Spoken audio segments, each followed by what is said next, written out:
She's driving me crazy, and I'm out of my mind. But you don't go messing around with a girl like that, a girl like that. You know she's gonna take your heart, and you're never gonna get it back. So don't go messing with a girl like that.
Whenever you're around, my heart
DreamLeague Season 26 is brought to you in part by DHL, 1xBet, and Anthros.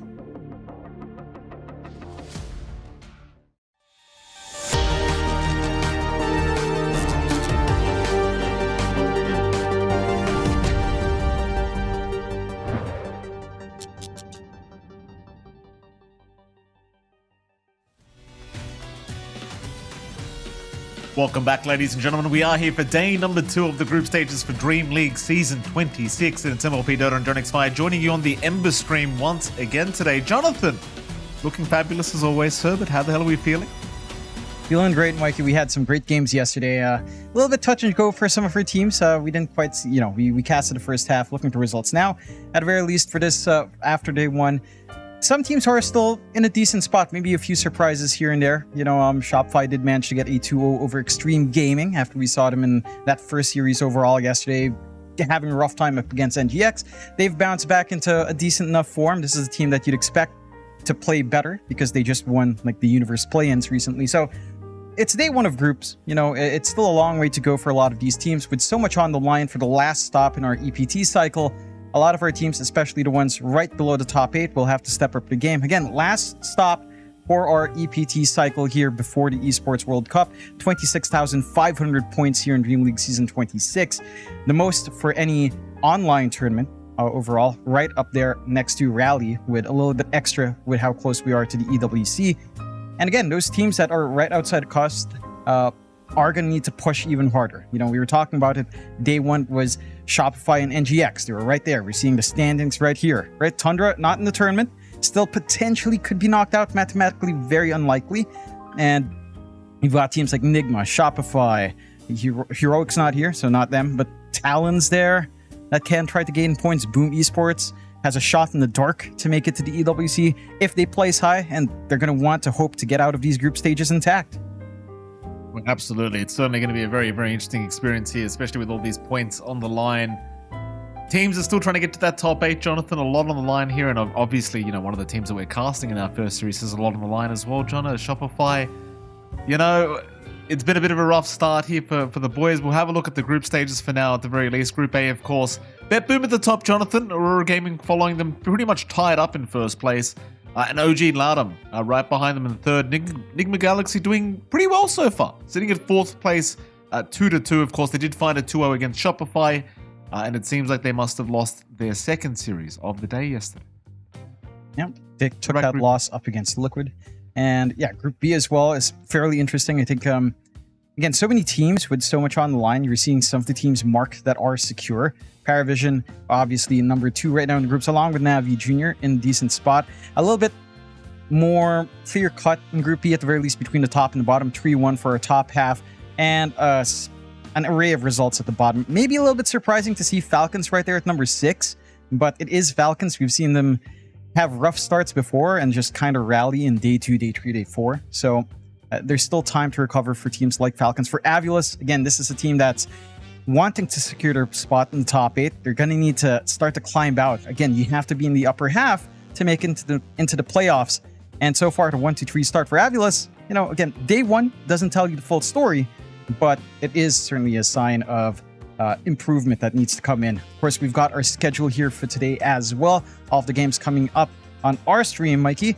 We've got Shopify up against BetBoom first, Paravision versus Yakult Brothers afterwards, and in the later half, Nigma Galaxy up against OG Latam, and Yakult Brothers up against Team Falcon. So a lot of great matches lined up on the Ember stream. And frankly, again, you don't feel that pressure yet after day 1, even into day 2 for these groups. But this is the point where if you don't perform well in day 2, you go into day 3 feeling like this is it. You know, this is do or die. So you don't want to have to do that to yourselves. You want to have a steady start today. For a team like Shopify, you'd probably aim minimum for a 1-1. You'd feel a lot better with a 2-0, but easier said than done for the team they're up against. And we saw Shopify yesterday, right? Like, we were talking about the ups and downs this team has faced, the fact that they've swapped out their offlane so many times. The Lama in now. His start yesterday for that first series, not the hottest. They managed to rally back later on.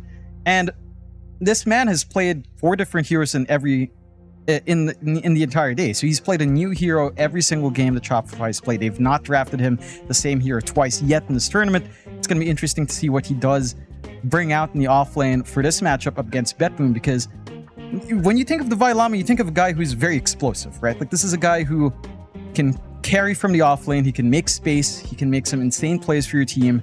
He just needs a little bit of setup time if the lane's a little bit slow. So I want to see Shopify kind of utilize that, and I want to see the Vi get comfy with this team and kind of play to his best.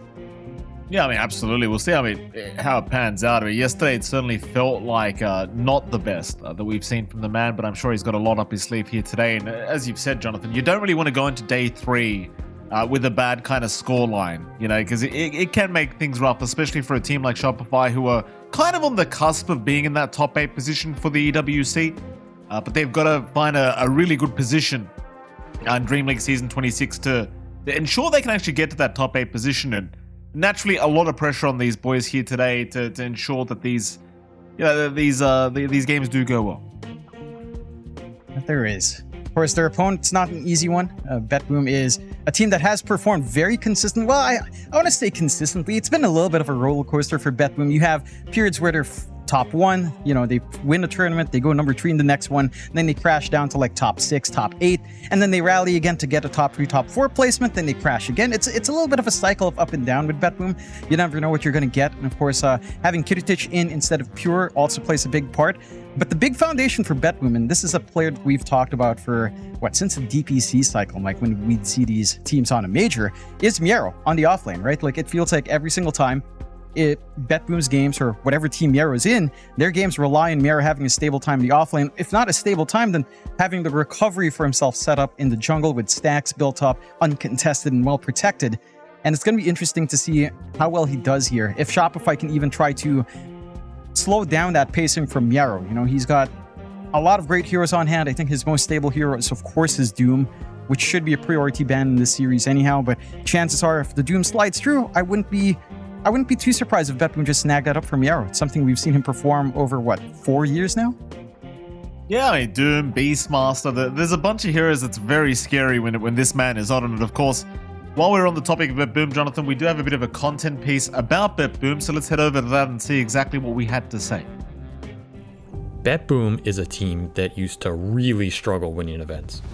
They still do, but they used to too. For some unexplainable reason, they can look like the best team in the world in group stage only to ultimately get 3rd place. It has happened time and time again, and it really is the main thing keeping BetBoom from being a true force to be reckoned with.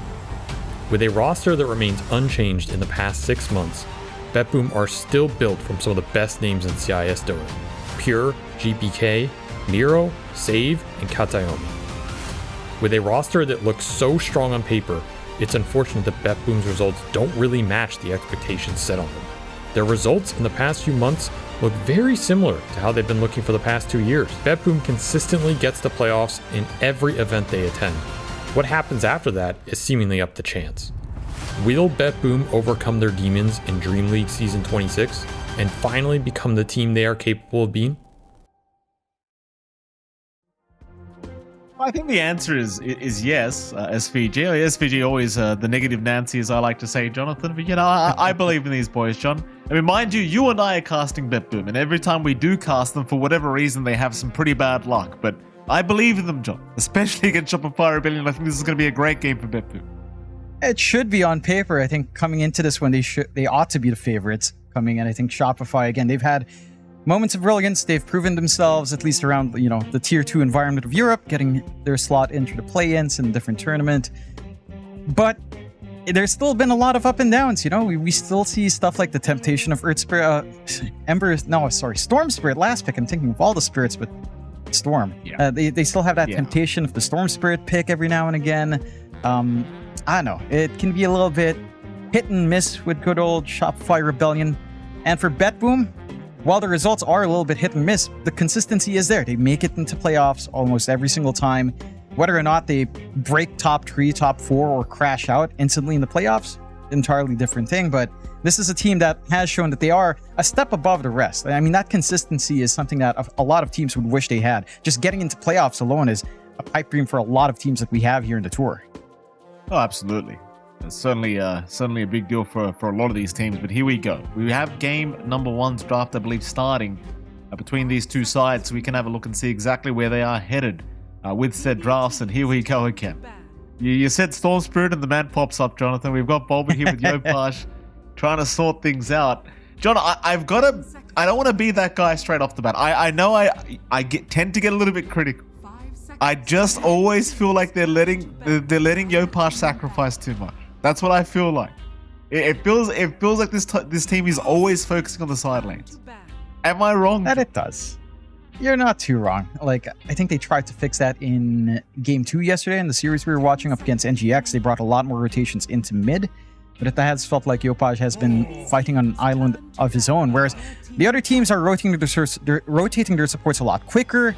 Shopify feels like are always responding to that rather than setting that kind of fight up for themselves.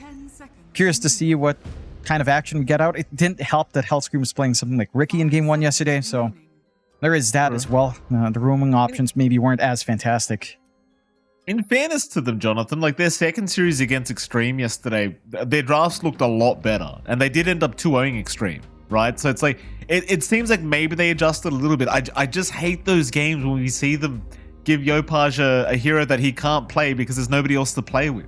You know, it's just, I'm not sure. It just drives me nuts, Jonathan. It really does. Let's see what happens. I mean, BetBoom's a great team. You can't afford to have those kind of issues happening in this series if your Shopify's. They are going to go straight into that broken-ass Keeper of the Light. You'll love to see. And that leaves the Storm Spirit open. If BetBoom don't pick it, well, it's a very early time to pick Storm, just to deny it from the Coddle. And they did protect for something like the Storm, or Ember, in this case for Shopify, quite nicely with the Silencer ban out as well. It's been a little bit surprising. We've seen a little bit more of that Silencer pop in. Still really annoying to deal with, the reverberating Silencer. I can respect that from Shopify, even though I don't think the Silencer has been winning most games. It is just a massive nuisance that changes the way you have to play. So do enjoy that. There are still a lot of combinations for the Coddle, not just Storm or Ember. I think something like Kunkka could be something Shopify keeps in their back pocket for Yopaj. Although, you know, every single time you and I have seen Yopaj Kunkka, I don't think it's gone well, like ever. Like even from his time in like Southeast Asia, I don't think that Yopaj Kunkka has gone well at all. So I don't know if you really want to pull it out of your pocket here for Shopify. BetBoom get the stable Ancient Apparition on their side. That mitigates a little bit of the healing out from Illuminate if you can land your Ice Blast here. And it does decently enough in lane, especially if you can tie it in with a stun on one of your cores. Rotation-wise, maybe not the best. He does need some levels for that. Can have presence with Ice Vortex, depending on your combination. BetBoom could be cheeky. Like we were seeing a great combination yesterday of what?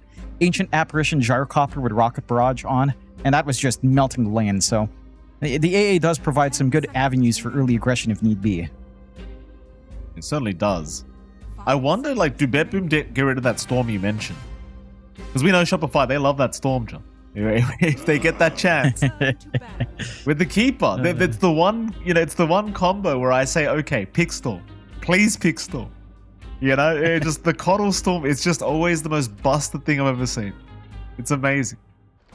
It is. I wouldn't mind Ember as well. Yopaj Ember is still a treat. Amazing. You know, he can pop off.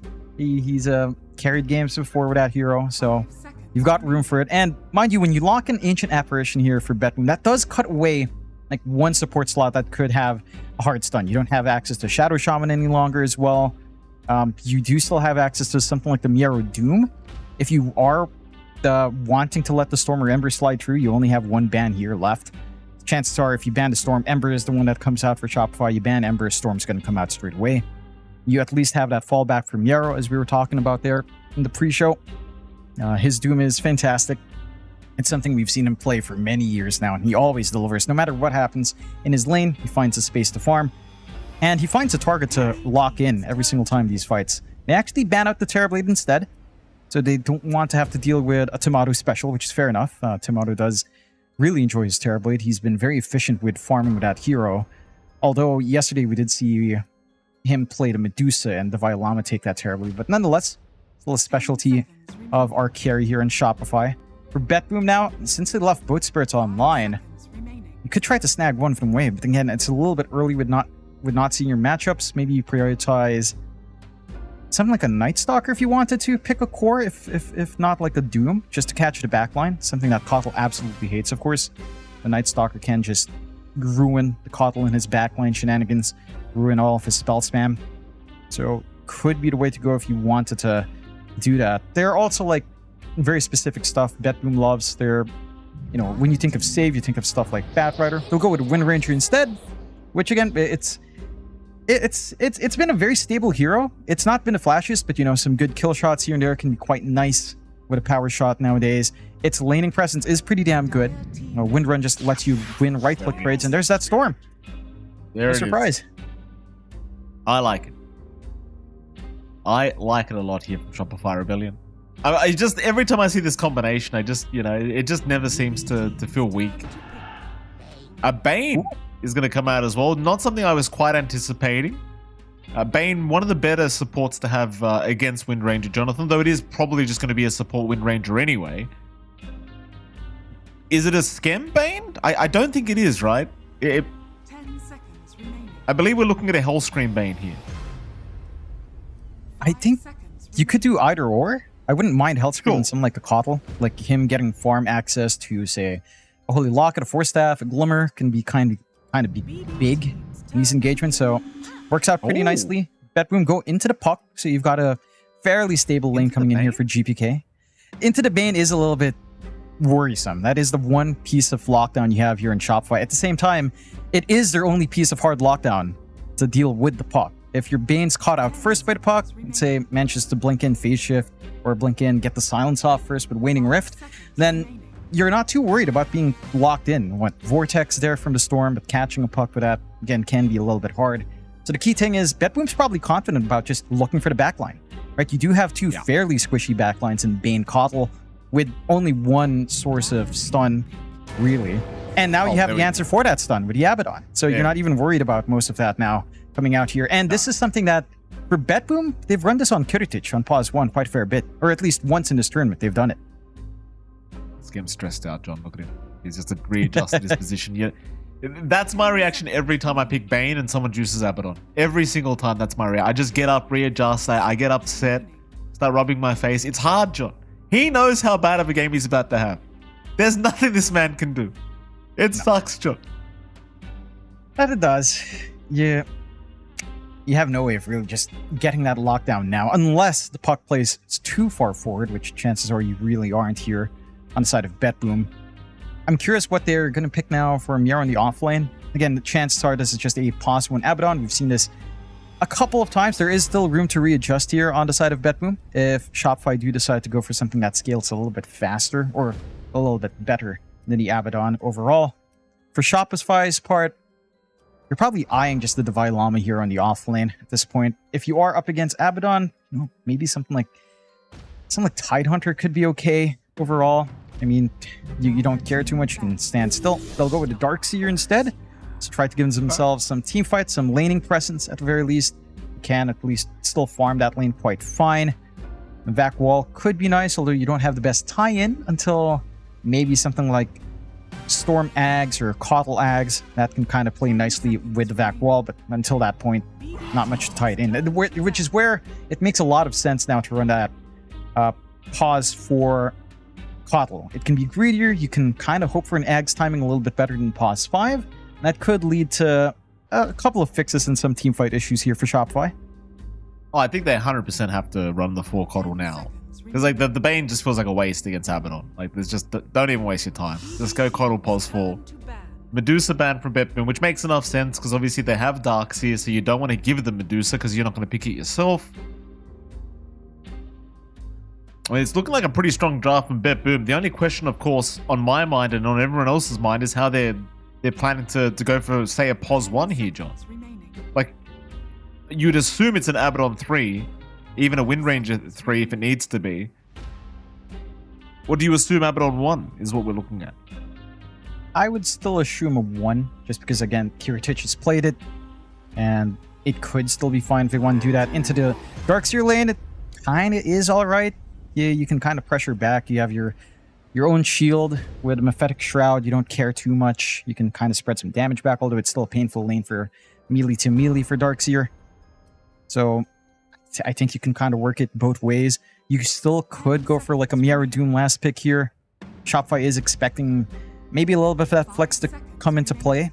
I think for Shopify now, you kind of want something that can feed off this Abaddon. Yeah, they ban an offlane just in case. So they're banning in case of that flex. And yeah, this is something that feeds off the Abaddon. Doesn't care too much about that durability. The Ursa with a Fury swipes also lends them some decent Roche timing. So I like this coming out from Shopify. They can also drag this Ursa around all across the map to join in these fights once Blink is up with a recall. So there's some good aggression here from Shopify. The key thing is, we have to see them kind of play aggressive. Like, this has to be a strong laning start out from Timato. He has to get that timing just right. You'd want a relatively quick Blink Dagger here with a Battle Fury, so you can start to play around that tempo where recall is going to be there, your Storm Spirit has at least one minor item up, and you're pressuring the map, you're looking for pickoffs into the Roshan. That's key timing here for Shopify with this kind of draft. What does BetBoom do to finish things off here, John? Like, oh, here we go. As Sven comes out from BetBoom, not what I was anticipating either here, Jonathan, but why the hell not? They are giving Miero the pos 3 Abaddon in this case, and Kiritic is, of course, playing the position 1 Sven. Interesting drafts, to say the least, from both these sides, Jonathan. Can you confidently say you have a preferred draft in this game one? I would actually lean towards Shopify here draft-wise. I think it's relatively stable. They've got this good mid-game tempo that can come out for the side of BetBoom. They do have some good connections with GPK and Katawomi Save. I think they can make movements across the map quite nicely. The key thing is how much Miero can get out of his lane. Like, Mephetic Shroud Abaddon can be annoying for an Ursa, but overall, you wouldn't mind here as Tomato, right? Like, it's a melee hero matchup. You're going to be able to poke. You're probably going to have to contend with Save poking back, but you can at least apply pressure onto Miero. You've got some saves on hand for Shopify.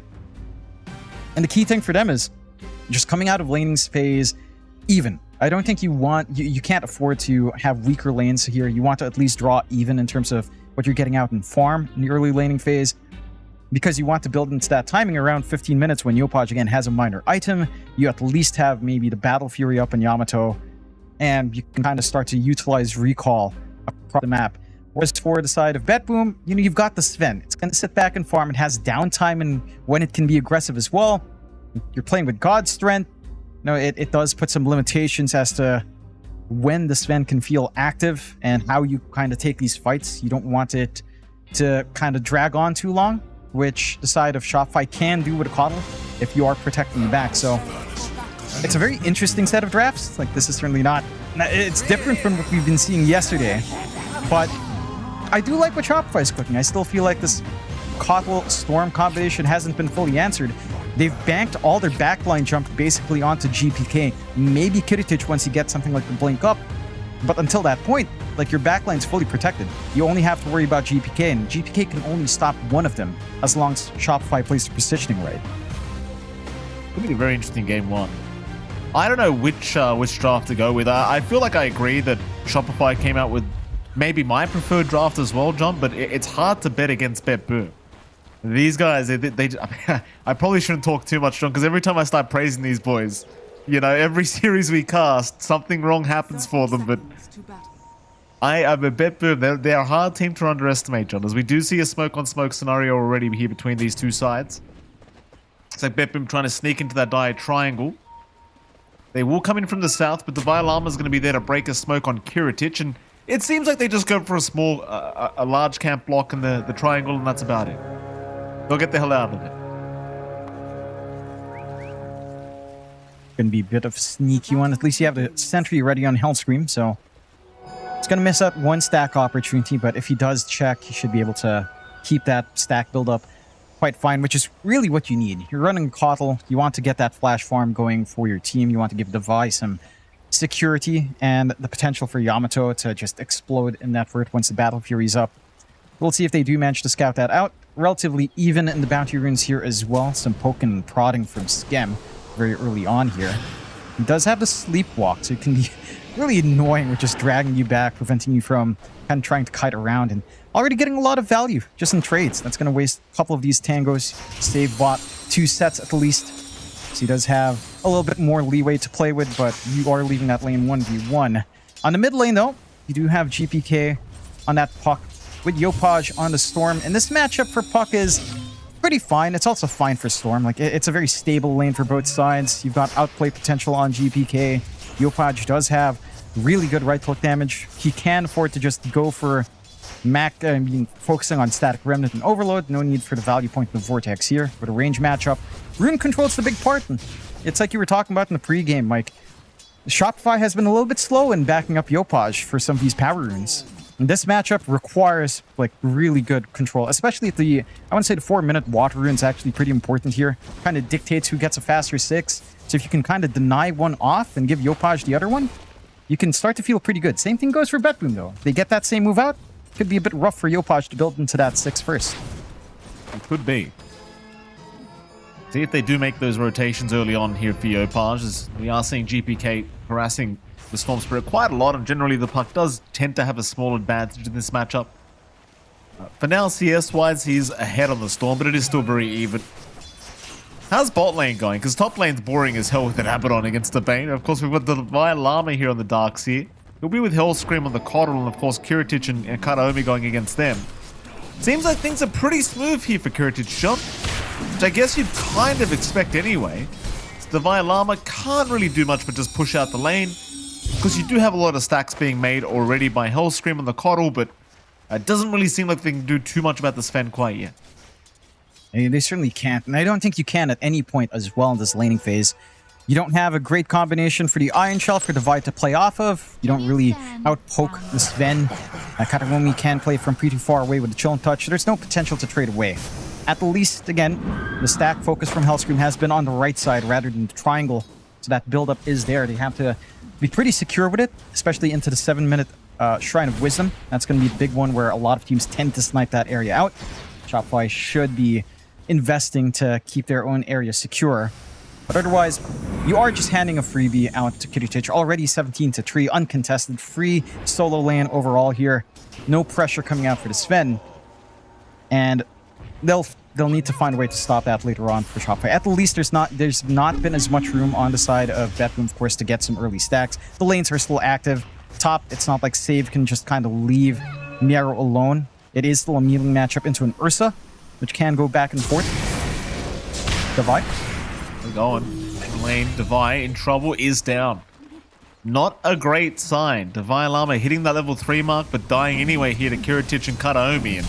But you don't really need to hand this Sven any more gold than he's already got, John. He's top CS on the board, and you know these little bits of bonus gold certainly going to make it a lot harder for Shopify to keep up. And it will.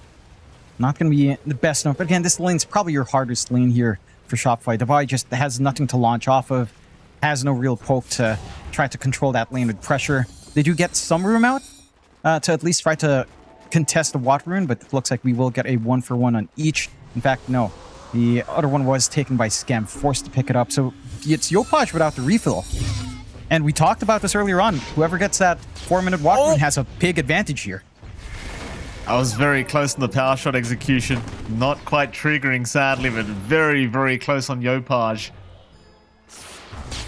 Be so careful. Like, just every team we see puts so much emphasis on ensuring that Yopaj just doesn't have a game, and well, at least for now his CS is still great, but it's like you said, these bottle refills in a matchup like Puck vs Storm, it's just so detrimental to not get those refills going for yourself. And well, for now they miss out on one. Things still pretty smooth. Kiritich still top of the CS board on the Sven, of course. In the meantime, this Miero's been having a very good time as well on the Abaddon, which is not really unexpected. You know, he's basically got a free lane in that off lane as well. Sure, Yamato could think about applying a bit of pressure on the Ursa, but it's probably not worth his time. It's not worth the risk. No, not quite yet. Maybe by the time you have that level 6, it could be a little bit simpler, but that's way off. You're going to be sitting in the jungle. You're going to be trying to farm up. The phase boots timing, at least for this Ursa, is still lining up, so you will have that capability to try to chase later on. And again, you've secured your right side of the map here in the bot lane for those stacks to build up for the Vi. So he can just clear out, get his flash farm that way. You can soak the XP. The wave shoves in down bot as well for Hellscream. And you are still finding some bits and pieces here for Shopify from the laning phase, but it has looked a lot smoother for BetBoom. Like this start for Kiritich, this rush into Mask of Madness is going to feel really good. They've got their supports rotating in already for the 6-minute rune as well. And Shopify just don't look ready. They're stacking up on the side. Scam's walking in now. Maybe they can get lucky on the gamble here. Thankfully for them, you don't have level 6 in your puck right now, so Kataomi going to be left behind to just die, as Yopaj will be able to take him out and does get an invis that he did bottle earlier. The GPK could not really help because he is still level 5 in fact. Just finally hits level 6 now. Had he been level 6, I think he would have happily gone for that fight against the Storm, but knowing that he doesn't have it, he won't bother. Again, they did set up nicely there on the side of BetBoom, just wrong side of the map for GPK to hedge his bet on for that refill, and does miss out a little bit. Good start for Yopaj. Free Galvanized stack on that level 6 timing. can try to rotate with the Invis if he'd want. It doesn't feel like we really have a launching point in either lane, though. Perhaps top could be a good bet if you can chain stun Miero, but he has been playing a little bit conservatively. They're setting up for Shrines of Wisdom instead. Doesn't look like we're getting any shenanigans whatsoever. Just a straightforward one-for-one trade. No one sniping the other one. And that's actually pretty good for Shopify, right? Like, normally you see some contention, especially on the right side of the map. Yesterday, we saw it a lot on the dire side. Shrine of Wisdom, Divide doesn't get contested. He manages to clear those stacks, and he's got the full Vanguard up 7 minutes in. It's not like it's a free farm Darkseer, but he's doing a little bit better than Miero in terms of net worth overall after a very rough laning start here for Divide. Yeah, absolutely. Divine now going to feel confident enough to get back into the lane and start pressuring her up against Kiritich, who has still been completely free farming on this Sven. Already just about 600 gold ahead of the opposing Ursa, but here comes Skem. They're going to try and set up. They've got a sleep to play with, but they don't have a Fiend's Grip, so this could be a bit of a dangerous fight to try and force, and it does not seem like it'll work, as Divine Llama will die. Skem now going for a run, but Skem's almost certainly just going to die as well. He'll go for a TP attempt. Kiritich doesn't have the TP, or rather doesn't have the stun. So they do at least get Skem out, but Divine Llama does die pretty easily, and you kind of question what the attempt was for. Like, without Fiend's Grip, I don't think they can even hope for that. Yeah, no. Maybe if they had another body come in, like a little bit more from, say, just Hell Scream, perhaps, although it's a level 1 Illuminate. You didn't have Yopaj in position as well. Sven is pretty damn tanky. Just with the power treads and a Mask of Madness, not an easy target to burn down. They are trying to move out with a smoke now on the side of Shopify. Mind you, this is without the Vac wall. They will try to just brute force it onto Kiritich. They understand he has been free farming, but I don't know if they have enough damage. Perhaps just Chakra on Yopaj could apply enough spell spam here. He's already popped the God Strength here, Kiritich. Let's see if he can find a way to turn this. They'll jump in, see if they've got the damage this time. Kiritich, he's lost half his HP. The TPs are coming. A big stun as well. Kiritich, he's actually still alive. And even the shackles on double. Kiritich, he's walking away with the Aphotic Shield, but Yopaj on the chase will finally finish the job. And he'll just go for a run as here comes GPK now to try and help out. He will take down Skem, and it looks like they might even have Divine Llama. So 1-for-2 trade in the favor of BetBoom, but they are forced to watch their Sven die. And I suppose for Shopify Rebellion, they might consider that worth. It's somewhat worth. I feel like you're throwing too much against the wall here for the Sven. Again, you're not respecting how tanky this hero is. Your output in Yopaj isn't really that high. It's not like he has something like his Kaya or his Witchblade up for a little bit more magic damage on top of all of that. It's really not quite there yet. And the one key thing for Shopify is you're sacrificing some heroes, you're at least buying space out for Yamato while also slowing down Kiritich. So that's the one blessing. The Sven doesn't really mind though. Again, Kiritich already has the max out Greater Cleave. He's clearing out the waves quick. Hold on. Aggressive jump in, but they don't have Fiend's Grip. So GPK is not going to die. He gets away with the Arcane Rune that he did just pick up before Yopaj could TP in, so another little win for BetBoom. And this is that stage of the game where I do feel like you want to try and give some more space to Skem to hit the 6th path, as Divine Llama now being jumped down at the bottom lane, does get the wall down, will go for the Surge and does make it. So he's going to be just fine. Like I was saying, John, it feels like that stage of the game where you might want to give a bit of space here for this Bane. Are they still going? Divide. Skem, he's going to find himself a Wind Ranger in the backside.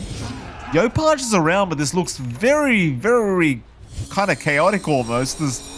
They are just going to leave. They realize this is not the fight they wanted. Coil will be committed onto Skem. He'll have to take the gank for the team.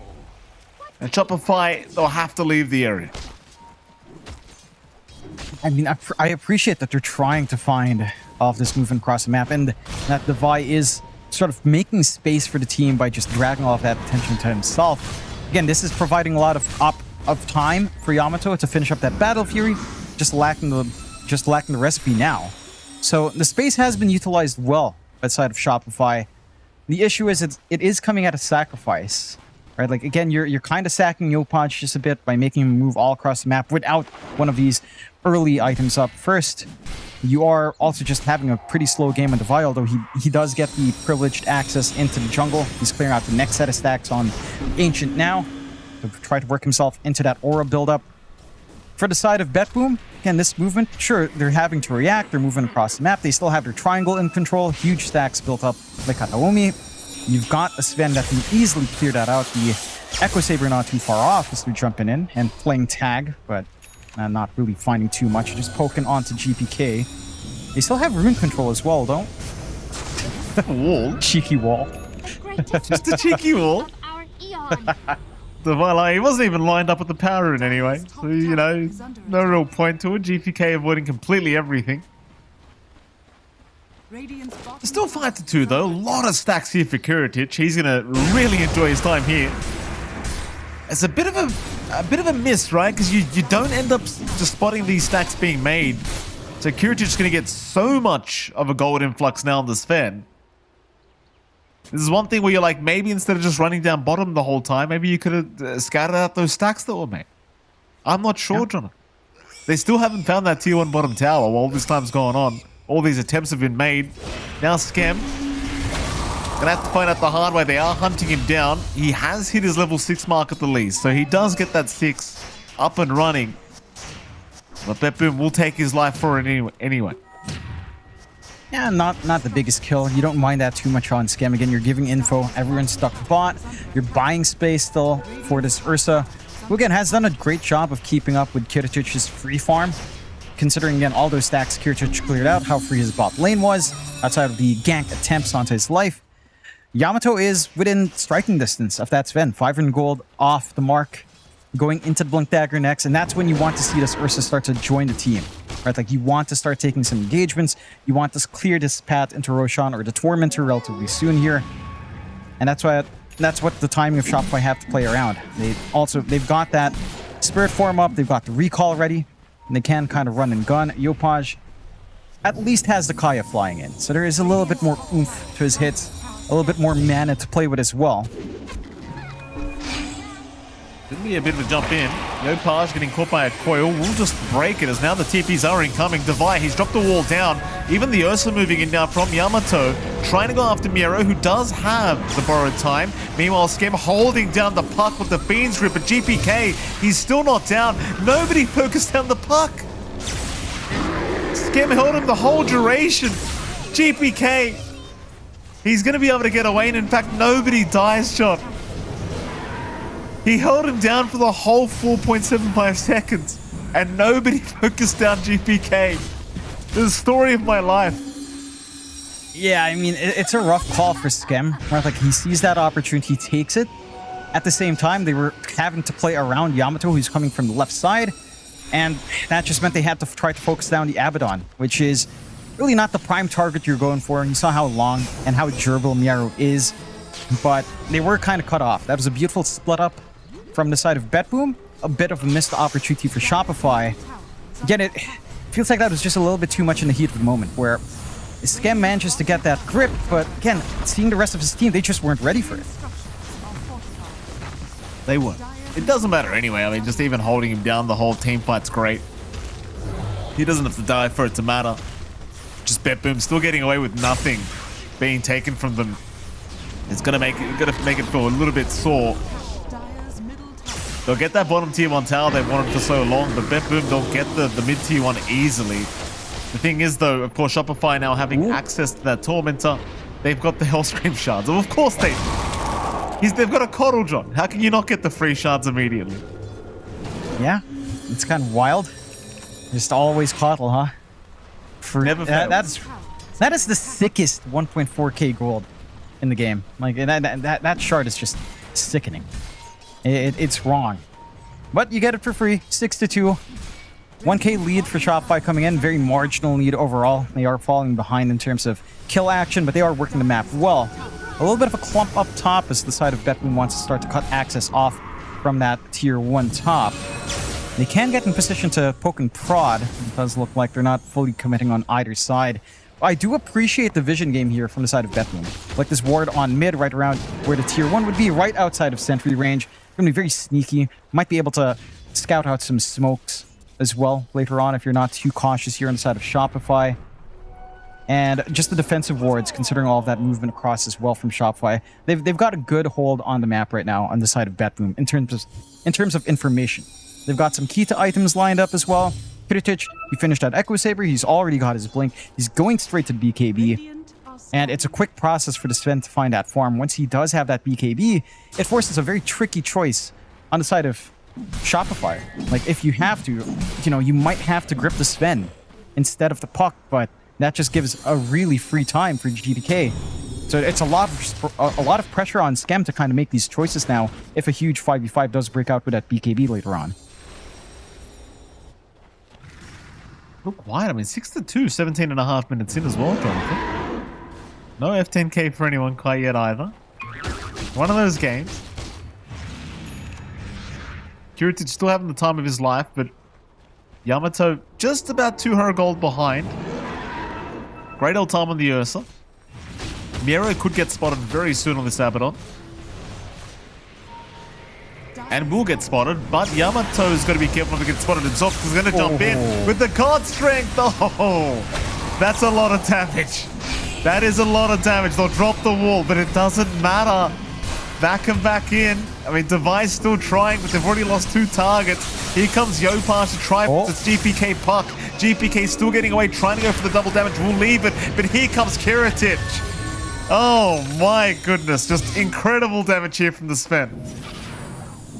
Devi will get away with Hellscream, but that's about it. It's a 3-for-1 trade in the favor of BetBoom, and that one was only their support AA.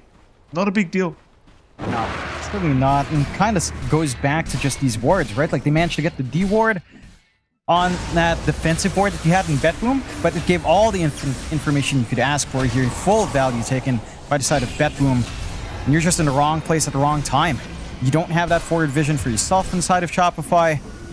They were ready on the side of BetBoom. They still have TP point access on the tier 2 as well. And if you don't get that jump in with this Ursa, you're just a sitting duck. They're trying with the Fiend's Grip now to burst him down, and it seems like Yamato has enough damage, just enough in fact, before the TP rotations did come in. And that's how I think you have to play. Like, you just, every time you see him, just group up, go for a quick Fiend's Grip, take him down, and then find something else. And they do find something else this time. Don't they find Roshan? That's the big timer. And they managed to take Tormentor earlier after a decent set of engagements. Now into the Rosh as well. They're fully online for Yamato to kind of take some risks, force some fights out, going for his BKB, which is a little bit slower. And then the gap between Yamato and Kiritich much wider now as the Sven is just working the map a little bit better. Although the Battle Fury from Yamato should allow him to keep up at the least. For the side of BetBoom, you are also just going for a scaling on Miero. So he's not going for like the Aura build, Abaddon offlane for Drew build. He is going for a lot of utility. Orchid coming out now, and the Harpoon set to come out with the Point Dagger as well. So you have a ton of ways of just ping-ponging this Ursa around. That's going to be a nuisance point for Yamato. Like, this Ursa is going to be prone to being kited, especially if he gets a jump before he pops the Enrage. Although at the least, you can maybe try to run around with your Shard. Not going to be as pleasing in comparison to your full Ags, which almost feels like he has to get now, just because of that pressure that he's playing on the front line. 9-4, still a very even game in terms of net worth.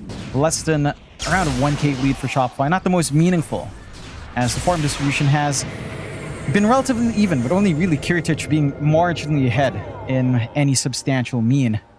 I think the side of Shopify does have to be really cautious about this BKB time of Kiritich. Again, that last fight, right before his pickoff, that wider fight around that vision area, that was Kiritich without BKB, and he's playing full confidence. Now that he's got it, flying out soon in 80 gold, you have to make that choice in Skem. You have to find these angles. You have to initiate on the side of Shopify. You cannot afford to counter-initiate, as we've seen before. You just get blown up way too quick. And just watching Keeper of the Light just teleport across the map over and over again, just so stupid.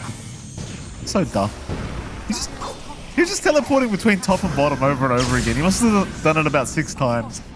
Just clearing out creep waves. Anyway, BKB up now onto Kiritic. And BetBoom still looking fantastic here in this game, as they are going to go for a big smoke up now. I don't think they're too worried about fighting into the Aegis of the Ursa.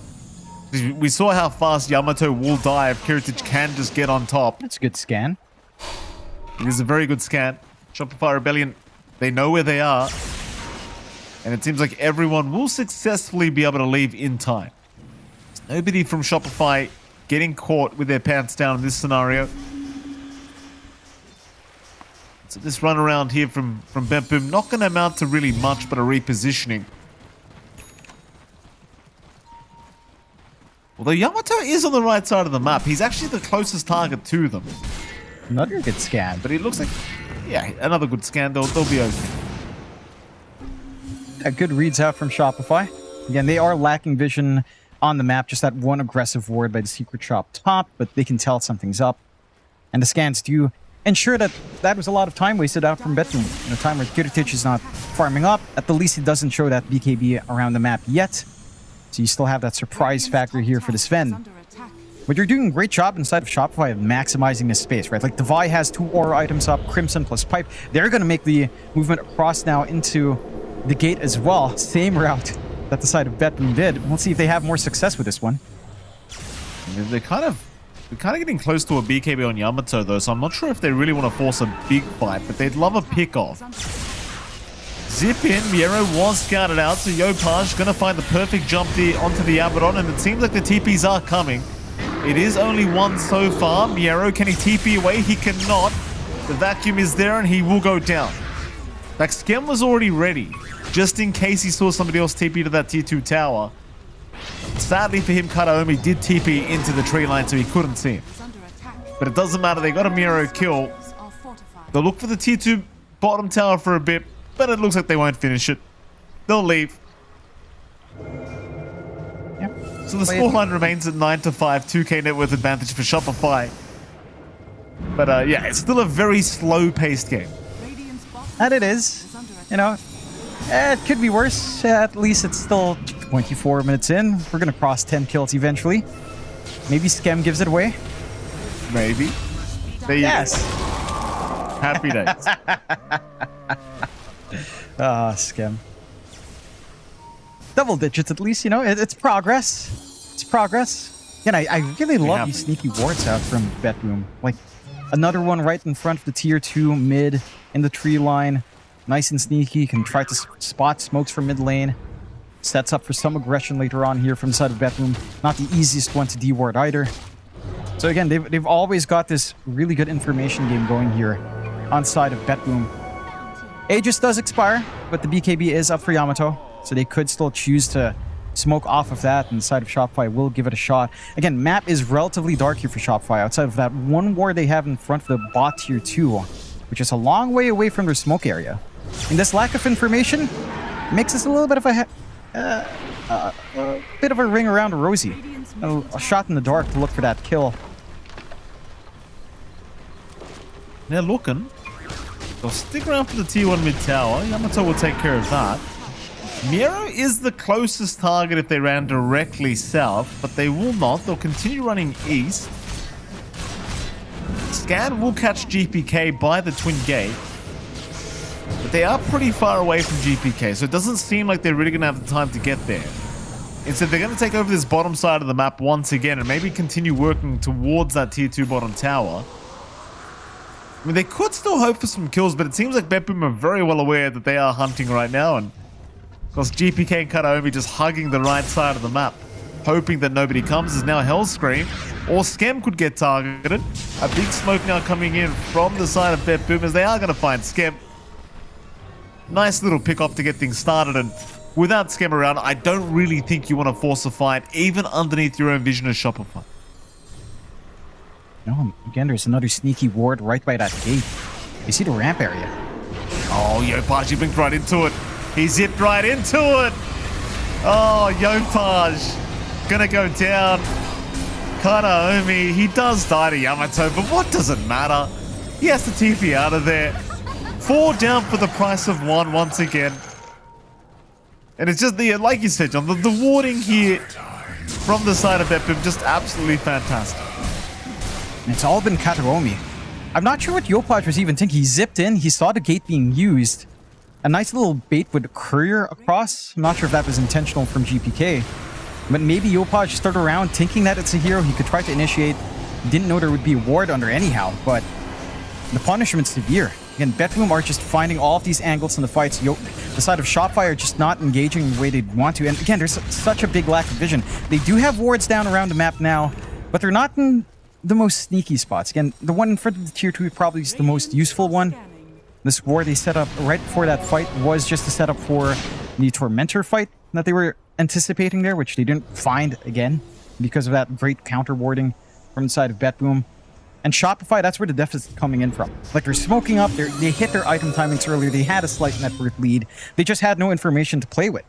Whereas BetBoom has the map under their control. Like, sure, Shopify was dodging out a couple of ganks here and there as well with some outstanding scans, but they've not been able to hit the nail on the head while they're strong. And that's starting to slip away. You've got the blink up in Miero. He's going for the nullifier next, skipping away from that harpoon. Doesn't need that extra control. You've got the butterfly coming out for Kiritic. He has the full Daedalus up. Serious Vent's fully online now in terms of output and burst damage.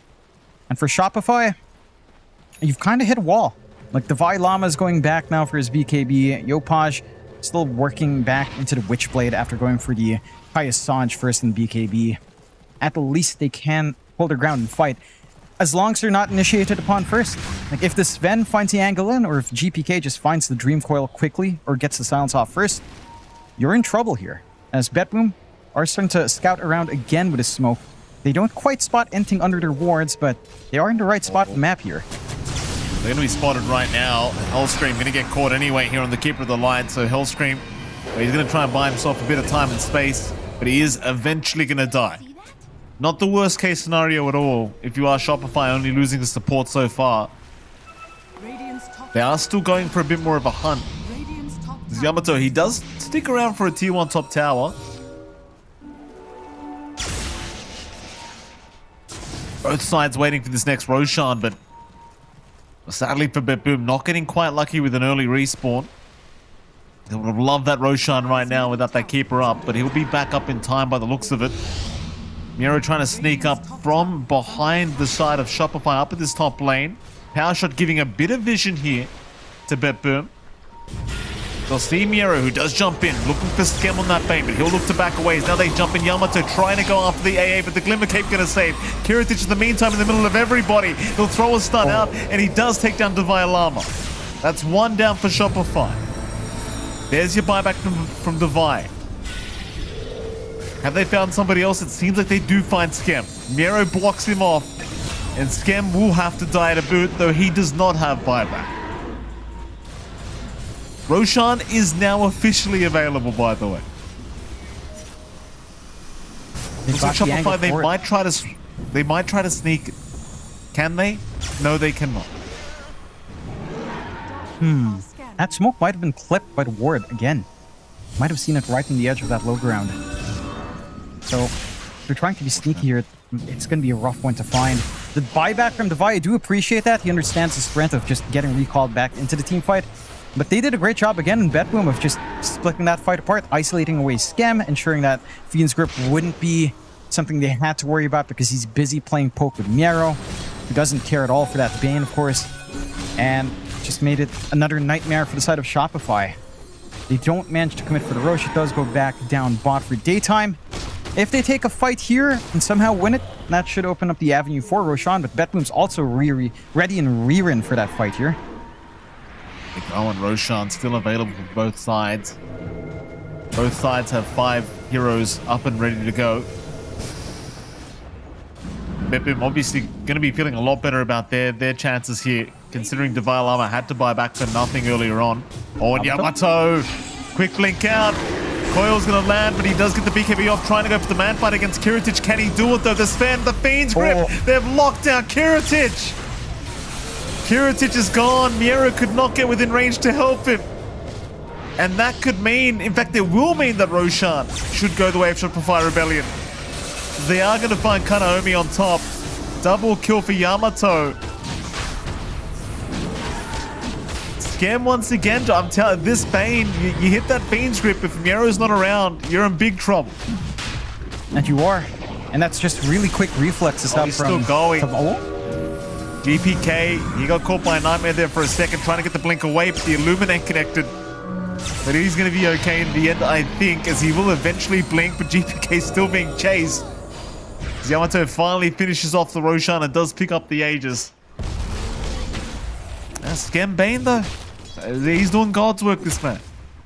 and he is, but again, it's also the quick reflexes out from Tomato. Dodging out that smoke break instantly, managing to drag that fight a little bit further back, buying that time for his team to come in, managing to get his BKB ult off, and dodging out that Ice Blast. That's a huge whiff for Kataomi.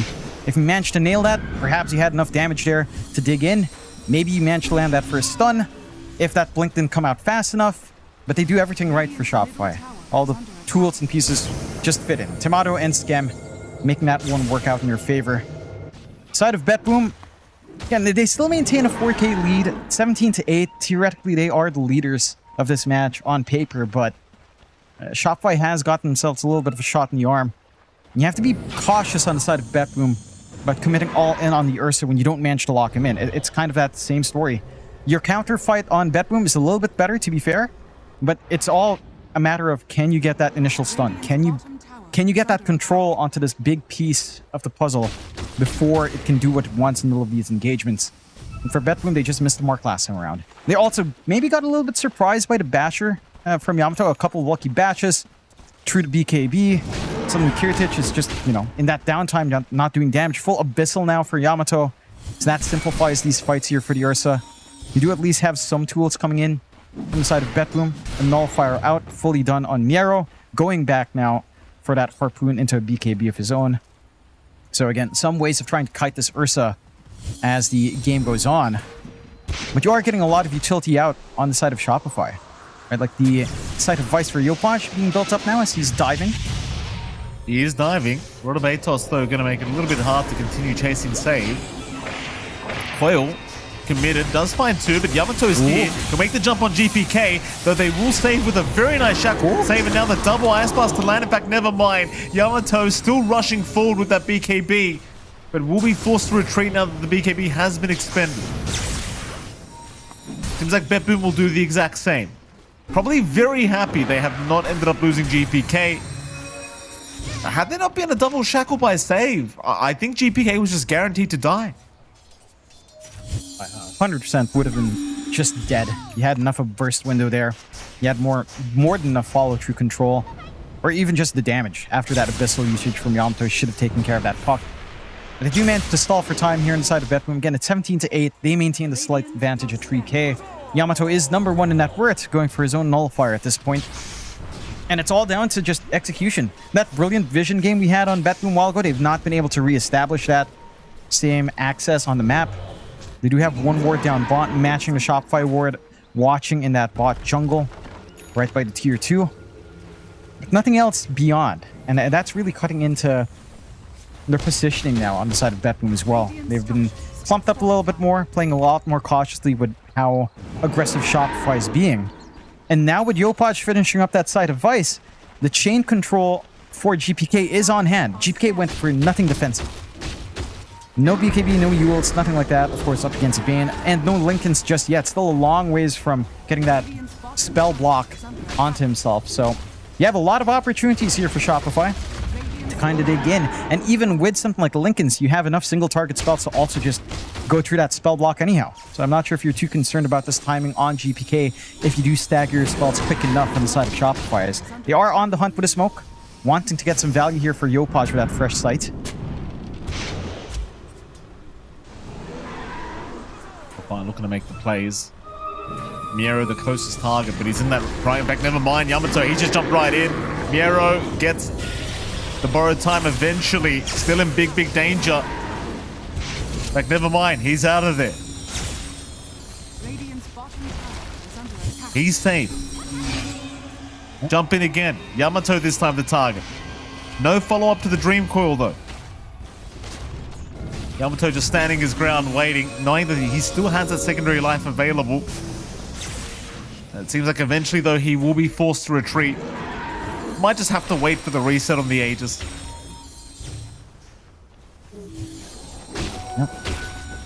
Again, a great back and forth. BetBoom are wasting some utility out.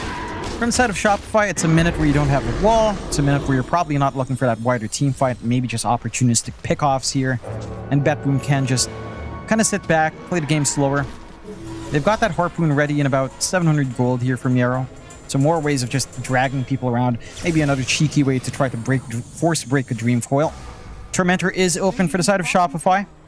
You know, get straight to digging in. And Ice Blast is keeping track at the very least. He is. It's a little bit challenging. Not so much though. Divine Llama now picking up a free chance for himself in the Dark Sea. Mid lane. Immediate TP's in from Shopify. They seem to want to go for an immediate fight after that Tormentor. Miero. Oh, he's going to show himself again. He's running his vision.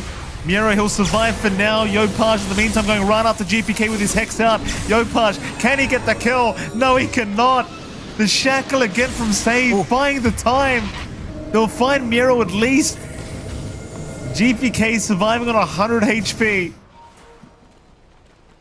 Still not going to be feeling too good about that. Miero dying, GPK almost going down. And man, that delay on the Lincoln Sphere for GPK, it's really messed him up. Because he can't do anything confidently now. In fact, he's going for an Aeon Disc instead. Can't fault him for that one. Just having that safety net to at least ensure that if he is caught out, he can still bail himself out. I think the one reason why BetBoom isn't losing anymore is because Miero's copying all these rotations first. Like, he's getting jumped by Yamato every single time, and that is freeing space up for the puck to look for a better position. You know, it puts the Sven out of the firing zone, and makes it a little bit awkward for the side of Shopify to take a fight, because they can't kill Miero fast enough.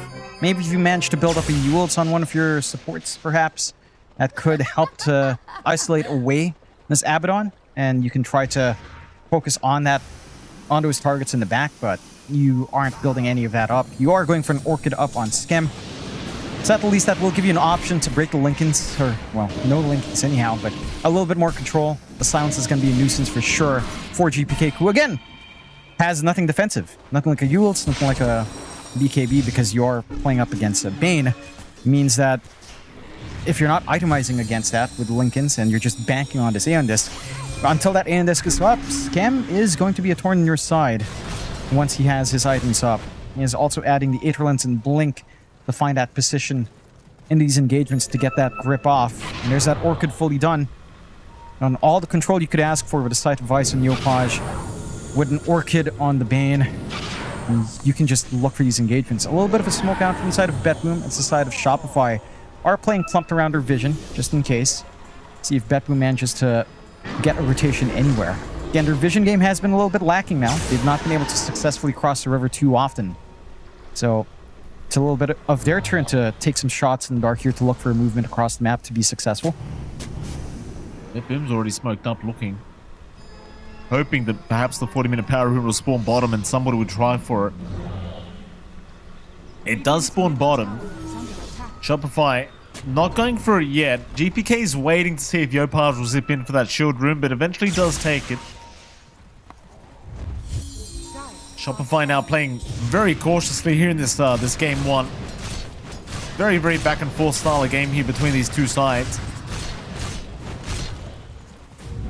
Of course, the next objective for either side is going to be the next Roshan, which we don't know when that is going to respawn. Bottom tier 1 tower, it seems like where they'll go for now for the side of BetBoom. They will take it, no problem. Smoke committed by Shopify Rebellion through the mid lane. There is that Aeon Disc now available on GPK, so that could be the big game changer in this next team fight.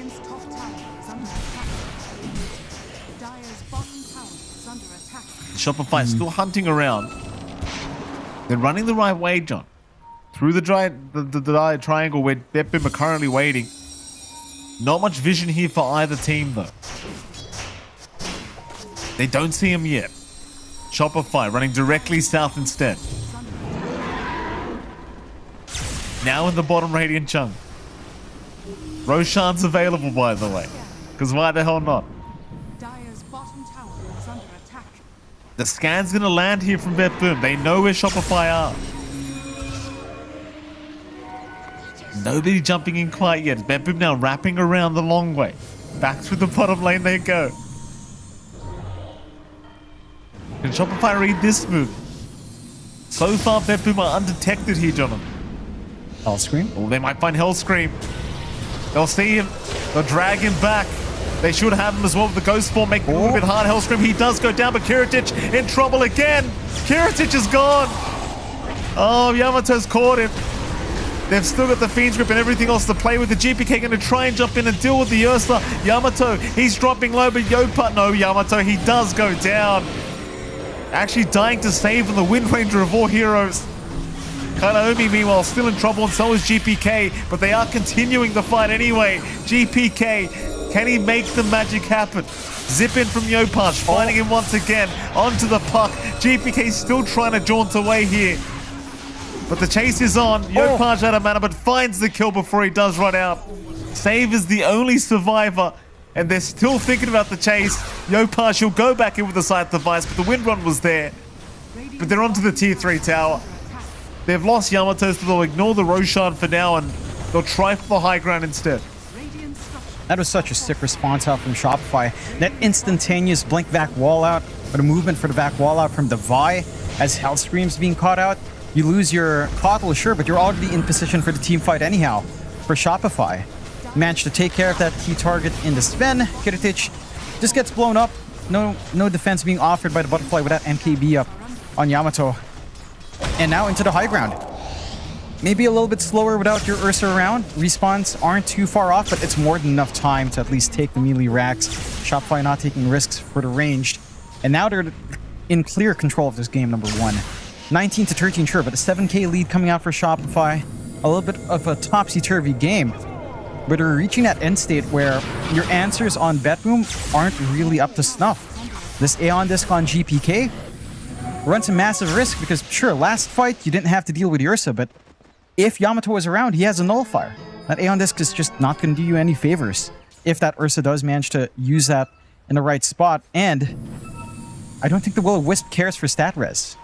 Like, he was still getting stunned up with the Aeon Disc pop, and his stat res wasn't really doing much for that little taunt, so it didn't feel like it at the very least. And it certainly did cause some issues. Really great positioning out for Hellscream to drop that Ags upgrade down, as they will take the Roshan now as well. Aegis, Rosh Banner, refresh on hand, and the cheese. Everything you could ask for Shopify to dig into the second set, or a second set of tier 3s and Raxes if they can start to find some of these tier 2s. BetBoom not out of the picture yet, but this game is getting a little bit complicated to play. Like, their team fight is very reliant on either a very good Stormhammer from building off of, say, a Dream Coil plus a good Waning Rift pull to just get that chain control with the Ice Blast on top, whereas for Shopify, they can kind of pick and choose a little bit more. Like, their potential to play single target pick off, kind of breaking these fights up, isolating away one by one BetBoom has felt a lot more threatening. And it also comes down to how BetBoom have drafted. Because they went for Sven and for Abaddon offlane, the only thing to catch the backline is pretty much GPK. So you have a lot of free room for Scam and for Hellscream to stand around. And if you find Hellscream the one time, you might not find Scam. You can't risk it with a puck. It's only the puck that has that high mobility to hunt for these soft targets before anything else can break out. It certainly has not been a fun time for BetBoom the past 20-30 minutes or so. Shopify Rebellion still 4k ahead, which is really nothing to write home about, but it's the racks that was taken that's going to be causing the headaches now. As well, with the Aegis advantage up, of course, Shopify Rebellion, they want to try and make some form of a play here to move in for those 2 lanes of barracks that were left behind. Zip in from Yopaj, who's he found? He'll go for a D-ward attempt and does find it.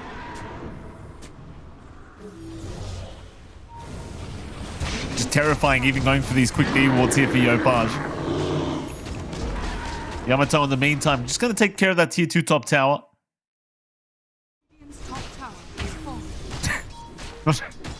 What happened? Why are they so happy? Who knows? They're enjoying the freebies. They're enjoying it. the coddle gameplay with a recall. It's getting ping pong across the map, perhaps. You know, I'm sure we're at that point in the game for a hold screen. It's just, you know, I have it off cooldown and just call you in. That's what he's been doing. Jump in, shackle out onto the Ursa. They're going to try and burst down Yamato the first time around, but the jump in from Yopaj, he found Kiritic. The Sven's in trouble. He does at least find Divine Llama in the middle of all this, but Yamato going to jump right onto the Sven, and now the Fiend's grip, locking him down. There's no aphotic shield to purge it off. They've lost their Sven another time, but they do have buyback. The problem is they don't have God Strength. He's got no way to refresh it either. You've got to wait 75 seconds for that to be up. Yamato still has the Aegis available, so he's still got that secondary life ready to go whenever. Miero's going to jump in quickly for a quick nullifier, and now a double shackle out as well. They might at least have the Aegis here on the Ursa, and they do. That's a start, as now Miero being jumped here on the Abaddon. Does not have borrowed time, as the Nightmare will land, and they do take him out. He's got buyback. But it seems like, as long as they hold on to one lane of barracks, they're okay to hold on to those buybacks. Yeah, I don't think there's any point in risking it for that one for BetBoom. They know that there's still tier 2 protecting their mid. It's going to take them some time to course correct on the lane. It's fully shoved out here. They are trying to just brute force into backdoor at least on the tier 2, and they find it. So now perhaps, all right, that gambit paid off. You're going to have to consider the buyback now. At least God's Rent isn't too far off, but you might as well wait for the full respawn at that point. No secondary life for Yamato. So it does make it a little bit more feasible to burst down this Ursa. But they're just going to find it for free. Another Roche banner still available here.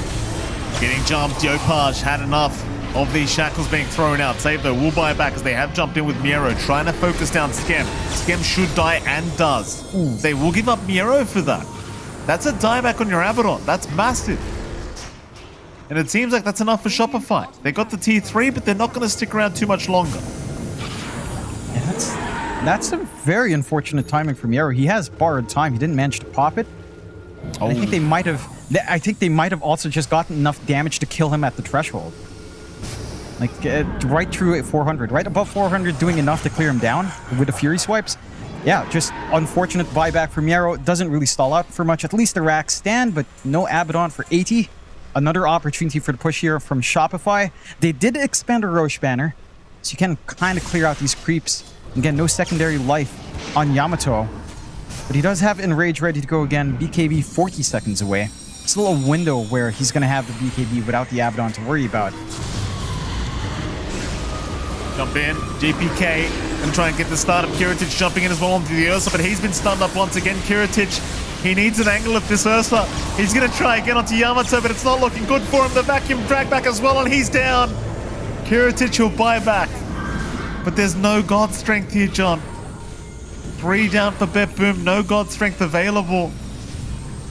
Surely Shopify can go for this Megas, but they're waiting for the quick resets as well. I mean, you've got constant recourse here from Hellscream, so you can just go back to the fountain and reset.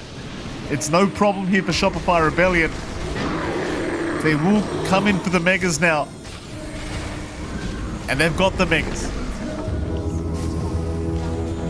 Will they stick around for the tier 4? Still 65 seconds without save and 14 without Miero. They're going to move in. Smoke up behind Yamato as well.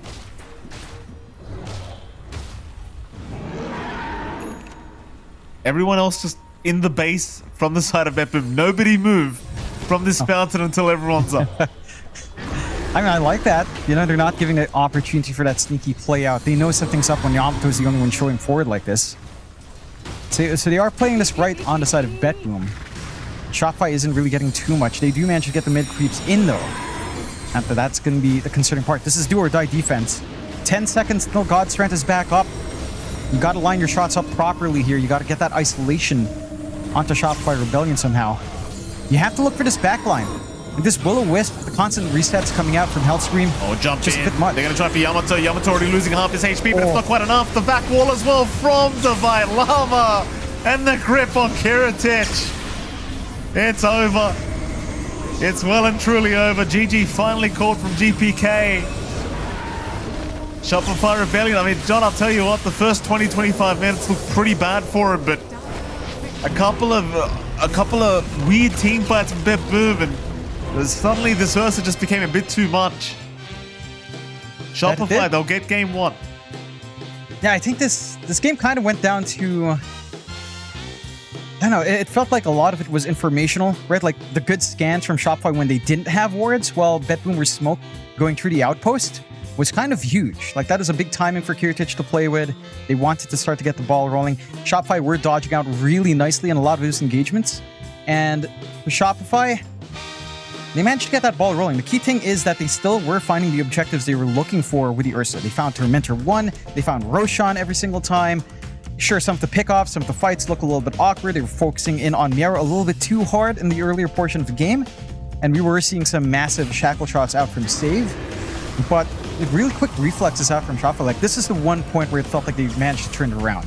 Right? Yamato managed to blink away from that smoke gank, and Skem being in position for that grip just kind of gave them the confidence to start taking these fights forwards. And then this full committal onto Health Scream while the Vailama was ready with a vac wall. Just they managed to take these openings really nicely inside of Shopify. And for BetBoom, it boiled down to maybe just, again, not being able to take those fights earlier and having so much pressure to play catch up, to play catch, right? Looking for the backline. Like they see Hellscream, they instantly commit with everyone.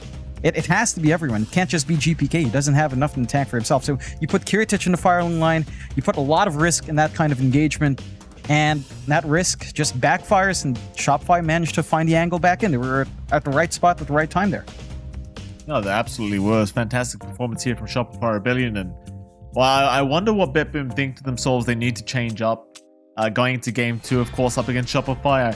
Maybe the draft. I mean, we saw the Sven come out. We saw that off-lane Abaddon. I didn't think they were bad picks, John, but maybe they feel like they need to change things up going into the second game. I'm not sure. Obviously, if you and I, Jonathan, we are going to have to head off to a break before we do get to see that game 2. But right after that break, we'll have Shopify Rebellion up against BetBoom, game number 2, coming up very, very soon.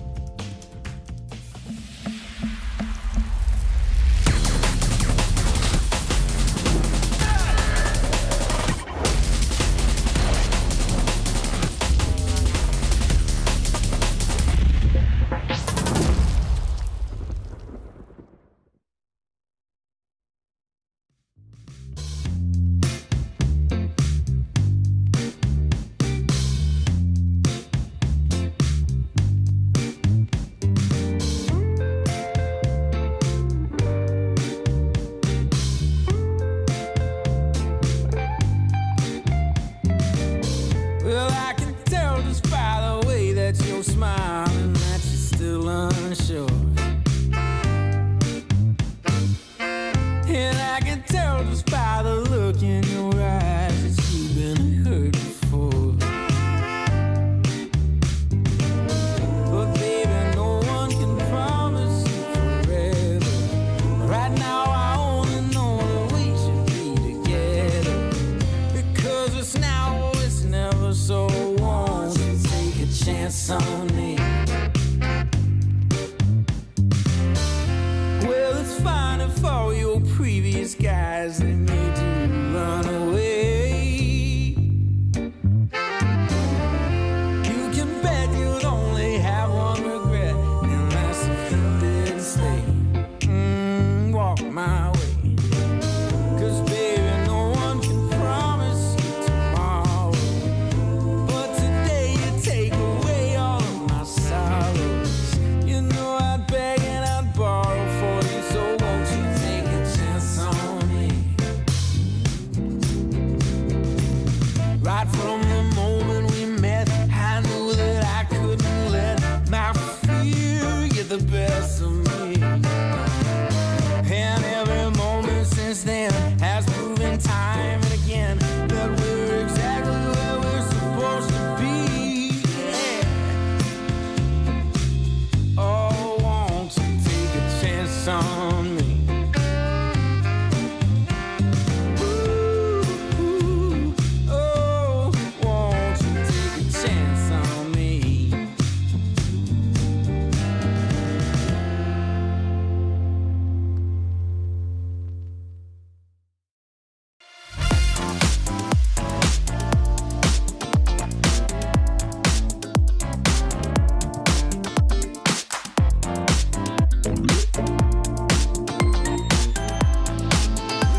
haven't found the one.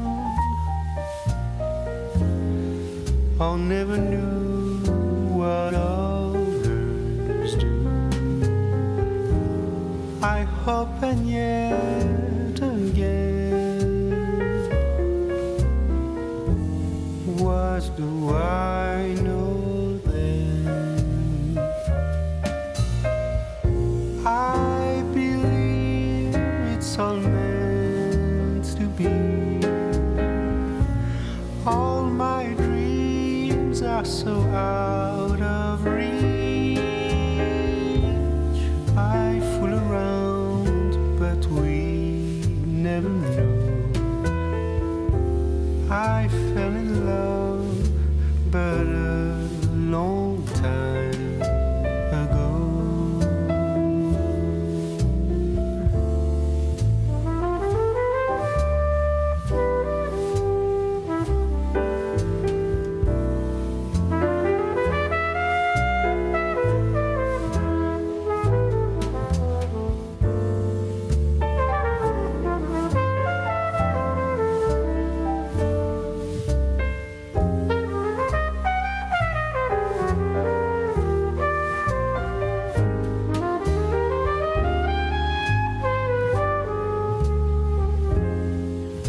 I sing the same old song, been going on for far too long. I hope and yet again, what do I know then? I believe we're all meant to be. All my dreams are so out of reach.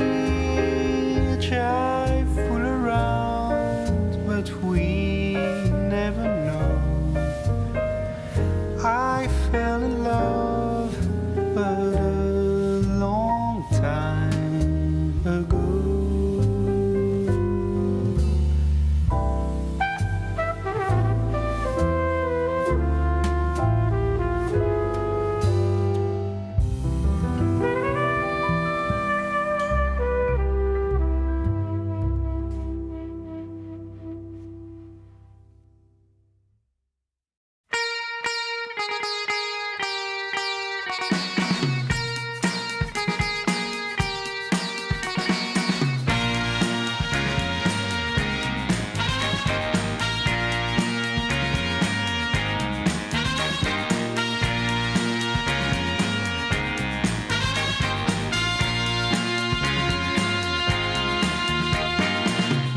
What you need is love and understanding. Find a heart whose love is true. Deep down, there's only one companion who's there for you when you need him to be. Your heart was broken in 1,000 pieces. So much pain that you've been through. Here stands a man who's your salvation. Just ask yourself, am I ready for you? 100% now. I'm ready. 100% now. Yes, I'm ready. Eyes wide open. I'm ready to move. 100% now. Take a chance in a new direction. Any place you wanna go. I don't have all the right answers, but one thing I know, I'm so ready for you. 100% now. I'm ready. 100%.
can't get no rest.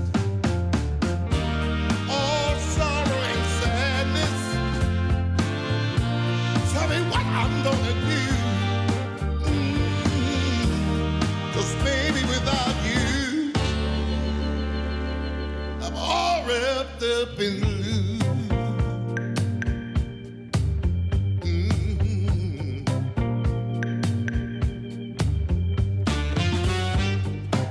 I thought it would be easy to make it on my own. But baby, now I know what it means to be alone. Lost in the shadows. Tell me what can I do? 'Cause baby, without you, I'm all wrapped up in blue. Wrapped up in blue. Wrapped up in blue. Wrapped up in blue.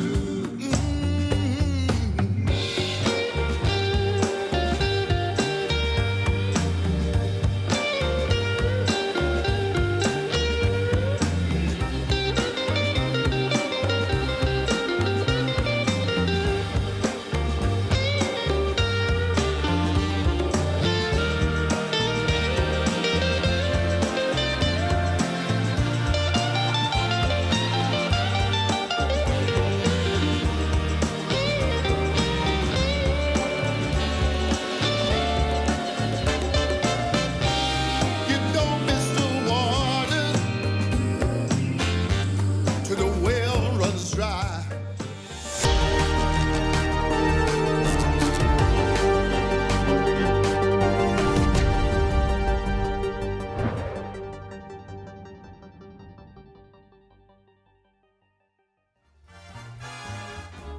Welcome back, ladies and gentlemen. We are here once again for our game number 2 of this best of 2 series between Shopify Rebellion and, of course, BetBoom. And Jonathan, Shopify, they took out game number 1. I don't want to say convincingly, but after that mid-game mark, it did seem like they completely took over. What are you laughing at, John? What is it? What have I done now? I don't know. It's like, hey, it's not convincingly. It was convincing at the end, I think. I mean, sure, the 40 minutes of it was, All right. they convincingly right. took the Ancient, at the end. I mean, at some point, it just felt like BetBoom were kind of choked out, right? Like, they were playing up against this Coddle Storm, which chances are at this point, BetBoom, you will have to ban the Coddle because Bulba's still going to pick the Storm. Just let them pick the Storm without the Coddle. That's going to be a lot more controllable for you guys there. Yeah, he can't help himself, old Bulba. Yopaj can't help himself either. He's like, yes, sir, you want to play Storm? Yes, sir, I'll do it. I'll do it. Whatever you need, sir. I just want my diesel to be intact. I want a job. That's if Storm's there, Shopify will be tempted to pick it. I think that's the kryptonite here for Shopify sometimes, or Pangolier, or the Conca mid, which has never looked good in Yopaj, no offense. We'll see as the draft is ready and we can take a look at what the adjustments will be for game number 2. As BetBoom, again, they had a pretty good grasp of the game early on. Like the Vailama didn't really apply any pressure onto Kiritich. The early rotations coming out there from Shopify onto Kiritich were ineffectual, to say the least. And I like the adjustments already for BetBoom. Yeah, there you go. Ban the Coddle. Take care of the Darkseer as well from the Vi. Shopify, for their part, take care of the Monkey King along with Beastmaster and the TA Shadow Shaman. So they have managed to leave some bigger options, like Enigma still in the pool if anyone wants to play that in the off lane. We tend to see sometimes a Tiny Ban at this point as well, or Nature's Prophet. Those are in the pool. Morphling Terrorblade are in the pool as well. Bristleback still in the picture as well, which is a little bit surprising considering that hero has done a lot. And BetBoom instead will just ban out the Abaddon themselves. And there you go. Bristleback's there. They pick it up. They've got a lot of flex for this hero. You can run it on Kiritich. Chances are you run it on Niero, as it's a very, very stable offlane to have with a Snot Rocket. So I like this opening from BetBoom. There's no big weaknesses Bristleback presents. There might be a couple of safe laners that kind of don't care about Bristleback, to be fair, but they're not really in meta. Something like, say, Razor hasn't really been too popular. That can lean into Bristleback fine. Maybe something like Lifestealer. Nah, they just go for the PA. So you get one busted here, we'll take the other, as PA has felt still relatively strong. They nerfed down Methodical just a tad bit, but they gave her old Blur back across either facet. So you kind of actually end up winning as a Phantom Assassin in terms of what happened in that last patch. And I don't mind this too much for Shopify. It's a little bit early for the PA pick, to be fair. And it's not like the Bristleback can't deal with you, but you have a consistent source of break now for the Bristle with your Shard. That at least removes one headache here from that early Bristleback pick. It absolutely does. More bans to come from BetBoom and Shopify Rebellion. BetBoom obviously not anywhere near as concerned about that storm as they were in game 1. They do ban out the Coddle already. They'll get rid of the Timbersaws. Well, just trying to get rid of these real big counters towards the Bristleback early on. Something to mention as well is that that Miero Doom you mentioned all throughout game number 1 is still available for BetBoom to take themselves. Mind you, of course, obviously they have a Bristleback, so chances are he's just going to be playing that instead. But you do have that flexibility if you wanted to throw the Bristleback pos 1 or in another position, even support, as you seem to love that Snot Rocket support Bristleback. I love it conceptually, you know. Doesn't really work that well, but you love it. It's happened a couple of times, not to great success, but conceptually, you know, theoretically, yeah, it kind of makes sense. It's just really greedy. Like if you don't manage to build items and be tanky as a Bristleback support, you are literally useless. You're just a hedgehog or a porcupine but no spikes, despite your name. So kind of have to be cautious about taking a gambit that big. See the Sand King banned out as well. For Shopify's part, what you want to take care of. Ringmaster has felt a little bit lower in priority for bans now, so chances are someone's going to be able to pick it up if you want here. Wouldn't mind it too much for Save. Has felt like we've seen Save do some good stuff with Ringmaster before. Wind Ranger still in the pool as well for either side, as that has been a very stable support to have. We saw some fantastic Shackles out from Save last game as well. Wouldn't be too surprised if they went in that direction or decided to give Hellscream that on Shopify's side. And what else do you have to ban? Maybe you could start to think about some mids if you're concerned about that from GPK. There's some specialties in the pool, something like Invoker still there. If you kind of don't want to deal with it, could be something GPK pulls out. If you wish, stuff like Quap still there. Morphling does get the ban instead, so the big scaler is gone. And Warlock. There he is, John. There he is. Right. In all its glory. All its glory. What do you mean, John? You're not going to talk about how great this hero is with the Black Grimoire? Oh, it's so good. The most broken facet of the game? Yeah, it's so broken. Broken that it's stupid. It's just conceptually so dumb. You know, it's like, if you're winning, you're going to hit 6. So you hold on to the book for what? You're 10? If you're losing, chances are maybe at best, in a very bad situation, you have like 1 assist. So you get 1 extra charge. Like, whoop-de-doo. It's like, I don't know, it's just... I think it's the just best boring. part... What? I think the best part about Black Grimoire is they've always let the other facet be so useless that you have to choose. That's the best part. And like, to be fair, Champions of Goroth is just... Yeah, go on. The damage is pretty good. The damage, it's just that you're not supposed to be using that for damage anyway. Your damage is just good without that facet. It's ridiculous if somehow your Warlock gets like a heart or a refresh. It's actually stupid, but you're not doing that. And I don't know, it's just dumb. They need to do something about that. I hate it. At least Gris is innate, you know? I think Gris is equally dumb, but not as dumb as Black Grimoire. And it's innate, so you can kind of choose something fun for Witch Doctors. BetBoom, they don't pick something fun, Mike. They pick Tinker. So that's already something disgusting. We had to deal with a Kotl in the last game. Now BetBoom's like, all right, you made us play against Kotl. Now you have to play with Kotl 1.0, whereas Kotl's Kotl 2.0. With the Tinker and the Wind Ranger still in the pool, why not pick it up again for Save, as he had a fantastic time. The lanes are looking a little bit interesting, to say the least. I think that's the one weakness for BetBoom right now. Like a Bristleback Wind Ranger lane might not be the highest in terms of poke unless you really overstep here on Shopify with your Warlock and PA. But it should be manageable. You just kind of max out Shadow Word, get some heals going, sustain the lane. And the Tinker is the one thing that I want to see what Shopify's prep for is. Because we've seen Tinker games where it can look a little bit rough, as they will go into that temptation of the Pangolier we were talking about earlier there, Mike. So it does come in. This could be flexed to Divide, to be fair, at the least. And I don't think it's too bad into a +1 Tinker lane. Like, you can kind of poke. You have really good reach to kind of punish the Tinker if he oversteps just a tad bit. You have a little bit of a barrier to play with as well. So that could be one solution on the offlane there for Devi.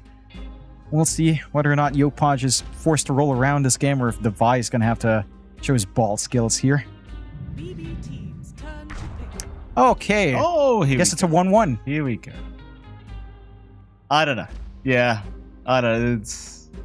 Look, I didn't think support Ricky was that bad, but it... You know, in this kind of game, John, let me be that guy that, you know, shows the brighter side. In this kind of game, you know, just being able to shut down this Tinker throughout a team fight is going to feel really nice. Like, the way I see it is, if this Ricky can just make sure this Tinker can't cast spells in the middle of a fight, it's probably okay.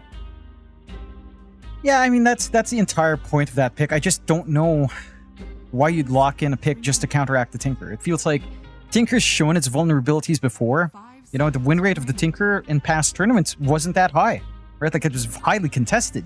But in the 1 or 2 games we'd see Tinker, and I think the win rate was maybe just below 50, if not flat 50%. So it's not like the most busted hero in the world. There have been solutions for it. I don't think going for the severe lack of control now from Shopify was the call. Because now your only stun is what? Chaotic Offering plus the Rolling Thunder. That's it. Like, that's all you have for actual hard control. And a PA without hard control to play with, it's not going to be a fun time. You know, you've got, at the very least, the Shackles to play with, which is already one key thing that isn't an ultimate to help stun up here on the side of BetBoom. They also do lack some control in their end, but I don't think it's as worrisome. Like, where's your output supposed to be from Shopify for that short window from the Chaotic Offering? You know, and if you don't manage to spot the Stinker out, if the positioning here is perfect, then what are you really doing with this Ricky? Like, Hellscream has to show us that he's made corrections since yesterday's Ricky game, because that looked really rough for the side of Shopify. And I think what BetBoom has is making a lot of sense. It's very durable with a Bristleback and the TB. There's no magic damage to be worried about for the TB whatsoever. So he's going to be fine even in the early portions of the game, outside of maybe getting poked by a Warlock with the Golems if that's committed onto him. We see the Puck and Storm Spirits banned out by Shopify, clearing out some mid here, clearing some options for GPK on mid. BetBoom, for their part, might be gunning for a Medusa, and they will, with the EAM ban out, go for the Medusa. And the question is, which way do they lane these? Because we've seen Medusa support before. We've seen Tinker players mid before. GPK does strike me as the kind of guy who could get frisky and play a Tinker mid. Into a Ricky, that starts to give the Ricky a little bit more value in the pick, though. You might... I don't know. Bristleback mid against Pangolier doesn't sound too bad theoretically. I do think Pangolier enjoys the first few levels, though. So, could be a little bit awkward. But it's an interesting way to close out, because again, look at the durability in BetBoom. That's a Terrorblade, Medusa, and a Bristleback. You do not have the burst damage on the side of Shopify. You do have a Diffusal Carrier in the Ricky, but chances are that is a Ricky support coming in, unless you run it Ricky mid off lane Pangolier, and last pick something useful for Hellscream. You just Gyro here. You just pick Gyrocopter? Is that what we're doing for Shopify Rebellion? I mean, not Gyrocopter. We are still looking for an offlane. I'm not sure what you do actually, now that I think about it, for Shopify. I was like, I like the way you're thinking, Mike. Go Gyrocopter with the PA mid. I think that's... It's not bad. It's also not amazing, to be fair. I mean, I'd rather what do you Ricky do, mid though? if you had to do that. Like, what are you meant to do now?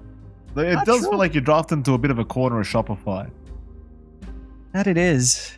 You're gunning for a Divide Llama here on the off lane. No Timbersaw option. There's a Doom.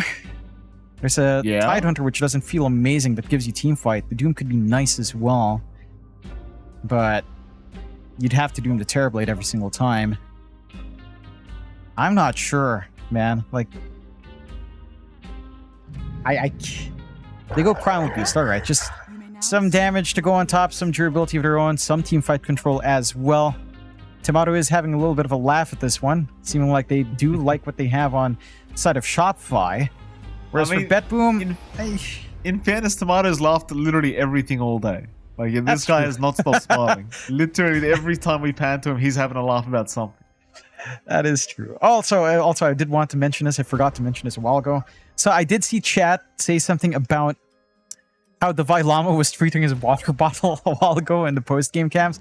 I will That was agree. weird. He had a really interesting way of drinking water. I don't think I've ever seen anyone do that. It's that the was Europeans, interesting. John. The poor guys in Europe, they can't take the lids off their bottles, John. You know, he's upset. He's too used to it. He's not used to that kind of freedom in the NA, Jonathan. You know, the kind of freedom where you can take your lid off. Yeah. You know what it is? Not only It's also you, John. probably a bottle of sparkling water, isn't it? Oh, don't say that. Ah. Don't say that. Biggest scam in the world. Oh my goodness. Oh, man. You ever met a person Still- that likes sparkling yeah. water, John? They just Yeah. you just find them unlikable. How do you like someone that likes sparkling water? What is it? Don't tell me we have a good friend that likes sparkling water. I mean, I know some people when we were in studio for a bunch of stuff. They were likable people, but it did change my perception. Like, are you okay? Yeah. You know, do we It need to changes call your for help? perception. Yeah. I'm not saying they're evil. I'm just saying it's like, well, you know, there's something about it. You know, you and I, we grew up poor, John. We don't even know what sparkling water is. We thought it was magic back then as kids. We thought, Yeah. what's this bubbling water? Must be poison. Oh god. Well, this draft certainly is a little bit poisonous from both sides. You do end up with a GPK mid bristle, so bring back tech that we've seen every now and again in the past few months, and really saw a lot of in like 2019, 2020 era Army Geniuses with Mamang Daya, I will say, when he ran Bristleback mid up against the Tiny.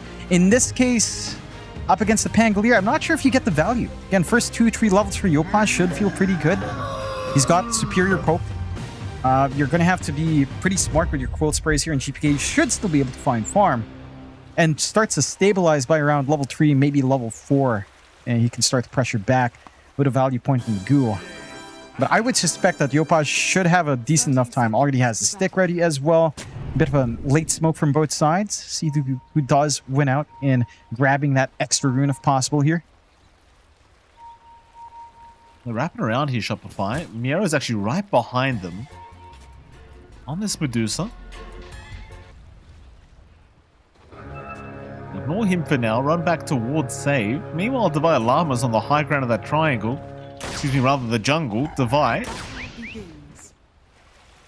Take a bit of harassment here from Kataomi, but we'll be okay. It looks like it was a 3-for-1 trade, in fact, in the favor of Shopify, thanks to Devi Llama sniping that one away here from BetBoom on the top side. And it's you know, Primal Beast, you got 5 base armor. You're not really going to take that much damage on your way out. He's happy enough to just casually walk away. Yeah. Walks away, gets a few high fives from Kiritich. That's going to be a nice little start here for the side of Shopify as we take a look at that mid lane. Again, GPK on that Bristle mid up against Yopaj on the Pangolier mid. It is a melee matchup for Bristle, so he doesn't feel too bad. Again, Yopaj does have some durability and poke with Shield Crash, eventually the Swash as well. The consistent poking out from GPK, though, I mean, you're always going to be within the firing line for those quilts. The damage can stack up for Yopaj if he's not too careful, but GPK is very limited by his mana pool, right? Like, it's not, when you're in mid, it's not that you're going to go for a soul ring, you have to go for the bottle. Rune control is going to be a little bit easier for Yopaj as well, although at least GPK can shove out the wave every single time and try to use that as his window to top up on the 2 and 4 minute mark. We'll see. So far, relatively even, a little bit better for GPK on the initial farm up, at least shoving out that wave. Taking a look at that top lane as well. Devi is just looking for ways to pull the creep wave without contesting into Kiritich. He is showing a lot of respect for that early metamorphosis that was popped in the reflection as well. He knows that with Ricky on hand, you can't really expect much here from Hellscream. You're just going to have to play it passive and take what form they can, avoiding the rest. But Kataomi gets the call back. They've got that nice, funny creep in a very weird spot shenanigan here. They certainly do. Kataomi still being chased down. Devi Llama still level 1, so doesn't have Onslaught to break the gap. Was just trying to rely on the trample and just break the range, but doesn't quite get there. Kataomi, they're still going to just be forced away constantly by Hellscream, so you do have this really nice little kind of annoyance here from Shopify where Kaidomi just can't ever feel comfortable. But Kiritich still perfectly fine on the TB, of course, in the meantime. And I suppose while we have a chance, John, we should probably look at the bottom lane. You are looking at Miero and Save against Skem and Yamato. Miero finding himself on very low mana pool, but is still perfectly fine. It's manageable enough. Already has the null up, so has a little bit more mana regen on hand, and has the stick in a PA lane and a Warlock lane. You're going to get a lot of value here. The thing is, it is a relatively passive lane. Jump in. Yamato's trying. Miero's going to be alright. But Yamato's certainly looking for an angle in here. It's like he might just have to leave Miero be for a bit. Like Fatal Bond's out. Maybe they can try for this just with the creeps alone. Like they cannot. Miero's still going to be alright. Oh. Oh, Miero, be careful, sir. Be careful. You gotta love that 250 HP, don't you? One little dagger. Such a fun little thing. But it's a hellish time for Miero. Again, this is a lane where your Dusa doesn't really have much with her partner. Like, Wind Range Redusa is just pretty passive lane as well. Kind of like the Ricky lane up top for Devi. So you kind of just have to soak EXP, find what farm you can. Maybe bigger importance here for the side of BetBoom is Lotus Control, if you can find that for yourself. Like, it is very pertinent that you get that extra top up for Miero, but Skem's already grabbed the first one.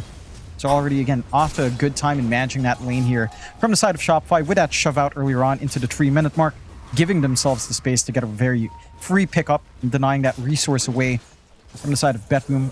So far, looking pretty sharp for Spotify. At least Shopify. I haven't slipped up in a few years.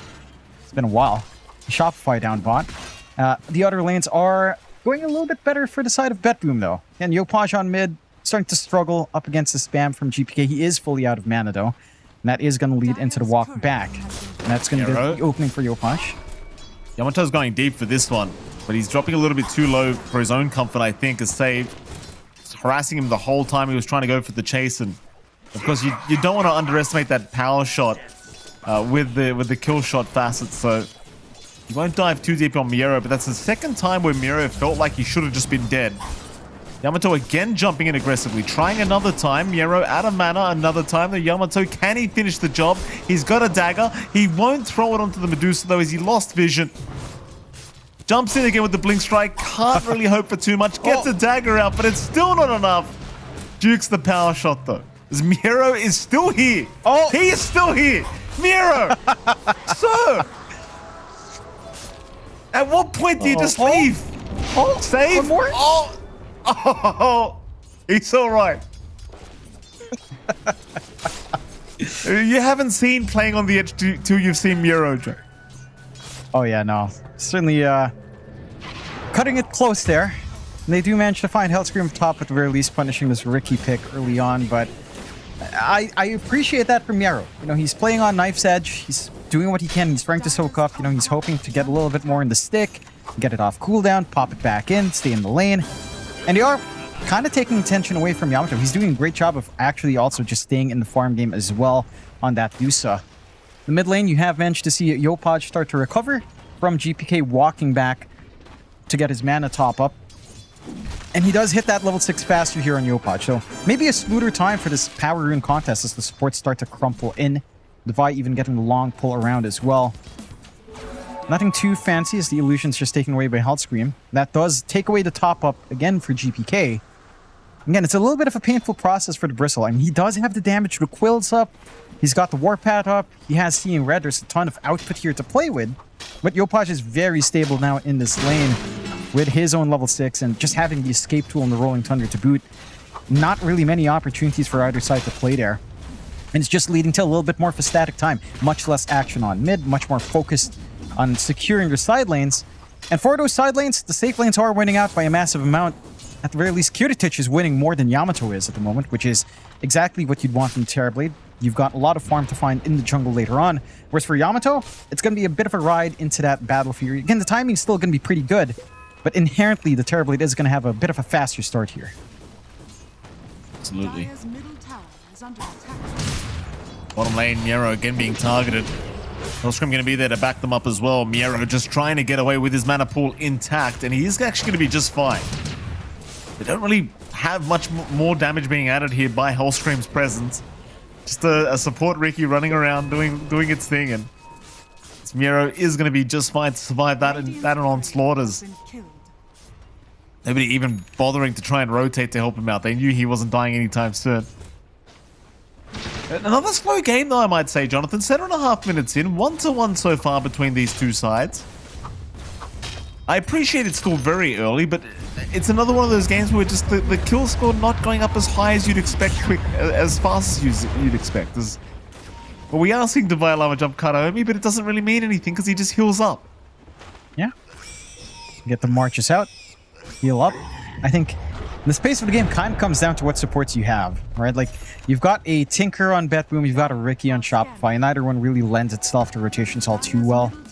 So you don't look for that action mid, you don't look for the action mid, you're not really looking for kills in the side lanes either because the off lanes are tanky. You don't really want to red clump up for either safe lane as well at this point, so it's just a matter of waiting for these spikes. At the least, you are starting to build some stacks up. It's a little bit easier for BetBoom to do that with a range support on save. Whereas for Shopify, they do have some large camp stacks at least. Nothing on the Ancient side, though. Should help them get that injection out for Yopaj or Divide Llama to get their mid-game items going. But yeah, a quiet game. 8.5 minutes in, 1-1. Very far away from double digits on either side. And yeah, they're just chilling. Sitting back, farming. This is peak Dota 2. When you've got Tinker and Ricky in the game, that's what you're looking for. This is pretty big on Yopaj show at the least. Diffusal up. So that's a good solution for Dedusa and the Bristleback. She became going to be very mana constrained to get the quills off. Could lead into a nice rotation to maybe finally find Miero here. Miero's only got save around to try and help him out here. Yamato going to jump in immediately. Miero actually going to be just perfectly fine. They couldn't really break the distance. Yopaj actually getting tipped by Miero because he did end up missing the swashbuckle anyway. And Miero almost gets the grasp. Luckily for Yopaj, he was digging at the time. Didn't want to cancel the dig. Yeah, gotta get full value out. Nah. I mean, I appreciate the attempt. How little the kills mount. It's how little the kills matter to these two teams. They'd rather hope for a bounty or something. You know? Yeah. Yeah, they want that 1 in 4 chance for the bounty. You know? Counts for a lot. Kiritic? Can they? Jump in. Kiritic should be dead here. Rolling Thunder is at a very nice angle. He does have Thunder, but the smoke screen is going to land nicely. And Divide Llama coming in right at the last second to secure the kill for himself. Very nice rotation. The TB was farming pretty effectively, but will have to take a bit of time on the sideline. And it will, and that's the kill that Shopify really needs. Like, yes, Miero's been annoying in the offlane, but the Terrorblade been left alone a little bit too long. Put a stop to that. They can start to pressure onto the tier 1 just a tad bit. They are clearing out some good stacks in the back here. And Divide Llama should be able to find this. Should be. Almost though. Divide dropping low does actually go down. Skem chasing Kataomi with the golem. Not going to really get there. In the end, Divide Llama unable to get the job done and in fact dies himself as they're trying to get the others out, but Skem is also going to go down to Kiritic. BetBoom going to be very, very happy with that exchange up at top. They still managed to find a decent chunk out from the stacks. Anyhow, they're getting space out across the map. You are freeing up a lot of room here for Miero. The Meteor Hammer not too far off for him to finish up. Although, jump in bottom. Miero forced the Stone Gaze to get away from that one. It's another rotation from Yopaj that doesn't really amount to too much here onto Miero, but he hasn't really retreated. Rolling Thunder's up in 2 seconds. Miero's going to show himself to boot, and now they'll definitely want to move in.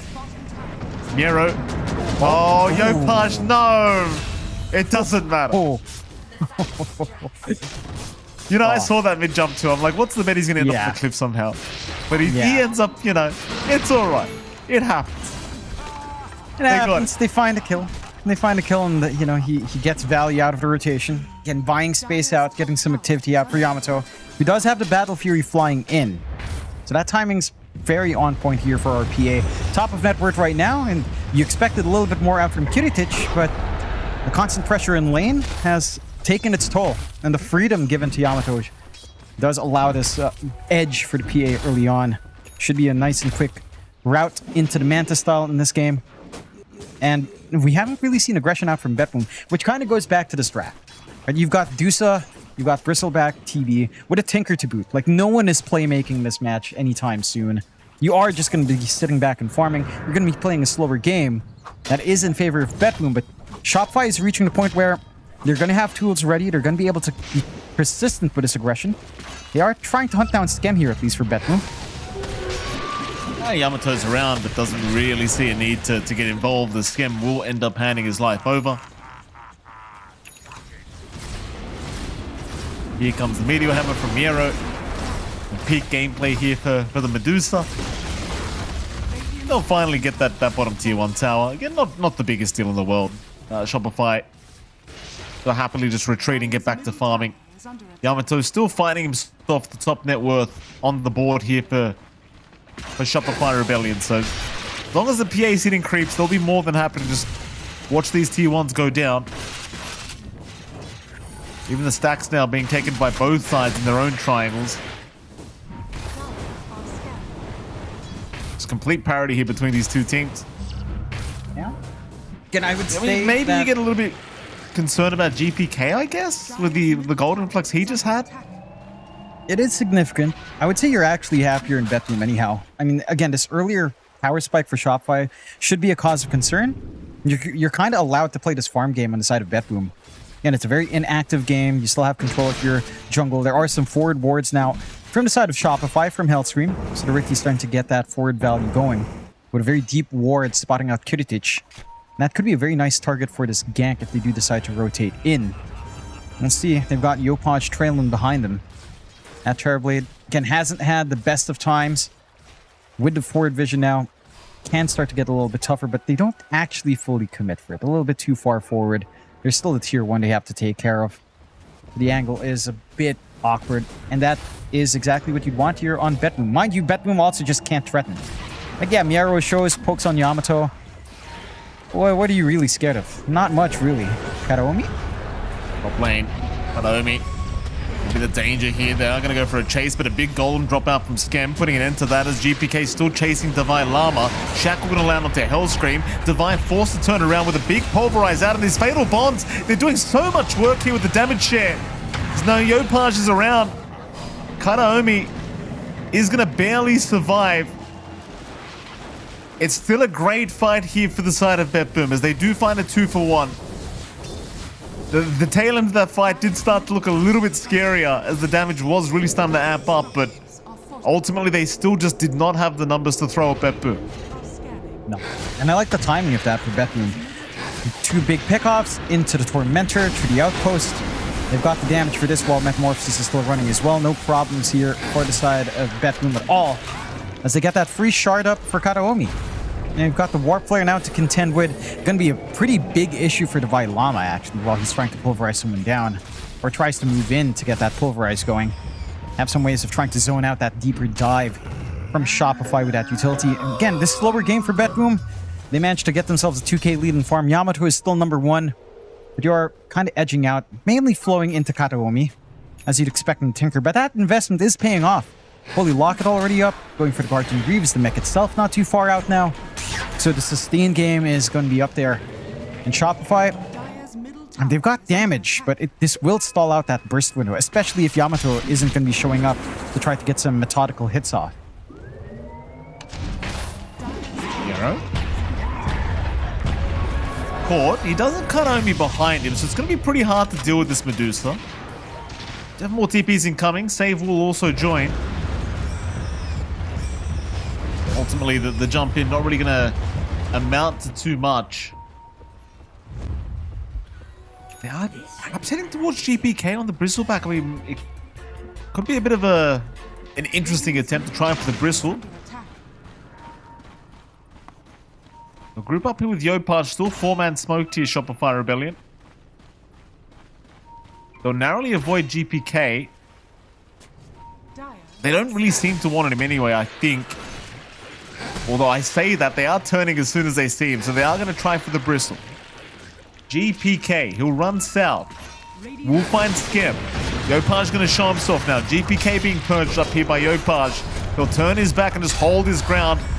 But ultimately, there is nobody coming to help GPK out. He will eventually die. Almost taking two of them with him. But not quite there. Save? Oh, trying for the power shot, won't find it. You managed to kill off Yamato in the jungle, though. I think you're happy with that trade-off. This PA is just #1 net worth. Much bigger target to kill off, and they're ready to fight. Yopaj actually already down here. Miro finding a nice easy one. And with that, BetBoom not to be outdone. We'll go into that mid-tier 1 tower now. No problems here with taking it, thanks to Miro with that Meteor Hammer.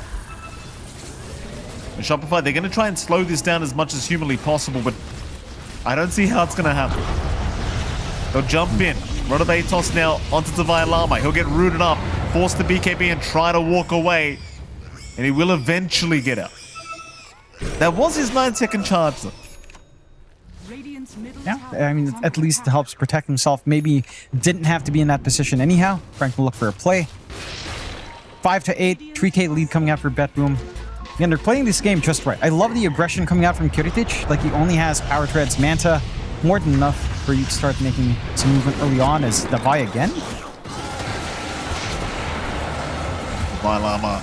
That's a bit of a sore one right there. I mean, you just popped your 9-second charge to get away, and suddenly you found yourself in a similar position. Not great news here for Shopify's. Now 4K net worth advantage sitting for BetBoom, and even if you've got all this farm on this PA, like, it's a pretty hard job for a PA to just be able to run in and just hit people. As you're seeing, they're just happily running at her instead. Yamato still trying to get away, but GPK now on the chase right behind the PA as Yamato's just running out of options. He'll try to blink strike the other way, but he is looking dead. They happily take him down, moving on to Hellscream. Hellscream to die to save. For BetBoom, the game's looking much more straightforward now, Jonathan. It really doesn't feel like Yamato's going to be able to stand there and hit people in these fights. No. Again, that's what we were talking about earlier. Like, the PA needs something up front.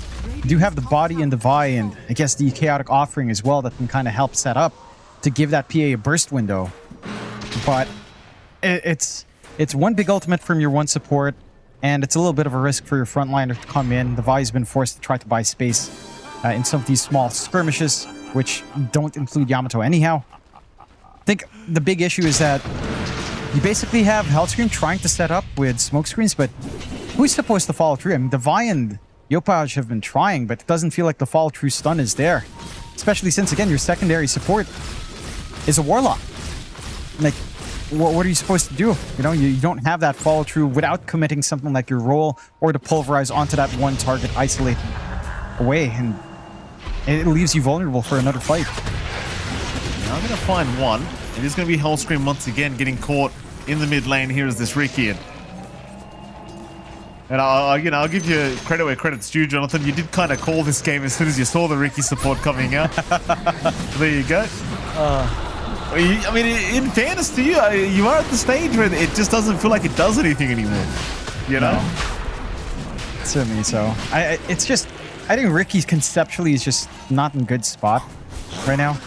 His biggest strength is that sentries are so slow to respawn. That's it, Yopaj. Oh, Yopaj. Jeez. That's just so much damage.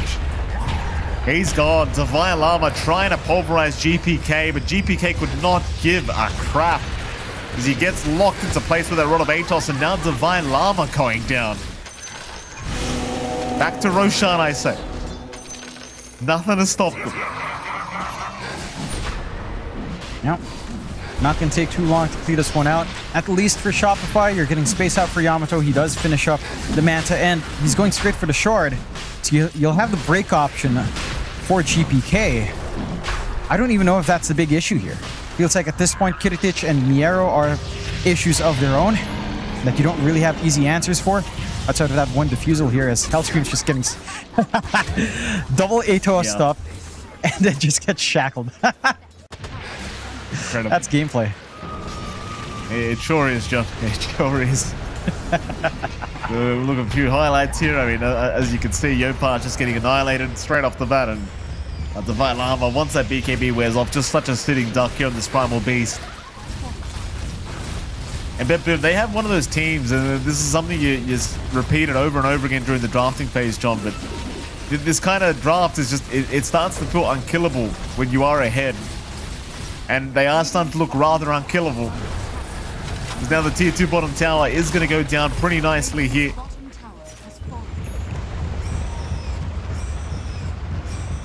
BetBoom, they're going for tier 3s. They don't give a crap. They want more. They know Shopify don't have what it takes to defend this. No. I mean, again, they have Chaotic Offering. If you manage to get a good Fatal Bonds off, maybe a good Pulverize and roll on top of that, damage can flow. The issue is trying to find that angle is easier said than done here. Well, there goes your tier 3 tower. DPK just kind of holding everyone else back. Bottom rack still going down relatively quickly here to Kiritich as he does find the melee, does find the range, and that's going to be more than enough for BetBoom to happily look for a reset. Wait for those cooldowns to be off and let's come back another time. No need to rush this game. They'll find a 10k advantage now. Sure, Yamato's still top net worth, but I just don't think it matters at the moment. It doesn't matter if you can't use it. No. Let's see if they can find a way. I mean, they have all their spells ready. They know where BetBoom's approaching from, at the very least. No vision to scout out that smoke, so they just need some good usage here. Then, well, they caught this time. Yopaj trying with the Rolling Thunder to lock down a couple. Yamato's jumped in, but has not really found a target he wants to prioritize. He'll try to look for Kiritich, but they do end up losing save in the meantime on the Wind Ranger. Yopaj still dancing around as Kiritich going to move back in now looking for Divine Llama, but they're unable to really lock somebody down long enough. Instead, it seems like they have found a Riki in the backside as Device still being chased by GPK. He will finally be left alone. Kiritich in the meanwhile, Sundering does get Hellscream. Looking for Yamato who has run away. Shopify buying back on Hellscream. Divine Llama now with the Pulverizer. Miero, he's almost out of mana. Surely he'll die here. Miero finally going down, and there goes the Aegis of the TB. Shopify continuing this fight. Kanomi's back in though. GPK moving back in a boot. Yopaj cannot sustain that much damage output. GPK looking to run away. Meanwhile, Kanomi does go down. Yopaj still in trouble though. Will die. Here comes Divine Llama, but Save is there with a shackle. Devi is down. GPK just will not die. Looking for more, they find Scam. Shackle's not really going to latch though, and seems like that's the end of that fight. Again, a very prolonged fight. You found some good angles out for Shopify, but it cost you a little bit to get those engagements out. I think the big thing for Shopify there is that they got a little bit greedy with that initial Pulverize out from Devi. He jumps in, he doesn't BKB, he gets a Pulverize, instantly shackled. The response is swift from BetBoom, and that just breaks up their initiation. Right? They're not able to build off of that one key piece of control. They're not able to instantly burst down. The fight drags on, and in a prolonged fight, when you're playing up against a Tinker, you're always going to feel good on the team with Tinker because you just have that sustain. Saw a few uses of Guardian Greaves coming in there, some uses of Holy Locket to kind of pocket someone up. The March is just going on and on and on as well. And eventually you just win that War of Attrition out. They've got the opening now for the Tormentor here on the side of BetBoom. They get a good timing to use for their Aegis, as it was set to expire now around half a minute, would have expired anyhow. And they still have control on the map. 8-18, 13k lead up for BetBoom. For the side of Shopify, and they are reaching this point where the damage from Yamato should start to kick in, right? BKB's up, you're going for the Basher next, you're wanting some control because you simply lack it for your team at this moment. Maybe once you have that plus a little bit more, you start to feel a little bit better on your scaling here in Shopify's end. You've got the full ads on Yopaj as well, so he's managing to spam out more and more. Devi's going to get out. BKB will allow him the space that time around, but my goodness, just so scary. Save, hunting. Oh, he's going to find Yopaj. They've got the Pangolier locked down. Yopaj going to have to pop that Rolling Thunder to find a way out of this one, and well, he should just be able to TP. He won't do so yet, though. Looks like he will stick around the area.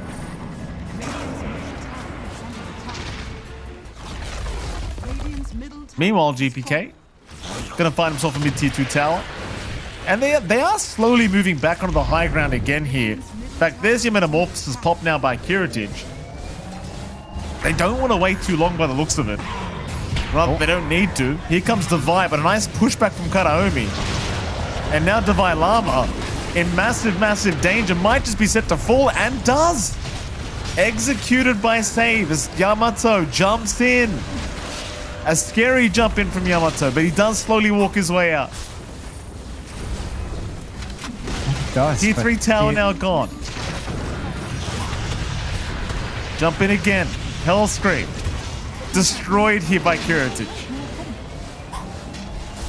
I mean, it's How do you even get from close? Shopify.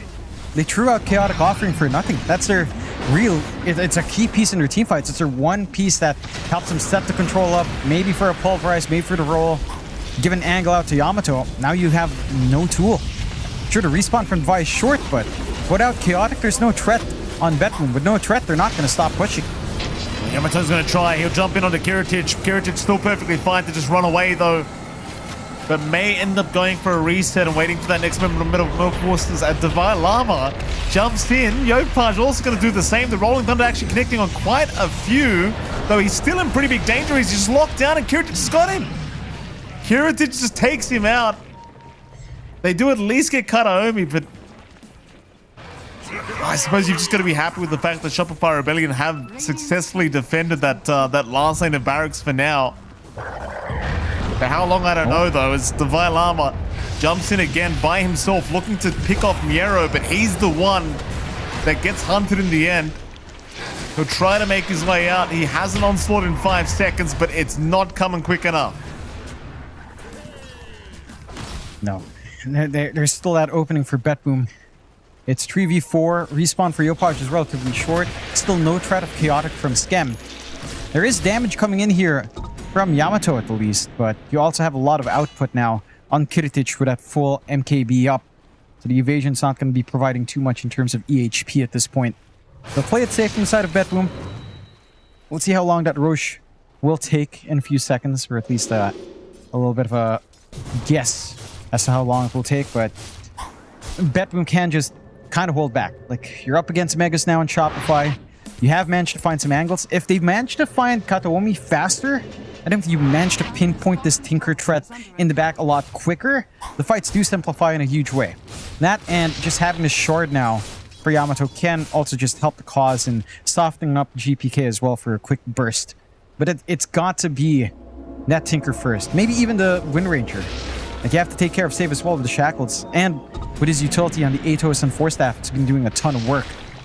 And all of that comes down to more than likely Hellscream. Like, Hellscream has to be able to identify these targets, try to get the smoke screen off. He does have his shard, so there's no helping from the outside any longer, at the least.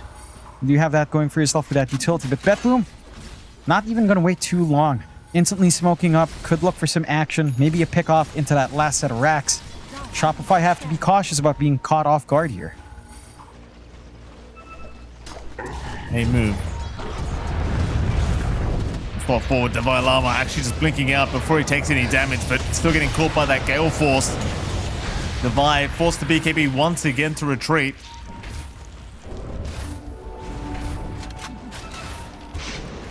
BetBoom, though, not really retreating too much, just smoking up and repositioning.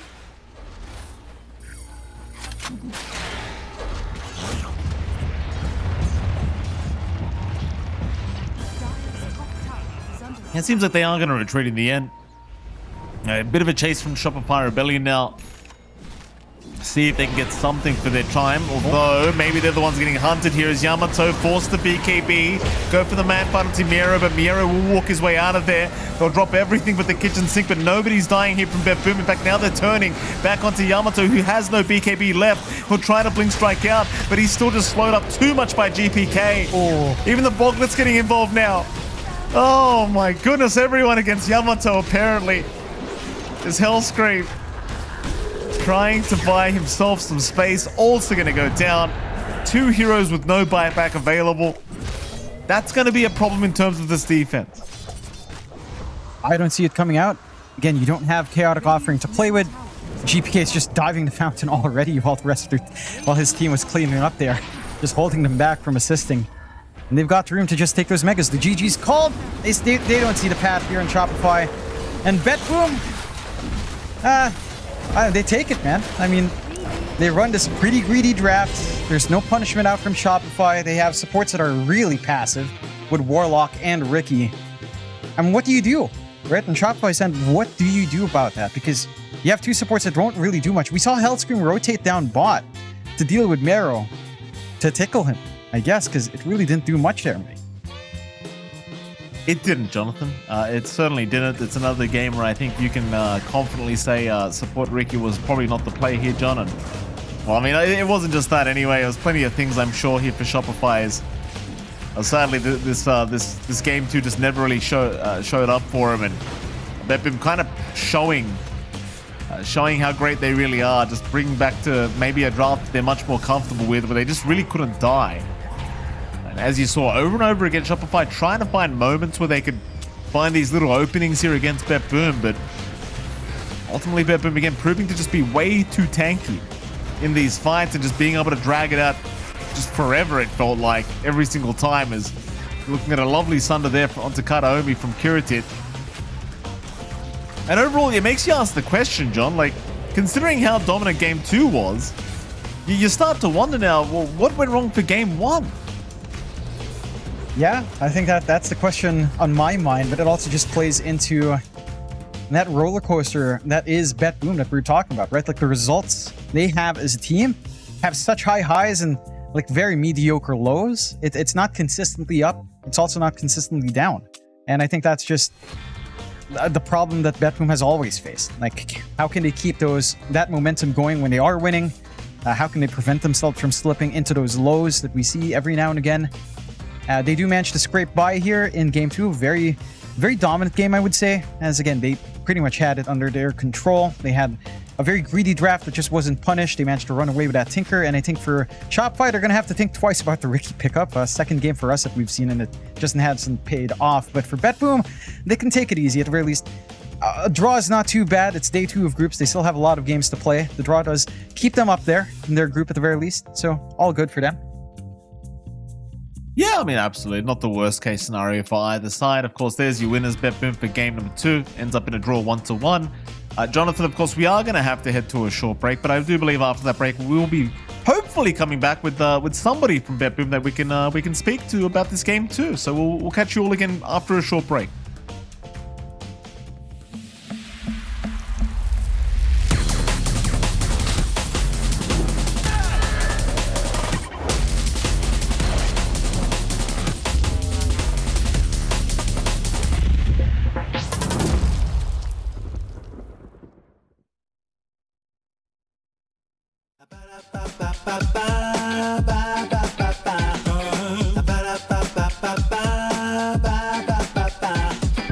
If you wanna get with me, all you gotta do, call me when you need me. I'll be waiting for you.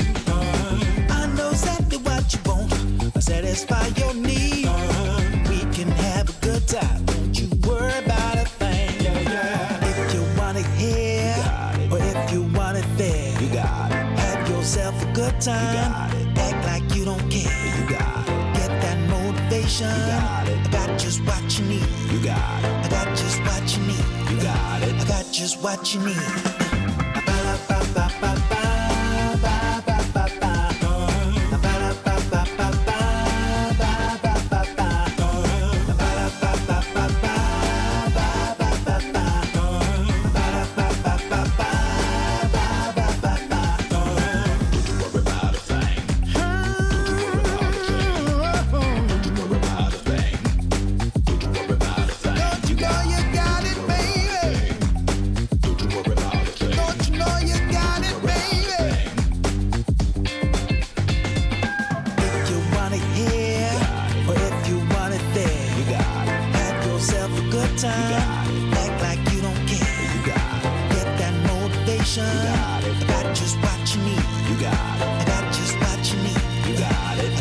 what you need.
turned on the dime when I saw you walking by. Something about you caught my eye, yeah. Ain't trying to waste my time, just standing in your line. Gotta take a shot for you pass me by. Ooh, so you wanna be alone for a minute? Well, come on, tell me what's on your mind. I wanna know what makes you happy. I wanna know, can I make you mine? Ooh, I wanna know if you know that I treat you right. I wanna know, can I spend the night?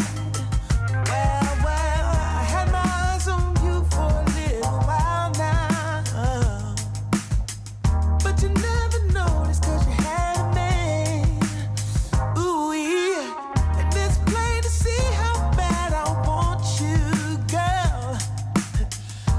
Trying to be much more than friends. Hey, so you wanna be alone for a minute? Well, come on, tell me what's on your mind. Tell me, baby. I wanna know what makes you happy. Wanna know, can I make you mine? Ooh, I wanna know if you know that I treat you right. Wanna know, can I spend the night?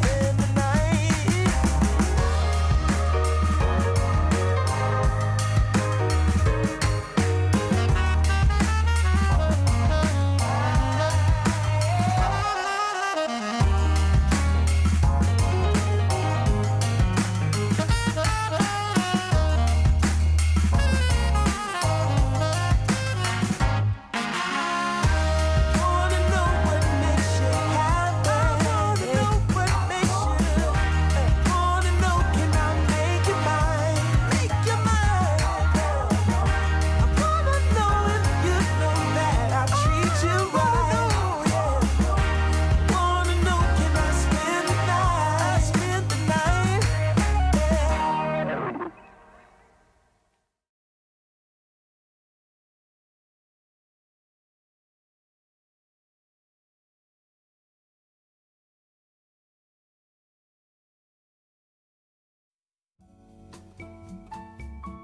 Welcome back, ladies and gentlemen. We are back from a short break for an interview from somebody from BetBoom. It is, of course, MLP Dota and John X5. Jonathan, welcome back. So how was your break?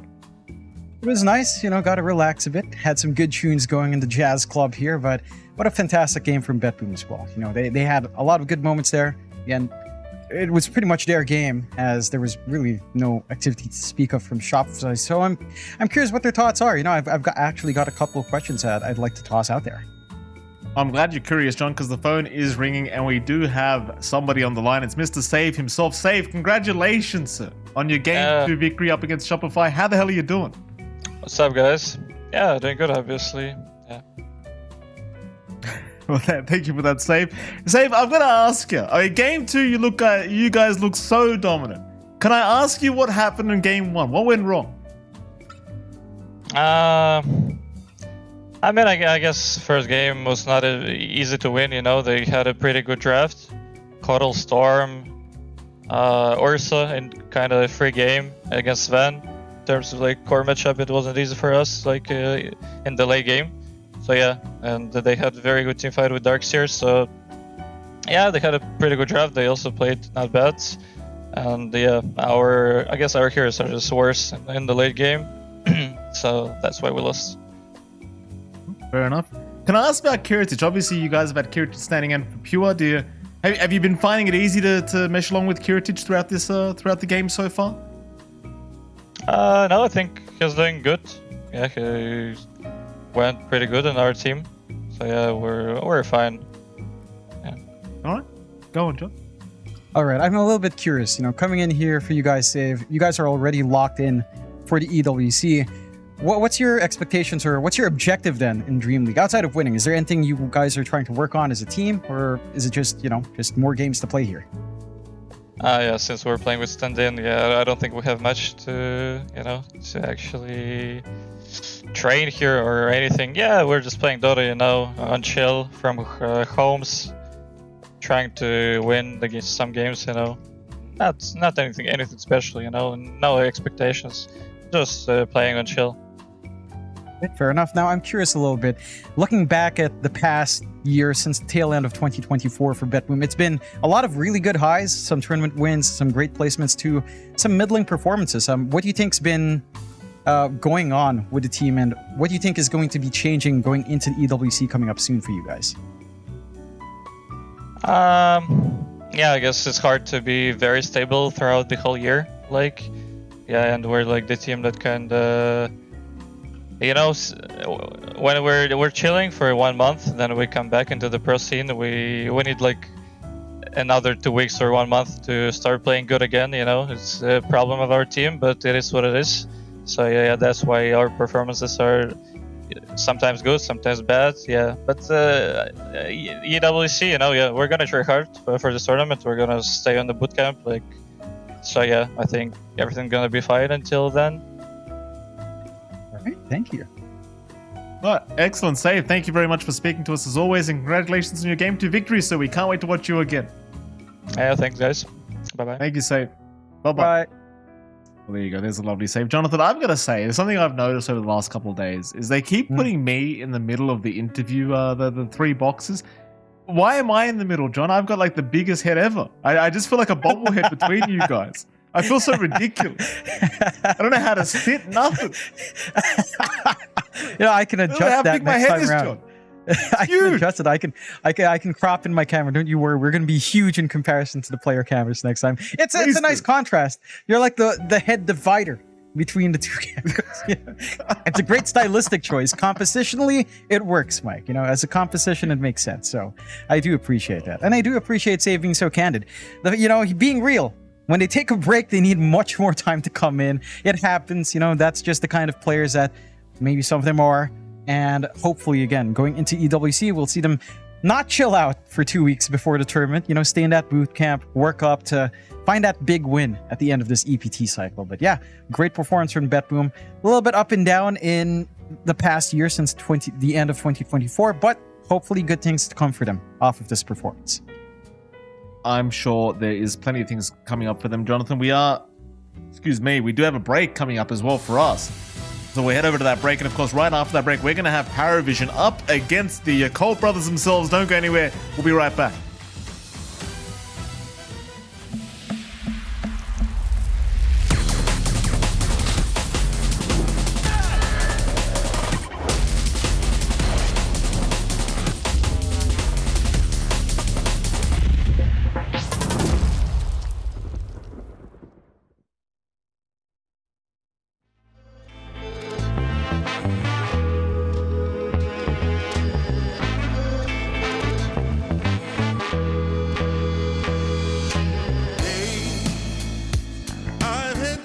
struggle.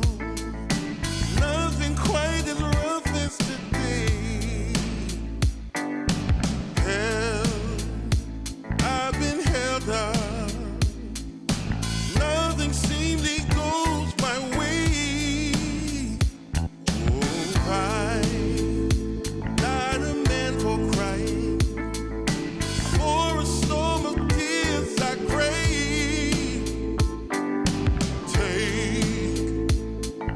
Sorrow from me.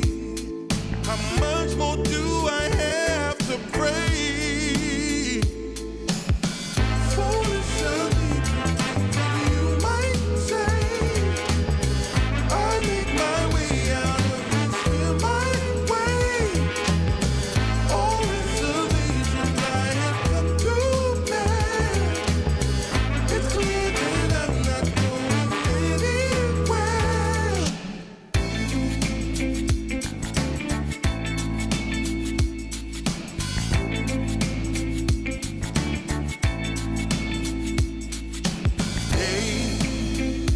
I've had days of struggle.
gravy, pie, and cream.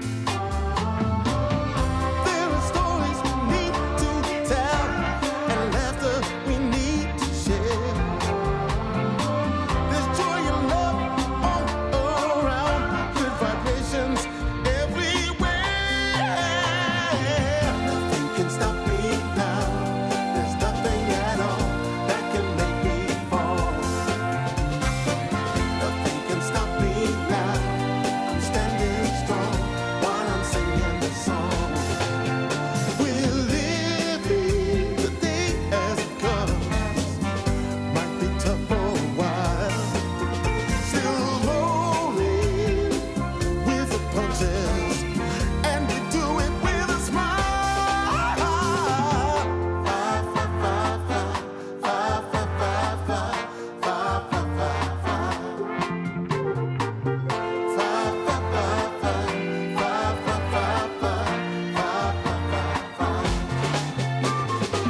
Nothing can stop me now.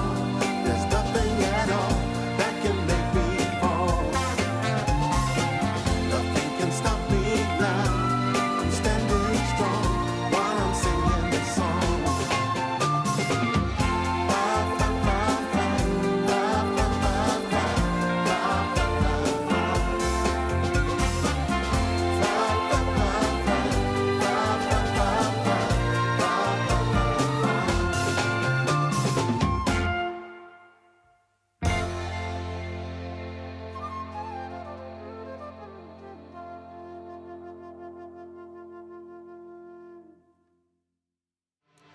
DreamLeague Season 26 is brought to you in part by DHL, 1xBet, and Anthros.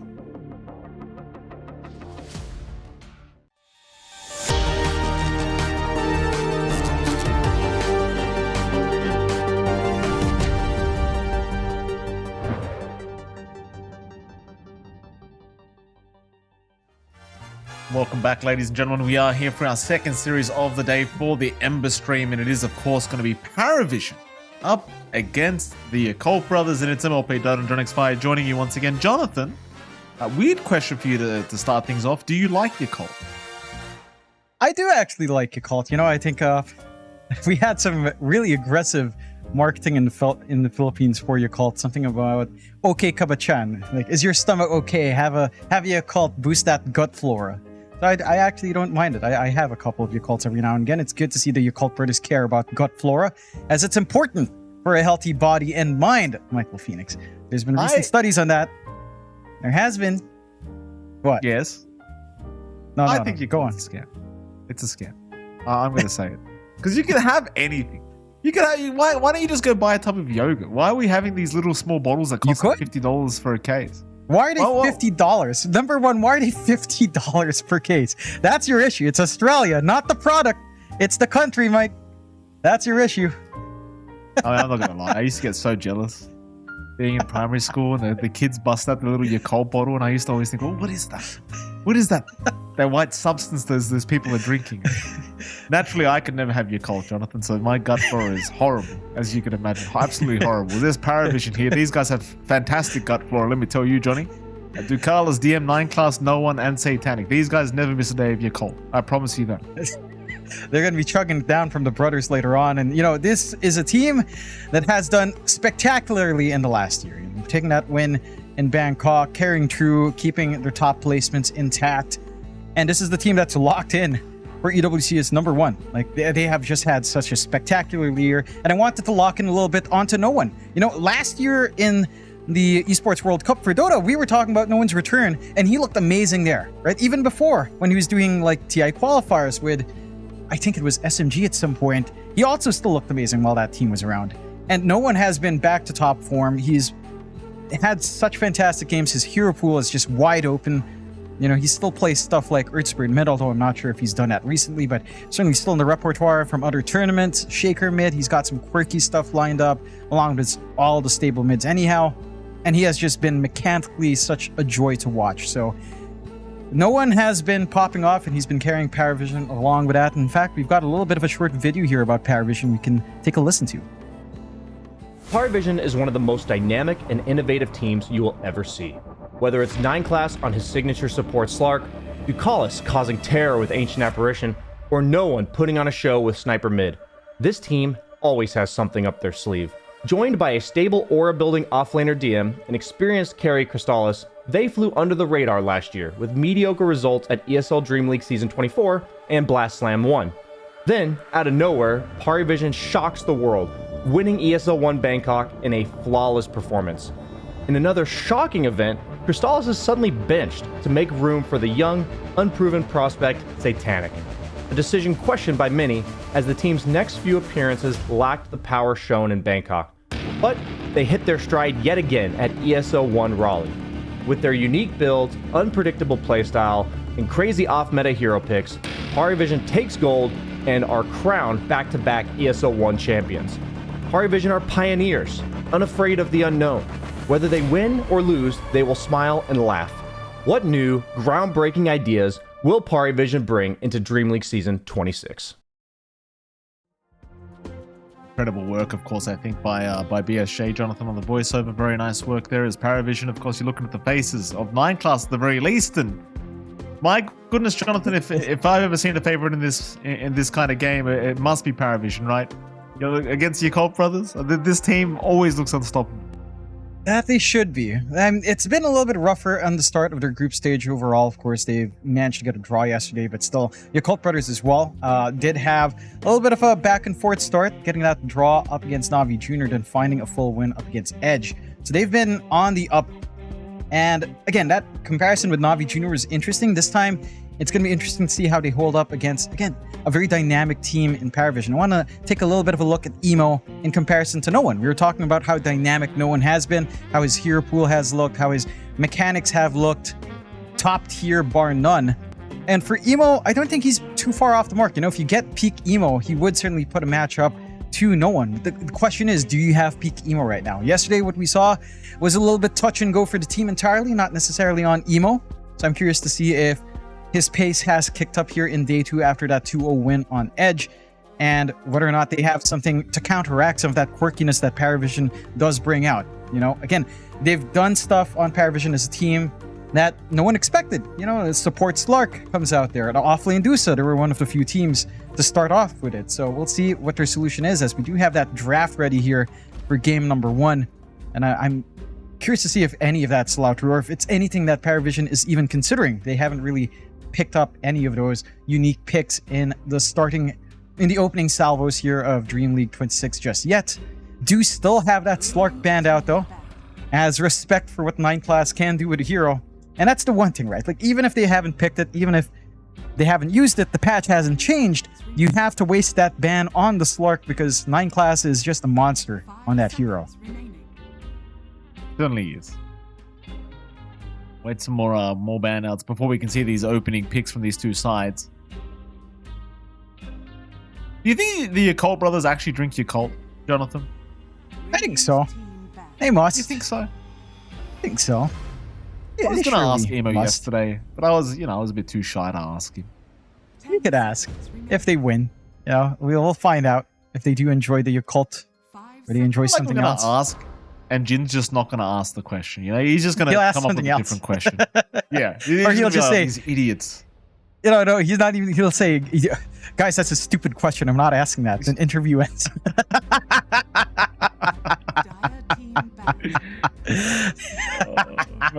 That'd be beautiful. Even the respect ban on the Invoker up against Emo is kind of nice as well. Of course, as you would remember very fondly, Jonathan, Emo, a pretty disgusting Invoker player in the right game. That he is. It does leave a lot of big options still open. Surprisingly, TA left in the pool and Morphling left in the pool. So either side has these big win conditions they could fall back to if they so wish. I think Terrorblade's been a pretty popular pick as well that does slide through the bans, along with the Dusa. So all of these are still open. Yakult can kind of ban one of them. Heck, even Kotl or Tinker are still up there as well. So you do have some big win conditions left in the pool. The Dusa is the priority ban, and they will take that TA we were mentioning, as it just has felt pretty hard to contest. Again, that tempo, getting at least 2 out of 3 of your tempo items, the Blink, Dragonlance, and Desolator. You get 2 out of 3, you're set to go to join in these early skirmishes at around the 16-17 minute mark in most games. I like seeing this for your Cult Brothers. It's just a very stable hero to kind of hand onto Fly, maybe even Emo if the mid matchup works for it. You're just nice and secure, but there's the Morphling we were talking about as well. Paravision picks it up. One of probably the most winning carry right now, along with that TA. You can't fault them. The changes to Morph, the changes to Replicate has just been insane with how much damage Morphling can do now. So, yeah, nice and stable for parry. There is still the Ancient Apparition open, but they do have a ban here on parry if they're worried about that. Chances are your Cult Brothers won't be able to slide away with that easy counter here. We ban out the Kunkka for now. Can't believe we actually have a game where we're seeing TA versus Morphling, because it really does feel like every game these two heroes are banned out. Final ban for your Cult. A lot of emphasis on the mid lane of no one, of course. There goes the puck as well.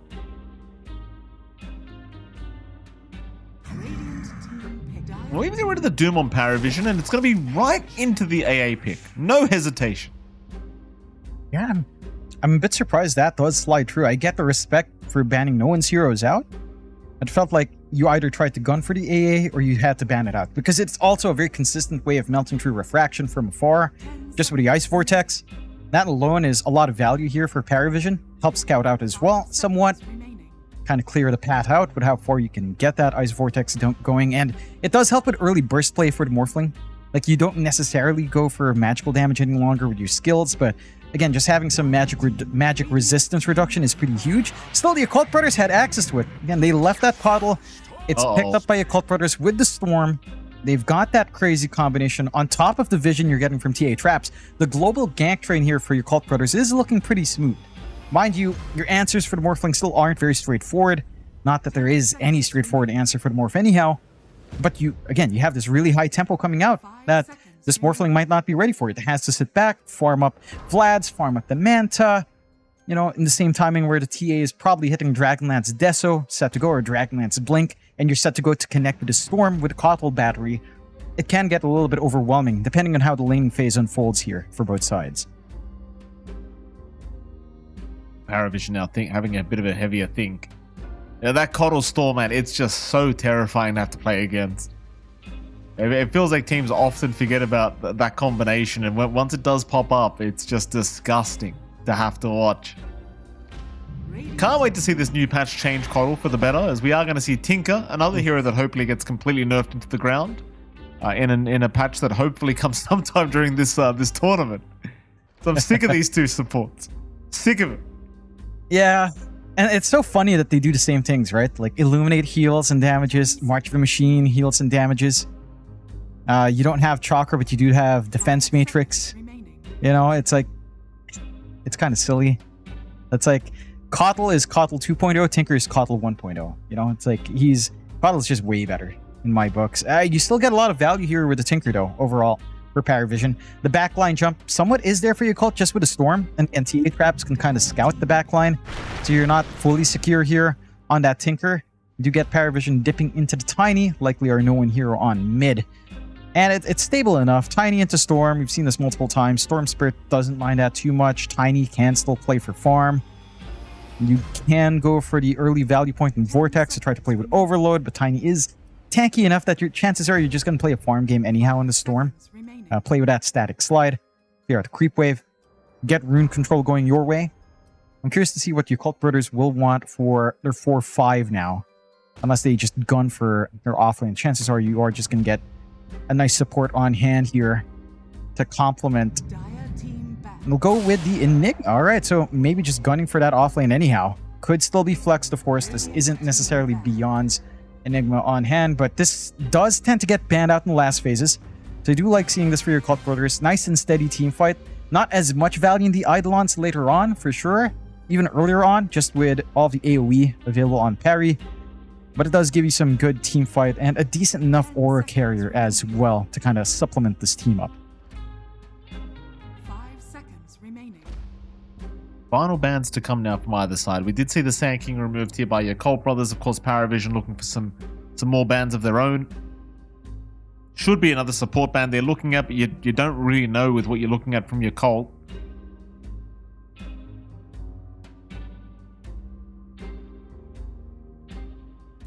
it doesn't seem like the worst Enigma game in the world, right? Like you don't have the greatest cancels in this game against that Enigma. Avalanche, a little bit annoying, but that's about all you've got. There's the Elder Titan ban from Paravision now. So it does seem like the R&D just focusing on support banouts against your Cult Brothers, and I think that's fair enough. I don't think Enigma support's what we're looking at. No. Again, chances are it's probably just beyond zero. Your safe lane matchup against Morphling, it's very stable for Enigma. You should still be able to just find farm, get that build up that you'd want. And for the side of Paravision, they're looking to close out with something for just a DM off lane. Do ban out the Night Stalker just in case the flex kicks in. So I like that. Just showing a little bit of respect for the one thing that really hard counters that AA and the Tinker in the back. Even a Morphling if you manage to get a good blink on top with the silence. So they are securing their position on parry quite nicely for your Cult. Time to show that flex. Will you take that gamble on the support Enigma? You're just going to go with Beyond on the Enigma. Last pick of support here. Close things out. Possibly just for Baboka now. There is still a couple of good supports. Again, we haven't seen too much of Ringmaster, but could be nice here to save from the Avalanche Toss and the burst damage, or when you're getting jumped by the Morphling. Doesn't really hunt the backline, but maybe that's where it's a little bit tough. You want something that could play with Storm. Clockwork's there as well. If you wanted that, you could run that. They go with the Tusk instead, so it's another way to save and still find a position on top of these heroes. I do like this for your Cult Brothers. Tusk Enigma lane now online as well if you want to run it that way, or even just Tusk TA lane. It'd be pretty sick, but Paravision just go into that Brewmaster themselves. So they've got their own bit of nuisance to play around with here for DM, and the lane isn't that great for Fly. There is consistent burn for DM to play with. He is tanky enough to not care for the early meld and Sideblade strikes from Fly. Do you feel like you managed to eke out just a little bit extra on parry? Mind you, you're still playing into Storm Spirit Keeper of Light. It's hard to bet against that, but I like the lane setups on Paravision. I feel like this Brewmaster is going to have a great time against a TA, or at least a very good time. Not going to get shut out too hard. And if they can buy the space for Satanic to scale, that Morphling in late game scenario, it can be terrifying. What is that a poster? What's that? that man's name? What's his name? I can't remember. Hezbollah, yes, that's correct. Is that a poster or a model or what? It looks like a cutout. It looks like a standee on his couch with a little scarf on. What the heck? All right. How is that? How am I not going to point that out, John? It's right behind. Yeah, it is right behind him. I wonder if Ducalis is a big fan. Must be. Oh, have it right there. Oh, look at that, John. What a Giga Chad. He's got guts right behind him, John. This guy is a Giga. This is the guy I like. Yeah. DM has taste. DM has taste. And he has Stitch at the bottom. Look at that, Mike. Good taste in 2 different segments. Oh, God bless. I like Hey, what? Oh, yeah. I thought you were going to say, I hate Lilo and Stitch. I thought you were going to say, I hate Lilo and Stitch. What kind of maniac hates Lilo and Stitch? The last animated masterpiece from Disney. Hand-drawn masterpiece. I've never watched it. I'll be honest, John. You're a monster. Your kids will. You're gonna watch it. You're gonna watch it, Mike. You're gonna watch it because you've got 2 girls, Mike. They're gonna watch it. No, I won't. I guess you just don't want to spend time with your children. It's a good film. Yeah. You're gonna watch it. Mike. You're gonna love it. You're gonna love it. Just don't watch the live action crap that they're shoveling out. Let's pretend that doesn't exist yet. Watch the drawn. It's really good. Trust me. I was a kid, John. I just wasn't interested. It just didn't look that good to me. Anyway, moving on. There's a lot that says about taste right there, Mikey. It's deep rooted. It's not a recent thing. Smoked.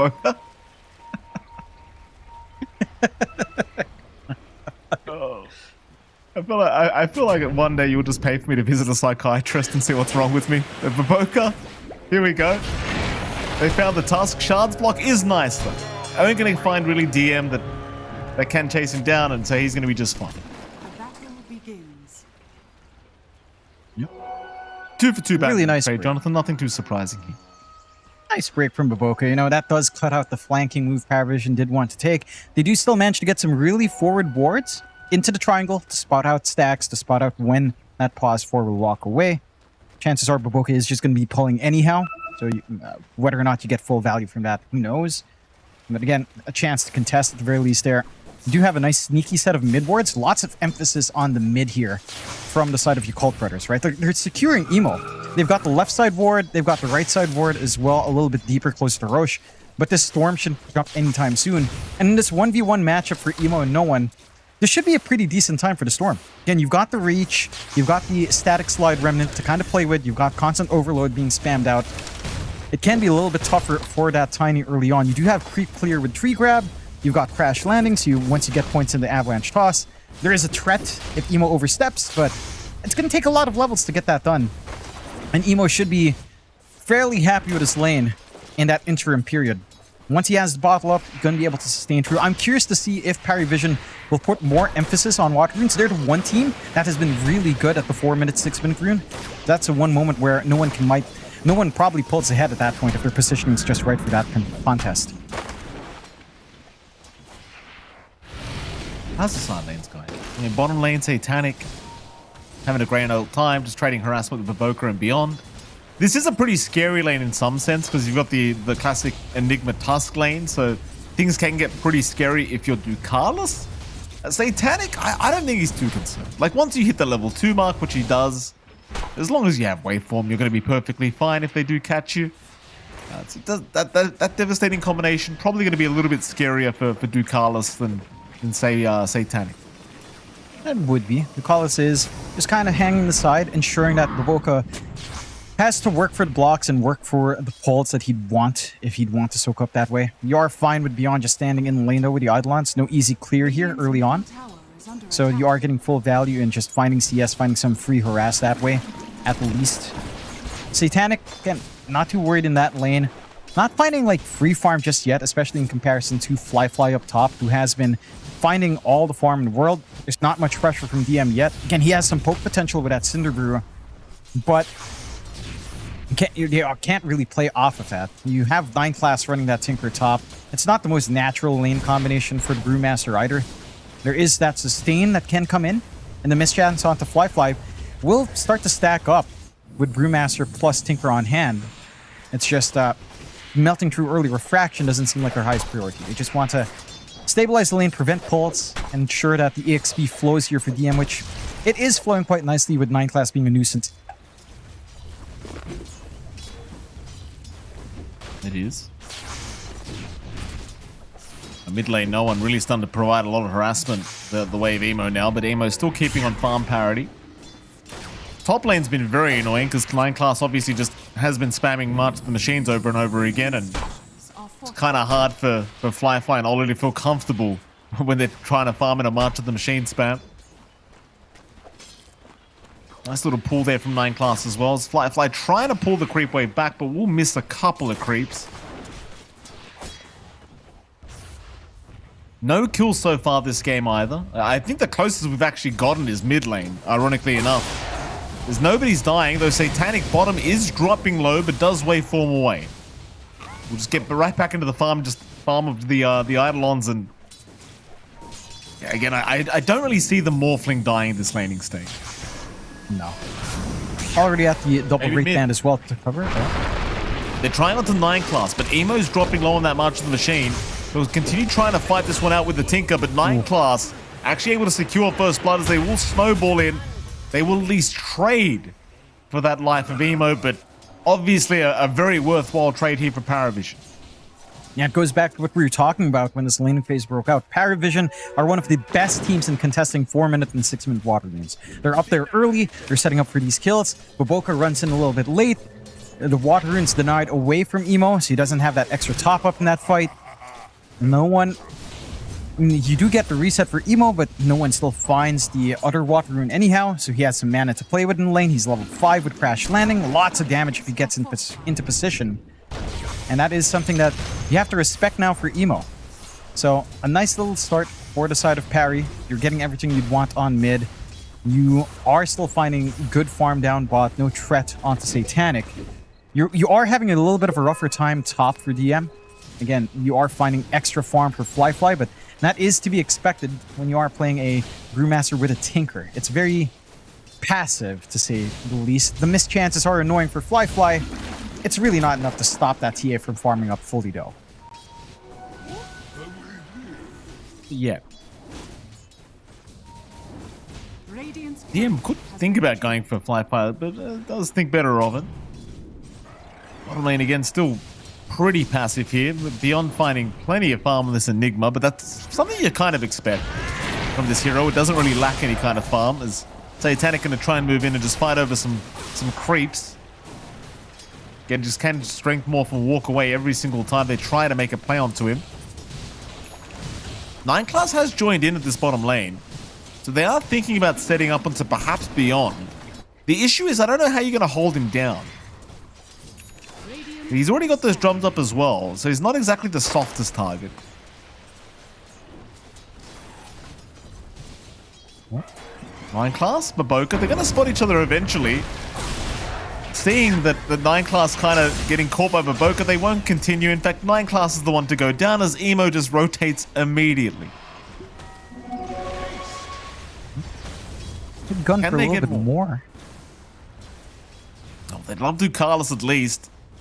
Ducalis trying to hide in the tree line, not going to make it out, and there should be another freebie for Emo. In fact, Beyond will be the one to take it, but nonetheless, it'll be a freebie. And with a siege creep up at the 5-minute mark, they can happily just go after this tier 1 tower.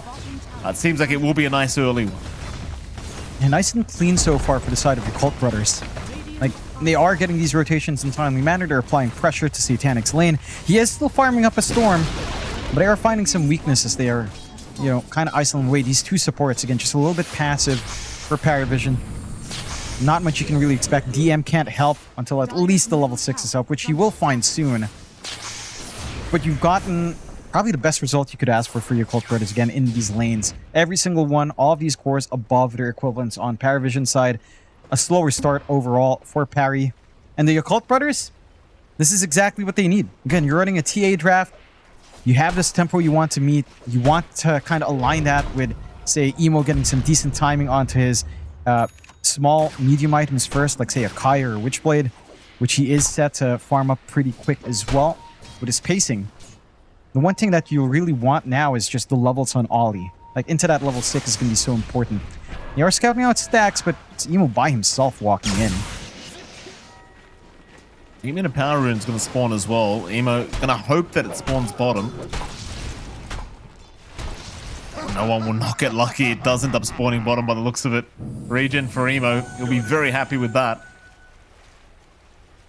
Not that he really needs it. Johnny's got a coddle right behind him at all times, but it doesn't matter. Still very handy. And so far, so good if you're the side of your Cult Brothers, John. Like, you look at the net worth graph, and all 3 cores of your Cult, they are at the top, and it seems like they are pretty comfortable so far. Even just the scoreboard their way as well. Nothing really to be afraid about here for your Cult Brothers. And again, this plays into their timing really nicely. You've got the steady build-up for Fly into his Dragonlance, and then he's just 1 item left to kind of be online in that early portion of the TA's power spike. You've got Beyond just working into the auras nicely. Like you said, drums are already up earlier on. Pipe coming up next, mitigating a ton of that burst you're looking for with no one and this Avalanche Toss combination. And even some of that utility out from the supports as well. Nullified with a little bit of that pipe coming in. Down mid. Moving in. Who have they got? Emo. He's alright, just easy zip away. It's another thing against this Storm, like, you really don't have the strongest lockdown. You know, it's basically Tiny and Brewmaster. Not the greatest opportunity to try and really lock down Emo and take him out. No. Like, it's pretty rough. Unless you can land like a cold feet, you don't really have the answers here to actually keep these guys down. No. Yeah, you've got to be on point with like the cold feet Avalanche Toss combo, and even then, there's still that window for Emo to get out. They did try in that last engagement. It's just not enough for the Storm. And that's the big weakness here for Parry. Emo is going to be running around like this for most of the game. Even with DM and split, if you isolate away the Storm, well, you're leaving angles for the TA, you're leaving angles for this Enigma to try to play. Oh, Jump in, Emo again, looking to try and go after no one. And this time he's got help around him, so no one. Sitting duck going down to Ollie now. I'll tell you what, again, your Colt brothers, it just seems like they've got literally nothing to worry about so far, at least this game. And here come the shenanigans, John. Ollie's level 6 now off of that kill, so the stupidity starts. and it does. Just topping up Emo. A bit of a battery in the back. They've got room to shove in onto that mid-tier 1. There's going to be no defense yet on Parry. They just need so much more time. Right, like Satanic's working onto the Vlads. The Vlads alone also is just not the power spike for the Morph to join in. You're gonna need some stat padding items first. You do need that blink up on no one, and it has been stalled out. Bottom network core in this game, marginally behind DM right now. And you just don't have that threat. You have to see the space out. And a 4K lead early on for your Cult Brothers. Again, it's worrying for the side of Parry Vision, because this is leading into Fly and this Desolator time. There's been no pressure on that TA top. No movement, because you just don't have the items. You need that blink. You need to find that angle in. These two supports on Parry can't set up fights by themselves. And you don't have that mobility. You don't have that initiation on Parry Vision to get anything done early. Your Cult Brothers do have to kind of keep this tempo up, though. Because if you do allow that recovery on Parry Vision, like say Satanic gets that free ride from Vlad's into a Manta, nice and quick, without contest, trouble can still rise up. But that should kick into gear around the time Fly finishes up the Deso, which isn't too far off. Part left, 1.6k gold, has all the space up top, even has his tier 1 to still farm the creep wave as well. Side of Parry's just constantly grouped up as well. Like, they're not really finding anything for these group ups. It's a lot of time. It is a lot of time. Emo's going to find an arcane rune in the meantime. You know, I think you're in a pretty awkward situation right now for Paravision, because you need at least a couple of items up before you can start making these moves. Like, at least have a blink up on no one to really be able to initiate. Even just the Radiance on DM might help in the middle of these fights, but before these items are up, I don't think we're going to be seeing too much action from Paravision. Emo might run into Satanic. They are right near each other. Like, they will miss out for now. Beyond and Maboka also slowly moving in. I don't believe they actually saw the morph, and even if they did, it probably would still be a bit too hard of a kill to actually try to hope for.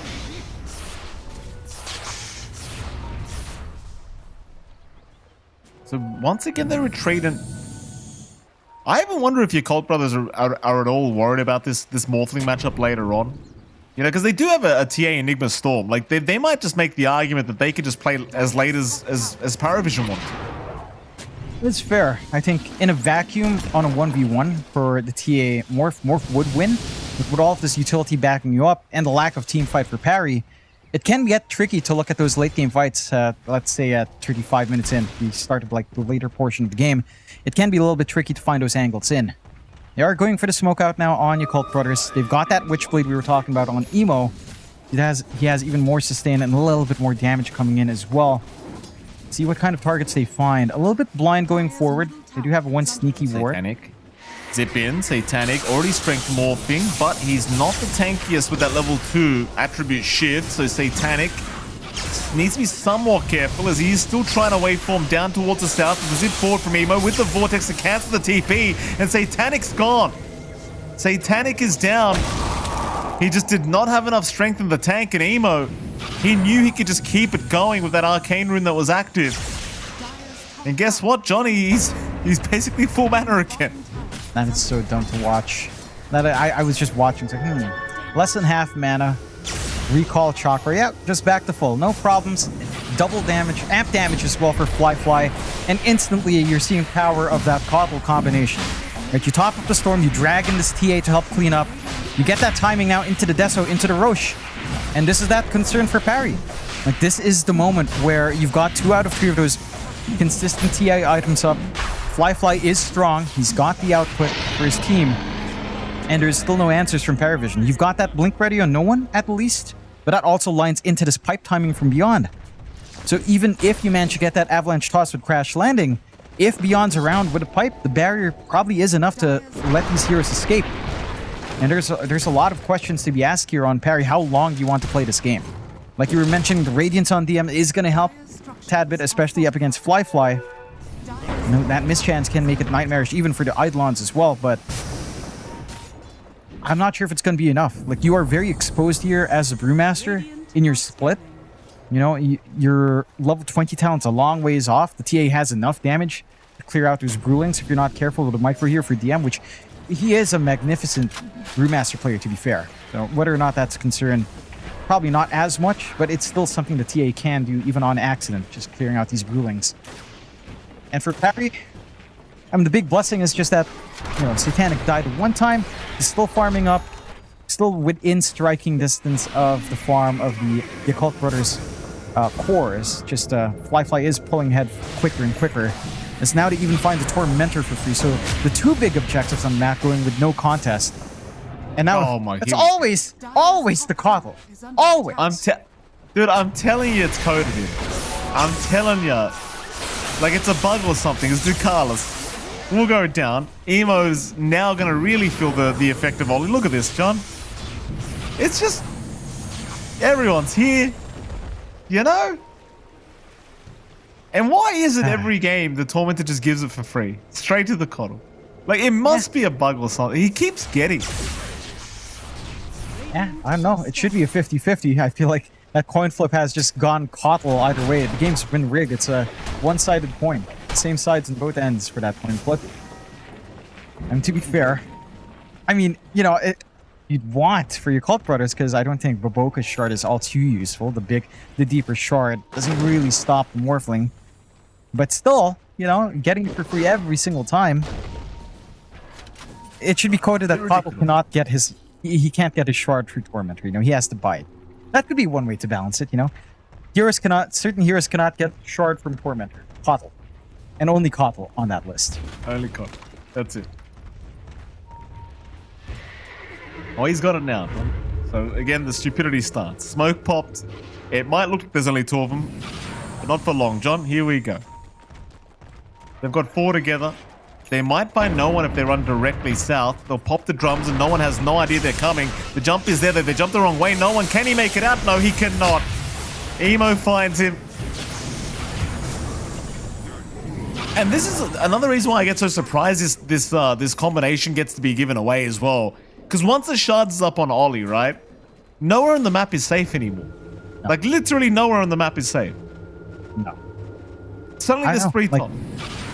It reminds me of the last group we were casting as well, right? Like kind of Rally, where people were just not banning this combo as well. It looks like it's the same thing happening here. To catch a 9 class out, this is satisfying at least. It is. 9 class. Oh, you had to say it, didn't you, John? Oh, what a hero! Satisfying for you, John? Are you satisfied? If you're a Tinker player, you're satisfied. If you're 9 class, you're satisfied. You're so satisfied. Look at that. Just get the barriers going. Bail out. Who cares? Ah. What a hero. We've got two heroes that are amazing. Two amazingly smart heroes in this game. Like, look at this. Wow. This is so stupid. Wow. Oh, you're right. No worries. Wow. Wow. Oh, Emo. Jumping in onto Satanic, but this time it's alone. Thing is, John, he doesn't really mind just wasting his mana, right? Because it's he's got an infinite mana glitch right now with Ollie. So it doesn't really matter. It's free real estate. He even has the Eternal Shroud. So if he gets avalanche shots, he gets even more mana. Like, I love this. I love this. Emo is thinking outside the box. This item has been labeled as garbage by everyone, hasn't it? Since the nerfs. It still does work. Yeah. And it's really good into the AA, into the Tinker, into the Tiny. It's a really good game for it. So I like seeing this out for Emo. Not that he needs more mana, but hey, extra magic res is nice. Fine class. This time? Get that satisfaction this time, John. Are we going to be satisfied? Yes, we are. Consider me satisfied, John. I'm a happy man. It took a lot of effort, though. That Tinker is tanky. They've got some room on Parry to siege mid tier 1 as the bot is just being Shoved in by Beyond with his drums in the upper lawns. Got enough damage. Will force the 40 out as well. But 1-8 for your Cult Brothers as Paravision have not found a way to play the game yet. Again, kind of down to draft. A bit of a smiley out. All right. What did Emo do now?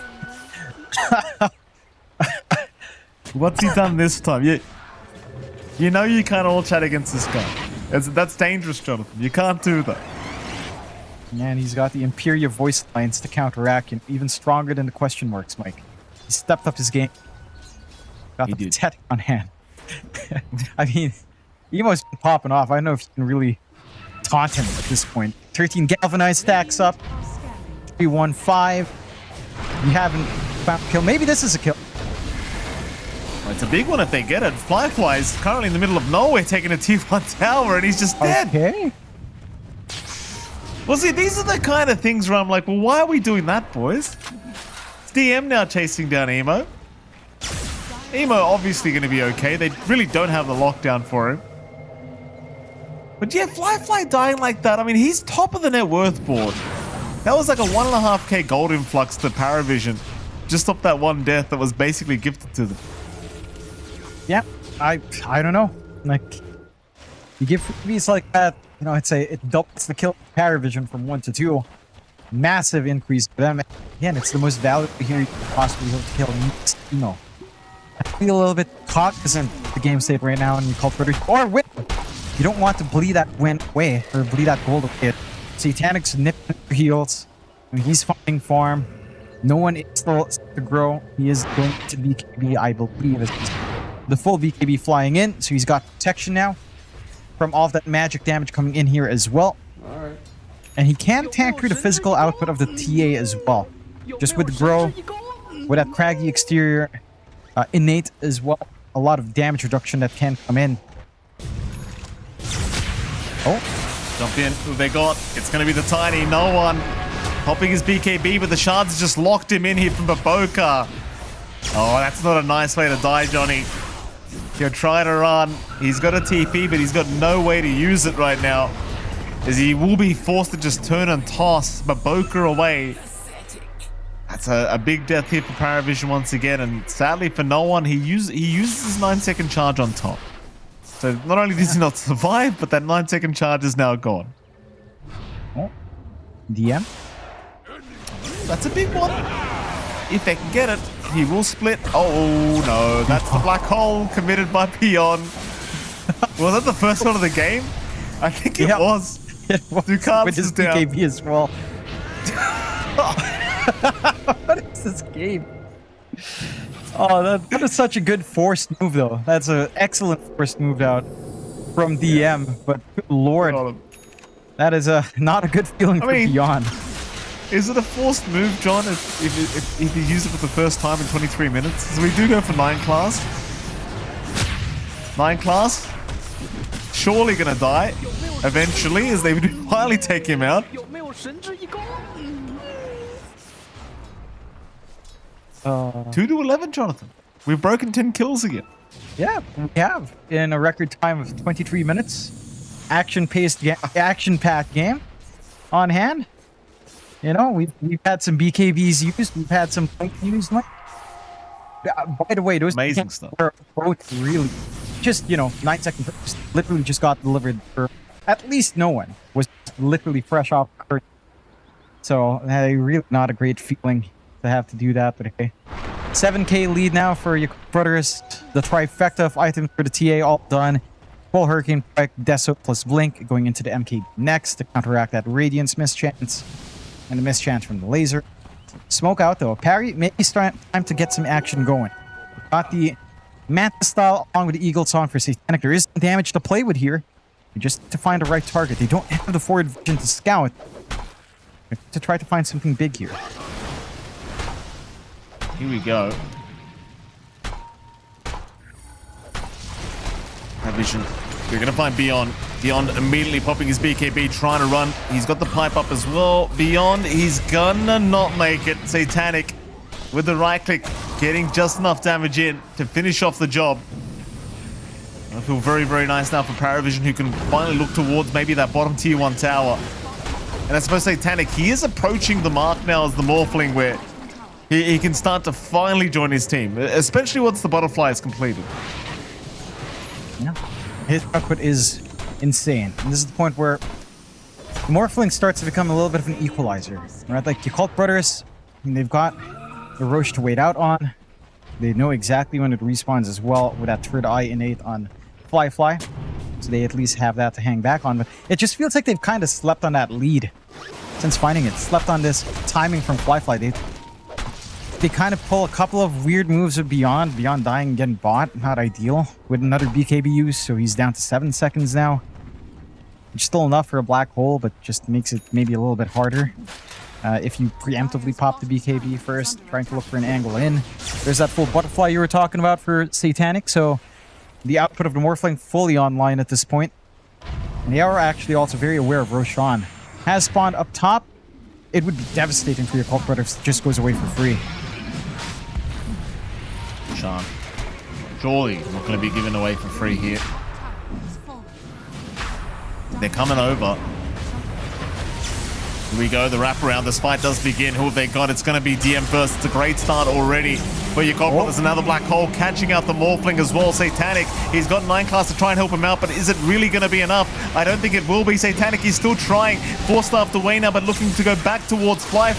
Just fighting him against the world right now. Satanic, he's somehow still alive. They'll go for 9 class instead and take down that pesky Tinker. But 9 class and Satanic, but there's still the really big problems here. Satanic still going, will find Baboka. Moving on to Dekalis again, they'll find the AA at least, and it's still going to be a 3-for-1 trade in the favor of your Cult Brothers. It's a great fight anyway. But my goodness, they just don't seem to be able to deal with this Morphling. No, not quite. They're doing a great job of isolating away Satanic though. They're focusing all of that single target control, allowing Emo to clean up the sides, allowing Fly to focus on other targets as he realizes the durability of Satanic's a little bit too high. Needs that full MKB to really land a decent set of hits onto that Morph. And they trade nicely. They stop that Roshan from going. They don't manage to take the Roshan themselves, so don't really have time. And you could think about a recontest here on parry. You still have that split on DM ready to go. You've got the Ice Blast back up for Ducalis. Why? Your Cult Brothers should be aware though. And they are holding that spot on the cliff up high, using the Illuminate to send some vision in. There's Roshan, Satanic, able to pick it up. Still a pretty big win here for Paravision as Satanic now looking for a fight. We'll have to back off. Fly now does pick up the full MKB, so you might be resolving a lot of the issues you were having with trying to deal with Satanic. That evasion was being a huge nuisance. But still, the Aegis does go the way of Paravision, so all that hard work by your Cult Brothers this whole time, and in the end, it feels like Paravision are the stronger team all of a sudden here, John. And there's still an AK advantage for the side of your Cult, but Paravision are the ones that are moving forward here. And they are. And again, they're getting that confidence out with just how free of a game Satanic's had. Like Fly had an equally free game. He had those early spikes. It didn't feel like your Cult Brothers utilized the earlier spikes of TA to their advantage as much as you'd probably expect. I mean, they took Roshan, they took Tormentor, then they kind of sat in that advantage for a while. And this recovery for Paravision is just phenomenal. They still have a lot to play with here on the side of your Cult Brothers. Again, Black Hole's coming out in a few seconds. They've got a little bit of a poke down bot as well, with just Emo committing amp damage on Emo as well. So a lot of output if a fight does break out. But with 2 lives in Satanic, you're hard pressed to find a first life. I don't know if you're going to be able to even find a second life at all here on the Cult Brothers. It feels like they need something to really lock down. And it just comes back to this draft. Your hard lockdown is as Snowball, Punch to an extent, and Vortex. But nothing to really hold this white team fight outside of the Black Hole. Which is really tricky because Paravision's been really good in being patient. They're not clumping up for big black holes. You kind of are stuck for Beyond and using that only onto the one hero, which tends to be Satanic. And even if you do that in Satanic, he's just too tanky.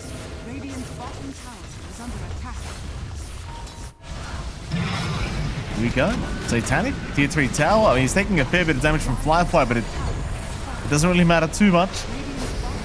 With all the healing in the world, all the shields in the world, still got that Aegis. Satanic, in fact, is waveforming forward.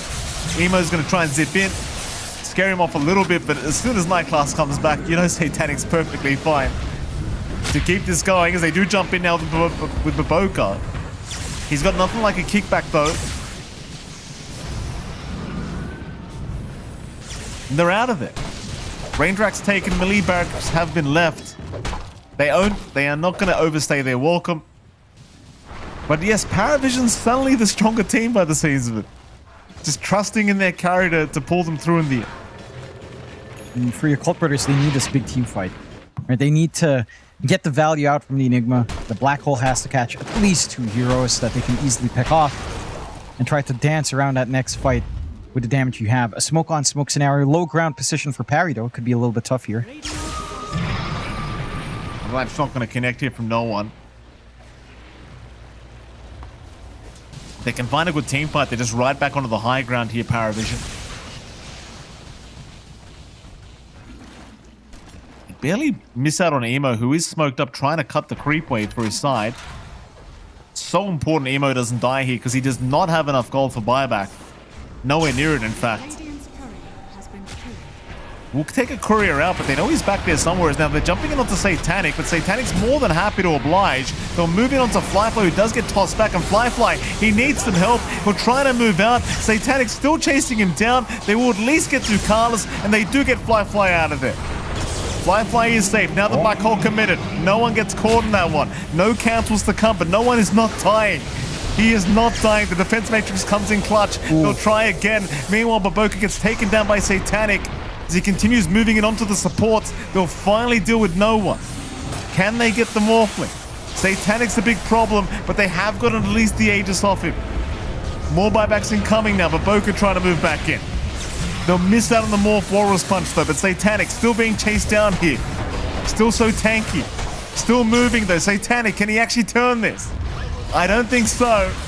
He'll continue moving out, but Emo continues chasing him down as they move in with the Meld Strike now, but Satanic is still not dying. The chase continues though. Surely this time they've got him, and they have finally taken him down. Oh, my goodness. Everything but the kitchen sink at Satanic. Such a concerted effort, and you're seeing some damage issues coming out here for you Cult Brothers. Solo Black Hole, even no one doesn't really die.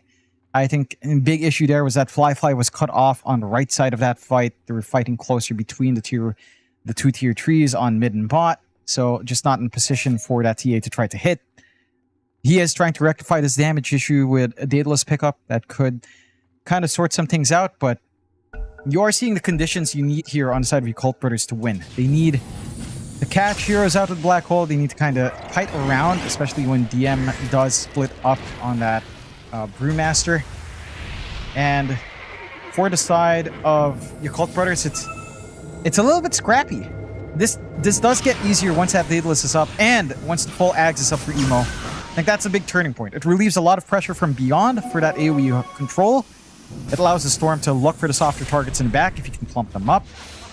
And it starts to make it manageable. Nice little freebie there for Emo. Your Cult Brothers now looking to be the aggressors once again. Still holding on to that 9k net worth advantage here, and it seems like they're much less afraid when Satanic and that Aegis are gone. Now a full Daedalus completed on Flyfly.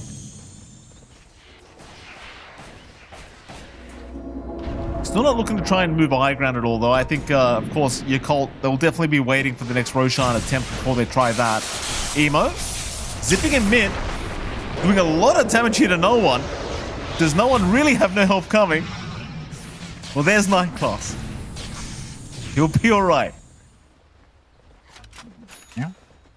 Just playing poke and prod. They have to fix their top lane with that range rack's gone, so Flyfly heads off as well, while they aren't fully committing for any of that siege just yet. 5-19.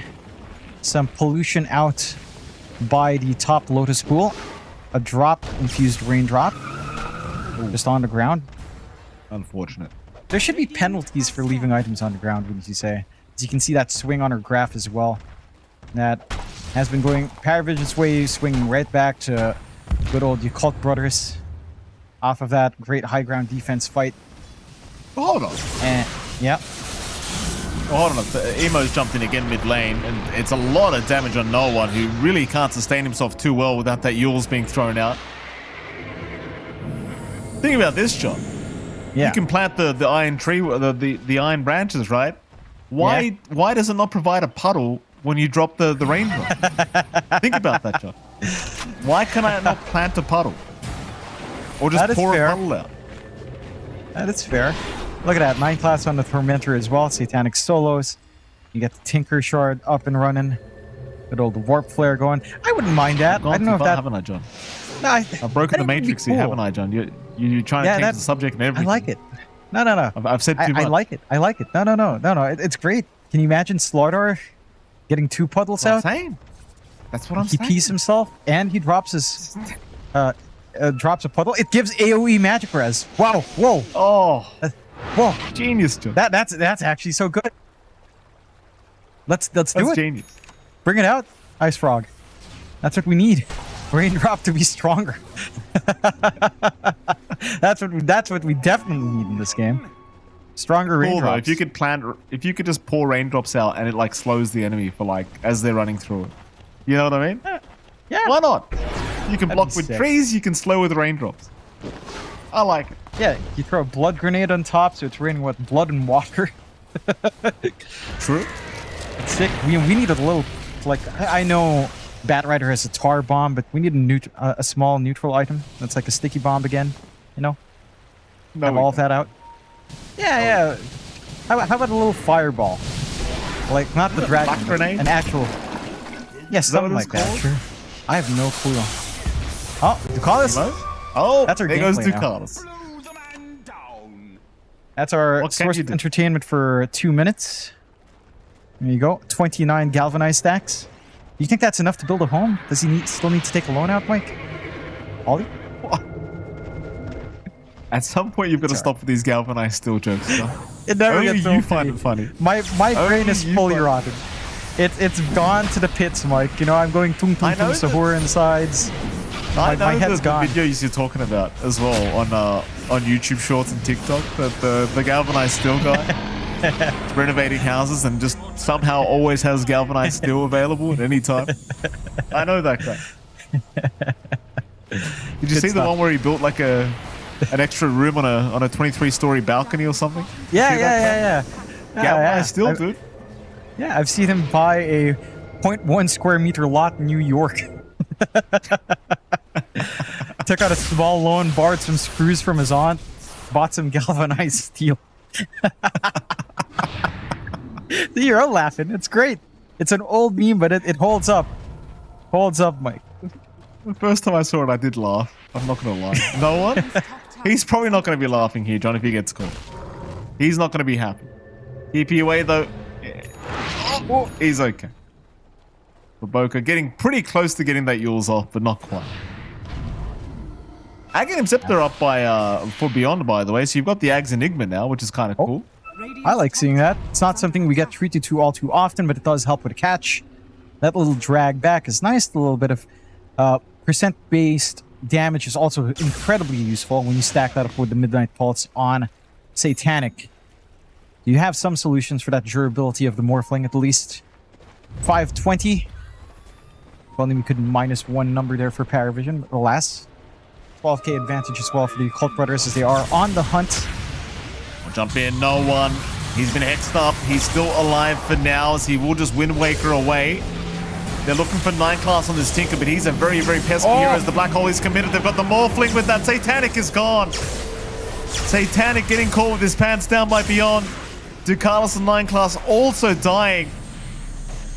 I don't know if you got the strength morph off. Oh, Emo! What a sad face. The sad face from Emo. Holy. You don't all chat Emo, John. How many times have we talked about this? Oh, yeah. You don't all chat this man. He still has that dog in him, huh? Still has that bark. Good old Emo. Leads the Still Emo. smackdown. With a sad face, even Baboka's enjoying it. God bless. And he's... Look at that! A man who drinks water normally, Mike. Well, the lid was still on Baboka. He's just used to it. You know, with all the successful careers he's had, this Baboka kid, you know, he's just... Oh. Amazing. Well, there you go. Game 1, Jonathan. Goes the way of your Colt brothers. Happy face is still on the side of Paravision. I think this is before the game. I hope it's not after. I imagine it's not, Jonathan, because they look a bit too happy. And there we go. We're looking at some highlights of the game. What do you do, John? Yeah. I mean, at some stage, I thought Paravision was just going to make the biggest comeback, but at the end of the day, they're still against the Coddle Storm. Yeah, against a Coddle Storm, against an Enigma with BKB that you had no cancel for. I think that's also one very big part that made this game very difficult for Parry. Just that threat of Beyond coming in, right? It tempered down Paravision's aggression. They weren't as aggressive even when Satanic was ready. Like, he looked super strong. He was matching the form of Fly the entire game. But they just never found her opening. And the moment that the Occult Brothers decided to make that move work out, you had that Ags up on Beyond. You had that pull. You had that added percent-based damage that there's just no way of stopping him. And I think that's the big shortcoming for Parry. It feels like in this draft, I would say you could either look at the support duo of AA Tinker just not being active enough to connect with a Tiny, or the offlane Brewmaster of DM not winning out against Fly hard enough to justify that Brewmaster pick early, right? Because Fly was not shut down in that lane.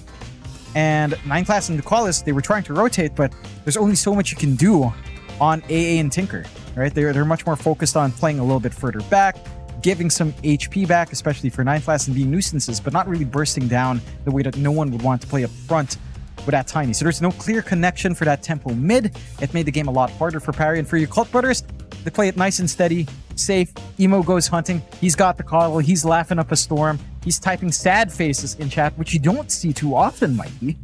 He's sad, John. He's emo. He's sad for them. Yeah, it's like sad. He's Oh, you emo, can John. beat me. Oh, you know? It doesn't matter what you're sad about. He's just emo, John. He's sad. That's what you remember what it was like to be emo, John. You were emo too. I can see it. I was. I'll admit it. I was listening to My Chemical Romance too, John. I was too. MCR, See, you knew. boy. Oh, You yeah. knew. Oh, well, I mean, Fallout Boy, you know, I had a bit of respect for myself, John, but MCR, yeah, I listened to MCR. Anyway, we can listen to MCR on the break, John, because we do have to head to a break, and right after that break, we'll be back with Game 2 between Paravision and your Colt Brothers.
magic night to remember, a joyful celebration for a whole new generation. This will be magic, magic, a magic night to have together. No more limitation. United as one nation. This will be magic, magic, a magic night to remember. Joyful celebration for a whole new generation. This will be magic, magic, magic night to have together. No more limitation. We united as one nation.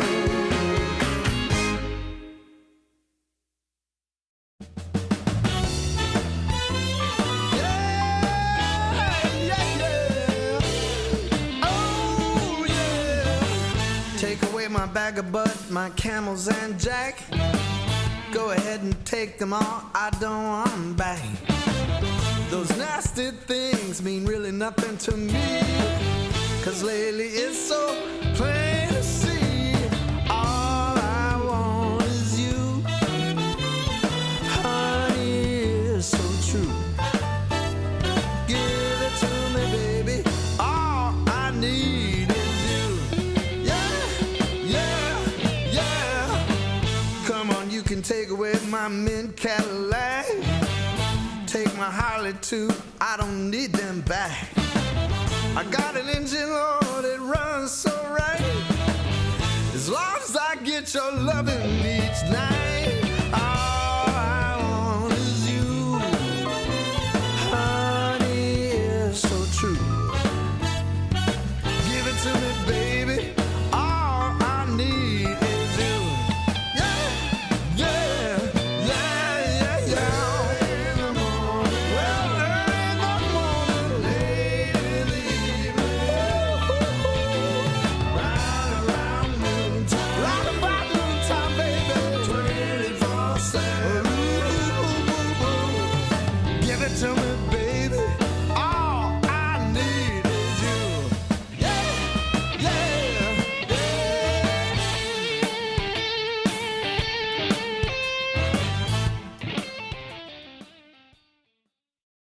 Yeah, Falcons get another 2-0, and Amar gets one more word of all chat in at the end of the game. Dude, I don't know what to do. Are you alright? AY just told me that I need to stop talking so much during games, but I don't know what to do. I just get crazy and start exploding. Have you tried meditating? Meditating? I mean, I just read it in a book and it says in Thai culture it's a common thing. It helps people to relax. Maybe you could try it. Fine. At this point, I'll just try anything. So, just close your eyes.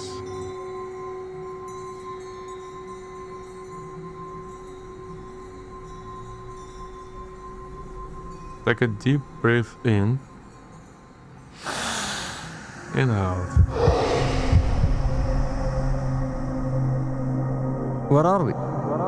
I think we're in your mind. Then why are you here? I'm just here for fun. Hello? What are you doing in my brain? I'm here to teach you. I was like you once. Did you know that I started tipping people in Dota first? You started all this? Yes, but I soon realized that it's not important. The most important thing is to be the humble. I haven't won a single tournament in years. It's humility. Humility. But no one. How do I do this? That was fucking weird.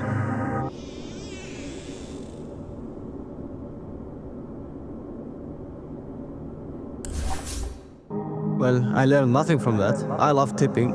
I will not stop. Paparazzi? What are you here coming to teach me now? Am I gonna just keep getting players over and over again teaching me 把你 stuff? 嘴丫子给我闭上， What? 好好学着点。 But you're not even speaking now. 我从来不在比赛中说话，不和对手多话，连队友都不交流。AME 上次抢了我的服，我一句话都没说。Wow, and you play like this all the time? 没错，你只要你别说话，别说话，别说话。 Wow, these visuals are quite realistic. I really feel like I'm starting to learn something. Is that Curtis? I think so. What is he saying? Don't be misguided. Don't take their advice. I shouldn't stop trash talking? Follow your instincts. Do what you feel is right. Stop listening to his calls, guys. These guys are fucking idiots. Listen to me. Path to success will soon be revealed to you. There are 3 invis heroes, guys. How do you not have dust? The words you heard before are incorrect for you. Oh, thank God that's over. Everyone report Teal for communication abuse. Now I can finally relax. Wow. I now understand.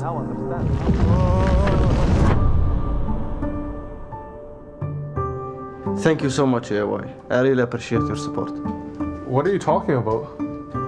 I will never stop tipping, all chatting, and trash talking, and even on Twitter for the rest of my fucking life.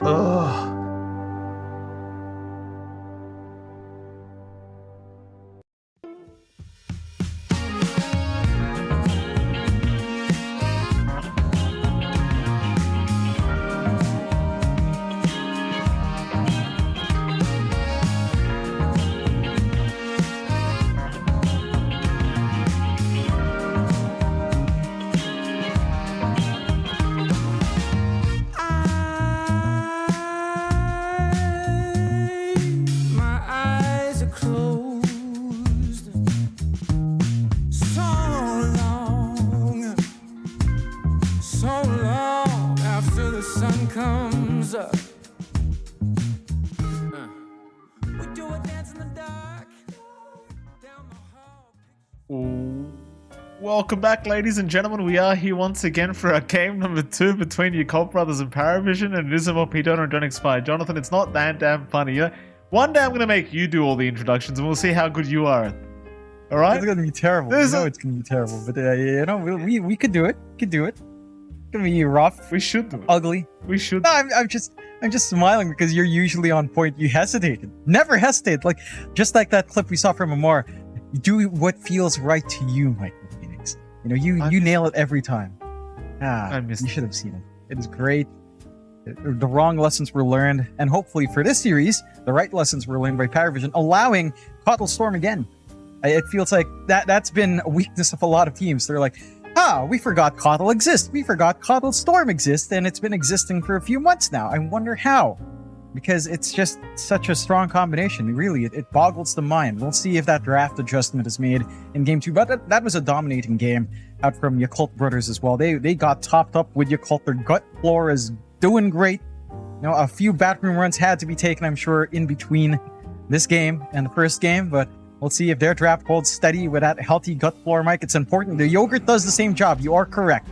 It's not limited to Yakult. It's not an exclusive thing. Yogurt has active probiotics as well. So make sure you chug down some yogurt. It's nice and tasty, and it's good for you. That's what I'm saying. I just feel like for like the price-wise, you'd be way better off just getting like yogurt or something. Or kimchi. Okay, or to be fair, from what I remember in my youth, yogurt, because we have like tiny bottles of Yakult, they were fairly cheap. Yogurt is not like culturally part of Filipino cuisine, so it's a little bit more expensive. So for like some Southeast Asian countries, I can see it being cheaper to buy Yakult because it's made much more than yogurt. You know, it's a culture thing, I think. You know, It's also pronounced cuisine, Jonathan, not cuisine. If it was, cuisine, pronounced cuisine. Coup de grace. All right. No need to go all French on me. You don't need to sound like a Frenchman, Jonathan. Just it's cuisine, okay? Cuisine, croissant. If it was cuisine, you'd start with a Q. Yeah, are we here to trigger Neff? You want something to happen with Neff? He's gonna have a heart attack if he watches this for whatever reason. Shout out to Neff. He won't. No one even knows him.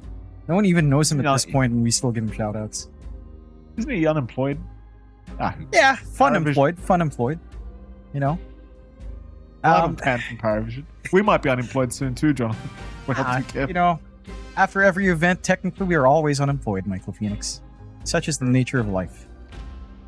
while we're shouting out random people, Dougie was in our lobby. He's in our lobbies. So shout out to him as we do get the Sand King ban and the Darkseer coming out. Again, leaving Coddle Storm open, but at least they have this key off lane now for DM. We have seen the power of the Darkseer in the past few days. It has looked pretty solid. The aura gameplay is still strong. The mirror, the wall illusions are also massive. Once you start to get into the later points of the game, they scale really damn well.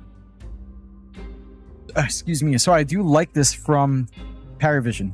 It's a very stable start. It doesn't reveal too much about their draft. You have a lot of ways to combine this for the Darkseer and the offlane as well. Stuff like Clockwork Tusk is still there if you want to build up a Darkseer lane that plays off of that Iron Shell. For your Cult Brothers, I don't know why you don't go for the Coddle at this point, right? Like, Coddle is still a really solid pick. First phase, they'll start with a Tiny instead, so they do leave the option to just ban Coddle, which Paravision ought to do, and they managed to snag away that no one here from the last game. This could be Emo's hero early. Chances are you are looking to run its support, though. Something like a Boboka Tiny doesn't sound too bad. If you wanted to kind of go that route here, is open enough to kind of flex it in whatever position. Even pause 1, I can see Fly trying to get that scaling Tiny up and running. We have seen that be pretty effective with stuff like the Echo Saber build up. Still needing the blink though, but can kind of fit in. So it's not locked into a position, and that is one strength of Tiny. I wouldn't want to see it shoehorned onto mid though. I feel like if you are ending up flexing this onto mid, Paravision is going to have a lot of answers for that. We saw it kind of last game as well. The Tiny mid suddenly figured out Paravision. Gonna make the final ban here before we can get to your Colt's final ban.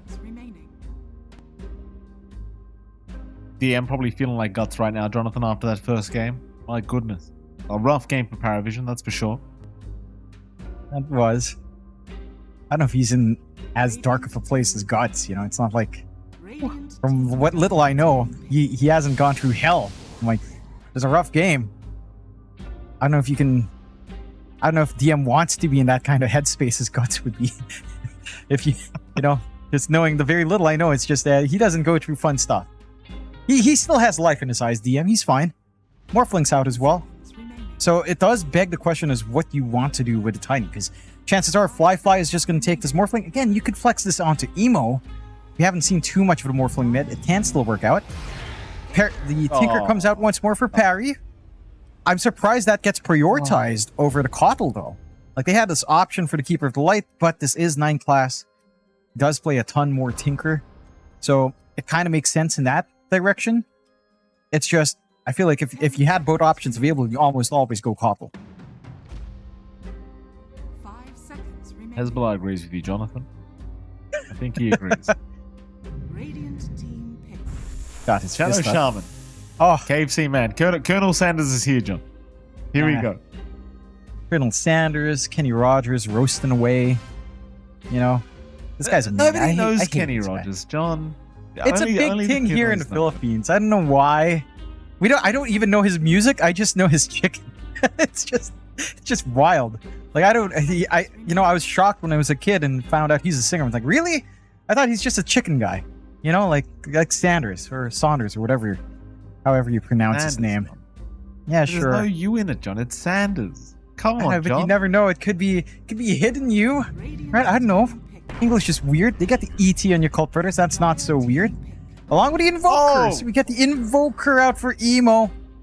He got the sad faces out a while ago. He's going to be popping off here if he has a good game. Cocky. He's cocky now. He is. Yeah, he is. No one probably has a message to send back. Again, in that little bit of a break, we had a clip of no one saying, he used to be a hyper-aggressive guy. He used to be someone that enjoyed all chat. Now he's at peace. I'm sure he still would want to show some dominance through gameplay. I'm wondering what he'd want to bring out in the mid. They did ban the Ricky from the Cult Brothers. No Ricky mid to counteract that Invo. I want to see what he's got in plan. But for your Cult Brothers, this is a really good setup. Right? Morphling on safe lane. You've got the ET to kind of stop the background and kind of stop this Shaman from shackling up for too long. You're going to get a lot of value out when the back wall's there because your Spirit is going to soak up a lot from the illusions as well. And you can soften up all of these targets quite nicely. They picked Terrorblade into the ET, which is rather curious as well here for Parry. Right, like, you take away his base armor, you took away his base magic rest, he's going to be very squishy to the output, especially with an Invoker and a Tiny already on hand. There is enough early magic damage here to play with. And again, you're scaling durability for Terrorblade in terms of physical. You don't really buy plus armor items. Like, you are all base armor. You're relying on your stats. So this ET gets mega value here for your Cult Brothers. I'm liking what I'm seeing so far from your Cult Brothers. And for Parry, this has to be a very strong confidence pick, right? Like, the lane of Terrorblade and Shadow Shaman is pretty damn good. Even Terrorblade plus Tinker can be quite stable at the least. But there are holes in this draft that your Cult Brothers already have ways of kind of breaking open here. Find out how they do it, Jonathan. Final ban to come from the side of Paravision. Still looking for a hero for no one here for Paravision to deal with this Invoker pickup of your Cult. 10 seconds remaining. Your Cult Brothers arguably looking for a position 3. 5 seconds remaining. Could be another support. We don't know yet. Seems like Paravision do believe it's a position 3 they're looking for.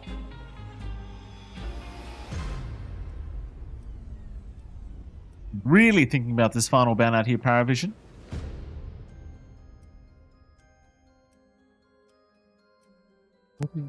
I wonder if the game would have been as close had it not been Stormcoddle for your Cult. That's kind of the question in my mind now, as we are going to have a Pangolier to finish things off.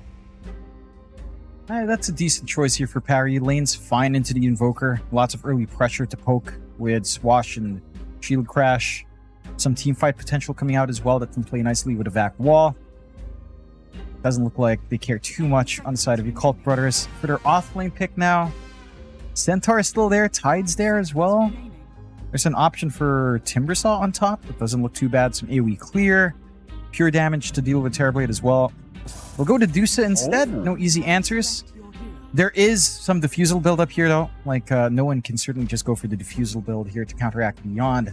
But I like this coming up from your Cult Brothers. Very nice, well stitched up draft. You've got a good win condition for Fly. You've got this hyperactive, tiny support that can make things happen. Even just walking up with Avalanche Toss and your Exort Invokers, just Sunstriking on top, you can nail some early kills here for your Cult Brothers. You've got the control, and you are up against relatively squishy heroes to kind of expose that here from Parry.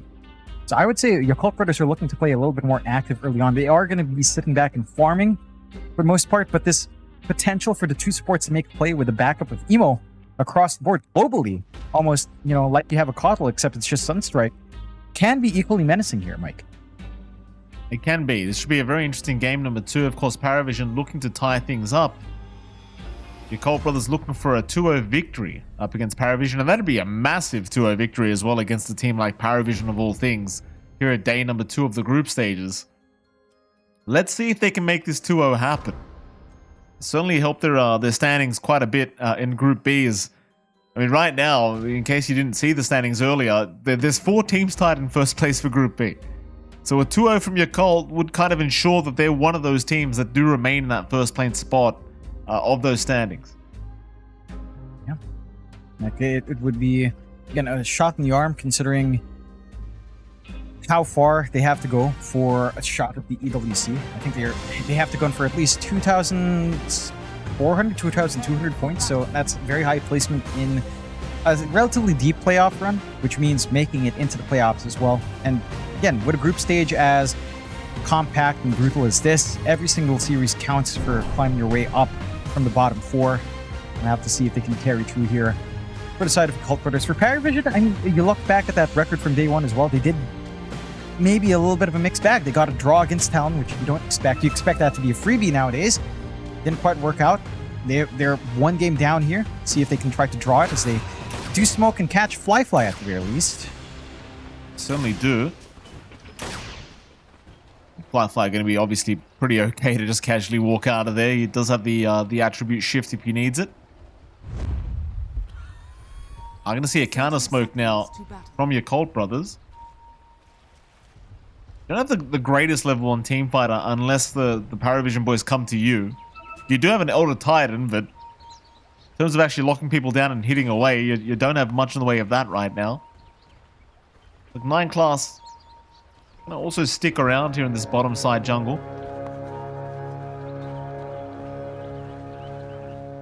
But nobody really gonna get caught. Emo gonna run into DM in just a second. And it's gonna be a pretty casual start, but a 3-for-1 trade in terms of bounties. So at the very least, Paravision do kind of pressure a little bit and do get away with a bit of bonus gold for themselves. Yeah, gonna be a nice injection to play with, a little bit faster timing for that bottle for no one, who is set to have a interesting lane up against Emo on the mid. He does level Exort first. There's just a little bit more poke coming out here for Emo. But again, you've got some reach as well for no one. The shield crashes there. The swash eventually, once you hit that level, can be up. Emo is just going to be focusing in on using the Sunstrike to clear out the range creep. So just guaranteeing some level gains here for the Invo.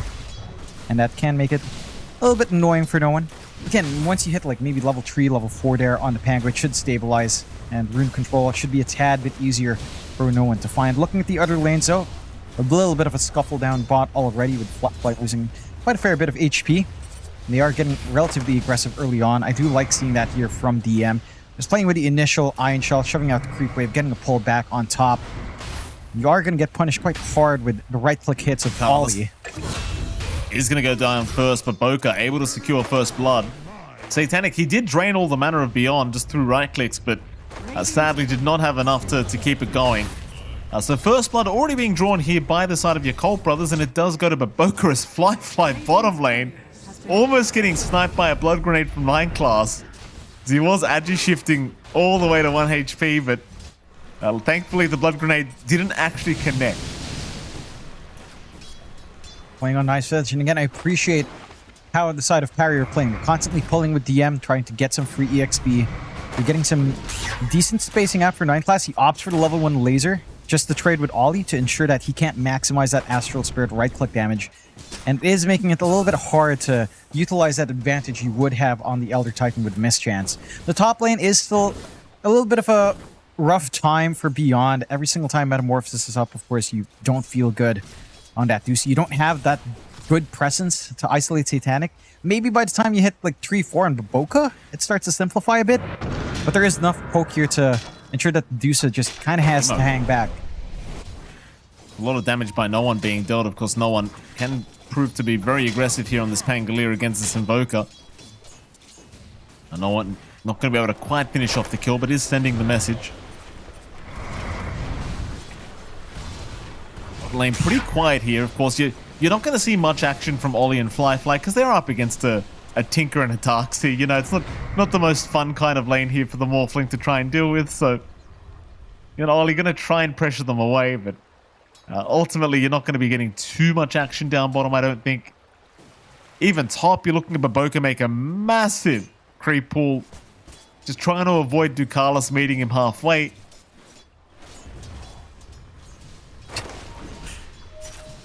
Yeah, they do get the double creep stack up, at least on Paravision's end. It's going to be shoving in to their favor. Nice and secure by their tier 1. Muboka will have that soul EXP to kind of trudge up.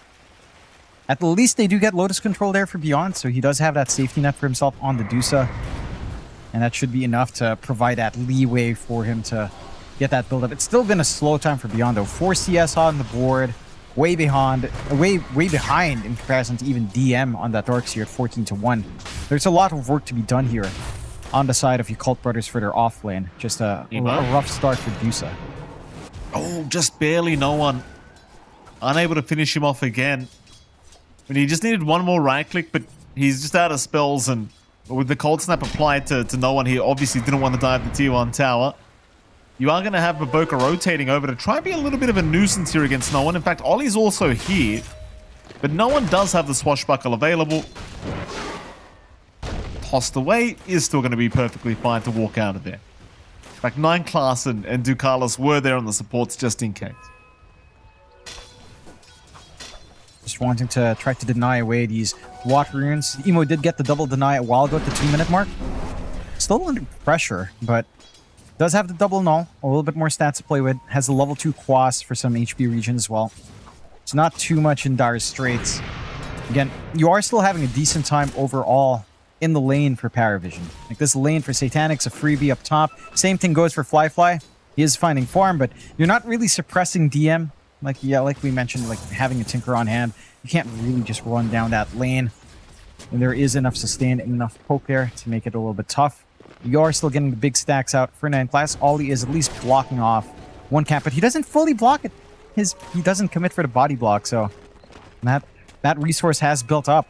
There's going to be a lot of good farm here for DM or for no one to find once they do make their way in, as long as they protect this area. And again, the foundations for the laning start for Parry is solid. Your big weakness still on your Cult Brothers is this Dusa offlane. Like, Beyond just hasn't really found much, has no presence, has no farm, has the double nulls though, so a little bit more mana to play with some regen on hand as well can help. But not enough to really stop that Terrorblade, and that could be an issue. Less so about the Terrorblade farming because he will just farm, but the Dusa timing into Meteor Hammer is going to be stalled out from the slower laning start for sure. Oh, absolutely. Very, very slow start for Beyond.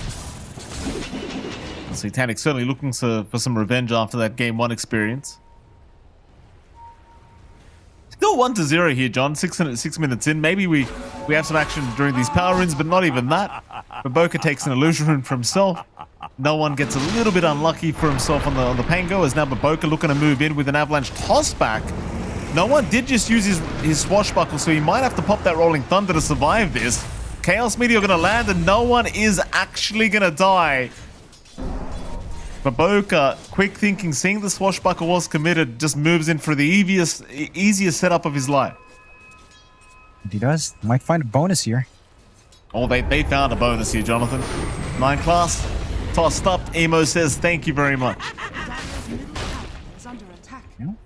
They even have the opportunity to clear out the stacks as well. They take that large camp going. Not too difficult. What heroes you have. So very happy days so far for your Cult Brothers. Again, having a great time outside of that off lane. Your farm on Beyond is being almost eclipsed by Baboka, so you're basically looking at what? Almost like a support Dusa at this point, even contesting for the Wisdom Shrine. They're not going to get it. Ollie does have to walk away, but won't really lose his life anyway. So again, yeah, Cult Brothers off to a pretty good start. 3-0 their way.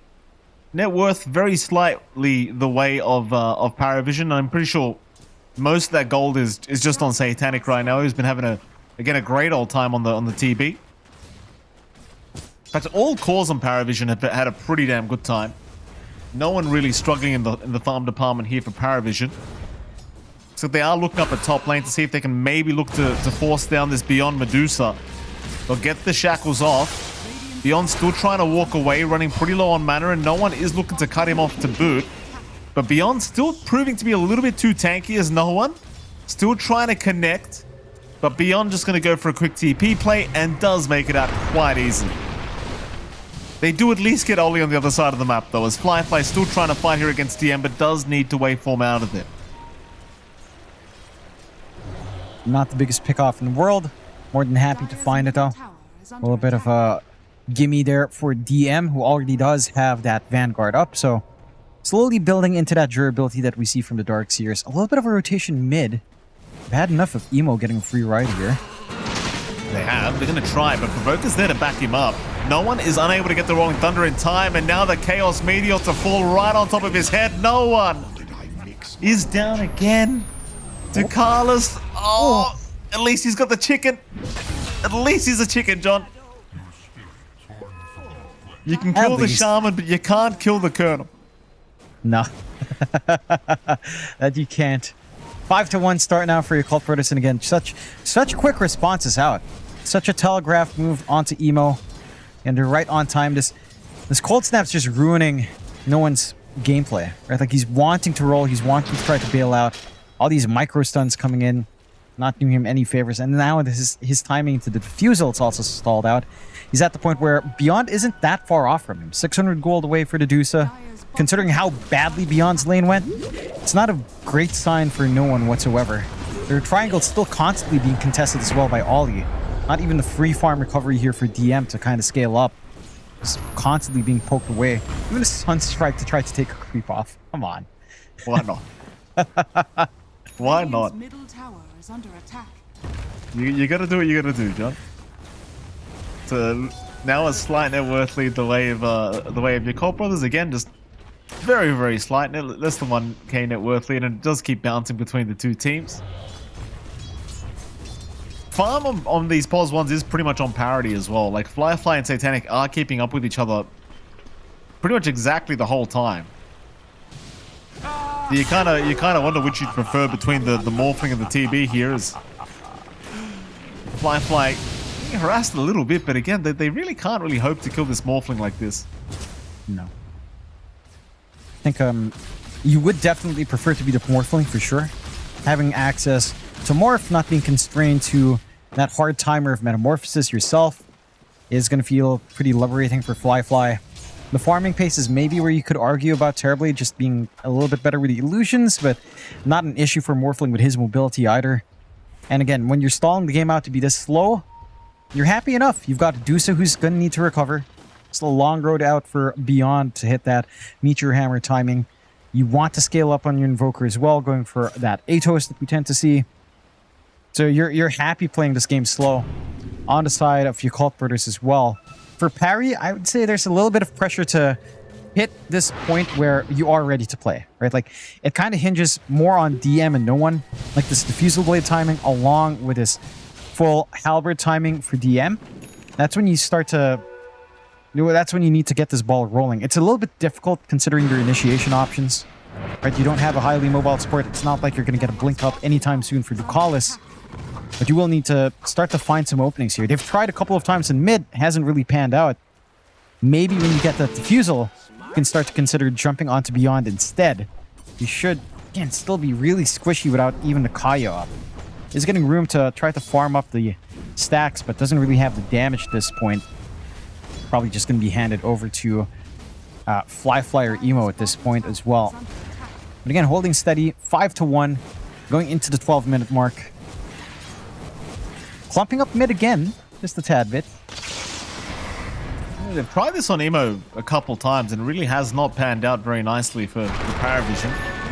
Double damage picked up by Ducalis. Boca does get a nice avalanche toss combo, but sees too many heroes now, so does look to back off. Nice tornado landing onto DM. They still do catch up a Boca. They'll drop the Chaos Meteor on top to try and help him out, but ultimately Paravision do get away with a tiny kill. It is still just a support time.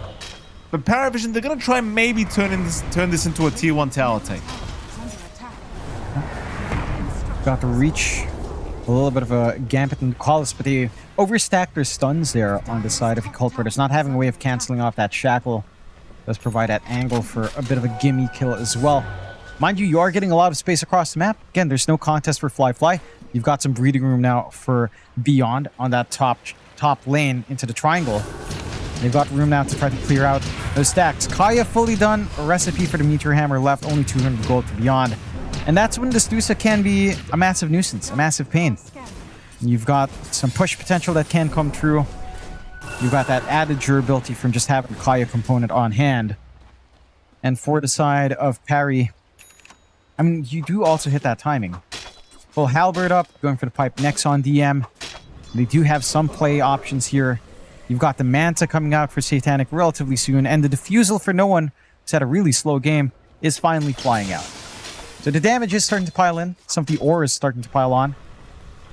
The issue is, again, that same pressure from the Cult Brothers is also set to go. Pick up this time. Maybe DM trying to run. Chase is on by Fly, and Fly finding himself a nice easy one here on the Morphling. Meanwhile, mid lane, they are jumping Emo, trying to find an opening here onto this Invoker, and they do take him down. Nice big kill here for Paravision. Finally finding this pesky Invoker. Mind you, Emo does buy out the full rod of Atos before he does go down, so still gets his item up, but they finally get him, John. They get him once, at least. And that's a big kill. Again, they've been super focused on mid. That's a great way of revealing that Diffusal Blade pickup on no one. So it allows a little bit of room. Unfortunate that they couldn't use the wards closer towards a tier 1 for a little bit of a siege. Not being able to get the mid tier 1 probably mitigates the pain of that for the side of the Occult Brothers just a bit, but they are still set to go. Smoke out, regen rune on hand for no one. Trying to set their eyes bot. They don't quite have the Rolling Thunder, so this might be a little bit trickier, but you still have the Shadow Shaman that can come in and ruin Fly's day. Bottom, Fly. Getting shackled up. Nice avalanche here from Baboka to try and buy a bit of space for Fly, but he's still got to try and find his own way out of here. Comes Satanic to really add salt to the wound as Fly just looks at the corner. Just gets put in naughty time. Doesn't know what else to do. That's a big one. And now Satanic, it allows him to really start to claim a big advantage in the net worth disparity between these two. So they'll move into that Tormentor as well while they're at it. Thankfully, no Keeper of the Light to give it to, but we do have a Tinkaton. No problem. It still goes to him as well. It's always the annoying shards, isn't it? Every single time. You have to appreciate Satanic just getting that good read, getting himself into that outpost gate, just making his way across the map to help join. And they do lose their mid-tier 1 over that, so you do manage to get that siege you're looking for on side of your Cult Brothers. And they tried to pressure beyond, at least forcing out the Stone Gaze after he sieges up that top tier 1. So you did trade 2 towers for that Tormentor objective. See if they can gun for a little bit more, as the side of the Cult Brothers are still wanting to play aggressive. It's just without that blink and Baboka, it can be a little bit tough. They're moving in. Ducalis is actually already almost dead, but he catches Fly with a shack. Fly! Oh no, he never got the strength morph off, so Ducalis actually walks away with his life intact and gets the kill onto him, as now they'll move on a Beyond and see if they can find somebody else. In fact, Emo also in danger. But Baboka does go down to boot. Beyond will make it. So will Emo. But it's a 2-for-0 trade in the favor of Paravision. And I mean, things are starting to look tougher and tougher now for your Cult Brothers. They're not really able to find a successful team fight after that 10-minute mark. No. It's been really difficult for them. I think Fly is just playing a little bit too aggressive. He's not respecting that great hold from Ducalis. Right, like, again, you have to respect that he's got a little bit of a window with the chicken finger that comes out with the right click, and then leading into the chain stuns that can come out afterwards with nothing defensive just yet, not even the Manta done on Fly. It is a very perilous spot to be in to play aggressive. They are going out with another smoke for Baboka and Beyond. And they've got the damage there with a Sunstrike. Just need to find the right target. DM might be a little bit too tanky, though. And too fast.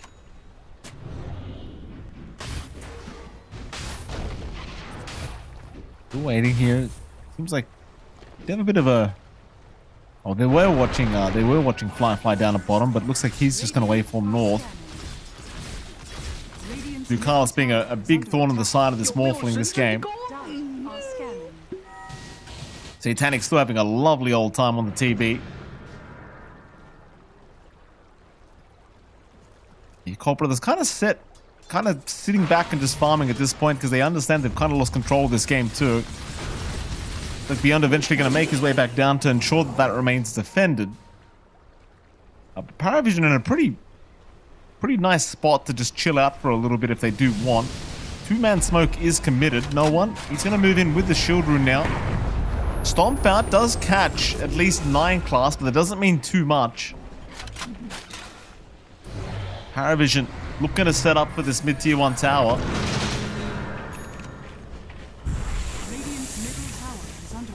And looks like they'll have it. Just the ward drop. There's no defense to come. Yeah, YB, they understand they can't really stick around here. Yeah. Playing it safe, they understand in your Cult Brothers they still need time to build up. Again, this timing for Fly thrown off by the couple of deaths he's had, playing aggressively with his team. Does have the Manta Vlads fully done, going for the Dragonlance next. But this is the window where your Terrorblade is a lot stronger. Right, like, Satanic's had some really good early activity. He's going for his own Diffusal to kind of take care of the Dusa and to an extent the Morphling as well, who does not enjoy his Mana Drain. In fact, Fly again. Oh. Well, that's not what you want to see if you're Cult Brothers. And now they're looking for more. Beyond, he's still farming bottom lane. Ducalis doesn't really have the blink yet. It's actually on the courier coming his way, but it may not matter anyway because Beyond's moving very slowly. And Ducalis eventually will find him, gets the Hex out, looking for the Shackle. With the Metamorphosis follow-up damage, we'll see if Beyond can find a way out of this scenario. He'll pop the Stone Gaze, he'll try to get away, he's completely out of mana. Somehow he actually ends up petrifying the Terrorblade from a mile away, and Beyond actually makes it. They don't get there in time for the TP cancel. How about that? It's kind of ridiculous just how tanky Adusa is. With the ATOS, Meteor Hammer, and 2 nulls, more than enough HP and mana. Sustain true. But you're still in really bad game state for your Cult Brothers, right? Like, yeah, you're bailing out. You're stalling this game out. Fly is just... He can't afford to die like that. This Morphling needs so much to go toe-to-toe with that Terrorblade. And again, he can go toe-to-toe. We have seen the output of a Morphling just skyrocket, especially if you manage to work yourself into that Butterfly. It just feels like that's way too far away for them to even find at this point. And that's where all of your damage is coming in from. We are seeing Emo work into the Ags now, just lacking 1 port, about 220 gold away. So you will have that Cataclysm to play with. Although you don't really have the best setup for it, it can still be a huge threat in these fights. Of course, the added levels in Exort can also feel pretty damn nice. Added levels onto all of your little orbs there. Here we go again to Carlos. He's found a Hex onto Baboka. Tornado going to cancel the Shackle follow-up. Baboka, though, still in a lot of danger as it seems like they're just going to leave him behind. And no one's found Beyond as well on the Medusa. Beyond, or rather Baboka finally goes down, but there goes 9 class being taken out by the Cataclysm of Emo. And that's it. A 1-for-1. It seems as though Paravision, however, going to try and force Roshan, which is already very low. And it does not seem like Yakov are going to be interested in trying to defend. But they do get some stomps off here to try and delay things a little bit thanks to Ollie, but it's not going to be making the difference. No, and their game hinges on when Fly is ready to go. Like, there is no way you're coming in with enough damage to burst anyone down. Your output on Emo is pretty nice. It's not like he's at the point where he can stand and fight as that semi-core, let's say the right clicks going on. Mainly still utility right now at this point in the game. To catch him out, though. Certainly do. Carlos once again catching another great target in Emo. And Emo can knock it away from it. Paravision.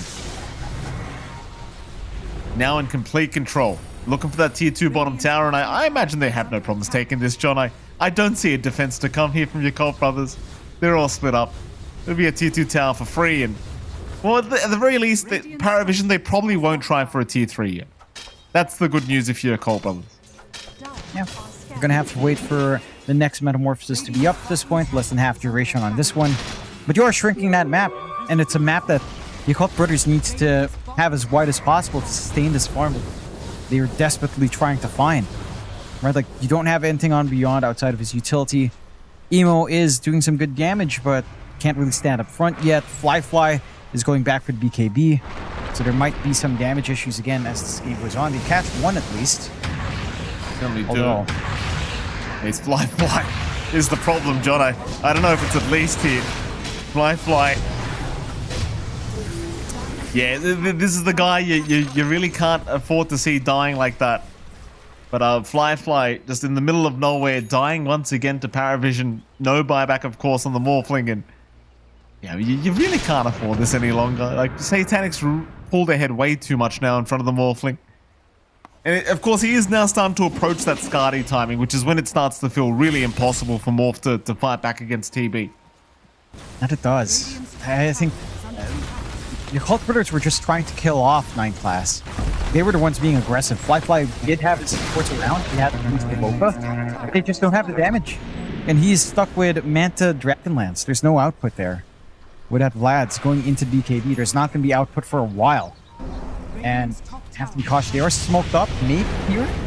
Satanic. I mean, that's a lot of damage on Satanic. Emo still does a crap ton of damage on this Invoker. So Satanic losing the Aegis. Here comes the Cataclysm, but the Force Staff away. We'll save for now as DM tanking all that damage. DM will die for the cause. 9 class running, Beyond on the chase. They'll have more stomps incoming, but they are out of range now. The Baboka with a very nice avalanche toss back onto Satanic, back into Beyond. Can they lock this TB down? The body blocks Baboka. Even as a chicken, he's blocking it. But Satanic still runs out of there. No one finds Emo in the meantime. Can they at least find this Pango? No one, still making it hard. Now the defense matrix comes in, so he's still going to survive. The Satanic metamorphoses up, moving back into the fight, looking for Beyond, who's being body blocked by an illusion now. He'll get rooted up on Satanic. Beyond, he just cannot get away. Look at the micro from Satanic. He'll leave him alone eventually, but he turns his attention to Fly instead, who just needs to get the hell out of there. There goes Waboka. That is just ridiculous. So even in a good fight, it still feels like Paravision just keep coming out on top.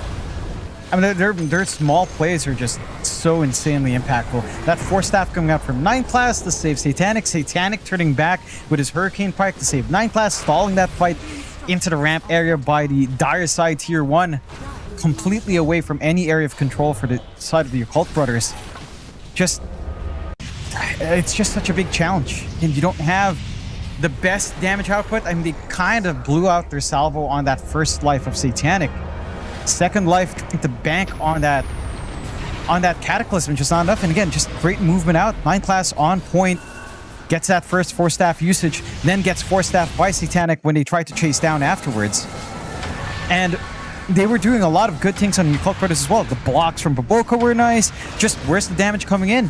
Fly's trying, but his output just isn't where you'd want that Morphling to be at this point. You'd want him to have a Butterfly. You'd want him to have more Agi to play with, to shift around with. It's just, he's had such a slow game. He's had a couple of rough fights, and it's biting the Occult Brothers in the bum. 9-12, 12k lead for Parry. They've got the map under control. A little bit of an aggressive movement out from the Occult Brothers to hunt, using the Cataclysm to scout, but not really finding anything for their luck. Another Tormentor to go the way of Parry now as well. And for the Occult Brothers, their scaling's really just stuck on Fly. To a certain extent, you could argue that Beyond can also kind of scale up here, but he is also just so far behind. Still 10k net worth, matching the farm of 9 class on this Tinker. Tinker has as much farm as the enemy offering. It's never a good sign when that's the case, although this could be nice. 9 class, I mean, it's something for sure. Bit of an opening to at least push in this tier 2 mid tower for Beyond. See how concerned Paravision are though. It doesn't really seem like they flinched too much after seeing 9 class die. Paravision slowly starting to move their way through the top lane. Of course, next Roshan going to be ultra important for both these sides, but it's still going to be a while away before we see him popping his head up. Thing is as well, like, if Emo's allowed to land these combinations on this TB, we've seen how fast Satanic can just die. Just the Emo's damage output, so you've got to be pretty cautious if you're him. He is taking a risk by just not getting anything defensive beyond the Manta. Arguably the Hurricane Pike could count as a little bit of a defensive item. There is that safety net still with a pushback. And they've got that easy siege as well with the illusion spam and the shaman wards coming down. So they do have that free poke. But the side of the Occult Brothers, I mean, don't really care. They did have to pop the BKB and Fly to bail him out as he was being jumped down. But that's one charge down already on the fresh BKBs. Fresh BKBs have not had a good time in this series, Mikey. They have not. They have not. Doesn't really matter though too much. Don't we have a smoke up now? The Occult Brothers? Through the mid lane they'll go. Gleipnir now available for Emo. Gonna find DM. Nice little jump in from Baboka. Avalanche toss will be successful. DM trying to get that surge off. Not able to yet. Still trying to run. Cataclysm to come in though. DM actually still alive. He doesn't end up dying throughout all of that.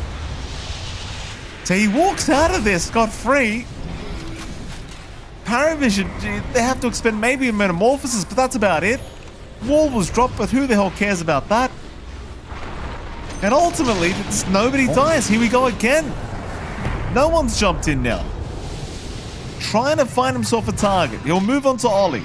He'll ignore Fly because it's been a bit of a harder target to go for. Take down Ollie instead.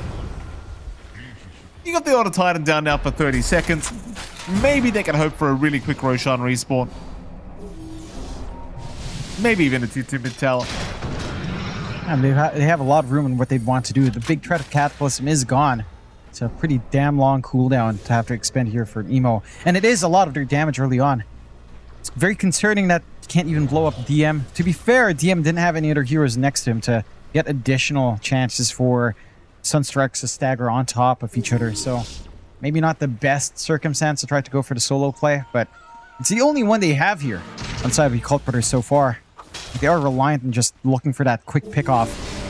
They are slowly reaching the point where damage will flow through for Flyfly. He is queuing up the Butterfly very far away from that, but eventually once that's up, that can start to cause some issues here with how tanky he can be and how much he can pump out if he does get the right form at the right time. Satanic is trying to go back for the full Bloodthorn first before going for the Scotty. So again, that window for the Morphling is still a little bit more open than you'd expect it to be at this point in the game, 30 minutes in. For the side of your Cult Brothers, though, every single fight's just a challenge. This durability of DM with the pipe, with the Guardian Greaves, and having that Halberd on top, just making it difficult to find these burst windows for the side of your Cult Brothers. Like, they have to look further back. You have to kind of bank on support kills. Like, if you kill Ducalis, I'd say that's very worthwhile. Here we go. We're gonna find themselves Baboka. A nice easy target for Paravision. Roshan still not respawned yet. Will be within the next minute and 20 seconds. Paravision just kind of keeping the map on lockdown. He's still looking to maybe pressure that mid-tier 2 tower. Well, here comes Satanic to help out. And this time, I mean, Ollie can slow this down as much as he wants, but it seems like they are well and truly committed to going after this tier 2 tower and maybe even a tier 3, but Roshan is officially now respawned. So it might be about time for Paravision to go have a gander in the Roshan pit. Go for that instead. All the other lanes are protected anyway. Like, you've got to support Tinker. They're not pushing in anything, John. You ain't getting nowhere. No. There's no way. Terrible illusions just flying around as well to keep things shoved out. Give some vision out. And just straight into the Roche. Full Bloodthorn for Satanic. Scotty to follow afterwards. The side of your Cult Brothers should know that's going on with the Roar. Issue is, can they find an angle for this fight? Baboka has to be able to find a good avalanche to set things up. Follow through with that Gorgon's Grass here from beyond somehow.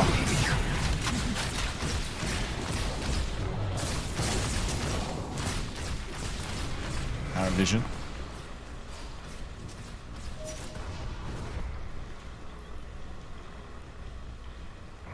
Waiting.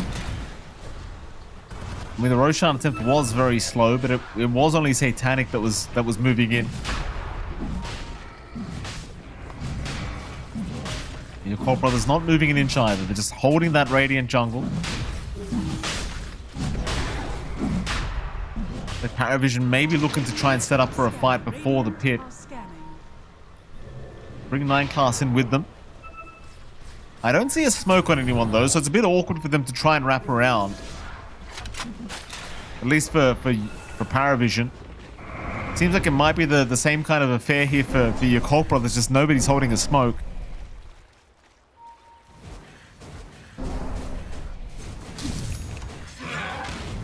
Hoping to see somebody show up down to that bottom lane, but nobody goes there either.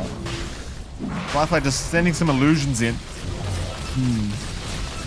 I mean, you're at the point where that butterfly for Flyfly isn't too far off. Just lacking that Talisman of Evasion, 600 gold away. He's going to have time to get it.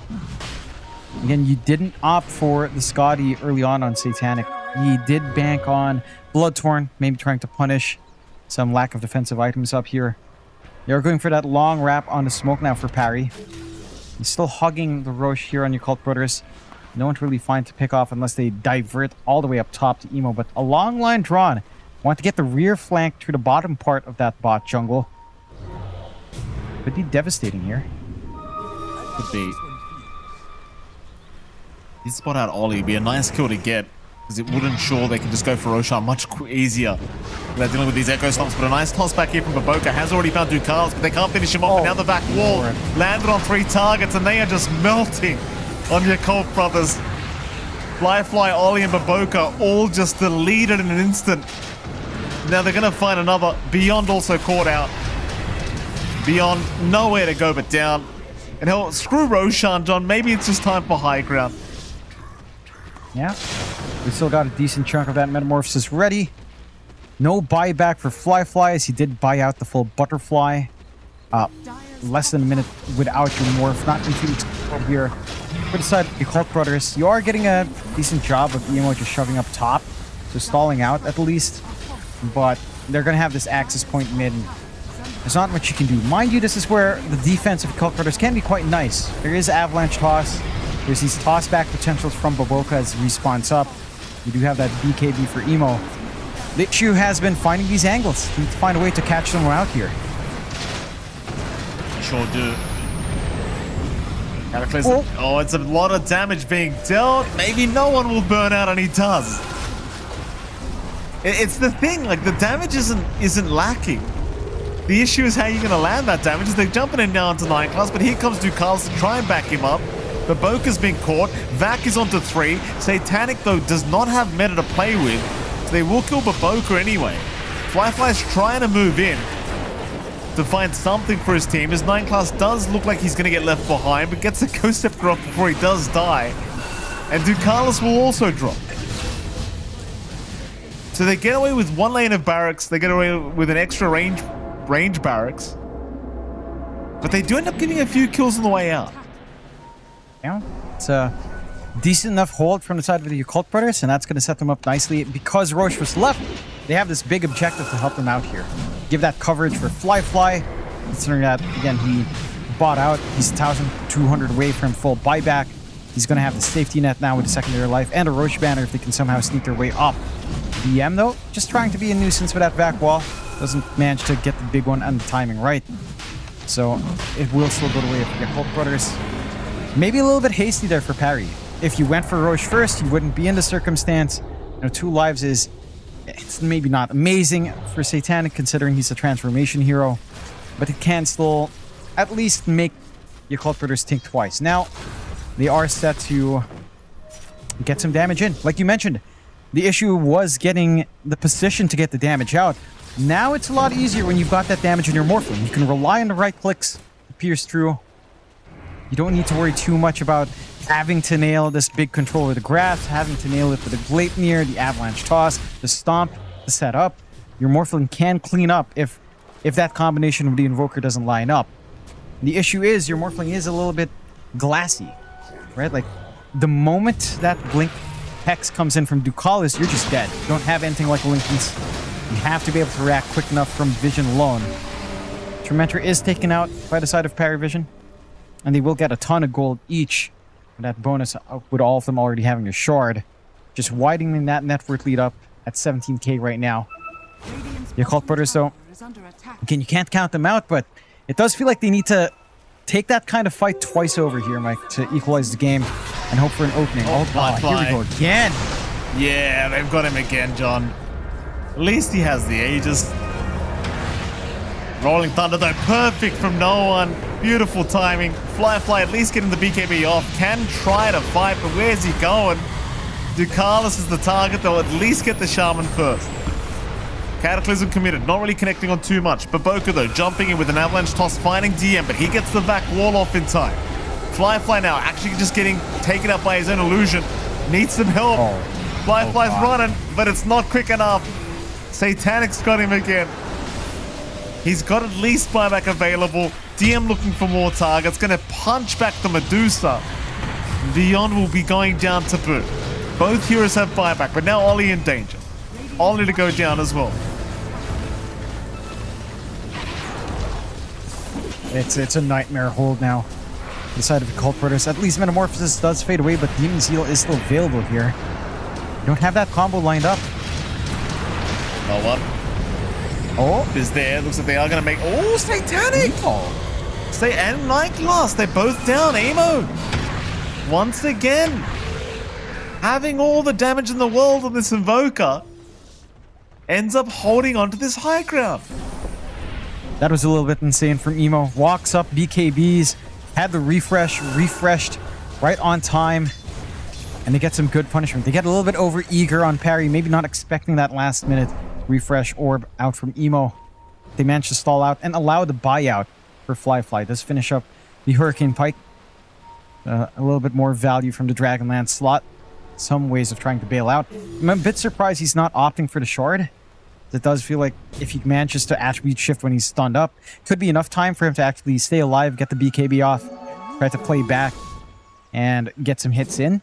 We'll see if that's something he considers down the line here for Fly. 16-22. The game is still heavily in favor of Parry Vision, but the Cult Brothers have managed to, again, do a great job in holding out here, giving themselves some opportunities and some time to try to solidify their ground. They still need to find like 2 good fights in a row though. Like this game is not equalizing unless you manage to catch Parry Vision out twice in a row. And I'm just not seeing that. They take 1 fight, Parry Vision wins the next, and suddenly you're back to square one. You don't have that equalizing moment for the side of the Occult Brothers. For Parry, they play this game really smart. Like 9 Class has been so on point. His usage of the Warp Flick to drag people around, a little bit ridiculous. Emo getting caught for a second, but Baboka is there to save the day. Is Emo going to get the Chaos Meteors down? Going the wrong way, though. And Emo's just going to get deleted now. Meanwhile, Colonel Sanders, John, he's still alive. He's got the ability for chicken. Yeah. He can't die. Oh. Yeah, did you know, I read an anecdote before. Chicken's head was cut off and the body was still running around for quite some time. Yeah. That's him right now. That's Shadow Shaman, except his head grows back. It grows back. What a great hero. Do you remember how much I was complaining about Shadow Shaman months ago when no one was picking it? God damn. Yes. So annoying. I hate this. You called it then. Well done. Hey, at least he doesn't hex his own allies now. That's a good change. It was worse before. I guess. I'll hand Valve that. Midrax. The TB Illusion's getting the job done. First up will be committed a bit. Oh boy, Baboka. Oh. Trying for the toss back and now the vac wall as well. Catching Fly and beyond. Forcing the Stone Gaze committal. Buybacks from Emo and Baboka's. No one actually ends up going down. And opening once again now for your Cold Brothers to try and abuse. They will at least have them solve the class. A big Cataclysm coming in, only landing on 1. Sadly, those 9 class does go down. They find Ducalis as well. Can they keep going for more? DM actually moving right back into Fly, trying to snipe him, but he's been caught in a Cataclysm to boot. In a big tornado, landing on 3 targets, but there's no real follow-up. In fact, there is a follow-up to it. Avalanche is out, but Baboka not able to get the job done. Needs to run, so does Fly, but they catch him again with the super punch, and they've got him. It looks like Fly still running. Satanic, oh, he got him. They've got him down. No buyback. Yeah, that's... I don't know how you hold this one. If you're on your Cult Brothers right now, you don't have your Kata, you use your refresh up in Emo. There's no damage. Unless Emo somehow lands an amazing meteor combination back-to-back.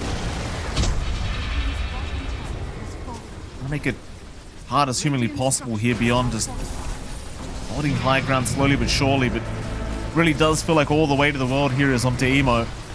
Try and find a way to make this work. But it's 3 versus 5. It's not exactly a very nice position for him. So now Mega Creeps online. Tier 4 towers looking to be taken down here by Satanic. No one ready to jump in with a Rolling Thunder whenever he needs to.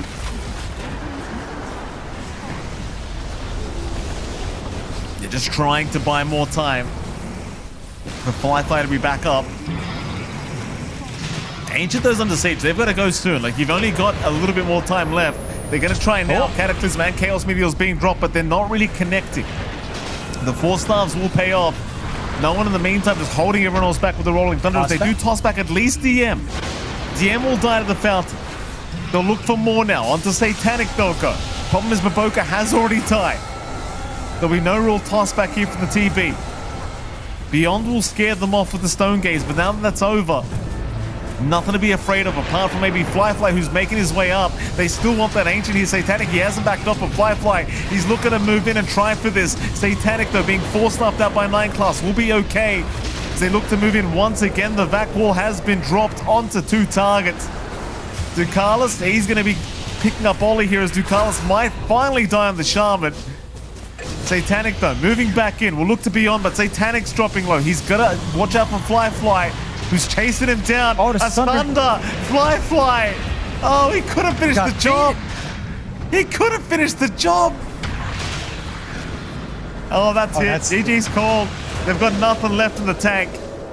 It will be a 1-1 between your Cult Brothers and Paravision to finish off this best of 2 series.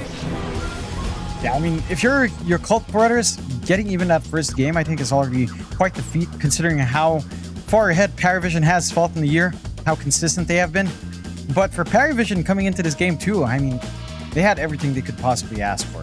Like, we're talking about your Cult Brothers maybe getting that build up, maybe having a good start for Fly. I feel like parts of it was just the fact that Fly might have been too aggressive for his own good. He was joining his team for some early engagement that really didn't pan out. He was putting himself in the firing line before he was fully stable. I think he was actually making moves before the full Manta was flown out to him.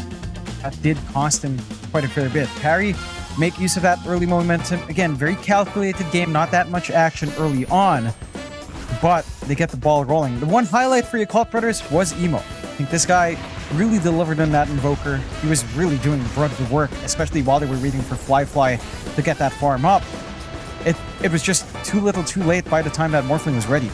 And Fly again, he had to go for those all-in plays in those last few fights, getting heavily baited by Satanic, still having that Sunder available. And it did cost him in the end, but you didn't have that many options, right? Like, and it also boils down to how hard it was for your Cult Brothers to play without the Morphling. Like, you had to do so offlane who's not doing damage. You have this Tiny who scales off in terms of bursting down softer targets, and unreliable stunts tries to set up for you Invoker with the Axe, right? It's not like you have Chronosphere, it's not like you have some like an RP or a Black Hole even to play with Cataclysm. You had Avalanche Toss, you had Echo Stomp, which is great stuns, but not reliable in getting that group up. And because you can get that group up when you're trying to go for the solo kills, you're not getting that big clump up of Sun Strikes around with the Cataclysm. They had struggles even killing off DM solo. It's just a struggle for your Cult Brothers, but for Paravision, a very smart, very well-played game. I will give a hat tip towards Satanic. I think he did a fantastic job, even in that early aggression, that movement across that outpost gate we saw. He just knows what he has to do, where he has to be every single time on that carry position. Well, it certainly does, Jonathan, and with that, we also need to know where we're going, Jonathan. We've got to go to a break, I think, and right after that break, we'll be talking to somebody from the side of Paravision. We'll speak to you soon.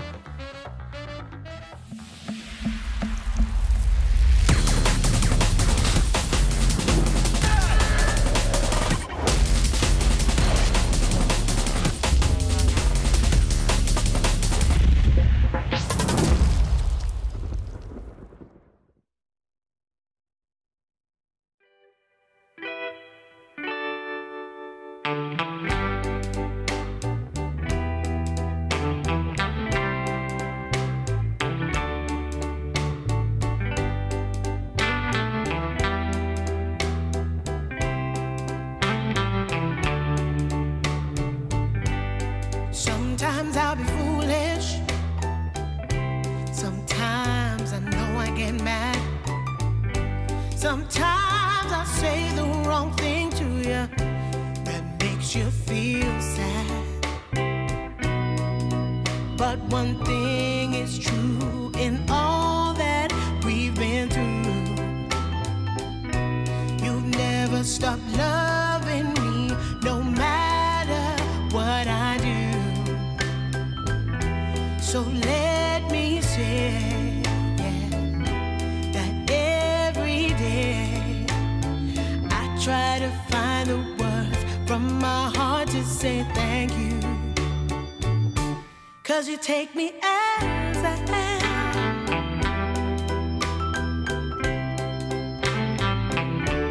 You take me as I am.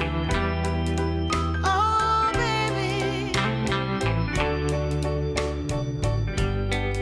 If you stop loving me, well, I would understand.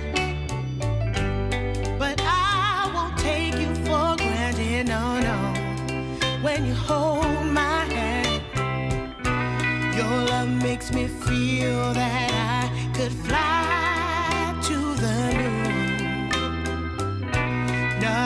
even the birds above can sing a sweeter tune. I needed to say that you find a way to make me feel anew. And I want to say thank you, 'cause you take me as I am. Oh, baby, take me as I am. Oh, take me as I am. Oh, take me. Oh, take me. Yeah, take me. Take me as I am.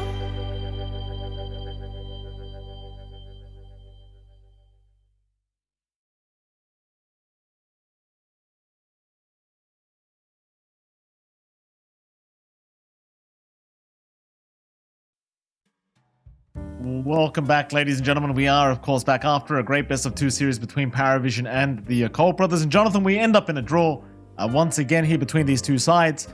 I gotta tell you, I was quite shocked we did end up in a draw because I was expecting a 2-0 from Paravision. I'll be frank with you, Jonathan. I was not expecting that game one, but props to Paravision. They do end up pulling off the game 2 victory. Good to see the games are very close to, is what I want to say. You know, there are not too many one-sided games you and I have seen so far. Yeah, it's been pretty equal across the board. I mean, you have teams like Talon also mentioned got draws. It's like, yeah, you know what? This group stage is looking a little bit spicier than usual. We're used to seeing like the bottom pack be kind of set, at least the bottom two. So there's some competition. Maybe a little bit less exciting for Paravision because, you know, they'd want to get that 2-0. They'd want to be very secure in the top of their groups, but I don't think they have too much to worry about anyhow. Again, they might have a point to prove by just winning another DreamLeague, but they're already secure in terms of EPT points. So in terms of a bigger picture, not too much. Absolutely not. And you hear the ring there, Jonathan. We do have the lovely Mr. Ducalis on the line to speak to us. Ducalis, congratulations, sir, on your game 2 victory. How the hell are you feeling? Hi, fine, but I'm not feeling good because, like, you know, first game, we are playing against Storm. He is getting minute 6 50-50 haste. Then he is getting minute 8 region. And yesterday we are playing against Town. First game, same shit happens.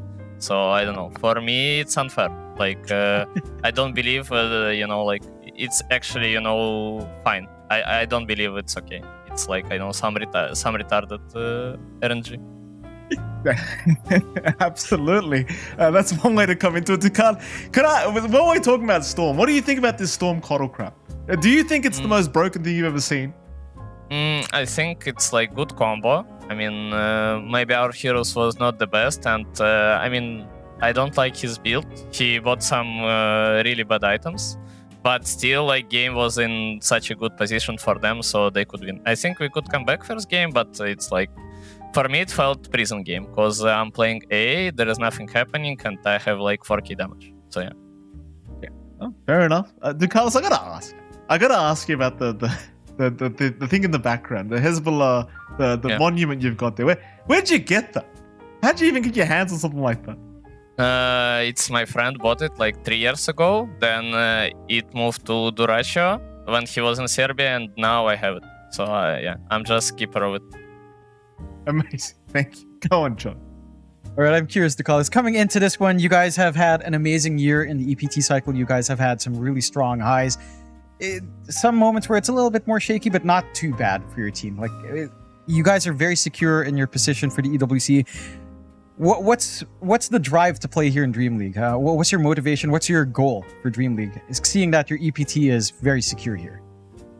I think it's just to play well and like to get where we are, because like we play just this DreamLeague for fans and for money. Like, we don't care APT points and all the stuff. So even, you know, like, we can win it, but like winning it like 3-2, super hard maps, some game ruin games, but then we still have like 1 month to chill, and yeah, it just doesn't matter really. But we still try hard, try to learn new stuff, try to reinforce what we did before. So yeah, but I think it's only second day, so we'll see what's gonna be next days. Fair enough. And I'm curious, you know, we've been on this patch for a little bit long. Most people expect stuff to drop in the middle of DreamLeague. What do you want in the next patch, if it ever comes out soon here? I hope they just fix Jakira, Warlock, AA, and Ringmaster. So, I mean, not super hard, so they playable. So you can like choose from 10 hero pool. Like, I would play Disruptor.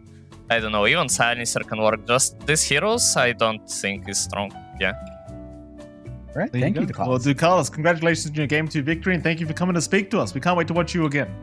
Yeah, nice. Thank you. Bye-bye. Thank you. Bye. Bye-bye.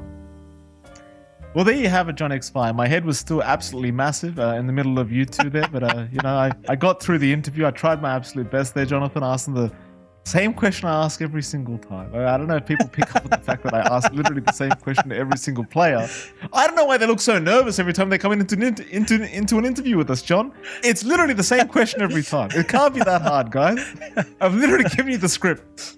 Go on, what do you got to say? Yeah, no, I was going to say, I forgot to do this. I forgot to get myself sliced up. We'll do that next time. We'll do it tomorrow. We'll be right up in the screen with you, Mikey.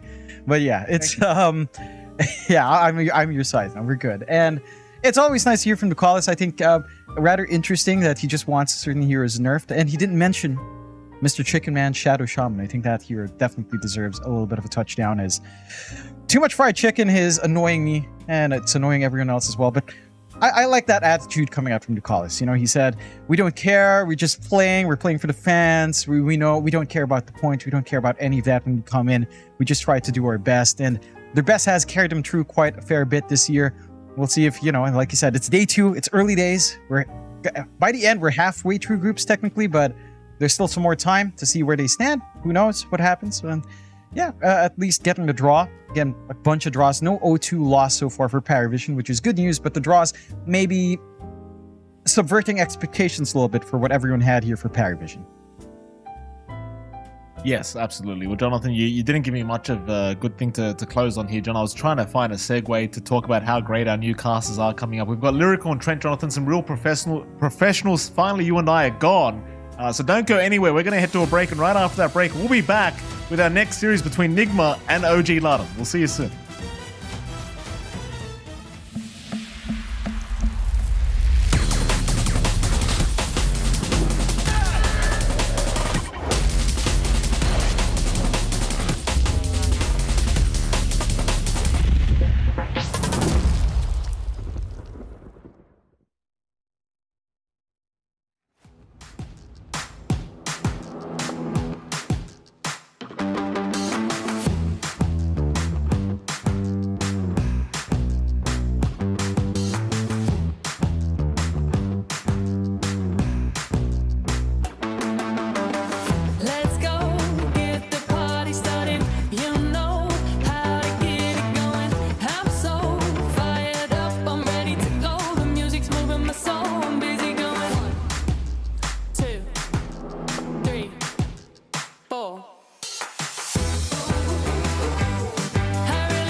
You're driving me crazy, and I'm out of my mind. But you don't go messing around with a girl like that. A girl like that.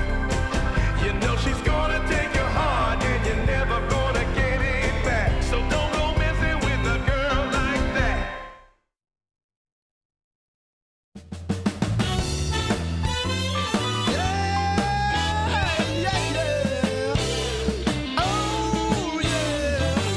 Take away my bag of bud, my camels and jack. Go ahead and take them all, I don't want them back. Those nasty things mean really nothing to me, 'cause lately it's so plain to see. All I want is you, honey, it's so true. Give it to me, baby, all I need is you. Yeah.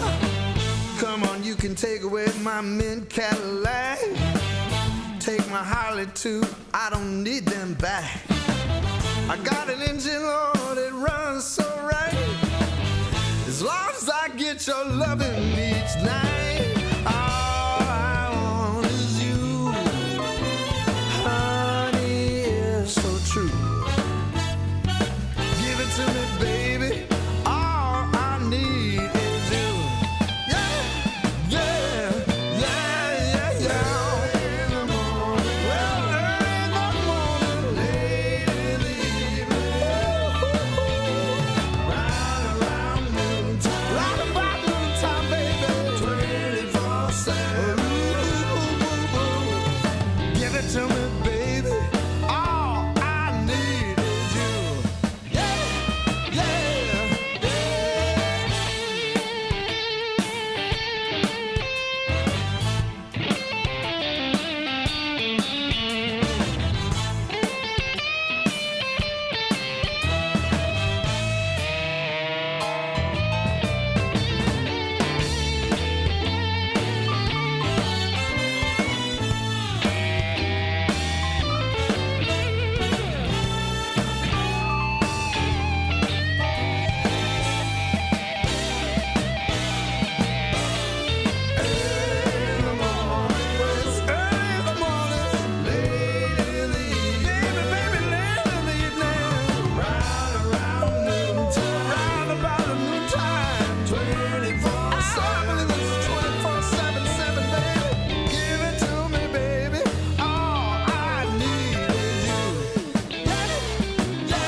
My camels and jack.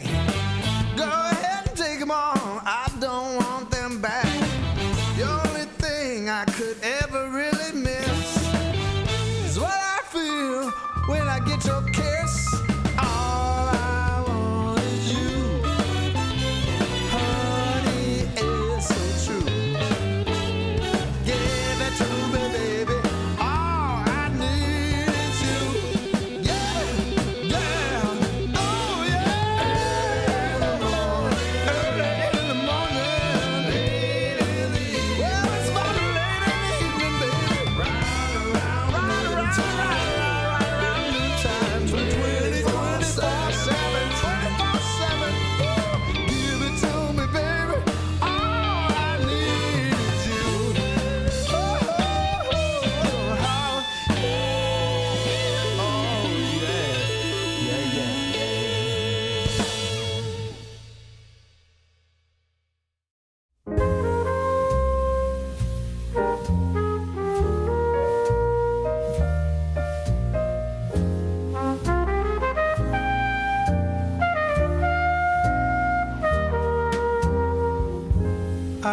haven't found the one. I never knew what others do. I hope and yet again, what do I know then? I believe it's all meant to be. All my my dreams are so out of reach. I fool around, but we never knew. I fell in love, but a long time ago.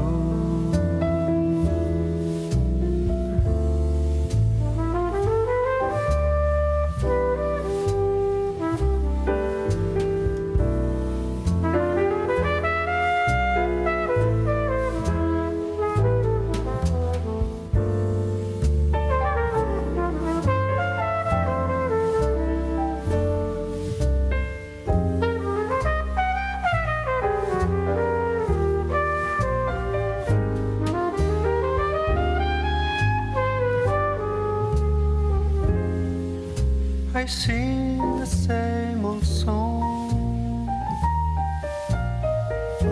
been going on for far too long.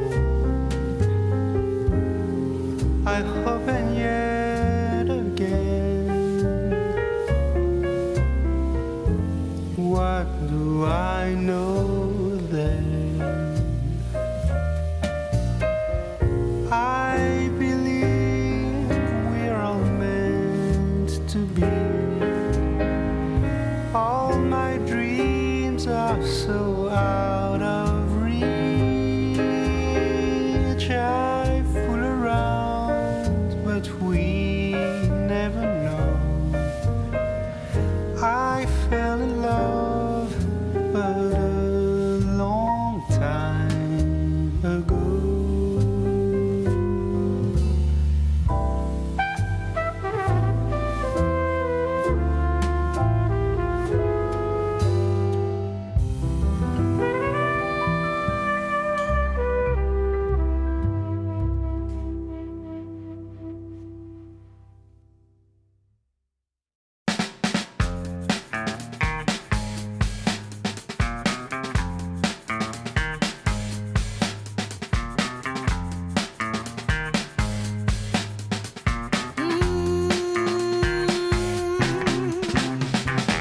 How I used to be weren't so good for me.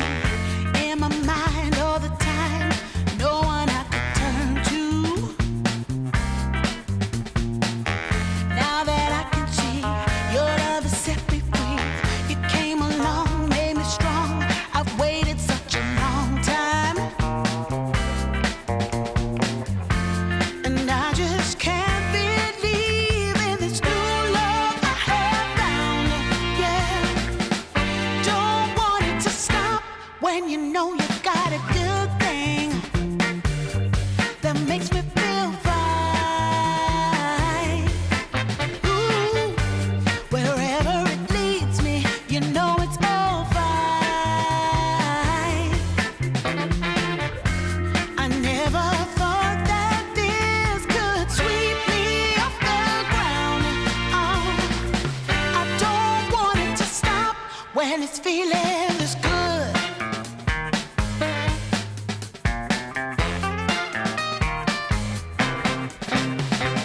Whenever you're around, my heart begins to pound. Though I know you'll take it slow, no way to stop this feeling. For every single day, whenever you're away, in this place there's a space where I'll be waiting for you. And I just can't believe in this new love I have found. Yeah, I don't want it to stop when you know you got a good thing that makes me feel fine. Ooh, wherever it leads me, you know it's all fine. I never thought that this could sweep me off the ground. I don't want it to stop. No, I don't want it to stop. I don't want it to stop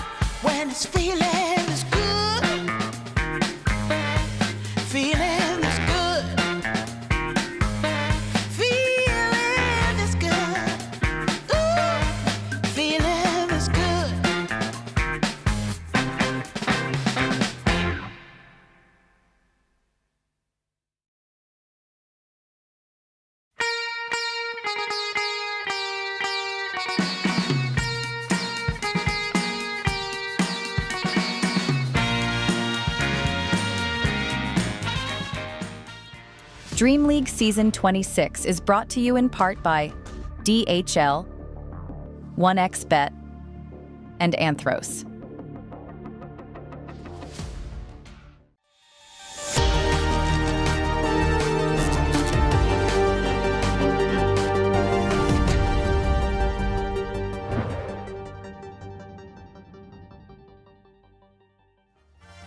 Oh, everybody get your bat chests out. It's time. We got OG versus Nigma. It's Trent and Lyrical here to bring you all the action. Sir, I am so freaking stoked. I can't wait to see how this goes. A different look at OG as we've come to know the Latam variety. How you doing today? You have a good morning? I did. Yeah, no, I was just typing the chat as a hello to everyone, but they're 5 minutes behind. So hello from the future. You're not here yet, but you'll be here at some point. Yeah, great morning. You know, I went back, I looked over a bunch of the games. I wanted to see, how our squads that we'll be watching here today have done so far in the event. And your Colt brothers, we'll be getting them again after this series. They did just take a game from Paravision, who of course are one of the top teams right now. So good win for them. And as you heard from Ducalis in the interview, if you guys were there, he thought they should have had both games, frankly. But they weren't able to make that happen. And this is what has happened so far with our lovely group stage standings. Interesting stuff going on all across the board. I think the big two teams that we've been kind of trying to track, one of them is definitely in this, and that's the Nigma Galaxy lineup. They really want to make it through as far as they can and potentially knock out some of those lower teams on the totem pole of the EPT points, which we'll take a look at a little bit later on. Right now, at least, we need to focus on this group stage and what's happening. Aurora, BetBoom still owning, still looking great. Liquid have risen a little bit from the dead, but the real thing to keep in mind is that that placement, it could change completely in the next very little bit of time. Because look at it. It's like 4-2 at the top and then 2-4 at the bottom. There's a bunch of 3-3s. Anything could happen in Group A. Yes, that is the scary thing, is how fast this will shift around and what it might look like heading towards tiebreakers, of course, as we're only keeping 4 teams. So that'll be the big question as we move through this group stage. So my best advice to the teams is to win more games than you lose. Like it. That's a great. I mean, if you do that, could be a coach. It'd be great. It's awesome. Okay, so let's take a look at some of the rosters. Sorry, I'm trying to get through the show here, and you just throw a bomb at me like that. Yamich, the spooky player, because in case all of you fine folks have not seen, Omar is not going to be playing throughout the remaining duration of Dream League Season 26. They put out a tweet about it, so you can see a little bit more there on their social media. But this is a stand-in that they've already been able to find a victory with, which you were talking about before. Yeah, that's crazy. To get a win already today versus Aurora is massive when you have a stand-in coming like this. Yamich is he would be an interesting stand-in, I think, because he definitely has some signature moves and styles as to how he plays. He's I kind of compare him like to Zayats a little bit, where he can play some of these a little bit more out there supports, but the team has to adapt a bit to him. And my first thought was like, I wonder if that's going to make it a little bit more difficult for them to work with him as a substitute. But so far, so good. And already got a very important win. So good for them. The other person that's important to watch on the screen and always keep an eye on is the sparkly man, GH himself, looking like Edward from Twilight out here. My goodness gracious. And I think that this has always been one of like the big playmakers. To me, when I think about GH, I always think back to like his roaming Slardar days, picking up bounty runes when that used to give you experience. Has, obviously changed a lot. But what are you thinking? Why did you highlight GH as the player to watch for Nigma? I was thinking, what's going to matter the most in this series? What does Nigma need to do to get the win? And I was thinking they need some solid leadership. Omar, he's heading back home. You got yourselves a stand-in. You got to group everyone together. You got to stay calm. And what's GH the best at? Staying calm, keeping things level, keeping things positive. So for me, going forward in this tournament, I think GH is the most important one for them. All right, that's something to watch for sure. And we're seeing all those various players behind, right in front of, rather, that glorious painting. I don't know, is that some MC Escher? Do we have some, like, what's going on back there? That's a weird collection of painting stuff. Oh, and there's Yemich. He's not by Unfortunately, my Bachelor of Arts in Geography is actually less useful than an arts degree. So I can't actually tell you the art history behind him. Okay. Maybe we'll find someone with a useful degree someday for that. Perfect. Well, we can take a look at the other squad that's going to be playing off in this one. That's OG Latam, of course. A collection of players that we have come to know quite well. And I think that, another player that, we could highlight, at least for me, 3 of these that stand out pretty continuously. But the one that I always look to, and you chose out as well this time, was Moose, who, talk about leadership, talk about playmaking ability. He has it all at various points. Yeah, 100%. That's exactly why I was thinking him too, because that's kind of been something where there was this long-held belief in like Southeast Asia and South America, where both regions like needed someone else to come in and be the captain. It's just like, right. It was just constantly parroted. Everyone just said that's what they needed or something. But we don't need that, right? Like we've gotten those homegrown talents, and Moose is a big one there.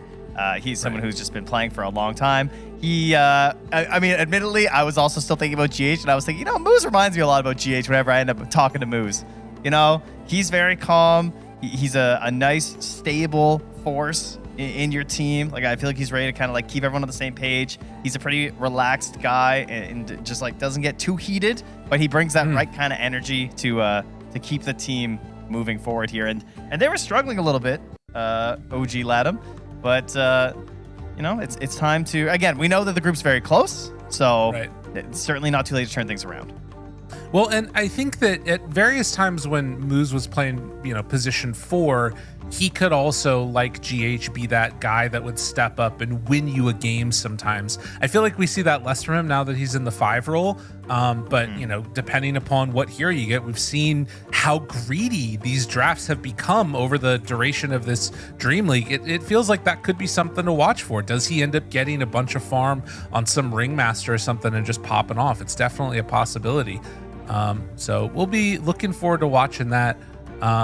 And I believe the other big talking point was that No-Tail was like taking over in some amount of coaching role as well. I'm not seeing him in the background. Am I crazy for remembering that, or is that something else? I think that's for the main roster, I think. Right. Of course. Yeah. My bad. That would make sense. I wouldn't be surprised though if he might watch a couple of games, send some notes. He's a pretty smart guy, I hear. It's still vintage. But never mind. Yeah. But and unfortunately, they did lose their first series somewhere, because we were all excited yesterday about how they got their 1-1s versus some of the better teams, but then they dropped 2-0 to Boom, which is why this group is again getting very complicated. But let's see how they do here, because we actually have a draft lyrical. We can get on over there.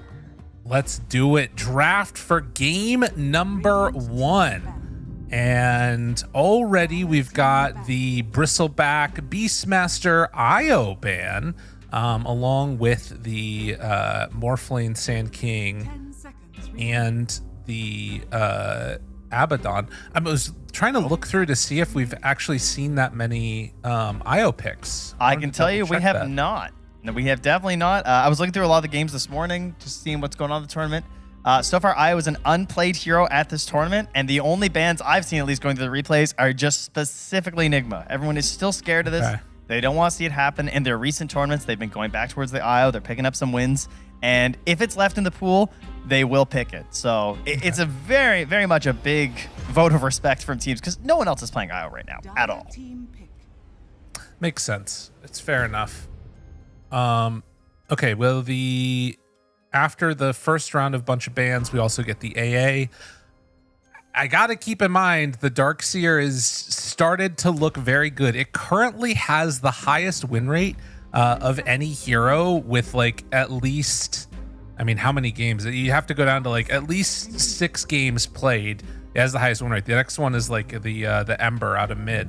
And it's been getting first phase. But Doom, that makes you less likely to want to take it. Doom has been looking so good. Yeah, he has.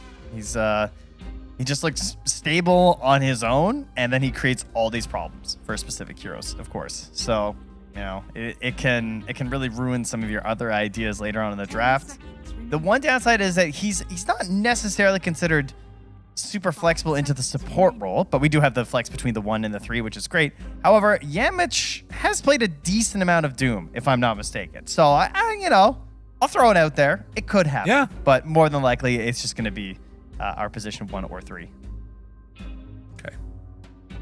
Well, that'll be something to watch for where Nigma decide to go with it. Hector trying to make some decisions here of where he wants to go as well. I will say that Doom feels like a particularly good hero against this OG lineup. And yeah, the Medusa, that's a nice answer. Because I was going to say, like, everybody knows how Hector plays this game, right? And so you want to pick a hero that doesn't mind being doomed, which is like either the Wraith King, which I feel like I never see from him anymore, or this Medusa. Yeah, and then again, same thing. We can just flex it between the roles. That is one thing too, where with the evolution of Dear Hector, you know, the guy who he only played strength or his strength course. That was it. Had to be strength carries. Then he kind of went through his agi phase. Now he has moved on to the I'll even pick the weird stuff phase. He's played some Beastmaster already this tournament. They won that game. He's played some Tidehunter a couple months ago. You know, he's coming out of his shell here. So Hector is he's ready to make the picks that the team needs to make sure that they can just be as flexible as possible during this meta of weird carries. Absolutely. And I think that, you know, being that flexibility is definitely needed. And I mean, I think that in a certain way, it hasn't necessarily always changed like the way that he plays, where he'll still be, you know, TPing for farming and all the rest of that stuff, but can at least make those other moves around there. Now, in terms of this specific draft, probably going to see an ET pick here unless they give that one up or decide to give that one up. This was a similar situation that we saw the other day, I think in that Aurora match, where they ended up going back for a later Darkseer if they did when the ET Medusa got picked, and that could be something to watch for.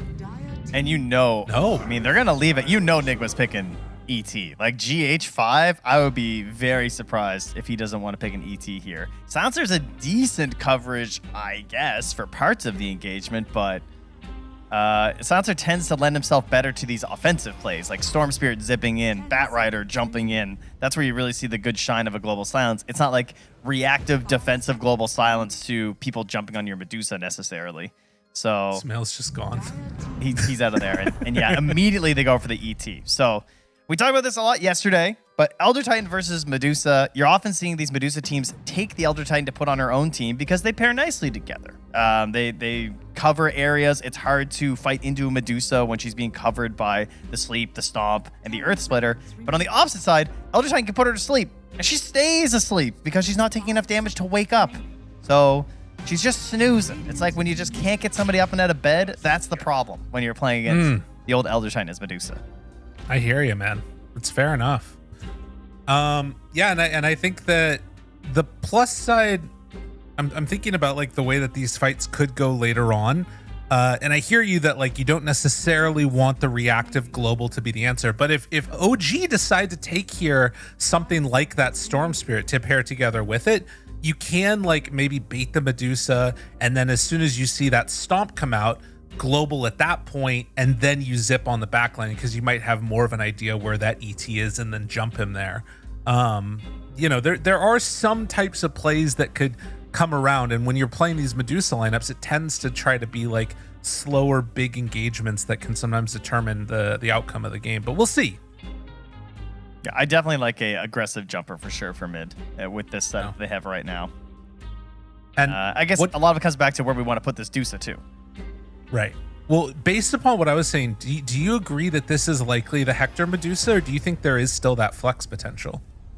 I think a lot of it goes back to that Darkseer I think that you're talking about. I think that's the discussion point, because it's like, if it's not Medusa 3, then what are we putting 3? Like Sand King's gone. They have the Doom on the other side. There's no Beastmaster. There's no Bristle. So Darkseer really stands out as like, man, we could go Darkseer plus a position 4 here. So like, should we just do that and give this Medusa to Hector? Because it feels like a good idea, but then we'll get that Doom versus Medusa matchup again where he just gets mana burned the whole time and has a nightmare scenario. I will also say they're leaving open Nigma the possibility to take it now as well. But into Silencer and Shaman, I actually think that it's a really good like counter answer to Darkseer. Because if he runs into the middle of a fight, now you have a Shaman Hex that you have to deal with, and Ursa is one of the worst matchups for it. So they're almost, it feels like baiting them into trying to take it. I think they are. I think they're saying you won't. Yeah. And there's is definitely intentional.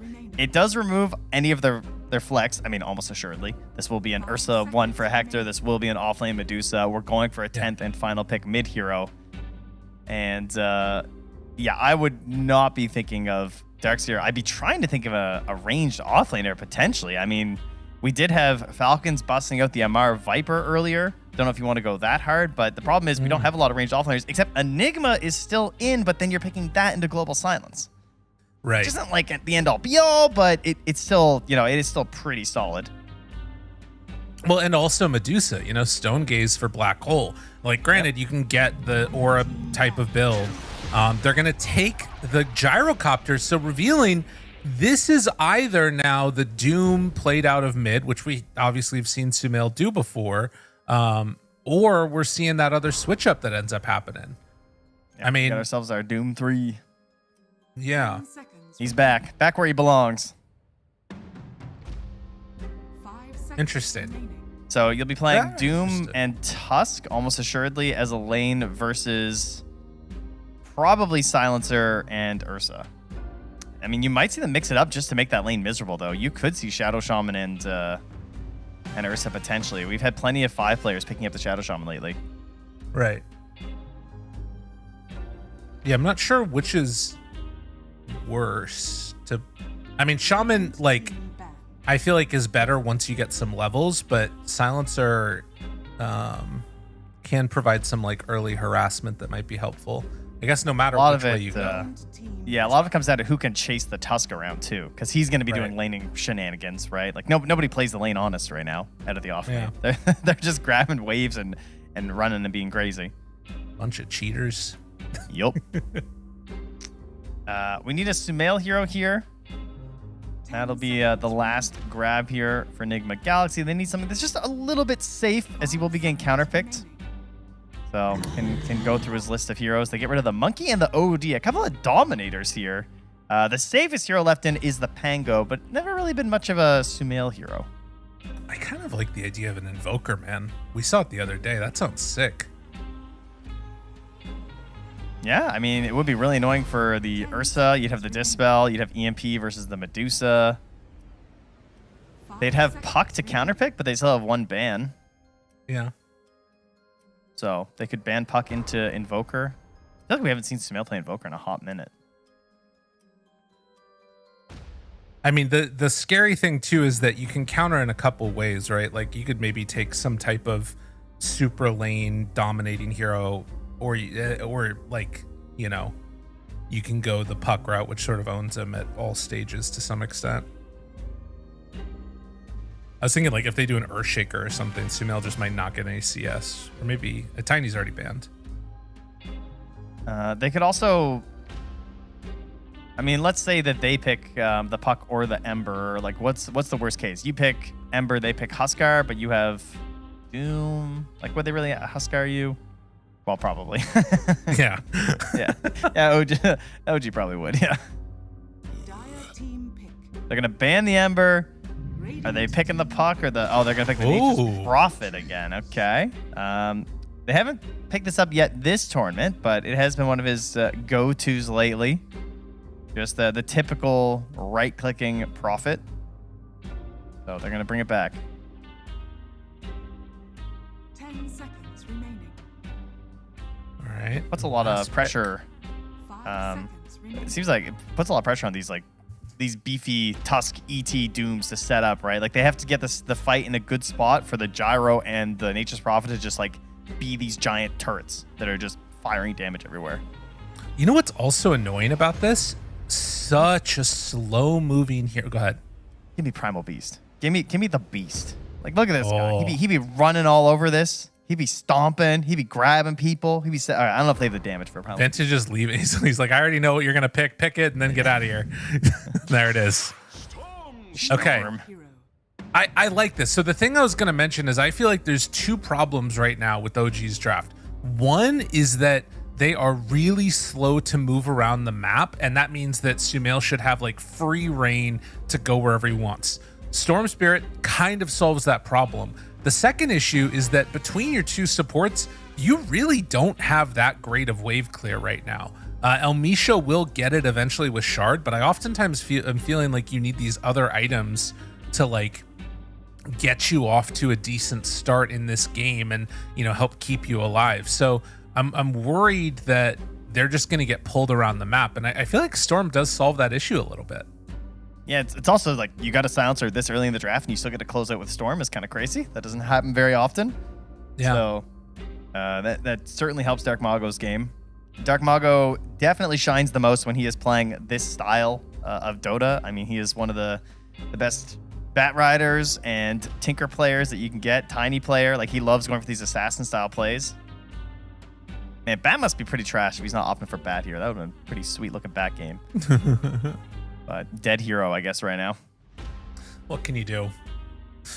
Well, game number 1 getting ready to go underway with the stand-in. Yamich playing away from the rest of the team throughout the duration of this DreamLeague 26. For those of you that missed it earlier, can check out the Enigma Galaxy social media to figure out more about that. We're getting now into this game. And Trent, I'm stoked. I can't wait. We're going to have a wonderful one. Yeah, this is a very nice setup for a game here. I don't really think that anyone's like super one-sided in the draft. I don't feel like there's anything like they both have some good ideas in terms of how they want to play. I think the main concern will just be those early objectives, as it always seems to be right now in Dota. But this idea of like fighting for the Wisdom Shrines can be very compatible whenever you have the Nature's Prophet, and then of course the 15-minute Tormentor when you can really control space well as both of these teams if you plant there first, right? ET on one side, Medusa, Shadow Shaman on the other. Like, if they're in the zone, you feel like you can stay there, and it's really hard for the other team to run in. So it's going to be a lot about the first mover's advantage here in this one. Well, to pull things back for a second, I need you to be honest with me here. Yep. What are the chances we get a patch this DreamLeague? Tell me. Hit me. Ooh, I'd say at least 98.9%. Are you kidding me? At least, I said. At You're least memeing? 98.9%. Yeah, at the very least. Okay. I feel like you're lying. There's like a 1.1% chance we don't. I'd say. Man. Scriff saying patches. Scriff says 50-50. It either comes or it doesn't. Wow. I mean, that's deep. That's why he's the ops. Did I got the meet knowledge. Scriff or did No, he type it in? texted that. Oh, okay, got it. Dude, I'm ready. Sorry, that's just our private group chat that you're not in. Sorry, my bad. It's just like all of production and not you. I thought you meant just like all of the talent group, but not me. You know, just everybody that gets hired for Dota except for Gabe. That's it. That's a really funny group. Talk about me, just only good things. But, you know. Yeah, no, of course. That's why we don't want you there. We want you to get a big inflated ego. Exactly. All right, let's take a look across each of these lanes. Dark Mago already having some frustrating little right clicks going his way by virtue of the big bad Ironwood Treant. And Sumail should be able to have a pretty okay time here, I would imagine, as we already see a courier dead. Moose losing his down bottom here. Some good vengeance after being punched around by a silencer. You know, very annoying level 1 support to deal with, especially when you're playing a melee hero. But Yamich just playing around the trees, punching some couriers, feeling all right about it. Waves coming in here. They're going to run at Hector. And even with the level 2, he doesn't feel confident enough to turn it, so he just hops away. Damage running back through that whole wave, but they're still able to get some good CS here to start for Noob. I did want to see if we maybe started to spy some stacking of the Ancients.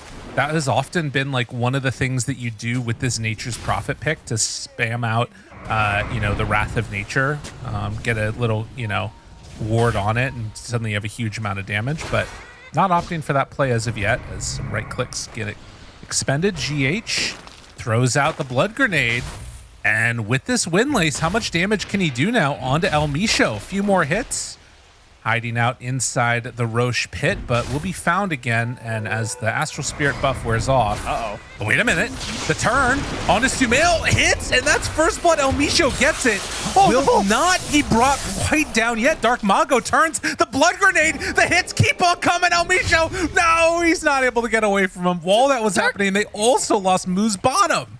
Dark Mago just ditched him so hard. Oh, She yeah. was like, oh, I'll blood grenade. We'll kill him together. Dark Mago was like, ah, creeps, bud. Gotta go. Sorry. I mean, actually, it ends up being a probably pretty good call because he needs to walk back to base on the Storm to regen and get his bottle refilled. And that means that he will miss maybe a few less creeps, but yeah, that was a crazy one. Yeah, it's also a constant problem too because you're dealing with his Nature's Prophet in the mid lane, which means he is the Treant, which means the water runes are not under your control. So you end up having a battle that is hard to win for that as well. As there is a battle in the tree line here as Moo's just getting walked down by Noob. Oh, and it does end up going down. That all started with a healing Lotus battle. So 3-minute mark, they get it on Ghost and Noob. Both of the flowers going their direction. That's why you're seeing these early points of the Scorcher in situations like that. Like trying to control the Lotus pool is just so free on this hero because like no one can withstand that. It is a lot of damage, and he's like, if you don't have the numbers, you try and 1v1 him, he will just walk you down.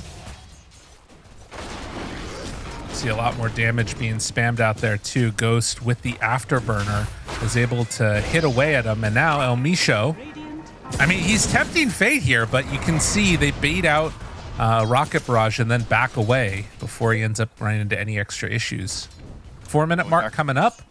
Dark Mago scans bottom, knows that Yamich is coming, and so he's trying to angle for top, but Sumail's threatening TP. Oh, and El Micho was there, so if he did go, it would have been a kill. So nice call by Sumail to not finish that TP. And Moose denies the other one. Okay. All right, fair enough. Nobody's happy. Got it. You know, the Prophets can just TP home. They don't care. Yamich finds Moose as there is a dead gyrocopter. The other kill that's happening, though, was set up by Yamich, so they managed to find another. But yeah, that top kill going down on the gyro. No way to stop it for GH. That's right. He's got no stomp, so he just got shackled into the Gorgon's grasp. That's enough damage to just whittle him down. And at 5 minutes, he's going to sentry block one camp and kill a courier and stop the stack on the other. El Micho's gaming up here. Oh, sorry. He was freeing up the camp. There we go. Making sure it wasn't blocked. There we go. There it is. And now GH is going to try and chase him here. Couple hits. See if he can bait out the foul play. But does not look like it's going to happen. And in fact, shackles are now there, and Illich is there. Illich mangles him. Big. Gamer. Wow. Yeah, there wasn't enough for the shackle there at El Micho, so Illich runs up, shoves a mango down his throat, and gets the combo for them. Now, I was a little worried about... Oh, what do we got here? Hector on the run. Wow. Gets out of trouble. But Wrath of Nature out. Good damage. He goes down. Yamich able to back away from that one. 3-5. A pretty action-packed early start to this game. And where's that ward, Lyrical? I mean, you called it. There it is. Yeah. Looking at those two camps. It's rattling through the Dire Ancients, and then you get a disgusting Wrath of Nature like that. Because it just fires through all of those and obliterates your bear. Yeah. And, I mean, he's level 4 right now. And, like, it is not easy for him to stay here. They still have TP on Sumail also. So if they wanted to make another go of this, it's pretty possible. Now the Tusk runs into the rest of the squad here, and yeah, the snowball will delay things, but not for that long. While that's happening mid, they're going on to Dark Mago, who gets level 6, turns, hits Sumail. GH not able to make anything else happen there. I think they were trying to make a move on Mago before his 6, but just got it in time. Alrighty, so how has this all shaken out now then? We got Sumail with a massive lead mid. 1,400 gold ahead of his opponent in the mid lane. So he's kind of a beast. Followed up by the Doom as Noob works towards some early drums. Try and help apply some pressure in the bottom lane. And this next Wrath of Nature, you know, snowball in, Wrath of Nature on somebody. They could maybe go for Hector again here with Noob with the Doom. Yeah, I imagine they will. Find him there. Snowball. No, not going for it. Interesting. I mean, with no one, they're bringing everybody. Okay. Stomp. Not quite going to connect, but great shards. And now the hits, they start to come out. God, that Wrath of Nature didn't even need the Doom. It's so stupid. It's 391 damage. That is a lot. And now they find Moose. They're going to bring him down too. Quick rotations. Nigma looking good. That Astral Spirit with the Nature's Prophet is just insane. Like, it's just a finger of death. You know, a global finger of death. Global AoE finger of death. Sorry, my bad.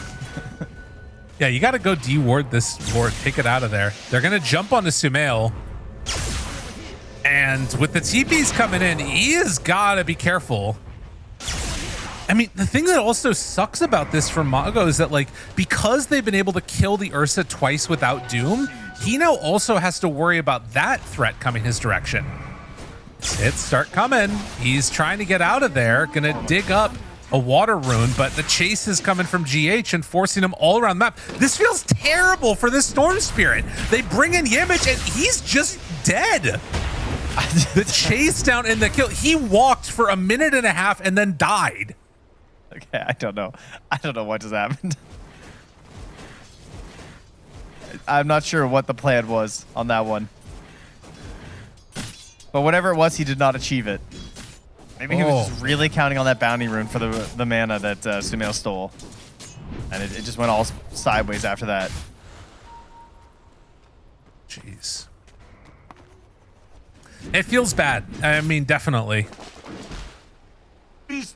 And I think some of that too is just showing the power of how Nature's Prophet makes you feel that much less comfortable in these games. So in some ways, OG let him having, you know, some type of success with this Medusa. 101, 9 minutes in, almost has the Meteor Hammer completed. But then on the other hand, it's sort of feeling bad based upon like the success of these other lanes that are just owning. And it's not like the gyro's completely shut down either. No, they are in desperate need of a rotation play towards Meteor Hammer as it's done. They need Global Silence. They need the snakes. And they need to make sure that Dark Mago survives. He does not get the Invis rune. Noob takes it and runs after him with Doom ready. He has the ensnare.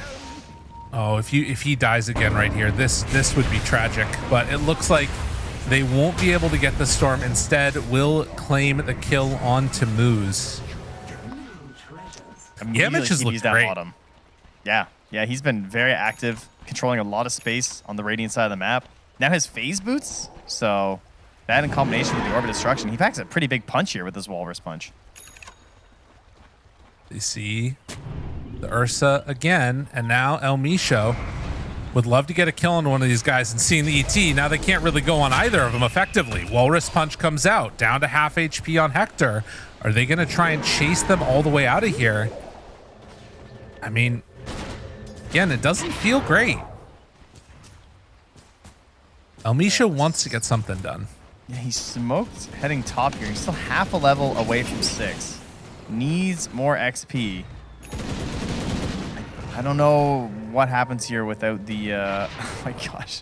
He dug up the Kobold in range of the tower and he immediately got pinged by GH. He's like, yo, Shaman's here. Or at least someone is here and they just dug up a Kobold. Yeah. Well, they're getting set up. They don't have global yet. GH hoping he can keep, I mean, they're just hiding. Wow. Dark Mago finds GH. Now the call down. They're going to start TPing in people. Yimich shows up. They got the shackles, the Meteor Hammer connection, and that's a dead gyro. Okay, things looking kind of decent here. El Misho, they have the snakes down. Yimich still in some trouble. Stone Gaze is used. Illich is going to go for the TP play to get away. Dark Mago zips, but he eventually is going to be brought down. Noob gets that kill. Still 2 for 3. it's something, but it's still looking good for Nigma. Yeah, you thought maybe that was your big moment there. It's OG Latham to get back into this game, but just evens out. And now mid, another battle. Oh no. We have still We've still not seen the Doom, and we might see it now if they even need it. But they're going for it. Okay, actually keeping him alive. That mana burn creep, man. I feel like it's too good. It is absurd. I think just even the aura. Someone got Tusk running next to this guy with like 4 mana regen. You're like, sweet. Thanks for the doubling my mana regen there for a little bit. Take that. Yeah. So it's 20 plus 2 times the target's intelligence for the burn. So, so 160 mana burned on Storm. It's like, yeah, what the hell? And that, you know, it's just something you can't really count on. Gets put to sleep. Do they have the damage to bring him down? So far, not really happening. And the Meteor Hammer connects onto Sumail. The lone bright spot. Oh, snowball. A great snowball save there. And now the Wrath of Nature comes out trying to bring down GH. It's not enough to kill him. They do take down Sumail, though. And now Illich in further trouble. Doesn't have an easy way out of this one. God, that Wrath of Nature just came through and wrecked him. And people, you know, we're complaining about Medusa, about this Prophet. Like, the way that you build this hero, where you just TP into the fight with Mjolnir and you just, like, A-click the ground is so comical. It's like you ult, look at that damage. It's just all Prophet. The ult, the damage, the right click, it's so crazy. He's so rich. Again, yeah. Moose, found, noob, pulled in, global. It's trying to protect Dark Mago for now, but Noob, he turns. Oh, looking for a Doom. He gets it. And now it's going to be poor old Storm left to his lonesome as Noob walks away. Is it enough for the kill, though? It's close. Close. He's alive. Barely alive. That's huge. Him not dying there is really important because he only had 1 galvanized stack. Okay. That's a little tough. Oh boy. All right. Well, good news. Battle Fury done. Phase Battle Fury into an Ancient stack. So this is good for Hector. This is team morale on the rise here. We've seen the power of the Medusa. We've seen how strong she can look in some of these fights. Even though she doesn't end up dying, she takes a while to be brought down.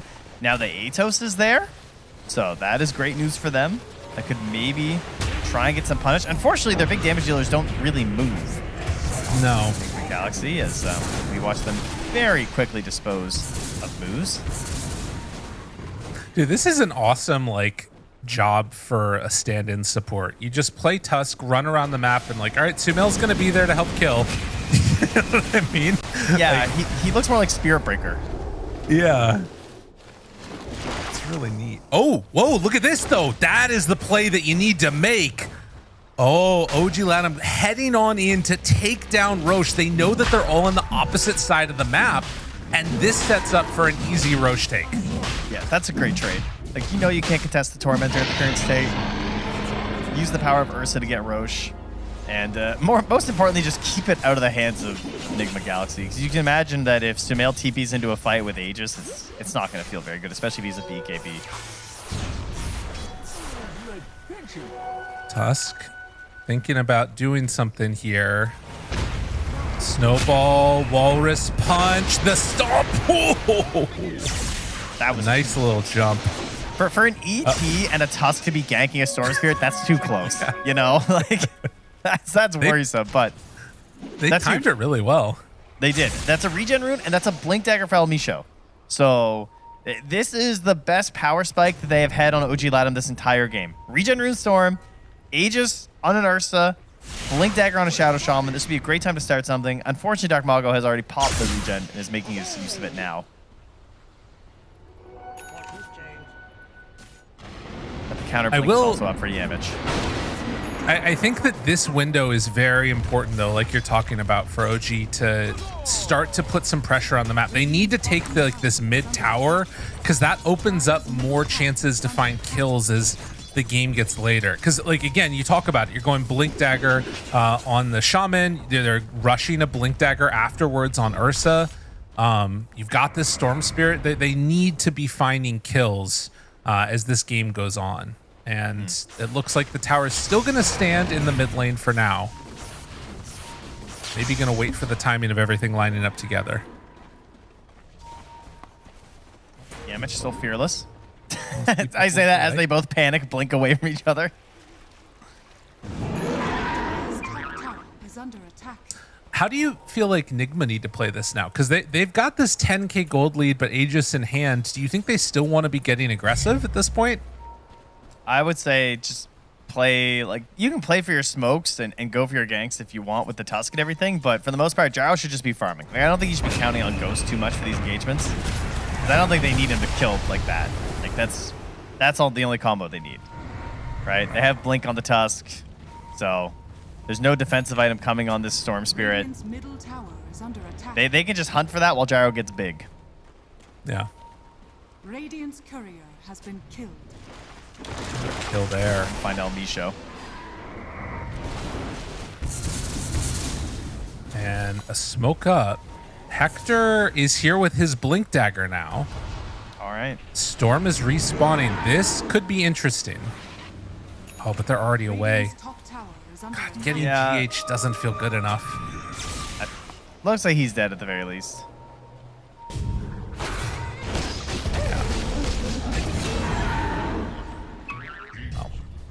Like you said, at least finding something. Illich is moving in towards that Radiance. This has been the go-to build for many of our Medusas. Unfortunately, they are already playing into Noob's Radiance, who's well on his way towards that BKB, so this will just be evening the playing field in terms of the burn and the miss chances. And Gyrocopter, in the meantime, after finishing the Falcon Blade Aghanims, is almost completed the Sanjin Yasha now too. Finding El Misho, drops the wards. In trouble, big jump from downtown, finds him onto the Doom, seeing if they can get that kill. It's done. Nicely played there. Sumail has already popped the BKB, and Ursa caught, but the Battle Fury gets him out of trouble. Illich tries to back away. There's the Walrus Punch. Needs to run, hide, silence, stun. He's done, but that's only one life. Can they do it a second time? Now Medusa asleep for a while. Doesn't have enough mana for the snake. Oh, they just barely burned it down, and that is why ET is the counter. They take down the Medusa, now hunting for more. Can't quite get the shards on the right side of Hector, but it doesn't matter. And El Misho hoping to escape, but it is all falling apart for the side of OG here. They managed to TP out on the silencer, but devastating fight here in the mid lane. It just cost them so much to kill this Doom that they don't have a second fight after that. You know, they're obviously so far behind that they are a hero's net worth behind. That's just evening the field when Doom goes down. Right. And you've expended everything at that point, like you said. Yeah. And of course, like, not having your shaman as well. At least the snakes are there to help out, but signs of life for sure, but unfortunately this chase down is just so good right now. Man, Yamich is just a hell of a stand in so far this game. He's really been running things. Like, it feels like him and Sumail are very much in sync right now. Yeah. Kind of understanding what needs to be done. Just take it easy, play it like a pub almost, it feels like, in a way. And making all of the right moves. Another smoke up. They need to make something happen here. Chance to blow him up, but no, it's Hector instead that is the first one dead. Didn't get enrage off El Misho, caught by Sumail, dies to the Maelstrom hit, and I mean, it's just all falling apart. This is a catastrophe. Yeah, I'm so disgusted by this. It's gross. It's when really he good. TPs into the tree line and has 30% bonus damage from where he's standing, and just like he killed Shadow Shaman in 2 right clicks. Oh my god, Like, Sumail just TPs right on top of the Medusa. Almost goes down. Wait a minute, has he gone too far? Sumail! Oh, the 4-step! Oh, GH nearby to keep his buddy alive. And able to get away from the scary Nature's Prophet. He's still at BKB though. Never punished. Think about a smoke out play here. All right, I like this. We're gaming right now in OG Latham. they're just gonna find something. They got global, they got zip, they got blink. Unfortunately, Enigma also smoked up right now, so this could end poorly. Yamich, look global. Okay, no save from Yamich. All right. They take down one. Now can they get out? Jump forward, Walrus Punch. No! Dark Mago! You just got those galvanized stacks. Is dead. And Moose manages to get the TP out, but yeah, nothing comes free in this game. Yeah, unfortunately not. And now a Force Staff for himself as the pike comes from the Lance there for Sumail, so even more safety when he wants to go for some of these dives. And a Diffusal as well here from Ghost, just in case you thought there was any hope for this poor Deucer. Just a bunch of nice small items here, counting on the saves from ET and from the Tusk. A Yule's even purchased up.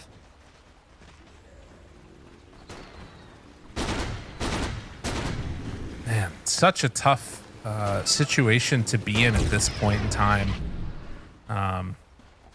And again, like, as the Ursa, you just need so many items. And right now, actually, he's sort of nearby Sumail. Is going to head on up here, see that his camps are already slightly taken away. Sumail was nice enough to leave one ancient. So Hector says, screw that. I'm getting the hell out of here and going to take the gate. So kind to do that. I know. Man, yeah, Enigma looked great, guys. I mean, that's my takeaway from this game so far is they look like they're just on this meta. They got great hero picks. They know what they're doing. Played the lanes well. Their ability to utilize this Nature's Prophet across the entire map also looks fantastic. Oh boy. So there's certainly some good signs here as they're trying to fight for that potential top 8 slot and make their way into Riyadh and not have to go through the Middle East, Southwest Asia qualifier, because it's also going to have Virtus Pro. Right. Which is the most likely the former. Oh, sorry, I shouldn't say most likely. It would have Virtus Pro in theory if they get enough points and someone else gets points. Yes. You know, Virtus Pro. Yeah, blah blah blah. Virtus Pro are on the chopping Shopify block. could also do it. Yeah. That would be worst case scenario others. for Enigma, is if like Shopify knock Virtus Pro out and then have to play him. Look at this though. They're in the area with El Micho and Hector, and Yamich was smoking to try and go through and find him on the other side. Is going to run into Dark Mago here. And so right as the gank was going to be coming in for Sumail, instead, he's killing the Storm on the other side of the map. It does look like Mago's going to be able to get out of there. So dodges away from the first hit. Although now Doom moving and grooving. Get over here, Moose. God, the amp damage is so scary. And is he going to be brought down? Doom him. No. I thought he was going to do it. I thought he was going to doom him and then tip him. Dire's middle tower is under attack. Remember this, Moose. I let wait. you Wait. Yamich is close. He has a ward. I thought he was going to walk back down. Moose thought about it. He thought about facing the danger. Probably a wise decision not to. Oh, and Medusa changed up the build. Instead of going Radiance, is going to rush Nullifier now instead. Yeah, that makes... I mean, what good is... I mean, Radiance is still nice, but like you're not really getting on the map to get that benefit from it. Nuva's like, I told you to get out of here. No, Yamich comes and takes him out, and now go to sleep. Illich.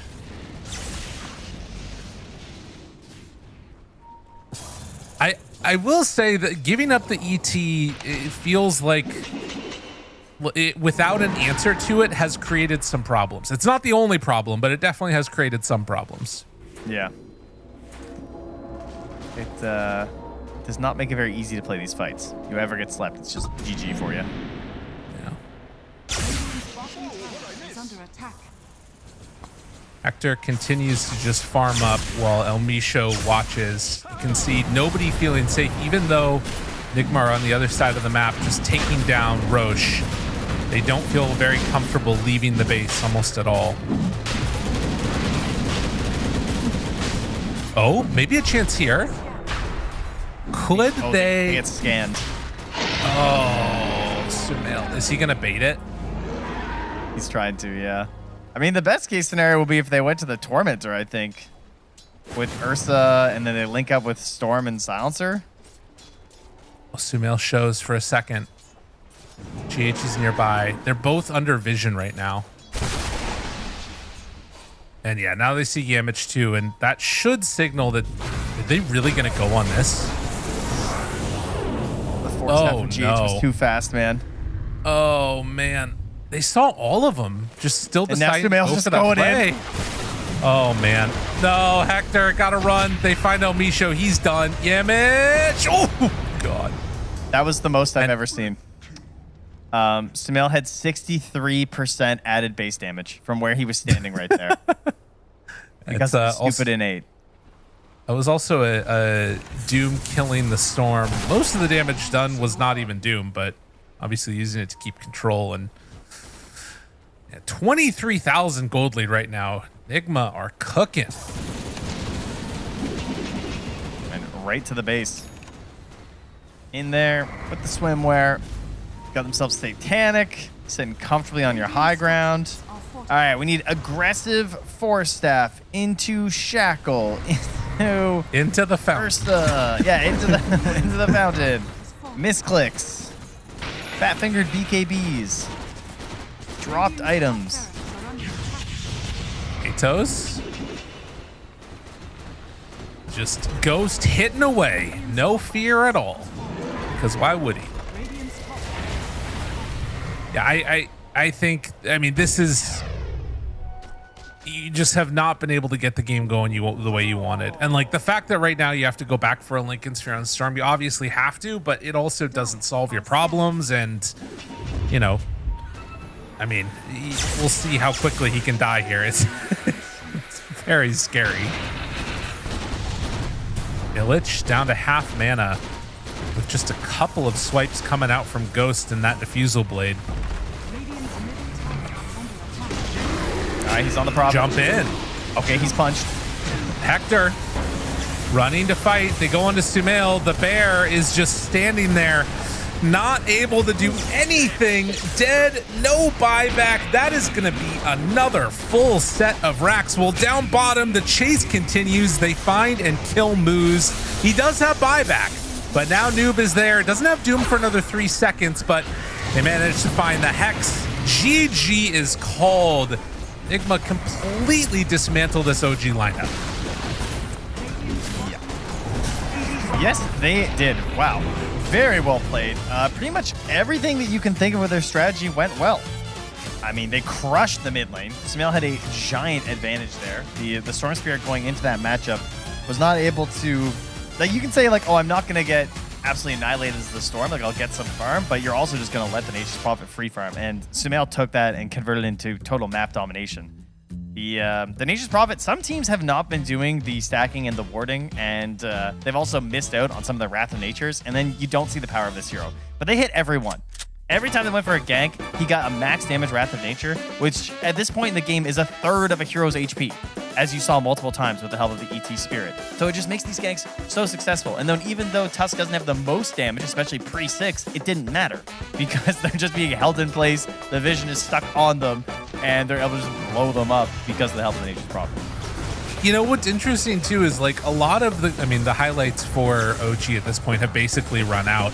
But you could see there that like a lot of the early game was looking good. And I do think that this is something that we've tended to see more often, is that like teams from both North and South America have tended to have really good laning stages, and they were finding ways to, at points outmaneuver Enigma a little bit. But then once this game started to devolve a little bit more down, that's where you saw the power of Nature's Prophet. When the lanes broke down, everything else started to fall apart, and it was just so clean coming out from them. I just saw there too, Yamich, the snowball to continue the stun on Storm while targeting another hero. That was so good.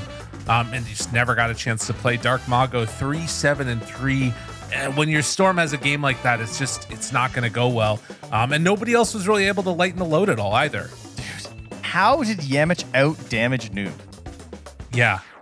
That's crazy. So much damage as a support. Like, Noob was on top of people. He had a Radiance.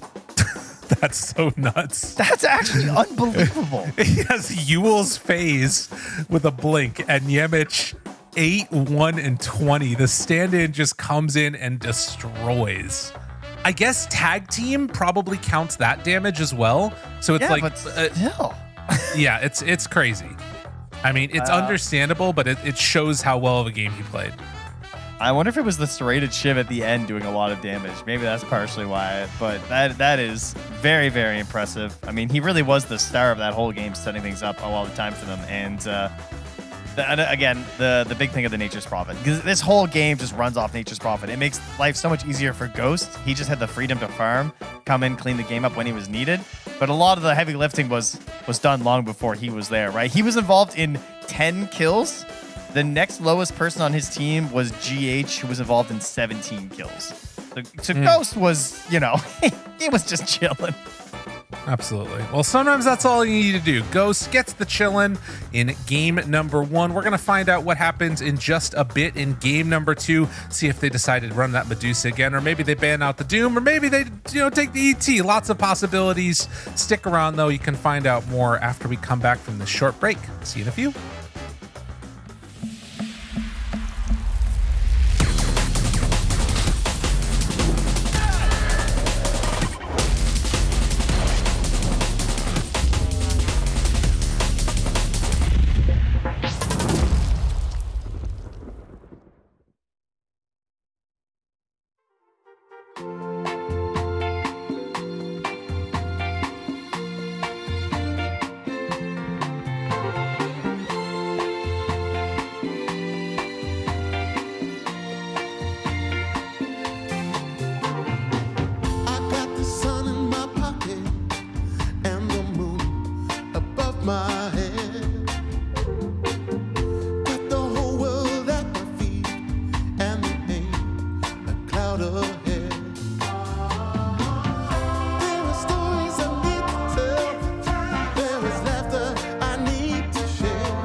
I'm here with TI winner, absolute legend, North American. Thank you. Sumail. Big ass, how you doing? Good, man. You? We're good. I'm here to judge your settings and judge your peripherals. The first thing that I noticed that actually a lot of people were talking about on the, do you know what Reddit is? Yeah. There was a Redditor, it was a Big Paul 69. This guy pointed out you're missing your escape key. Okay.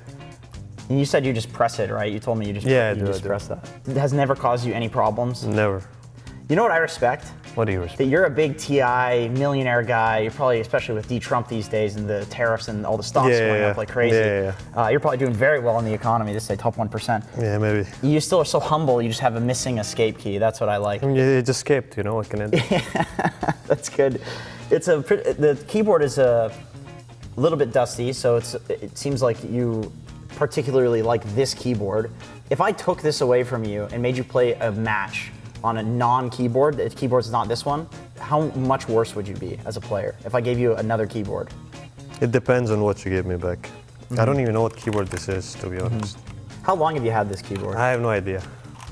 You don't know? No, I don't know. Like years? Has it been years of having this one? Maybe less, a bit. Really? Maybe 2 years, 3 years, maybe 4. Okay. Maybe 4 years, yeah. Maybe 5. For me, I'm an MMO player. I played World of Warcraft. I use 1 through 5 for my spells. Yeah. Do you have a problem with that? No, I use 2, 3, 4. 2, 3, 4. I use 2, 3, 4, 5 myself. You're setting up settings or what? Yeah, just change it. Alright, this is insane. This is from Dota 1 days, by the way. I knew you'd be fast at changing the settings because every pro player has had to do this like 100 times. I've heard some people. Dude, what is the setting actually? I don't even know what it is. Attack move / force attack. Isn't that just attack move? Like it's A? It's usually A. Yeah, but I never had to change it, yeah. I never saw X on it, dude. That's dog shit, I actually never saw X on it. He has it on X. That's fucking crazy. Just for context for the viewers, Sumail didn't have his phone, so we're on our producer's account and judging him. This is a new segment called Judge the Producer's Dog Shit Settings. X is crazy. Oh, you're a caps lock user as well. Yeah. Wow. I have key issues. What is this? Cancel current. That's S, yeah. Why are you using something other than S? It was C, right? Was it C? C for cancel? Yeah. Dude, it's so stupid.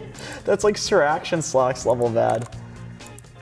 Oh, you use mouse for your take stash items. Yeah. That's interesting. Where did you learn to use Alt? Is that Dota 1? No, I had to learn in Dota 2. In Dota 2? Yeah, because they introduced so much new shit. Do you use the thing that's by the one, the tilde? Do you use this one? I use it for, this is my TP out. That's your TP, okay. Yeah. This is my TP. Yeah, because it's like right there, right? I feel like it's easy to press. Yeah. So I'm just checking all my settings. This is also random. You turn the music off. I also turn the music off as well. Fuck me, dude. I play with music on. You do? Dude, that's not good, man. Come on, bro. No, I play with it off. You guys will win a tournament. Turn the music off. What do you think about negativity? I appreciate it. You appreciate negativity? Okay, what do you think about these dumb fucks that are using legacy keys even though they didn't play Dota 1? I respect it, actually. You respect that? Yeah, they're sticking to the roots, even though they never had them. Right. Yeah. Do you use high fives in games? You're a high five user. Do you use the hotkey for high fives? I think it's Control Q. It's Control Q, So I have a question for you. If you are in a game where you're holding your skill point, but you want to high five somebody, do you skill your Q ability just so you can press Control Q to high five? I don't think I play any hero that holds skill point, actually. You don't? You never hold a skill point? No. Why would you ever hold it? I think the only hero you hold it on is Wraith King and Abaddon, right? Go back to your hotkeys. Let's go ahead and keep judging here. Let me CS, man. Let me CS. Okay, yeah, no, actually, I'm enjoying it, but no, finally. Bro, this is what I'm saying. People say you're an instinct guy. It's like the moment you get in a lobby, you're literally practicing against bots. You're just CS. I think you're just making shit up at this point. Dude, I'm nothing. Relax, all right? All right, I'm back on this menu. Okay, back on this menu. Q, 2, 3, 4, 5. Why don't you have the 1 key bound? Is there something? It's not my bound. What do you mean? What is your leftmost ability usually? Left more? What? Yeah, this ability. That's an ability, isn't it? I use Legacy. You use Legacy. Yeah. You see this one? But I can't see. You can't see it in the menu. Yeah, use Legacy keys from Dota 1. Oh my fucking god, dude! Legacy keys. What's the hardest Legacy key hero to play? I think one of the new ones. Ringmaster maybe. Really? Yeah, I think so. Okay, go pick Invoker. I want to see this Legacy Key bullshit in action. You said Invoker's not that hard. I want to see do some fucking sick like Sumail type combo. I mean, my Invoker sucks. Your Invoker sucks. Bro, how many TIs do you have to win for your Invoker to be sick? Like 2? 2? Okay, one's not enough? Nah. I need to give him more. Get a refresher. Let's do a refresher combo. Yeah, there it is. Meteor, deafening blast. Yep, yeah. Sunstrike again. Yeah, EMP. Not bad. That's good for your first attempt. That's not bad. That's not bad. Are you trolling me or what? That was not bad. I think you missed an EMP in there though. Isn't there? Can't you do 2 EMPs? I did 2 EMPs. Oh, you did 2 EMPs. You just didn't see. I didn't see it. I got boomer eyes, dude. Yeah. I got boomer eyes. No, that was good. Yeah. Thank you so much, Sumail, for showing us your settings. This has been Settings with Sumail. Can you look into the camera and say shout outs to Yawar? Shout out to Yawar. Yawar.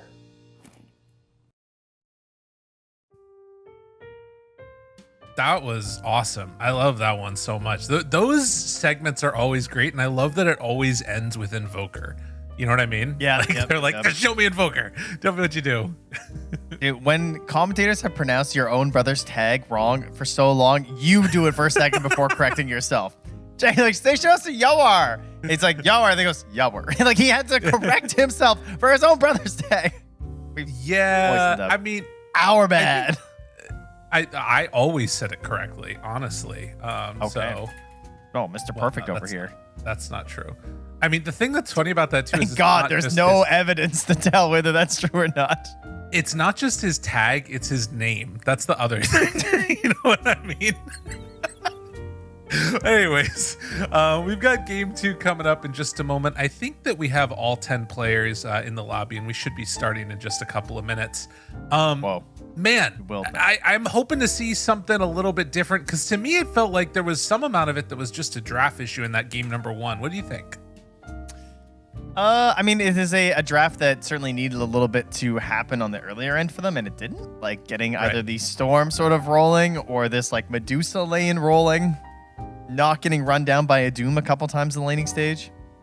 I do think supports would be a good place to focus for OG Latam in terms of just like stabilizing supports for the early game, because that's kind of like Bouncer's like pretty annoying at level 1, 2, maybe 3, chucking spells, but then he falls off a little bit.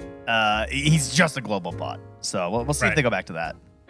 All right, well, let's see indeed, because we have a draft already underway in this game number 2, and let's compare and contrast and see how we're doing considering where we were last time. So they do opt to ban out the Doom right away, as well as the Morphling. That's the same as last time around. Enigma are sticking with the same bans, except they are not banning out Abba. They're banning out Beastmaster this time. And that means that OG Latam only have one more ban. Will it be the IO? Will they let it through and feel like they have the confidence to beat it? Will we finally get to see the Enigma Galaxy IO? Because, you could think about not banning it because they don't have Omar. Maybe like the way that they shift it, the way they play with it, they're thinking, oh, they're not going to pick like IO alongside Yamich. Maybe they're, maybe this is a good idea here from OG Latam. Well, and they do leave it in and decide to instead steal away the Nature's Prophet. So this does still leave in the AA as a potential option, like you mentioned, the IO, and then of course the Doom taken out early, but they still do have the Medusa in the pool if they wanted to run that as well. So they're going to take the Tusk, run it back. Dude, and when you're playing that well, it also is a great GH hero. There's plenty of ranged carries, right? I mean, I say plenty. There's like Gyro and Medusa, but they're both still in right now. And they both work well with these like melee 5 positions, as we just saw with the ET. So there's no guarantee it has to be Yamich, and we've already obviously seen it's a very powerful hero. I also love having a BKB piercing stun that really messes with Nature's Prophet, because he just wants to get a Mjolnir, get a BKB, stand in the middle of the fight, and hit everybody. So anything you can do to disrupt that feels great. It reminds me of like old counters to Shadow Fiend, and the way that he wanted to play and just be a BKB turret in an engagement.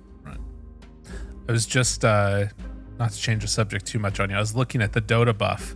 And you know how like on Dota buff, they have the team tag before the player tag. I was looking at Nigmas from that last game. You have XG Ghost, you have Aster Sumail, Quest Noob, Nigma GH, and then Secret Yamich. So quite the eclectic bunch cornucopia here, yeah.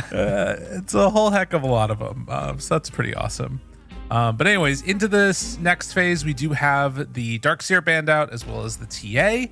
Nigma with their 1 ban on this phase. What are they going to opt to do? I think there's still obviously the Medusa. There's still like the Silencer if you want to run that. Maybe with the Tusk could be cool. A lot of options. There's also Tiny still sticking out here. Yeah. Like the big, craggy, pointy rock that he is. I wonder if OG decide to run a Bane themselves. Like, do you like the idea of taking something like that since we saw how effective running around with the Tusk is? Do you need a partner for the Nature's Prophet, or do you want to leave it open and potentially run like NP as a 5 or something? I think if there's another mobile support or some other sort of like high-reaching core, like, yeah, I think that's fine. That could be a good way to do it. Like if it was like a 1 Prophet, a mid-storm, and the Bane, I think it's a decent way to play it. Especially if the counters aren't there, if they don't get like the Global Silence or something. Speaking of which, Global Silence, counters, Enigma, also still in the pool hitting this middle phase. So with no Darkseer, no Beastmaster, no Doom, no Sand King, and no Bristle, I feel like Enigma's stonks are pretty high in this draft at the moment. Right.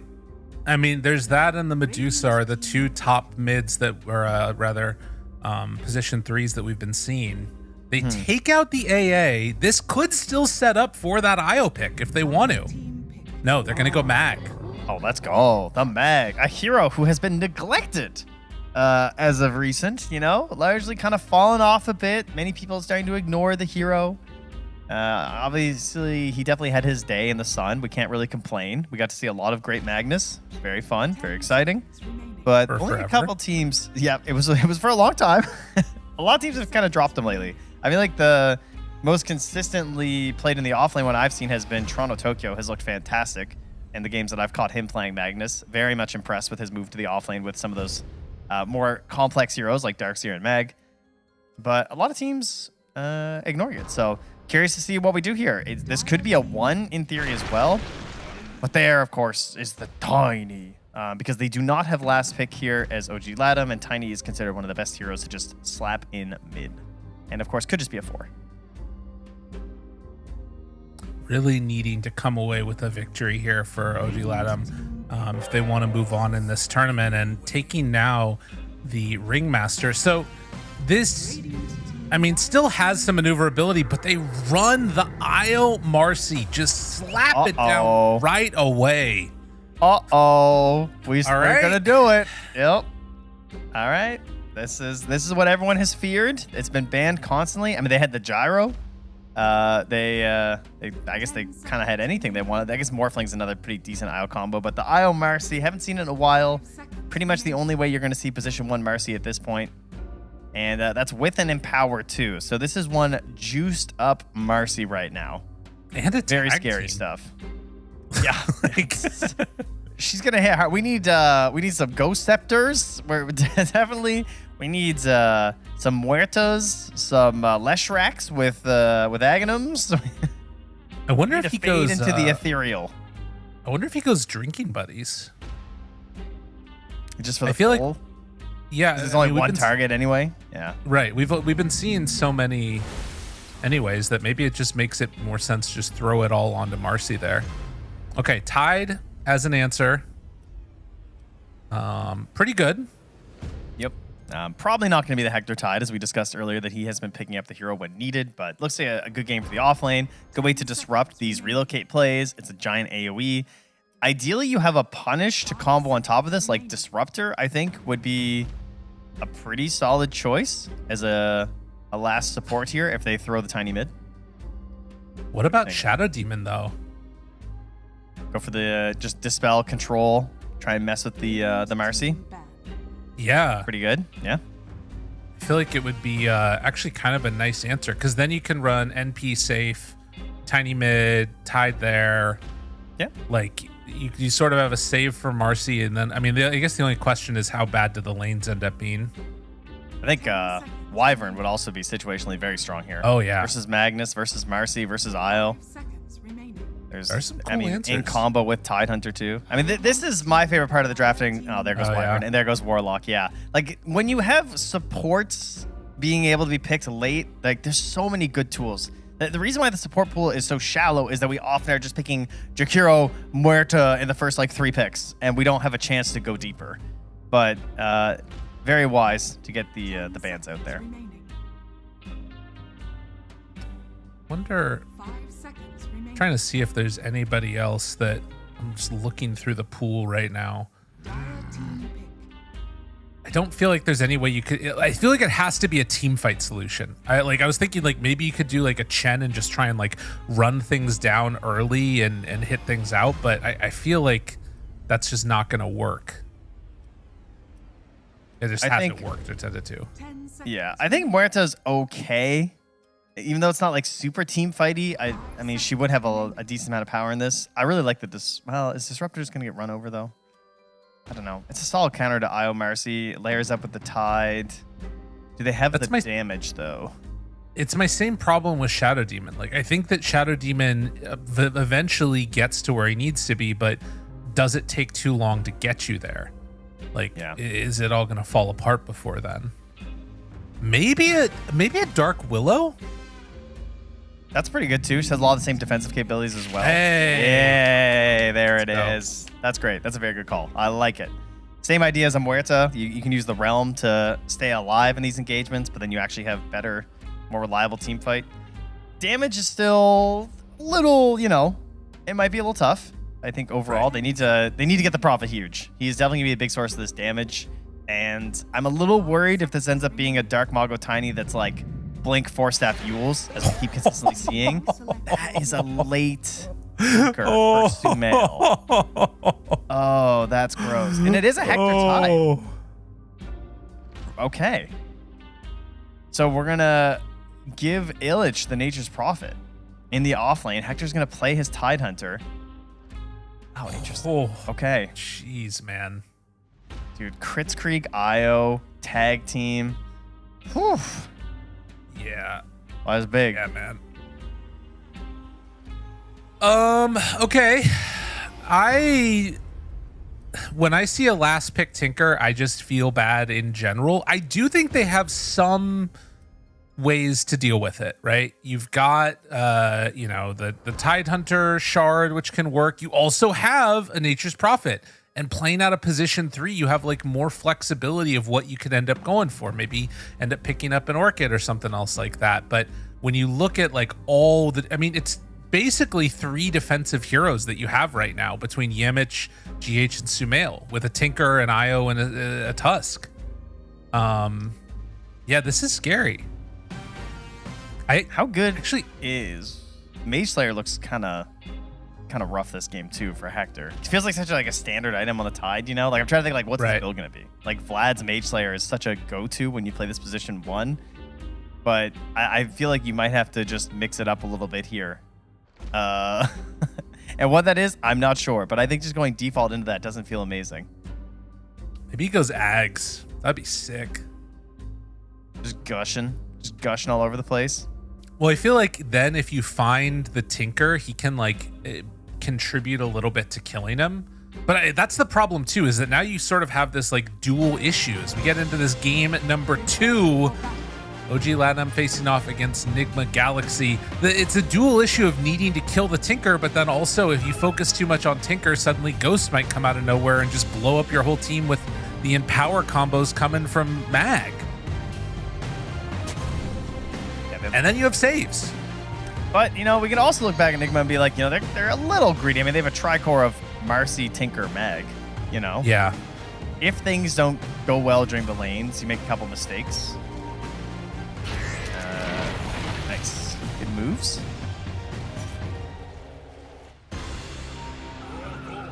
Maybe it ends up falling apart is what you're saying. Yes. Yeah.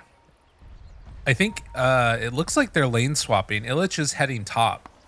30 seconds. So they want to run the Marcy against the Tide. Yeah, I think that makes the most sense. That's why I just assumed it was off lane. Is that they want the Tide versus the Marcy. I would think that would be the idea at least.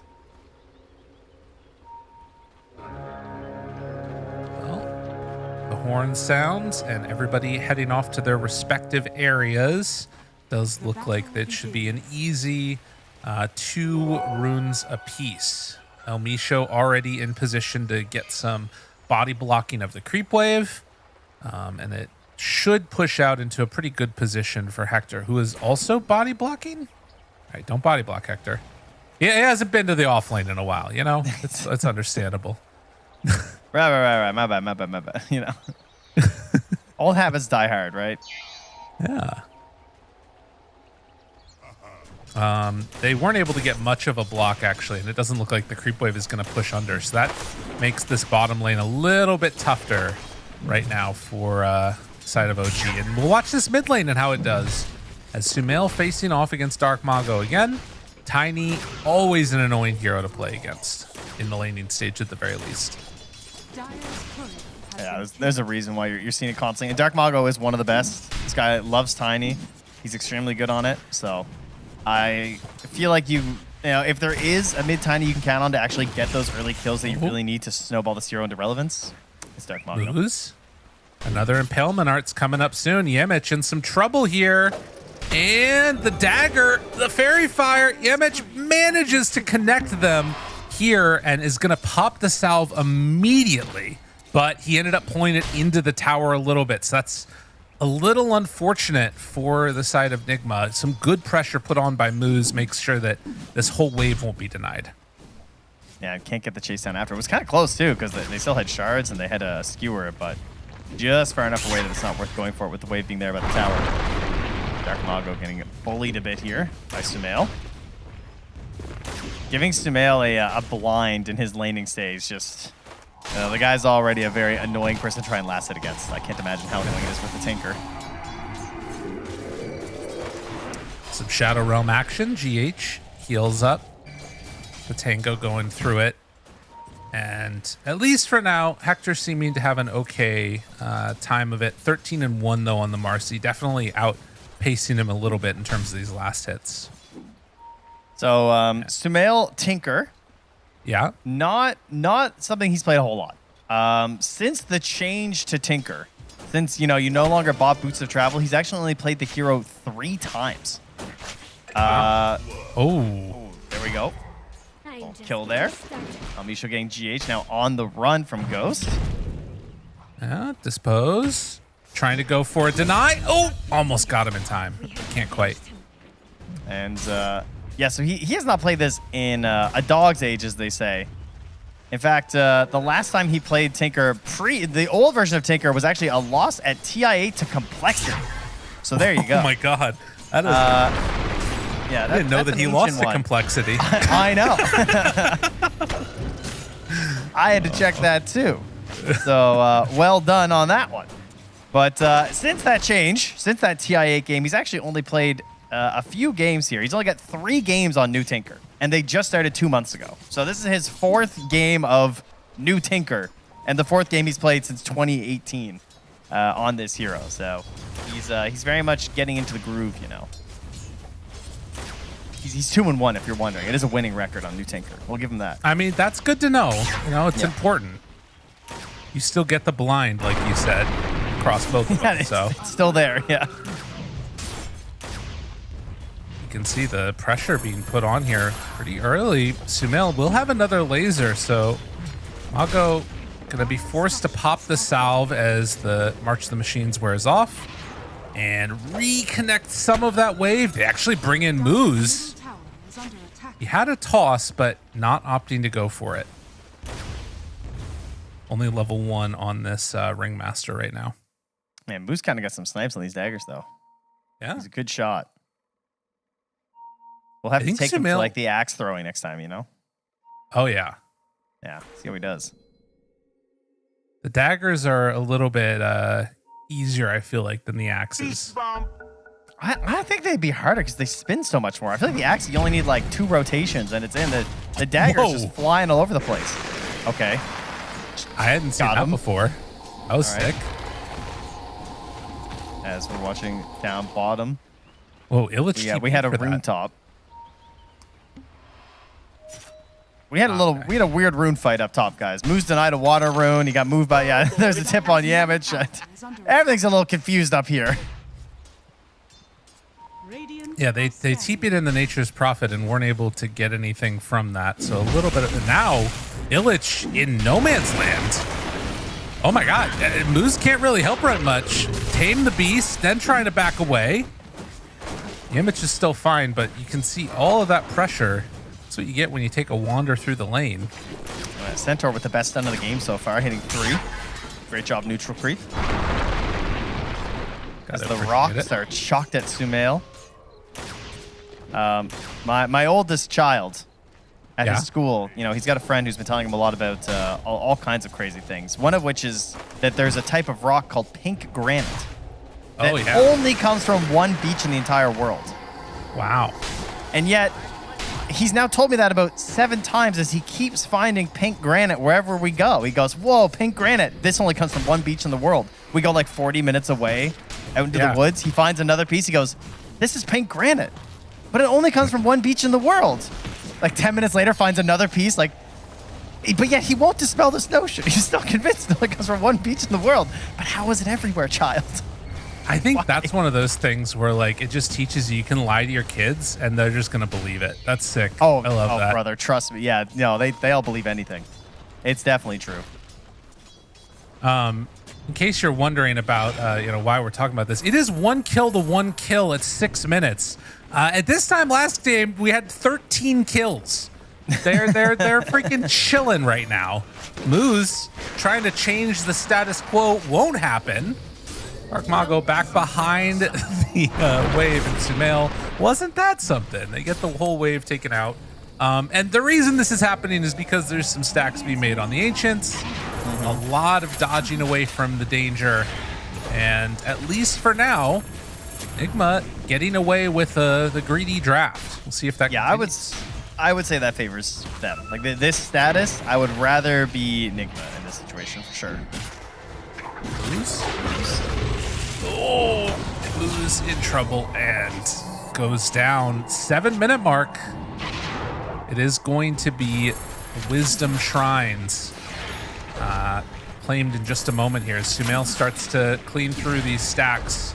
Although actually going to take a bit of a beating from those Ancients. And has to back away. But big rotation bottom. I mean, close to level 6 here for Hector. I don't think he's... No, he's not going to get it. Not quite, unfortunately. Ghost. I think he'd probably be dead with Ravage, right? Like, yeah, he'd definitely be dead with Ravage. Still might be even without it, as they bring in more people. And yeah, with Dark Mago there, they run on in, take down Ghost, and popping a shield rune to secure this tier 1 tower. Without any rotations, this is going to go down at 7.5 minutes. This is pretty good.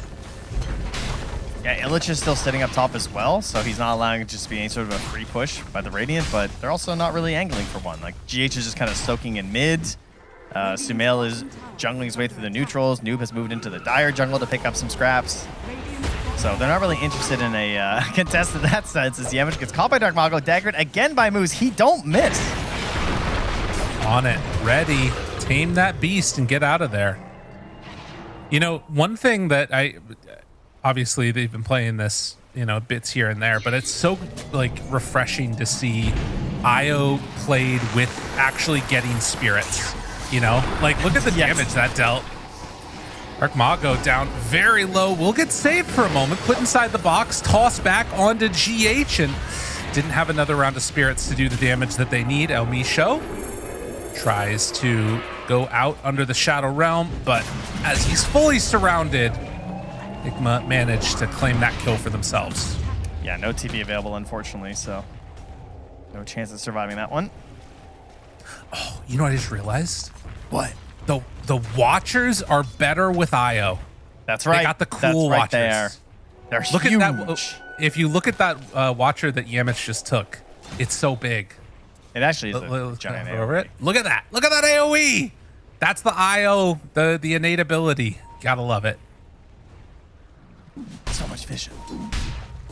I don't know. I just got really excited by that. I'm sorry. You're pretty much the only one, at least from what I've read. People don't like that innate, the IO players. They just don't appreciate things, man. Look, They don't it's Saw moves. spirits either. Like, he's got 3 points in them for GH, and every other IO is just like, yeah. Image backs away, forces some rotations, and gets out of trouble.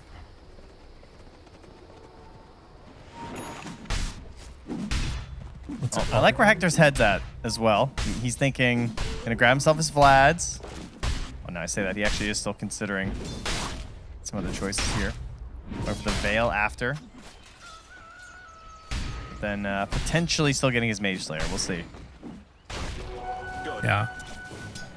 I mean, the Veil does sound really nice given the heroes that you've got. You know, you pop some tiny spam onto it. Dark Willow abilities can make a big difference. The thing I am noticing, though, is that Sumail is very, very farmed. Getting everything that he needs at this early going and just back again to these Ancients to spam them out every minute on the minute. Yeah, and Noob has been given total free farm up top. He's more farmed than a Nature's Prophet, who, you know, is laning versus him and also getting relative free farm, also hitting neutrals. But because he's just been camping on the way for Noob this whole time, he's got a blink that he's ready to reveal out of this smoke right now. Wow. Oh, and Mago in the mid. They spot him. RP used, pulls back. Don't have that Walrus punch yet, but do not need it, I don't think. Yeah, with Ghost there, they're able to clean up. My goodness. Huge. And then just pull Ghost back down to bottom. We're banning Tusk. Future teams versus Nigma. Just make him play something else.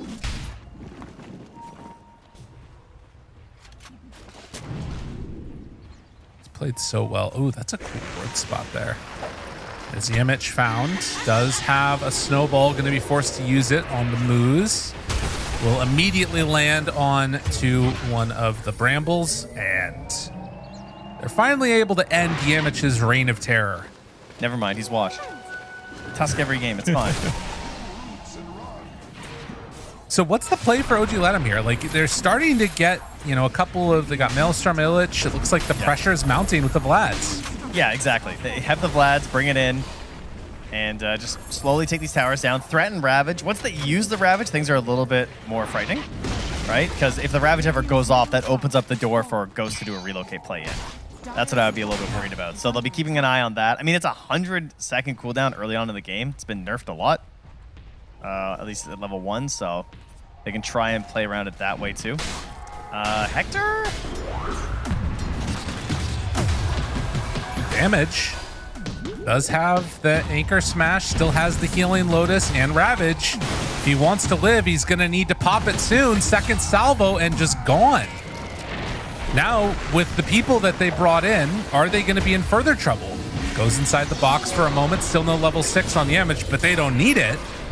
Meanwhile, El Misho hits onto Noob. Everything kind of falling apart here. There's 5 heroes in the area, although El Misho does manage to get a sick Terrorize out. But with Yamich chasing, it's only a matter of time. How is he still level 5? Yeah, I don't know. I mean, he gets it now. How did he get 0 XP for that until the end of that fight? He just, I guess, wasn't there for a lot of them. And another kill, immediate relocate kill after. Yeah. All right, yeah. Yep. You know what that was? So they pinged GH the Lotus pools that they were there and that they were being taken. And I think that Illich did that at the same time, and then they went for it, just recognizing he was gonna be there. They got a big problem right now, that's for sure. I mean, Hector's fully surrounded. I don't think this is going to work. He's in trouble again. Now they find the Ringmaster. Ravage is out. You'd be lucky if you kill Yamich. Oh, no. Oh, no. Not like this. OG going to lose Hector again. Like, he was been alive for maybe 10 seconds. Dude, Dark Mago was buying a Midas. He's yeah. I mean, that's where we're at. He's calling off the blink. Dude, he had the gold for the blink almost, and Dark says, I need something bigger. Oh, no. Jeez. I mean, that's really what it comes down to, though, is just if you don't get this blink timing, if you can't make it all connect together, he knows that if he buys a blink right now, they're not going to be able to snowball this game.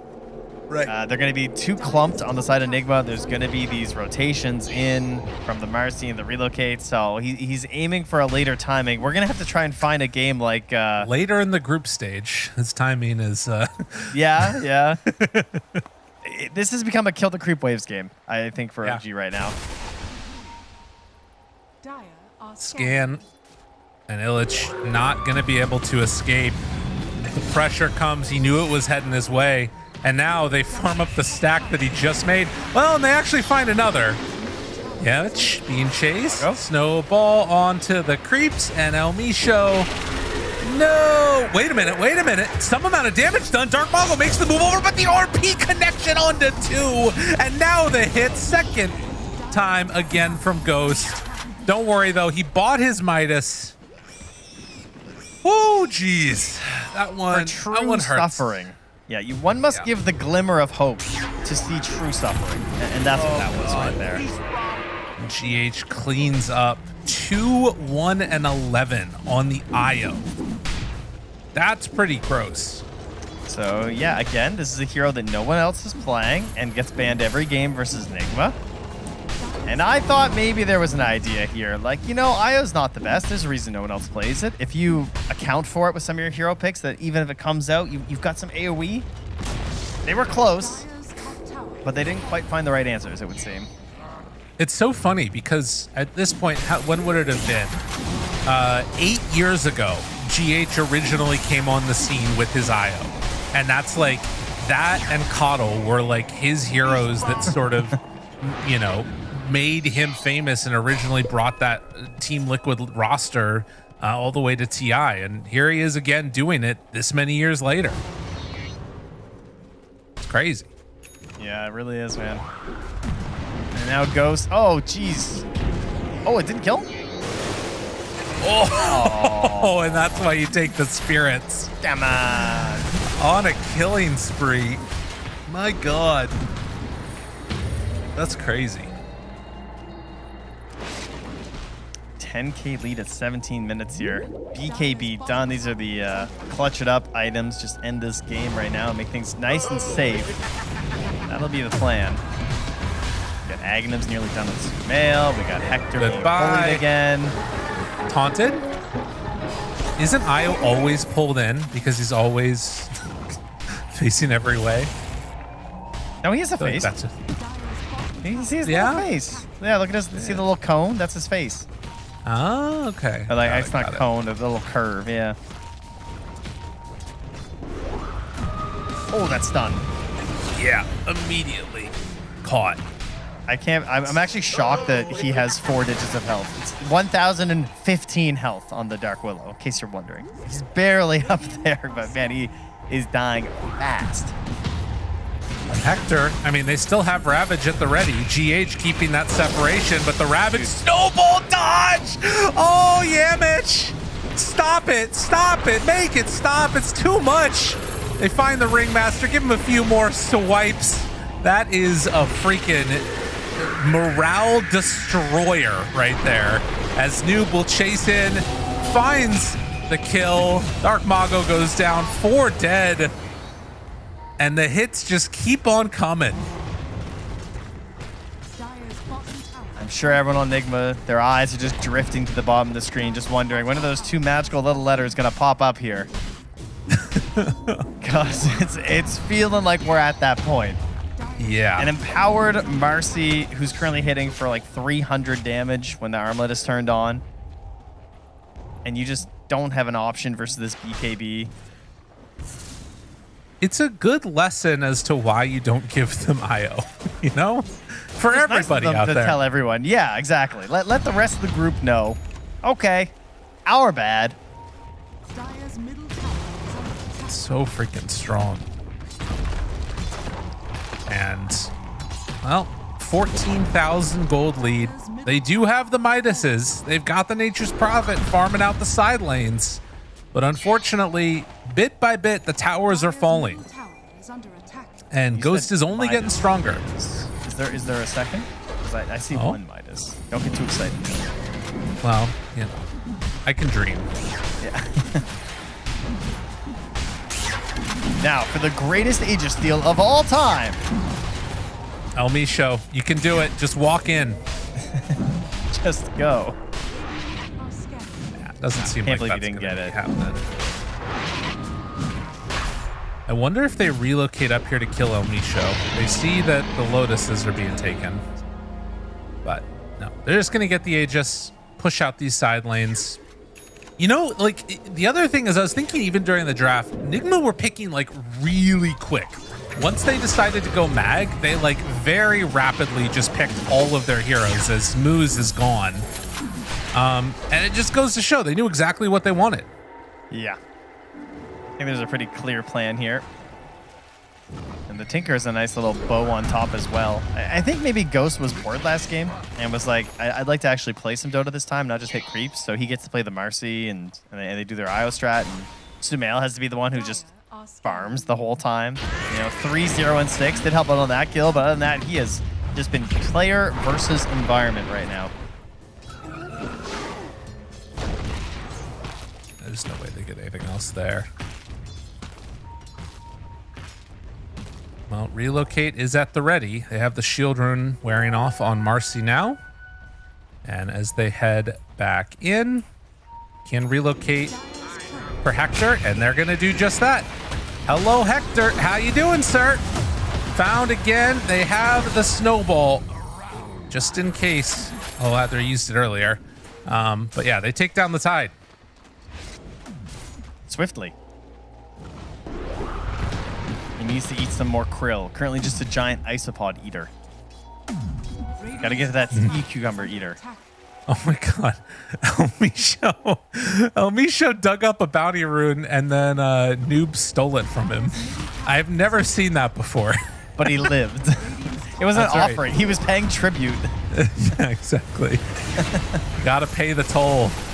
Illich gets found. Sumail Yamich blow him up very quickly. Tier 2 tower gets hit. GH just gonna pop the Holy Locket, still surviving as that tier 2 drops.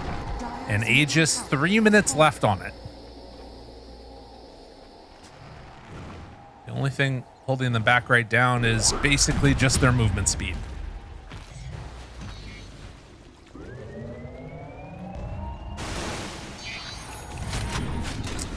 And honestly, I mean, Tide does have a blink now, so they could make some tossback plays, but I feel like if you do, you probably just get RP'd. So we will see. Smoke up. They have Ravage. Ghost.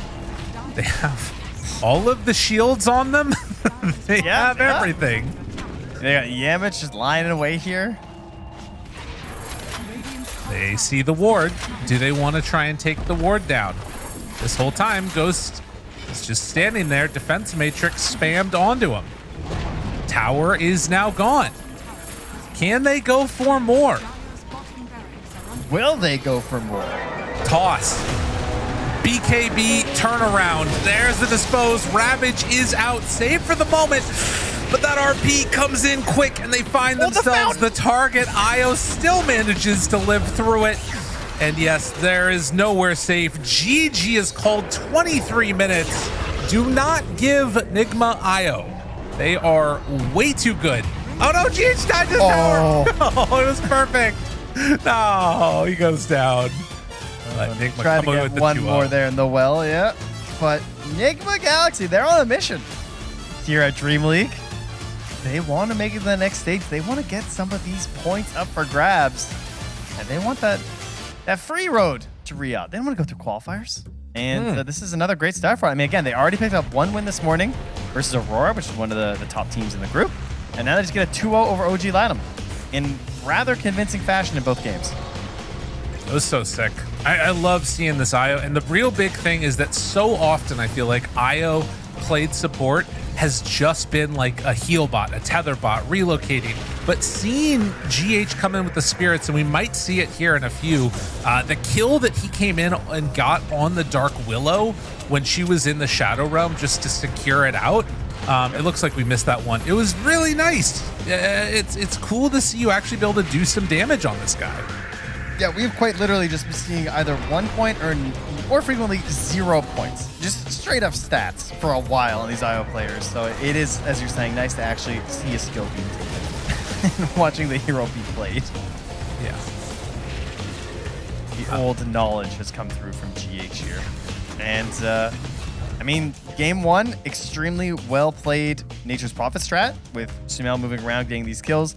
And kind of similar in game 2, rather than being the mid player doing the movement, it's just this combination of the position 1, position 5, using the relocates and the Marcy. And again, it's all just held together by Yamich setting things up. He is slotting in here like he's just part of the team. He's doing a perfect job in these strats. Like, he's played these strats before on various teams, and he knows what to do. And he does it well. He's a great scouter. He's great at surviving for a long time, and he's really good at just getting pickoffs by hitting his spells. I think a really clean fit, and in this game showing also that he doesn't have to, go on a rampage with a ton of kills to make the entire thing work. He in this one was much more of a facilitator and played that secondary save role, like allowed GH to play more aggressive. He ends up with the 4, 2, and 20 line on the IO, and Yamich is there to save from the Ravage turnarounds. When there is an opportunity where maybe OG let him, we're going to be able to turn it around, they just completely shut that down. So really good stuff coming in across the board. Nigma Galaxy managed to get the 2-game clean victory. We are going to go to a short break here in just a moment. We're going to get ready and set up for an interview. But for now, we will see you guys in a few as we get ready for our interview from this series. Nigma Galaxy, game winners.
If you wanna get with me, all you gotta do, call me when you need me. I'll be waiting for you.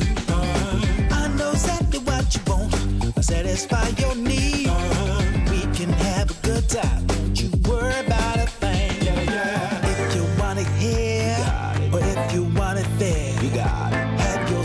good time. Act like you don't care. You got it. Get that motivation. You got it. I got just what you need. You got it. I got just what you need. You got it. I got just what you need.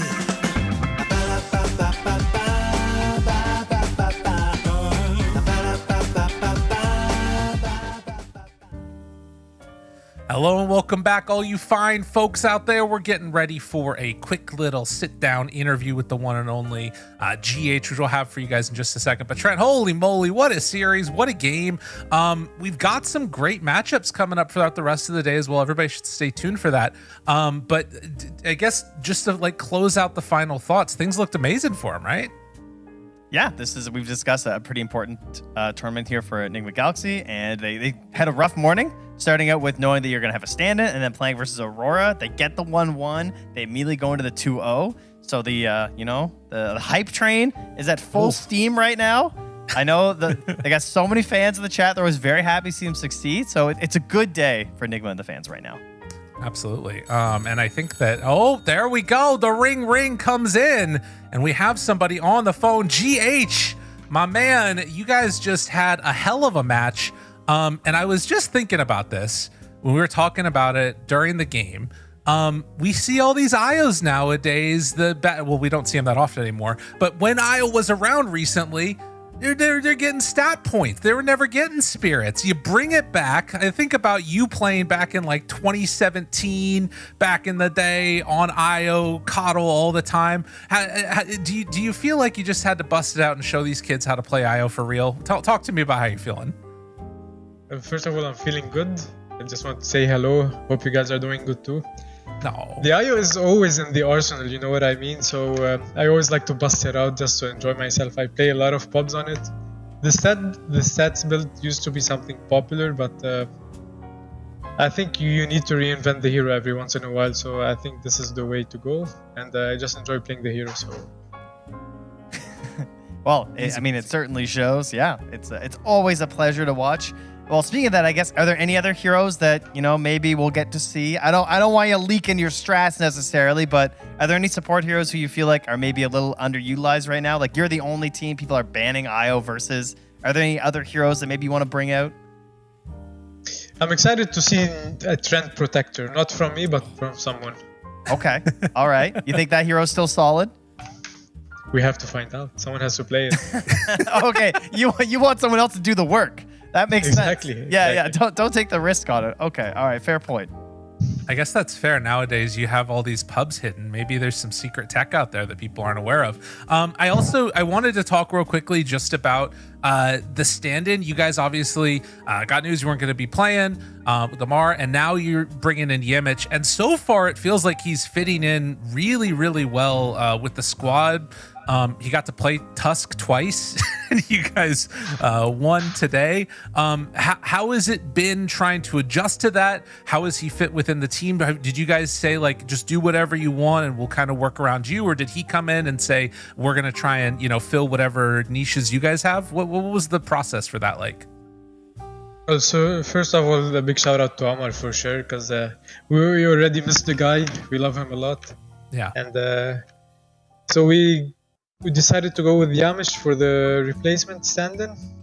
I think he's I don't know too much about him, but so far he seems really chill guy, a very good player. So it's just something new. We didn't really discuss whether we want to let him do whatever or let him fit into the team. We just let it be a bit natural, and we just hope for the best results. Right. And you didn't like flame him in a pub recently or anything, right? Like good vibes all around. Do you want to hear my honest answer? Is I don't recall any time I've ever flamed anyone in a pub. That's fair. Yeah, you're probably. You know what I dislike though in the pubs? You know what I dislike is What's when that? people just decide to go AFK and give up. This thing really bothers me though. I hear ya. Like get one kill on them and then go AFK. This thing actually bothers me. God, it's tough. I mean, ghosts guys are out there. They're always doing that. Okay, Trent, you had another question, and then we're gonna head on. Oh well, I just hope that everyone out there is listening to GH and is just gonna, you're disappointing GH. He's not angry. He's just disappointed. That's what he's saying. Okay, so we're trying to build up some some better mentality here in the community. Thank you, GH, for always being there for our positive vibes. Thank you guys for having me. Well, sorry, I need to get one last one. I lied to you. I'm sorry. This is what I do every time you're on here. I just keep asking you questions. You guys are right on the verge of EPT points. Right on the verge. Qualifiers are crazy. Is that something that you guys are talking about, or you talked about leading into this tournament, or was it just we're going to try and take as much pressure off as we can? Personally, I never look at these things because I learned from my past that having any type of expectations or playing for something specific other than the game itself, it always adds a layer of pressure, or it just makes you unclear in the head. So I just don't even think about it, to be completely honest. Perfect. I'll never ask you about it again. Go enjoy the celebration and see you guys very soon for your next match.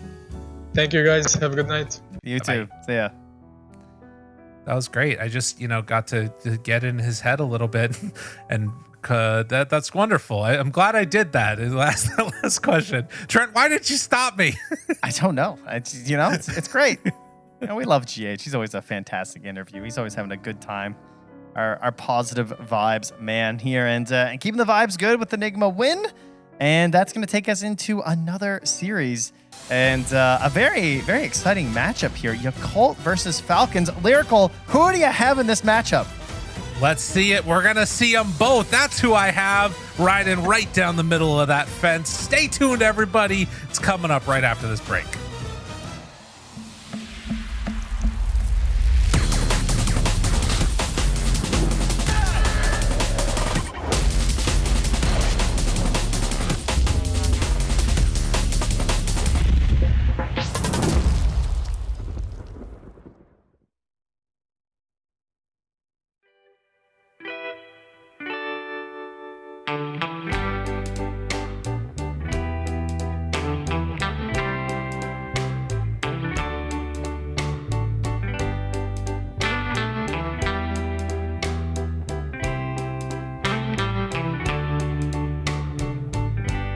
Sometimes I'll be foolish. Sometimes I know I get mad.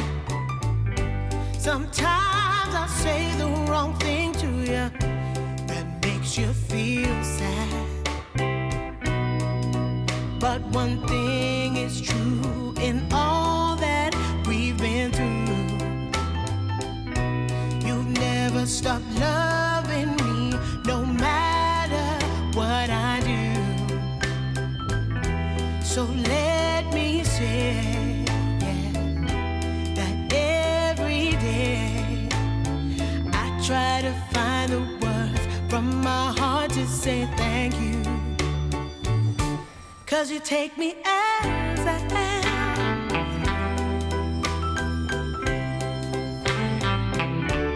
You take me as I am.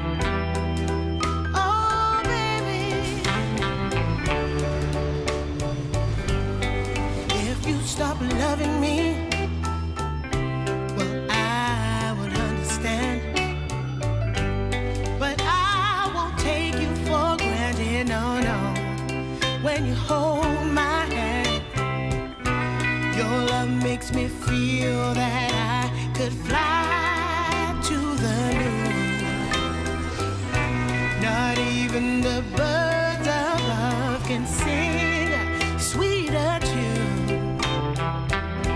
I needed to say that you find a way to make me feel anew. And I want to say thank you, 'cause you take me as I am.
can do.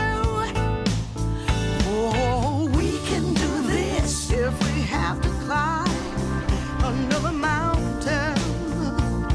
'Cause baby, who's counting now? We can do this if we have to swim another ocean. As long as we got the notion, yeah, we can do this. Yeah, hey, hey, yeah.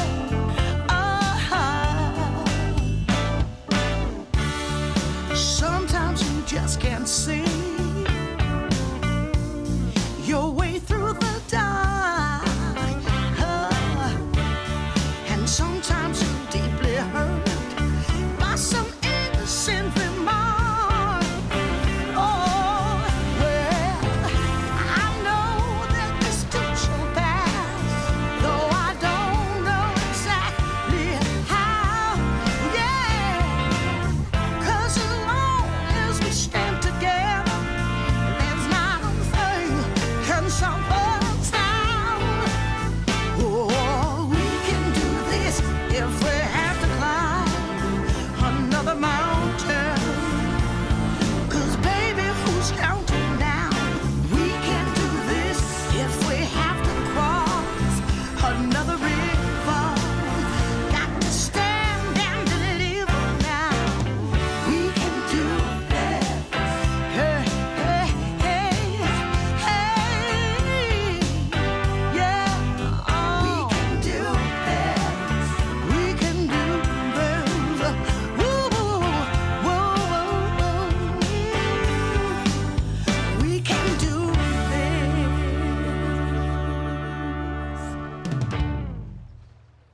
Radiant's middle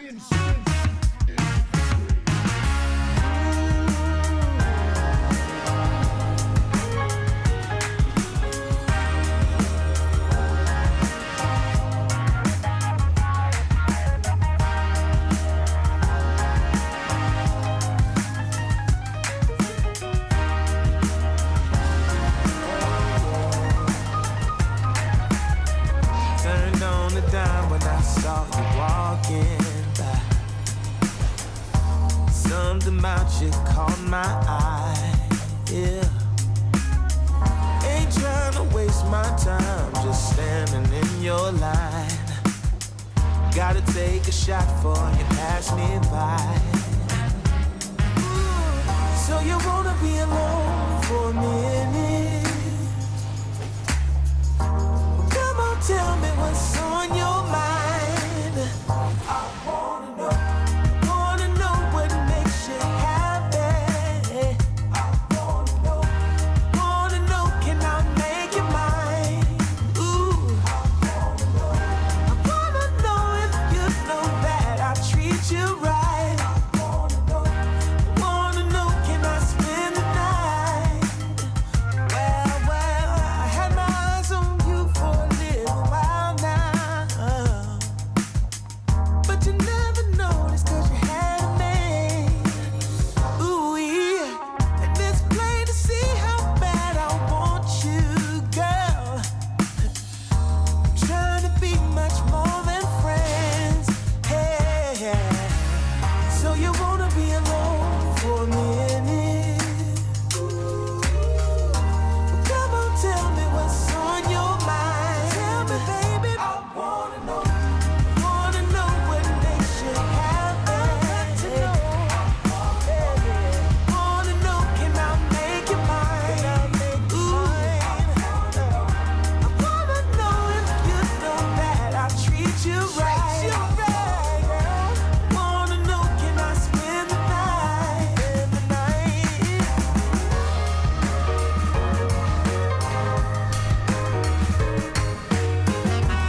I'm gonna do.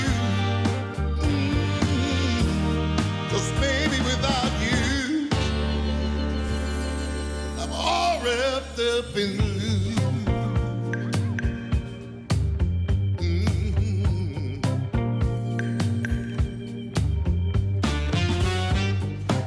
I thought it would be easy to make it on my own. But baby, now I know what it means to be alone. I'm lost in the shadows. Tell me, what can I do?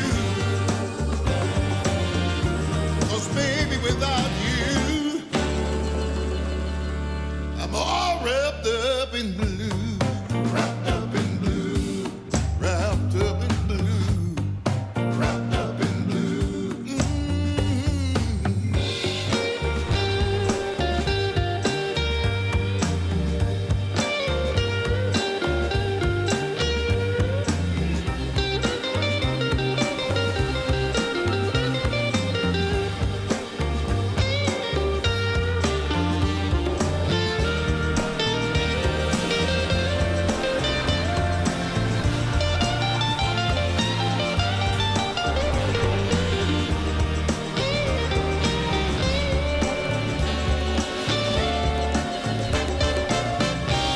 You don't miss the water till the well runs dry. You never see when the truth turns into a lie. Hey. Wrapped up in blue, all wrapped up in blue. Wrapped up in blue, can't find my way out. No, wrapped up in blue. Tell me, what can I do? Wrapped up in blue, all wrapped up in blue. Wrapped up in blue, somebody got me now. Wrapped up in blue, all wrapped up in blue. Wrapped up in blue, somebody tell me what to do, 'cause I'm wrapped up in blue. Wrapped up in blue. Wrapped up in blue. Wrapped up in blue.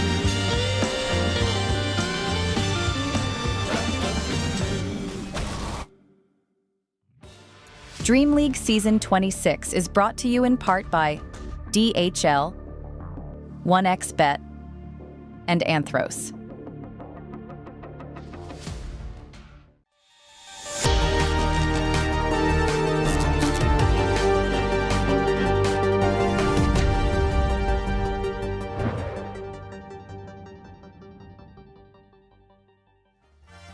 Welcome back, everybody. We're here for our final series of the night, Trent. Welcome back again. We're taking a look at Yakult Brothers facing off against Falcons, and I can't freaking wait for this one. It's been a pretty crazy start so far to the Dream League in terms of how close all these teams are. All of the group stage feels very snug. A lot of 1-1s. That's right. Particularly that Group A that we were looking at earlier. It was very snug while we were there. And at first, Group B was a little further apart, but I'm also seeing they're starting to tighten up a little bit in the middle here. And these are two teams who are battling it out right now between those spots. We got Yakult's currently sitting at 4-2, Falcons at 3-3. So very much, and 3-3 right now is bottom 4, and 4-2 is top 4. So it's obviously extremely close between the two squads. Well, and this is the first team that we're going to be taking a look at today. It's Yakult Brothers.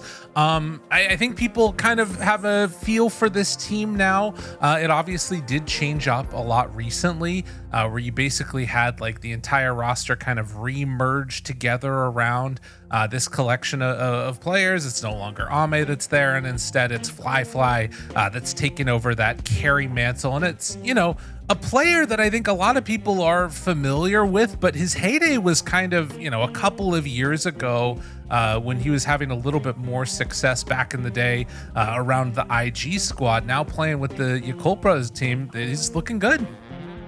Yeah, it's funny to see someone who I think of as being like a I don't know, he was like a newcomer in terms of like when he had his big come up on like Serenity, you know? Like that was a team where it's like, whoa, look at these guys in 2018. They're kind of gaming up these like cool new carries and stuff. And he has just stuck around since then. China has, as you mentioned, had a little bit of like roster instability over the past year as people are trying to figure out exactly who they're building around, what the squads are going to be, who's retiring, who's not retiring. And Fly, he's here. He's with your cult. And I want to highlight him because he's a guy who you never quite know what you're going to get. He is the old 11 of carries. He's he could have the best game of his life, or he's going to play that Morphling coin flip that he loves to play so much of greatest Morphling to worst Morphling. He's already had one game yesterday going 8-0-6 on Morphling, and 3 hours ago he went 5-8-6. So we'll see which Morphling we're going to get. Absolutely. Let's take a look and hear a little bit more about the team as a whole. Yakult Brothers has been one of the top Chinese teams since their formation about half a year ago. The current brothers of Yakult are Fly, Emo, Beyond, Baboka, and Ollie. With some of the most known names in Chinese Dota, you'd expect Yakult Brothers to be a world-class team. While they've had some respectable results, such as 5th place in Blast Slam 2, Yakult Brothers has really struggled to prove themselves as a top team at an international level. The last big event for Yakult Brothers was the last season of DreamLeague, and it was a struggle. The good news is that they did manage to draw against several top teams such as Paravision, Team Spirit, and Team Liquid in the group stage. The bad news is that they also managed to draw or lose against all the other teams too, resulting in a 10th place finish. Let's see if Yakult Brothers will be able to get their revenge here at DreamLeague Season 26. Getting revenge. That's what I love to hear. Revenge, a dish Beth serves cold and apparently without shoes, because they're behind him there in that picture. But yeah, a team that, already off to a much better start. They ended up getting the 2-0 over Edge. They went 1-1 again versus Paravision and 1-1 against Navi Jr. If they could go 1-1 here, that actually, against like some of the top teams in this group, starts to feel like maybe there's an opportunity to make it through to the next stage. Yeah, and even then, it's of course tough matchups here with Falcons being one of those teams that everyone is looking at over the past couple of years. We all know they're a top dog team. They might not be the top 4 quite yet, but we're well aware of the potential this roster has. They've had some extremely annoying hero picks that they go for. Drafting has been a conundrum whenever you're playing against this team for a while. And a lot of their heroes are rising up the charts again. I think Falcons have a very good ramp right now to become one of the top teams in Dota once more. And a lot of that thanks to their carry, Skitter. We talked about Fly. But Skitter, he has a lot of responsibilities. He has to wear a lot of hats on this team in order to make some of these drafts work. And we're currently in this meta of, we got to pick some weird carries. Well, guess what? This guy's had to play some random-ass carries for a while now to try and fulfill the draft requirements of Malrine and Amar and keep things super flexible. So that, alongside the fact that Doom's good, I think Mars is pretty solid in the pro scene right now. Razor, they've been making work lately too, even though other teams aren't. I think they're well set, and I think they've got pretty good practice in this style of a meta already. Well, we'll see if they can keep up that composure and put together some solid performances. Falcons, so far as we're getting into this draft, have had some middling results. They are on the bottom side of the halfway mark at the moment, have gone 1-1-1. They got 0-2'd by Paravision. They ended up splitting the series 1-1 against Gaming Gladiators. But then they did manage to take down, at the very least, a 2-0 on Flipster Talon. So, taking the wins against the teams that you're supposed to, I think the Paravision 2-0, that one hurts them a lot, and it does put them in a challenging position where I feel like Falcons really want to get the 2-0 here if they can. Yeah, 100%. This is the momentum. They're supposed to be taking it away here and trying to make their way to the top of this group because, more and more points never hurts. Feels good, taking points away from some of the other teams, and you do get points based on your group stage finishing if you top it out. So they get to head into this one coming off of as well their recent success at Blast Slam as well, right? Coming second, so pretty good little road for them lately. Starting to feel out more of their drafts, trying to find the supports that work for them. I think is one question that they've got right now. Like this Snaking Crystal Maiden, some games it looks awesome. Some games it's a struggle, but he's constantly going back for it. He feels pretty confident in it. And they're one of the few teams who are still sticking with the bounty, because I feel like that hero has also been sliding a little bit for a lot of squads. People not finding that success that he was having for a bit there. And I'm curious to see if they keep that up here as well.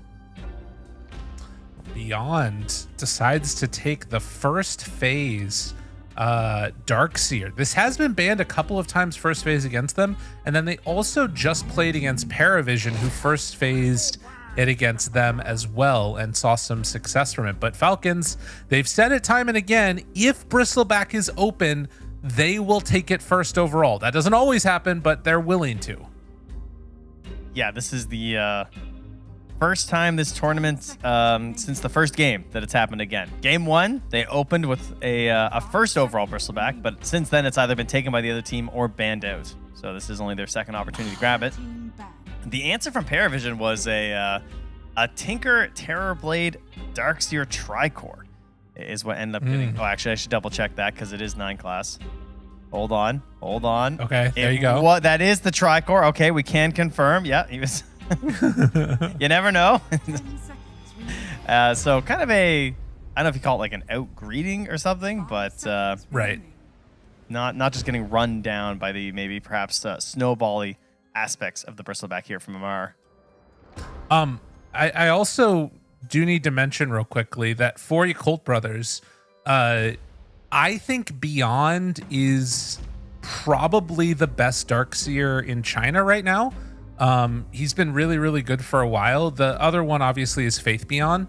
And I do think Faith Beyond is also obviously really, really solid. But Beyond, to me, there's just been a couple of points where like he has sort of prioritize that hero at a higher rate, and it just feels like he's a little bit more comfortable on it. So that's one thing to watch out for. This isn't just like Darkseer's really good, so we're going to be picking it because it's good. This is a guy that plays it really well. So something to watch for. That's interesting because he's also a massive Doom player. Like I know he's gone through periods where he's just like playing a ton of Doom. Whenever I think of Beyond, I think of the Brewmaster as well. Yeah. So that hero's been looking all right. I know DM lost on it earlier, but I think Brew's in the upper echelon right now, so definitely has a good hero pool going for him at the moment. That is certain here.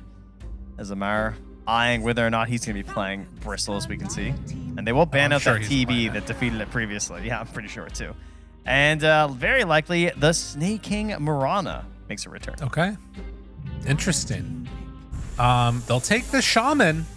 So this is one of the combos that we have occasionally been seeing is Shamans sometimes played together in the 4 role. It's not the most common combinations that you think about of like, a Shadow Shaman and Darkseer pairing together. But this hero is just so damn good everywhere that he goes. It feels insane. It's still the most picked hero right now in this tournament. It is starting to drop in the win rate, though. Okay. It really is. I'm actually looking right now. This Shadow Shaman, because day 1, it was crushing. It was the most picked, had a huge win rate. So far today, it looks like Shadow Shaman has lost 1, 2, 3, 4, 5, 6, 7, 8 games and won 2 of them. So he's 2-10 on the day, it looks like. Yikes. So we'll see if they can turn around the fortunes of Shadow Shaman right now on Yakult. But we finally get a Coddle. We've seen this hero banned a lot. We've talked about it quite a bit as well because a lot of teams are going back for this Coddle. We're seeing these Chakra combos. We're seeing them getting recalled to constantly just like lower these cooldowns and spam these Chakras. And there's plenty of combos available right now for this hero, even if you don't have that Terror Blade, which is like one of the more potent ones. And thinking about this lane, if they end up running the Coddle Darkseer together, whoever is playing safe lane is going to get spammed. Ion Shells coming under tower with Illuminate Blasts, and then they can just, like, you basically have to keep that hard camp blocked on whatever side it is. And they're going to take the Sven, which is somebody that can sort of handle at least the creeps hitting him under tower and can try and out-spam that wave, but there might be some kill potential there early on if they're not careful on Skitter. We'll see how they decide to play it. Yeah, this is an interesting Sven. What is it about this draft that makes them want to play Sven? I think it's an like if you don't want to play Ursa, to me it's one of the better counters in the meta right now to Darkseer in the laning stage, because it's hard to kill him in lane, and then eventually the Ion Shells just die on the wave quickly. But I don't know. That's the main thing that I see. And you can like kill him in the duration of a stun sometimes with the Vanquisher. Yeah, that'll be the big hope. And obviously you have arrow set up, which is kind of nice if you can hit those combos. Yeah. Not the most reliable in the laning stage, but at least it's there. And then they go immediately after for the crit Ringmaster. So definitely gonna need some heavy lifting from Malrine in the mid lane. I was thinking an Ember-esque hero for them would be great, because they need someone to set up for some of these plays. With an off-lane Bristle, a Mirana, and a Ringmaster for your supports, they need the Ember style. They need the puck. They need the Storm Spirit. Someone's going to start these engagements for them. And your Colt want to make sure that their own Ember has a good time, though. So they're going to quickly ban that Huskar and try and give the Ember a good game. I mean, he's already set up for it with the Ion Shell. Got the Lawnmower combo. You're just Ion Shelling, jumping people, and setting up for the Shadow Shaman, just run in, get a Shackle on top. Plus, Keeper of the Light plus Ember has been a time traditioned combo for multiple slights, multiple bolas. This looks great. Yeah. They'll take out the Abba now, something to sort of keep that engine moving. I do like the idea maybe of taking one of the more like Tidehunter oriented heroes and just letting like your, Ember be the carry if they want. Like DK maybe? Yeah, something like that. Yeah, that sounds good too. The other answer is like we saw an Ursa run together with a Storm Darkseer, and you could run something like that if you wanted. Maybe an Earthshaker ban from your Colt brothers to help protect this Ember. We'll see. Pango, fair enough. I mean, it's Malrine. Great Pango. Would also suit exactly what we're talking about in terms of the needs of Falcons for this game. And they don't want to let some big dog hero just play a good game. The Medusa would have had just been another great chakra combo for the Keeper of the Light to play with. So take care of that. And see what Flyfly's thinking. His Morphling is gone. They obviously have stolen the Sven from him, which is one of these classic combos with the Darkseer. But yeah, I mean, I like the idea of just playing something a little bit quicker, like you said. Whether it's the Ursa, whether it's the DK. It's hard to get a break is the only problem at a safe lane. I mean, they do have the Shaman talent eventually, which is kind of nifty. Also, they have Doom. That's kind of interesting. I wonder if they do, because that also, I was thinking that they could just greed it up. Yeah. Just run like Tricore, and Doom fits that too.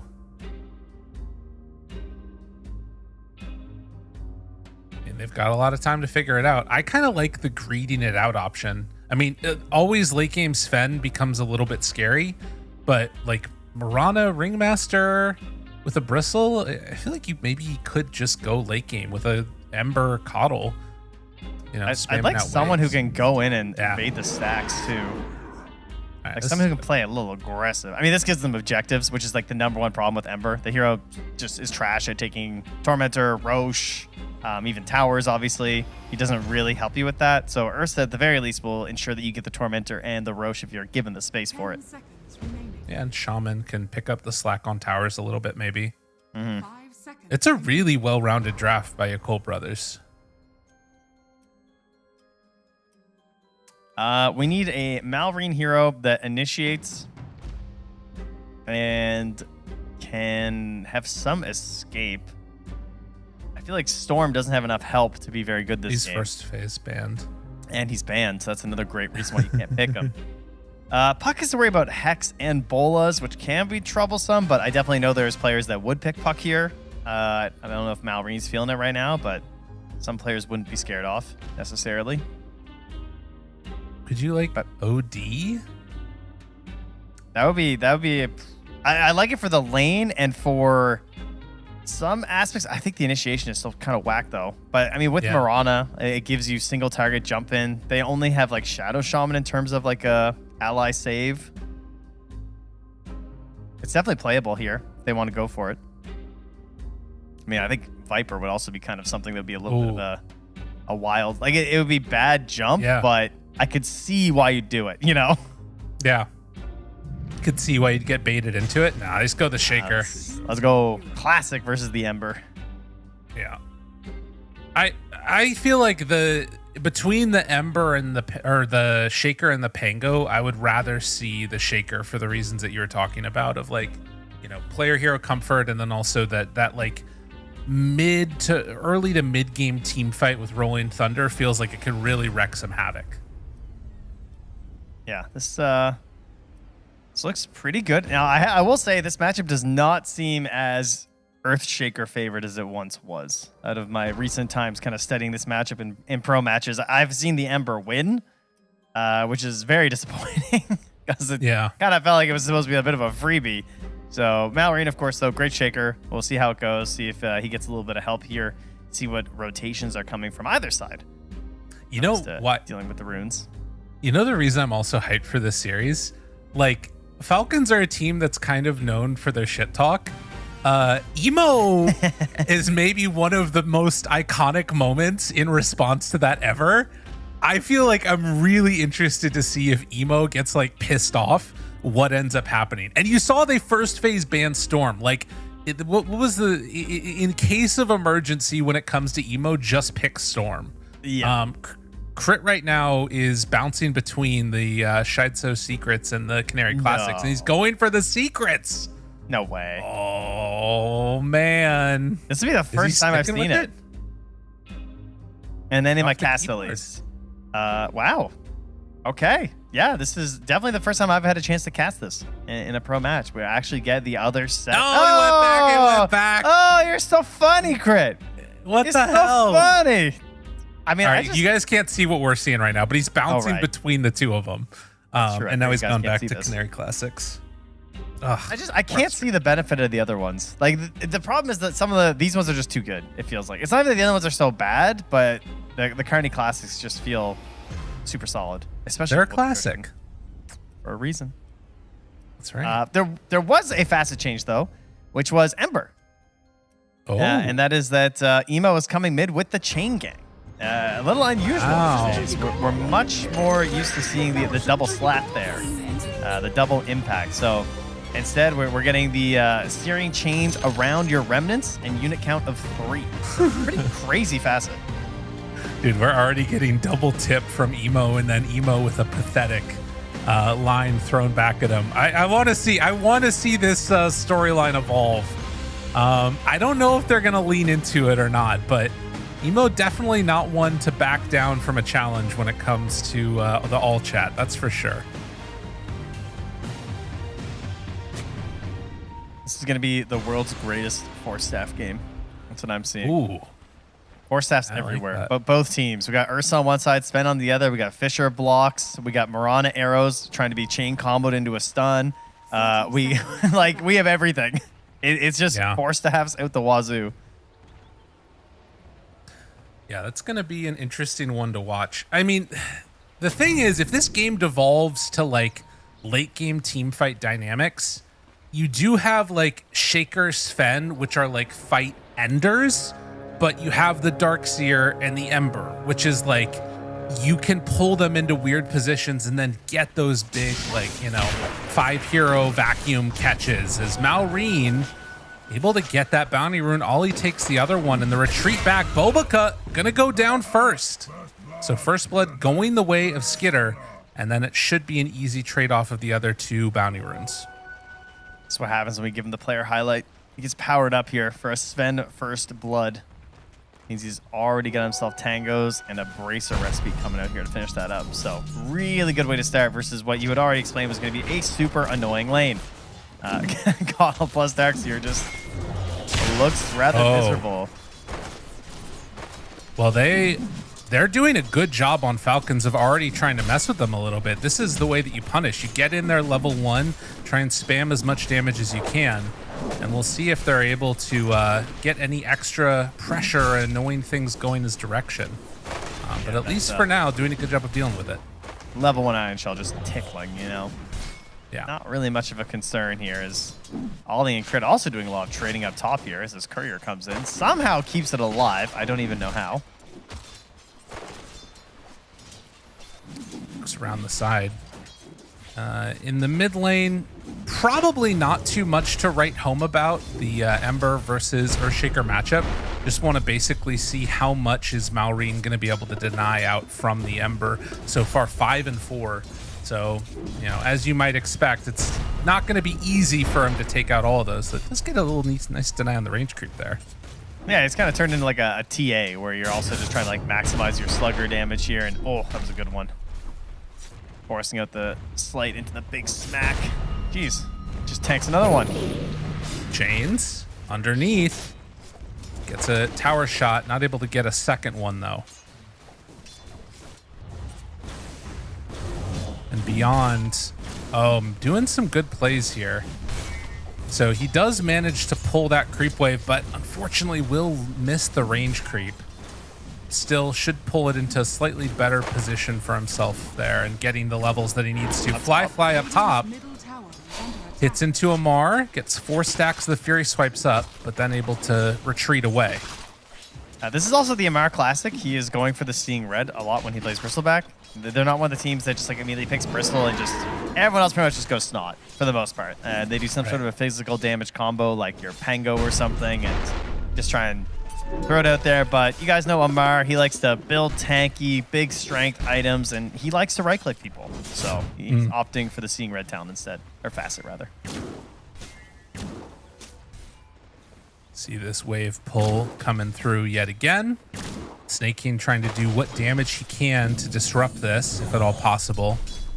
And the matchup mid still looking into the favor of Maureen. Has a bit of about half a level advantage right now over Emo. I imagine that this is going to come down to more like what these rotations look like. If they can maybe deny out a bottle or something like that, a water rune refill, that could make up the difference between, you know, the CS discrepancy that we've got. Yeah, especially if he tries to contest the bottom rune, because there's a good shot that you get arrowed as Emo, you know? Just like a one Fisher, one enchant totem when you're not expecting it, and suddenly you're just tanking an arrow to the face. It has to be a little bit wary about that. As Beyond and Bobka keep contesting Snaking here, but as a Mirana, you know, Snaking the most experienced position 5 Mirana in Dota 2. I think that's pretty safe to say. Yeah, he knows how to push the limits here with that leap, and ooh, they actually catch Beyond in a bit of a tough spot with 2 leaps and 2 points in Q. There's a world where Snaking makes something happen here. But not going to be able to do it, it looks like. Well, one grenade out. Good damage. Beyond in trouble, and there it is. 1, 2. Live it. Amar does go down, and Beyond actually hiding out in the Roche pit, able to live through that. So a great play, and now with an Iron Shield, Bobaka's just going to run him down here. A second round, but with the Starstorm coming back off cooldown, they had enough for the finish. Dude, it was a cool play. It was, but you cannot try and 1v1 the Mirana with the with that Facet, man. Yeah. 100% damage on the second meteor is just brutal. But at least they saved Beyond, so that was very close and didn't have to deny himself. Very important. But yeah, while that was happening, Amar death up on the top side. Not what he wants to have happen, but has been able to just go now into cutting the wave.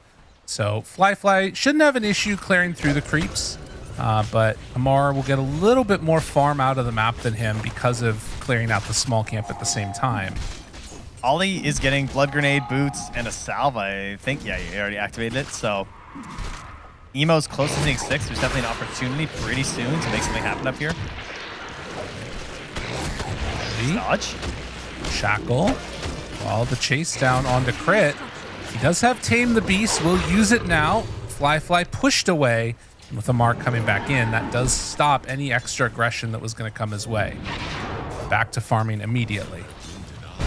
While this is all going on, by the way, you can see Bobaka off in the jungle is making the Darkseer play happen at 5 minutes. So he threw an Ion Shell on himself after stacking the camps and just cleared through the entire thing. He has no points in Illuminate at level 2.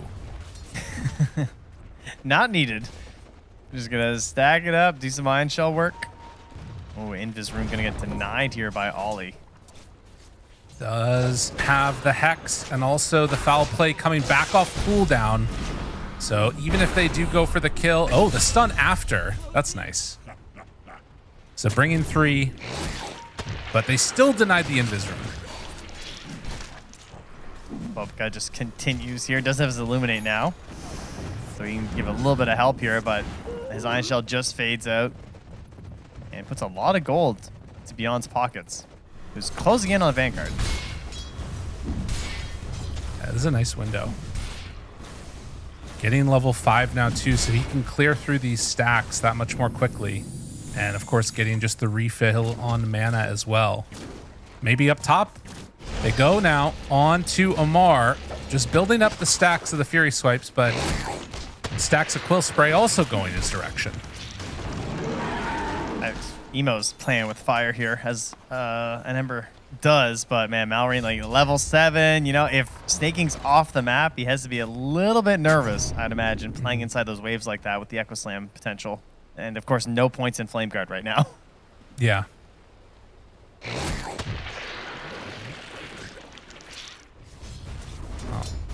More stacks being made and camps being farmed off to the side of the map as Crit has taken over, but Bobica still just hitting these couple of creeps here.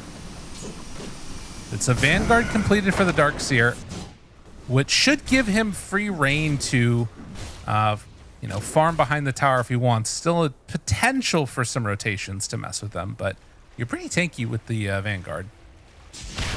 Yeah, and I think you know, Falcons, they were wise to go for this Sven. I mean, he's gotten the space that they expected him to get. He's really farmed right now, and that's really the only hurdle you have to get over as a Sven. Like, he is going to be having a good start. His other teammates don't rely on stacks enough that it's going to be a problem.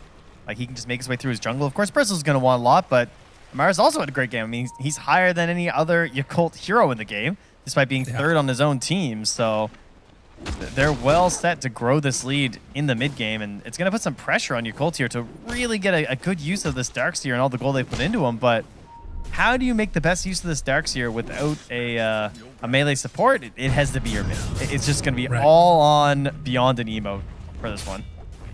Well, and the reality is that with, like, you know, just having Ion Shell, you've got, what, 1,700 HP on Sven, you've got 1,500 HP on Amar, and you've got 1,400 HP on Shaker, and all of them sort of have counterplay measures if things get dicey.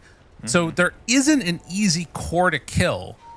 It kind of, it's been some really good drafting to sort of deal with the pressure that Darkseer would naturally put. And it's why I was saying, like, maybe you just need to go for a farming route on the side of Yakult, because I don't know if they're going to be able to find kills. I think we're just in it for a farm fest. I think you're right. I think they need Bobica to get, like, earn maybe Spirit Vestal, but then he needs an Eggs. I think that's going to be a pretty important tool for them this game. Well, Crit not quite on the mark there with that Impalement Arts. They are moving in with Amar. Now the TP rotations as they want to swing this back around. Tame the Beast. Wouldn't use Shackles yet, though. Can connect onto him if they want. Shackles thrown. Oh, there it is, but put in the box. And Emo gets the refill of mana and the Remnant away. And Remnant back in. Okay. Moonlight Shadow playing around their Sentry Ward. Oh, I see another. Blind here. Oh, Emo. Well played. Could get snaking too if he wants, but no, just going to dig up a water run. Yeah, he still believed in the play right there. Well done. Dire's middle tower is under attack. Alreen does not want to rotate. Lots of farm here mid. He's closing out on his Blink Dagger. He just needs a little bit more time right now.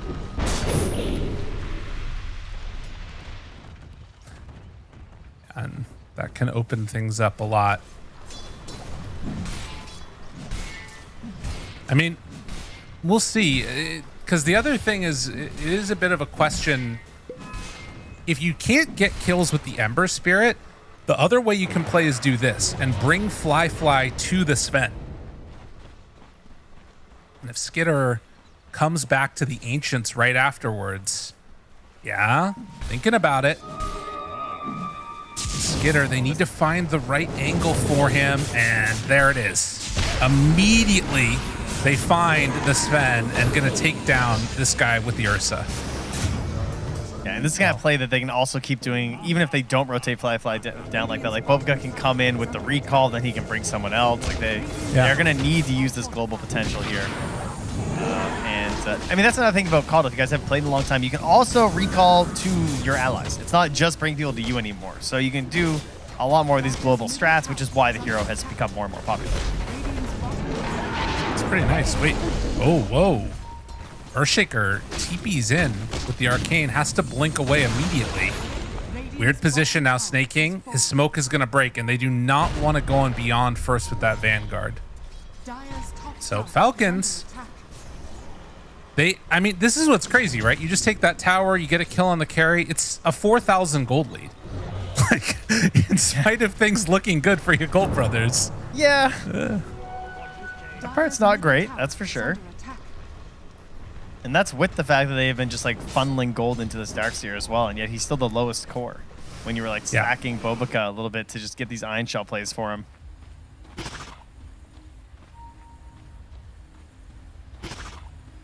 Ollie has snakes. They could force mid here. I like that play. play. That's what they want to do. I'm trying to shut down the map a little bit if possible. Yeah, I mean, Snaking. They know there's a glyph, so it's pretty greedy to just dump them. Yeah. Starting to head up here. Crit, spots, fly. Will pop the enrage and immediately run away. So that stops any extra action right there. I mean, that pretty much gives them the tower too. Yeah. Seeing the enrage popped is like, okay, yeah, they're not going to contest this. So someone just sit mid, push the wave, make sure they don't get a free tower. Skitter keep farming, and let Amara just use that seeing red to just push this tower down. I mean, that is the best benefit about this form of the Bristleback that I really like, is you are a very good tower sieger, as opposed to the Snot Bristleback. Right. Echo mid, catching on the Shaman. Ollie goes down in a second. It happens very quickly. No, just glad it wasn't him. Yep. Oh, another bola here on the Snake King. But I feel like after taking that tower, that tells something about how Falcons want to play this game, right? Yeah. I mean, they're chilling. They're just waiting till Skitter has like 4 items, and then I feel like they just think they can do whatever they want on this map. And they won't have Echo like right when the Tormentor spawns at the very least, which could be a window for your Cult maybe. Like if they just drop wards, it's still gonna be really hard for them to fight without Echo Slam. Yeah. Likewise, I don't know how much they kind of care, because the other thing is I don't know if you get kills via like the normal smoke ganks that we've been seeing in this game. It really just does have to be like Coddle recalling in the Ursa as they're going on somebody with like Ember. Yeah. But I think that's what they're setting up for. I think that's why Bobaka's down here. Like he wants to run around here. He wants to place wards. Wants to make sure that there's no spend farming these Ancients. And let the recalls begin here. Yeah, brings in Emo. Oh, but the rotate. Understanding what's happening, can they kill Emo? Doesn't quite look like it. They got in, got the kill, and get out. Very nicely played. Do these little cheeky recalls, and now they can bring Fly through the gates, and they can just pop Darkseer down with the recall, maybe, or Shaman, perhaps. Oh, they actually recall straight in. Okay, fair enough. Yeah. Okay, Bobaka. Yeah, I mean, that's. If they're not going to bring the wards, I think he's pretty likely going to die. I don't know if you want to split that, because then Emo's going to die too, I think. So I think if you try and play it too cautiously. That does now give a little window where maybe Falcons can pressure this tier 1 tower. So nothing for free. Malrine has Echo Slam back up again, and with the catapult here, yeah, it's just going to go down. But with Beyond having Crimson Guard, they're still just comfortable continuing to farm up. And they have cut this lead down by getting that Tormentor into Roche. Wow. Now that is an interesting call. Yeah, good steal away here from an Ursa lineup, of course. You know they're looking for it. And the fact that they still had snakes makes me think they wanted this. And they know they're scanning it. Arrow goes out, connects onto Roche. Oh, they're close. Vanquisher. They're surging. Vanquisher. The Vanquisher. It's coming in, but they get there with the Remnant. Now a danger. Wall onto 2. Ollie finds him. Hex wards down. Can they kill anything more than just Amar? The jump in. Malrine Echo onto 2, but the vacuum back onto both of them as well. And now Emo tries to hit. Taunted for the moment. Malrine low. Malrine dead. Fly still living. That's going to be Amar coming back to life. So they burn through the Aegis, end up exchanging the Shaman for the Shaker and the Aegis, and Emo gets a little bit of a refill and a heal. What a fight. Jumping on him. Yeah, very good. I mean, yeah, you don't get in there in time for the Aegis, but you're going to even things out here. And it's just not a good way to start a fight. Being trapped inside of a little horseshoe with a big purple wall in your face does not bode well. And you know, Bobica, we talked about the urn he was looking at. He just abandoned it. He just went, I'm going straight for the Ags. Because you can see the power of the Ags in this game. It is disgusting. Bristle trying to play in a fight. He doesn't want to deal with that thing. Sven, like when their BKBs run out, if they even get them on like the Bristleback or something, it's just so frustrating to play against. Malrine, though, he's going to catch Bobica. He's going to try and slow down this Ags. Beyond Surge, not going to happen. No vacuum? Did you vacuum there?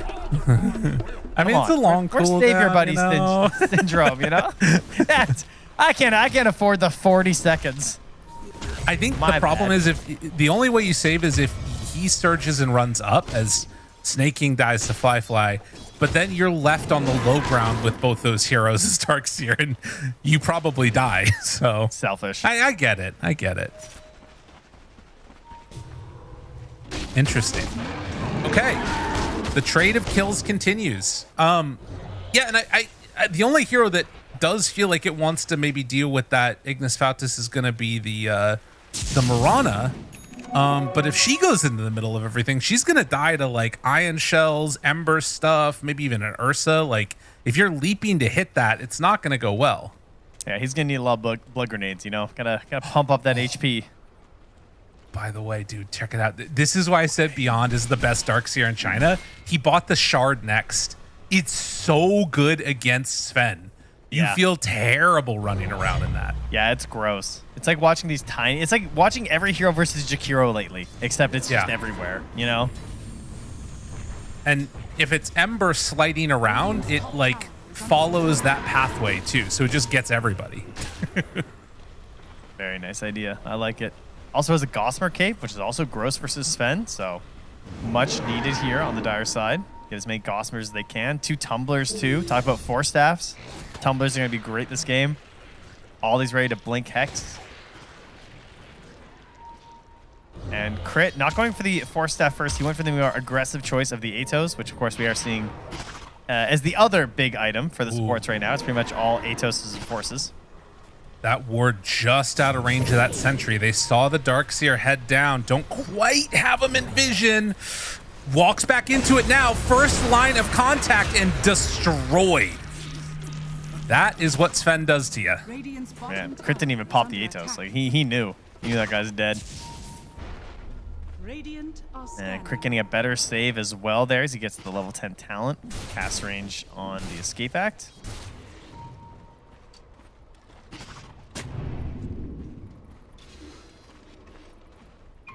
Well, a big kill. They did expend God Strength for it.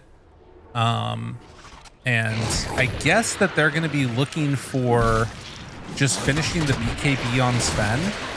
But it's bots for Malrine after finishing the Kaya. Yeah, going to keep up this pressure here. That is interesting. A lot of people will go Kaya. I like the Kaya BKB build. But this game, he just wants to make sure that he's there for the engagement. He's probably trying to match the mobility. Oh my goodness. He ward traps him though. He's alive. Fly jumps in now onto Amar, trying to do what damage he can. The surge forward, getting the damage out, but the hit, but he got the enrage and the heal off, and now Skitter in no man's land. Destroyed. They have Echo level 2, but it's not nearly good enough to make this work. What a fight. I mean, they're lucky they didn't lose Malrine either. Like, he had to use the shard to get over the Fissure, get to the high ground. That was close. They almost lost their mid as well. And yeah, Cole, they finally open up a lead here. I mean, this is the first time they've had the gold lead since, like, the 0-minute mark. We have crossed the threshold. Look at this one again, and it all starts right there. Ollie getting that ward trap makes a huge difference. And you know, power treads on Bristol oftentimes a really good answer, but you think about what could happen if it was FaZe. Might have made the difference. Also, back in the world, Malrine just dies to Emo and Beyond. The combo takes him out now. This is oh man. Here. Usually it's Embers being hunted on the side lanes by Earthshakers, but no, Emo saying, you counterpick me with this Shaker versus Ember? You truly are pathetic to die to me on the side lane. Hits him with the Queen Imperia. Big stuff. Falcons, we know what their response is when things start to go awry, and they're pushing out these side lanes as much as possible.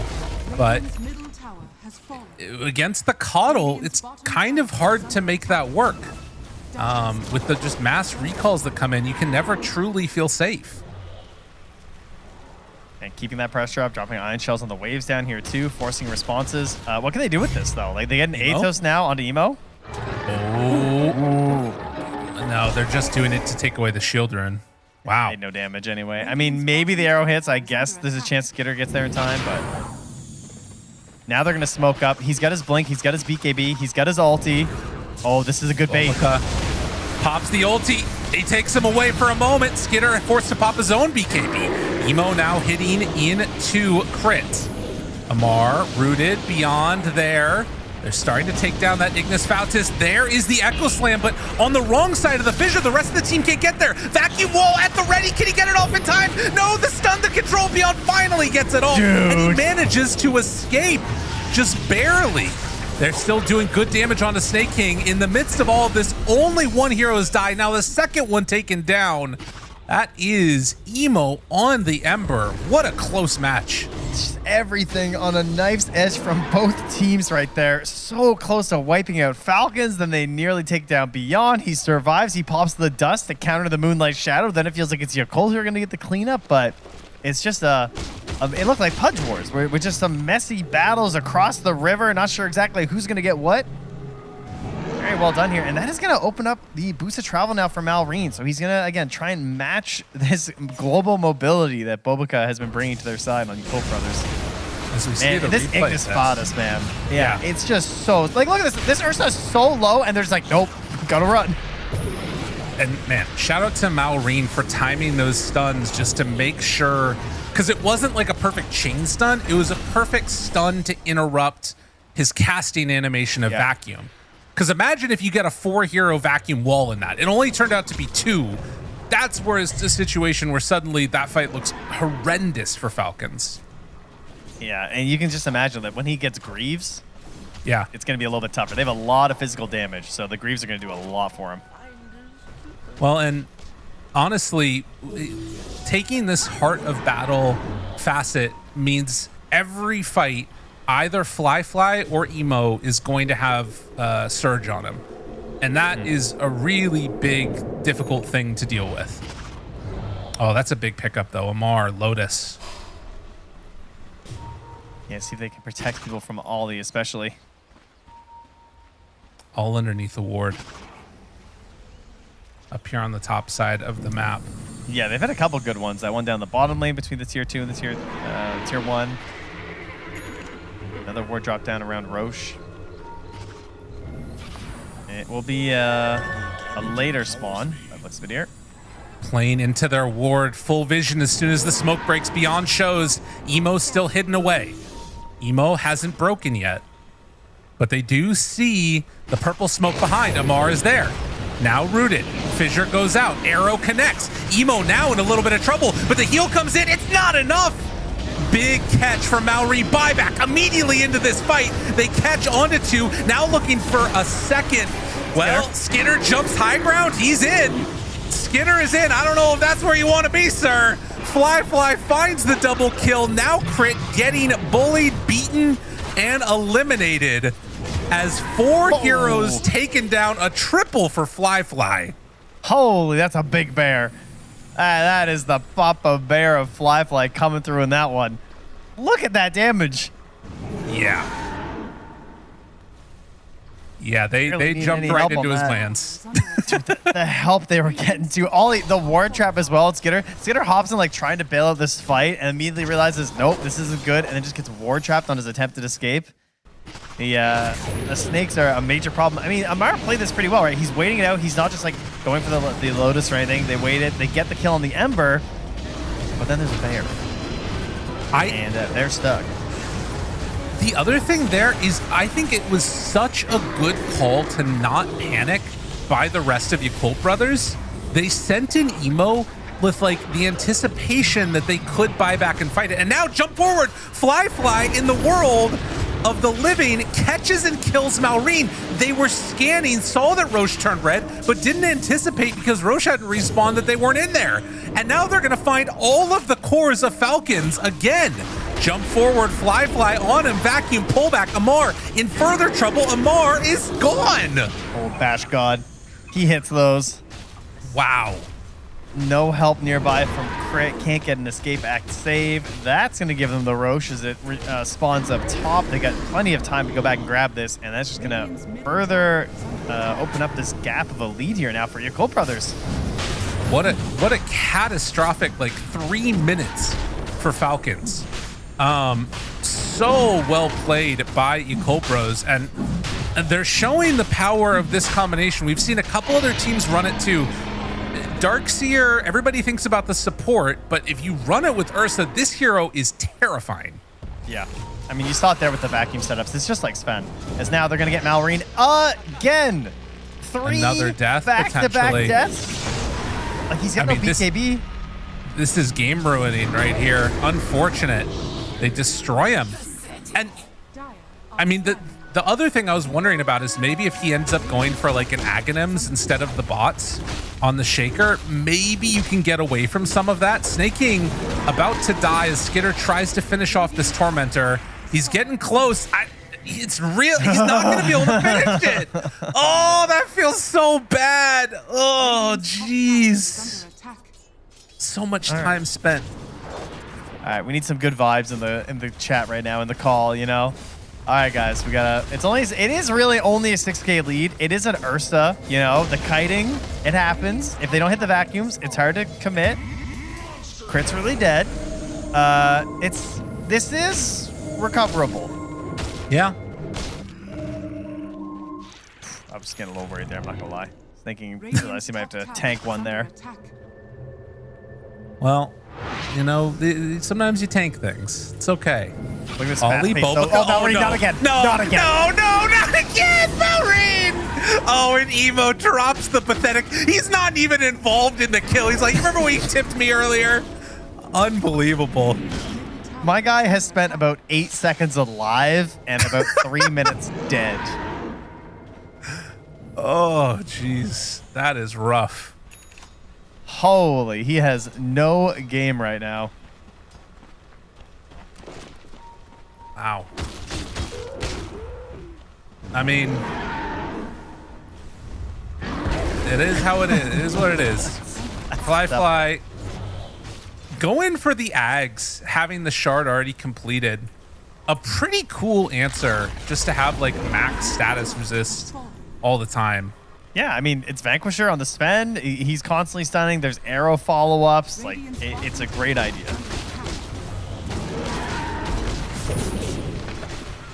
Oh, 30 minutes and a 9K gold lead. We know Falcons are not going to be the type of team to GG out early from this one.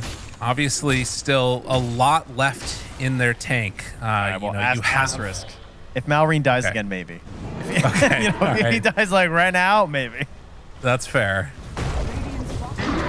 Will stun, the quick Earth Shock, and oh my god, and because of the Coddle too, he can spam Earth Shock. Yeah. All right. Fly is very hard to kill. Emo gonna step forward. Does get A-toast for a moment. A fear. Emo's still fine though. And the full set of racks dead. Skitter is coming in from the top. Rooted, looking, hunting, finding, beyond down to half HP, but perfectly fine afterwards. Emo runs away. Oh, Remnant's out. Big connection on 3, but there's no chance you can jump into that as Malrine and not die. So even though the wards expire, they will still be able to go on in, take the full set of racks, and just be very annoying to deal with. Emo's favorite voice line continues here. They're not leaving. They let the creeps work on the bottom racks. They're going to hit the tier 3 mid. Yeah, why And not? The banner's still there. They still have the Aegis. They have Gem on Emo. He can keep slight spamming him constantly. Don't need to be that concerned about things. Of course, Greaves just used. Still hanging on to that Crimson Guard. Building almost dead. They managed to get it. Should keep in mind that wards are coming back up in 20 seconds from Ollie. So if they want to stick around, I mean, Skinner is not even here. Skinner does have a TP, but he's trying to finish off his data list, but homie is out jungling. Fly hits away. I mean, you got to do something, that's for sure. Arrow off the mark. Fly continues to hit it. Another ranged racks down. Amar half HP. Are they going to go for more? Skinner is on the other side of the map now, continuing to farm. And just like that, they take 2 sets of racks, fully use the Aegis. What a clean couple of minutes for Yakult Bros. Yeah, and I think it's worth reiterating that we've seen plenty of teams lately going for this Ursa and struggling to get the results that you're seeing in this game. Like, to actually feel like you can slap people and kill them. It does come down to a lot of the teamwork from his allies to provide that control that got him to this point, you know?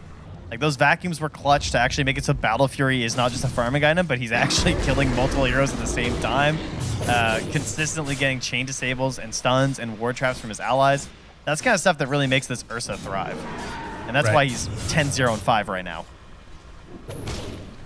It's such a good like game for it too, because you really don't have another way to kill any of these cores if you don't bring the Ursa to the fight, and having the Kato means that he doesn't have to sacrifice farm for it. Yeah. It's really solid stuff.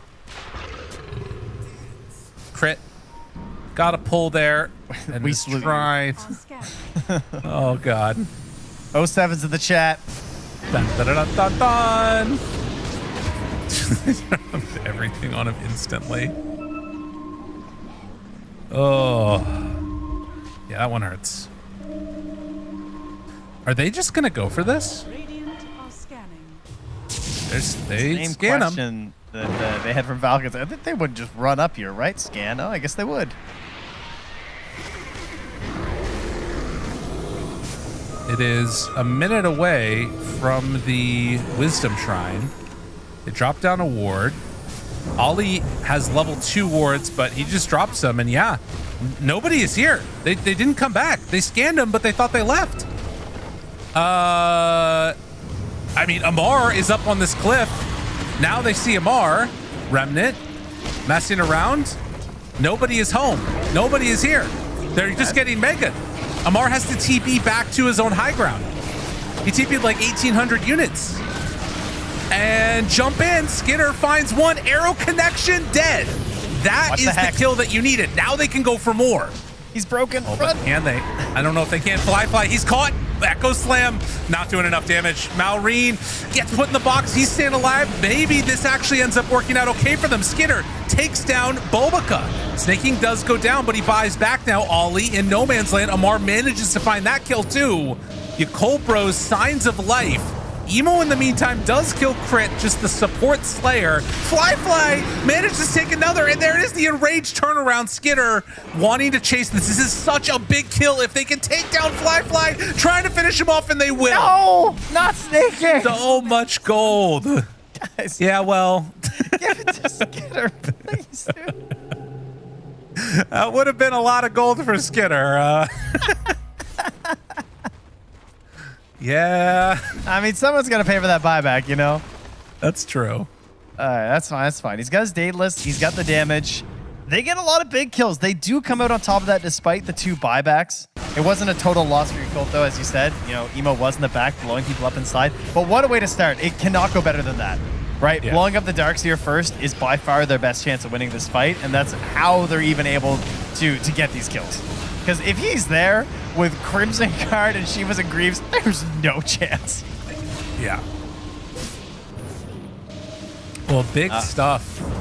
Yeah, great kiting as well from Amar in that engagement. Like he has to play around this Hex the whole time. He's got his Yules, he's got his Lotus, so he's trying to ensure that he doesn't get like hexed and broken and just slapped by the Ursa in 2 hits.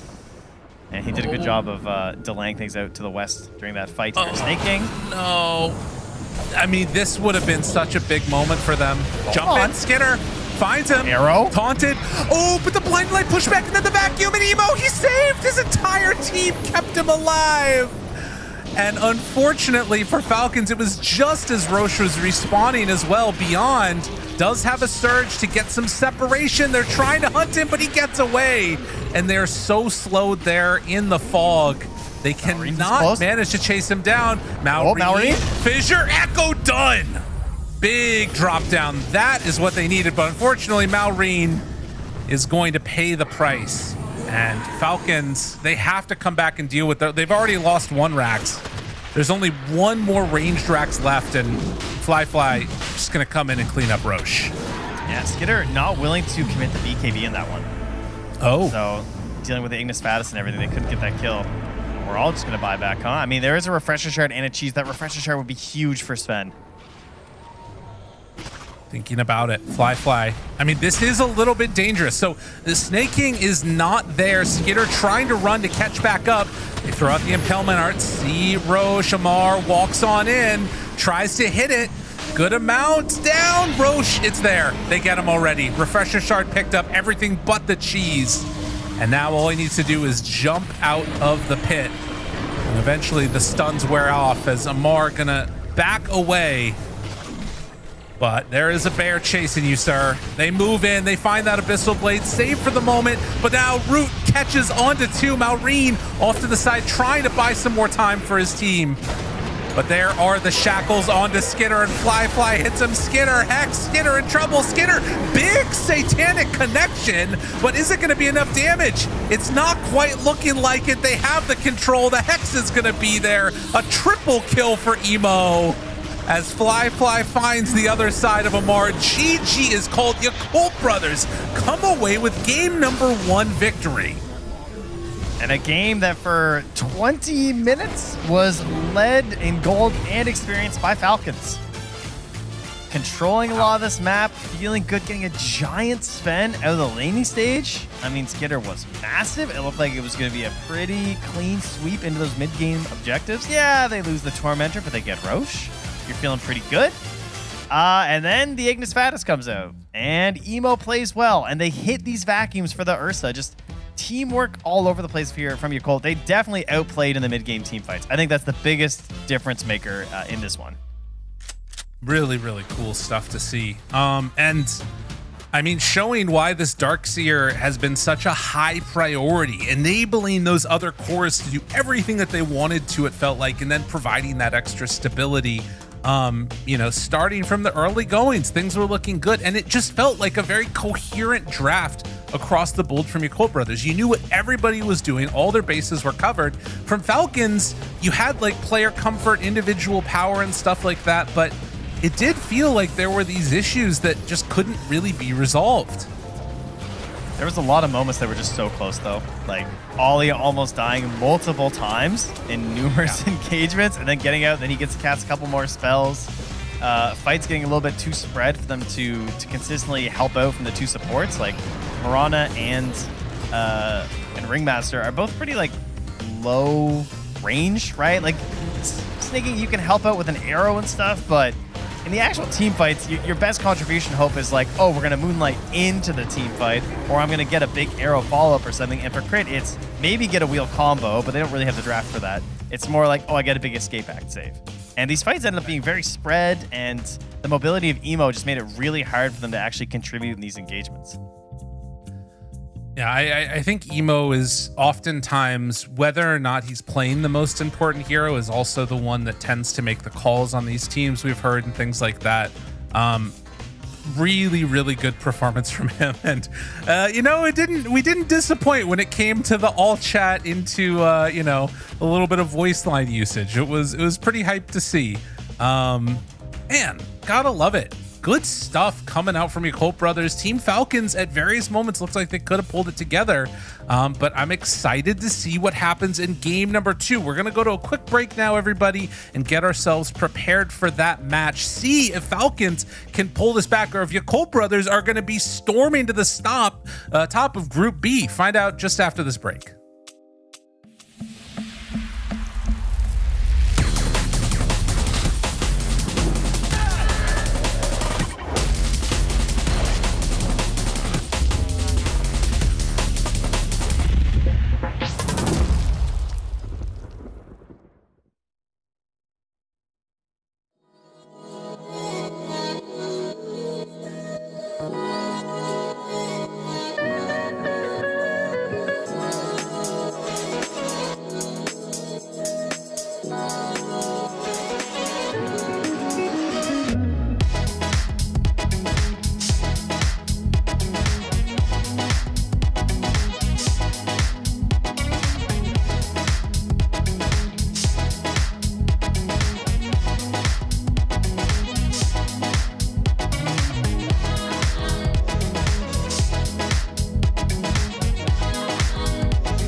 We do a dance in the dark.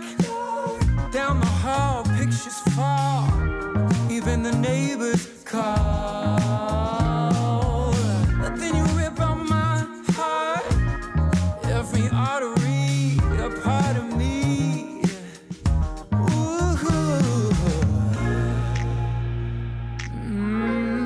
It's obvious to me that you love to watch me bleed.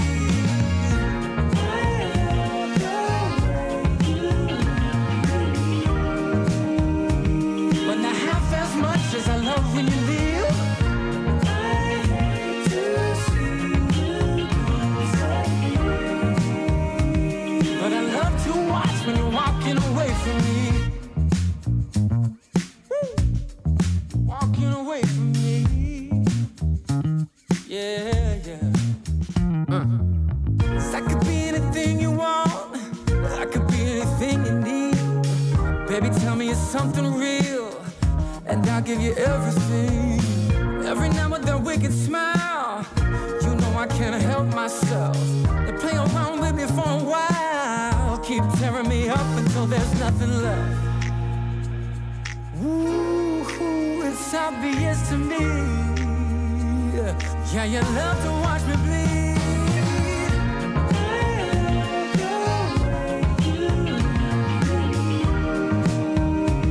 But not half as much as I love when you leave. I hate to see you go. But I love to watch when you're walking away from me. Yeah, yeah.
Hello and welcome back, everybody. We are here for game number 2. Your Cult Bros facing off against Falcons. Man, I was getting so hyped up watching that last game, Trent. Super biased for Darkseer, but what can I do? This is my curse.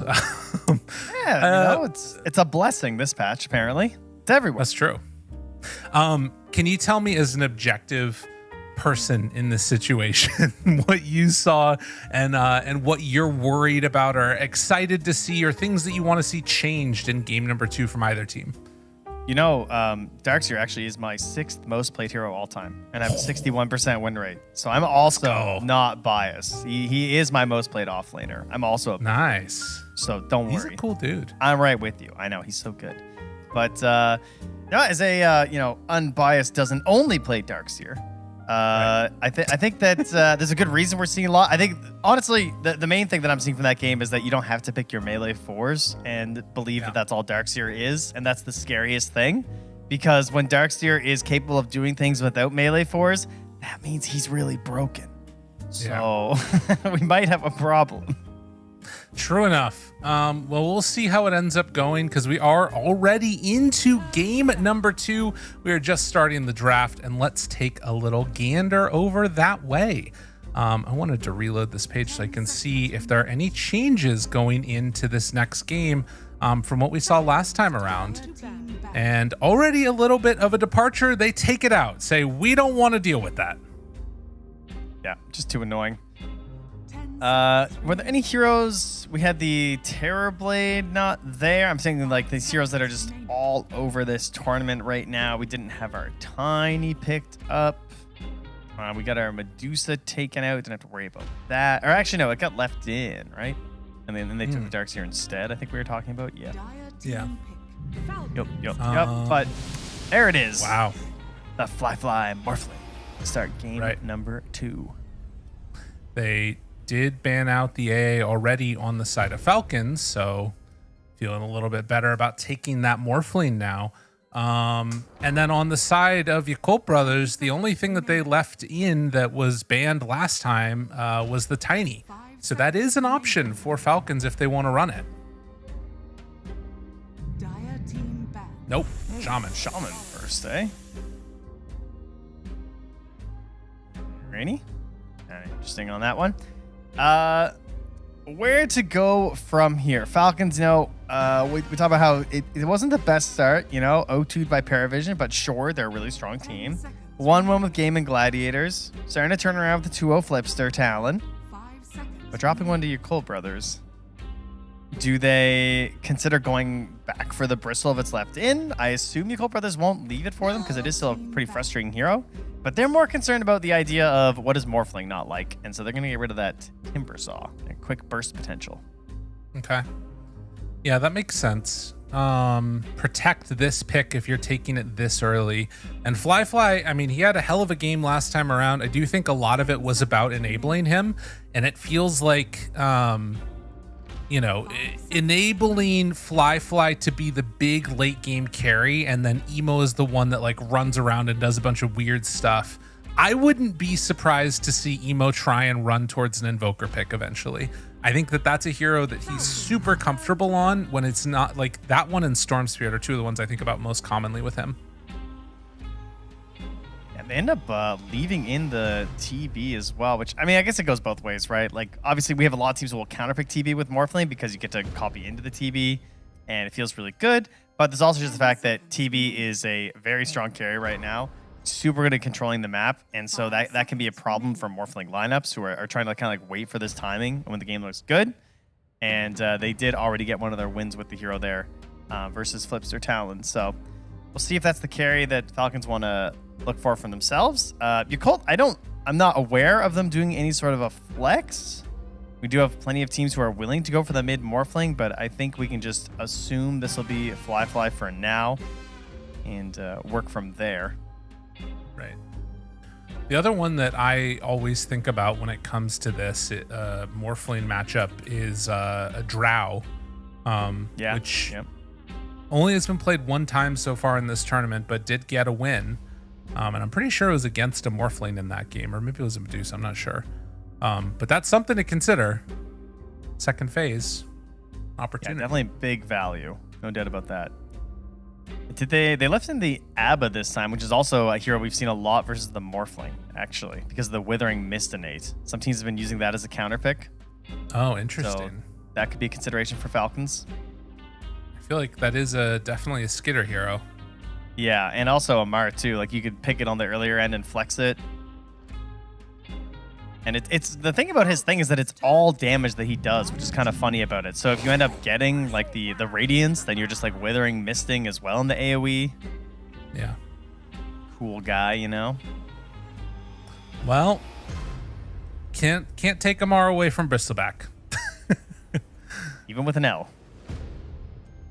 10 seconds remaining. Not to be denied. Okay. So Bristle with the Shaman. You Colt Bros need to come up with an answer for this. They're going to run the Silencer first. So a way to protect against the Shaman lockdown.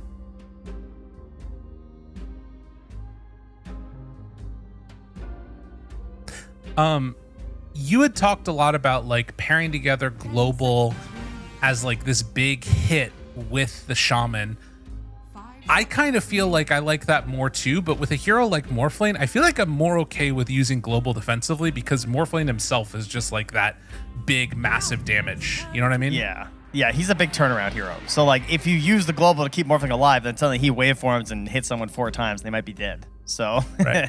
it could definitely work as a reversal option here.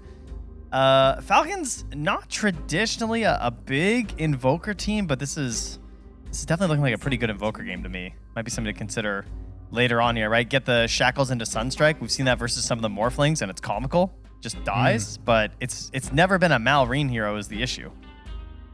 Right. I wonder how many games Invoker even has. I feel like it's I like don't know. 4 or something. It's 2. He has 2 games of Invoker. Because I remember talking about this the last time I was casting his Invoker. No, he has lost both of them. He is 0-2 on Invoker lifetime. Wow. And then interesting. So, I mean, they run back the Emo Ember Spirit, immediate answer after they get a PA Warlock combination. I feel like Emo didn't even like think when he just picked those. He just spammed. Yeah. He's like, all right, that's my guy. I was Fly that's drafting right now. Never mind. Yeah, but I mean, it's Coddle Ember. It's like, yeah, of course. I want that again. It makes this hero got buffed back into relevance thanks to having the 0 cast point on the Remnant again. And now you're just making it even more fun by giving him more spells, more quick action across the map with the recall and then just the chakras mid-fight. It's just fun to play this hero right now. So not surprised they're going to opt for it. Malrine is just... He's up in that chair. He's like, all right, I gotta lock in, as they say, because I gotta find the perfect hero. I had a frustrating game. I died 18 times in a row on Shaker. Okay, not that bad, but it kind of felt like it. Gotta find a better answer here. Do you ban the Shaker or no? You just like, is it too mean to just leave it in again? I mean, honestly, I think you do it. Malrine, come and deal with this.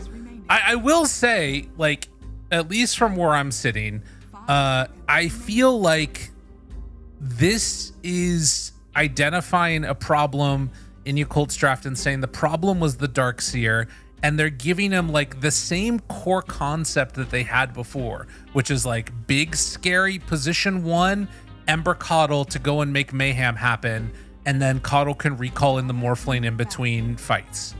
And then you look at Falcons and it's like, okay, well, we're going to pick one strong lane, we're going to pick another strong lane, but the like cohesiveness amongst them, I feel like isn't quite there as much.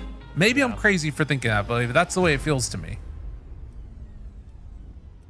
No, I hear what you're saying. I'm also trying to think about, they banned the Ab themselves too. I'm trying to think how they want to play this Bristle, because like now you really want the Snot, Yeah. Like with PA, it's so strong, and if you get another physical damage dealer, you can go for it. But I don't even know if I'm trying to remember if he even plays it. I don't think he does.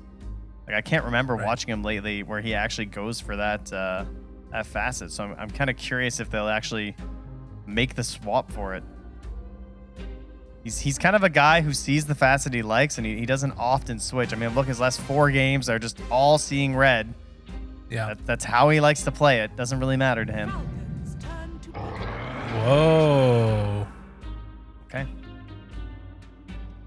Bit of a safe hero. They had the bailout here, so we got Global Silence, and we have Stampede to try and help out this Morphling. And I guess the other thing is that it's a hero that maybe can deal with the Warlock PA lane? Like, I guess you just spam out the wave and then run away and hope you don't take too much damage in the duration of that. And with a Coddle, right? You might be able to do some like double plays that are threatening. Yeah. Yeah, okay. So that can definitely be scary. Interesting. Yeah, Coddle Centaur. Actually, that is a really good point. That could be really spooky. All right, gonna go a for Malrine Sand King. Classic. Back with the confidence here as they hand him the Sand King here in a melee versus melee matchup mid.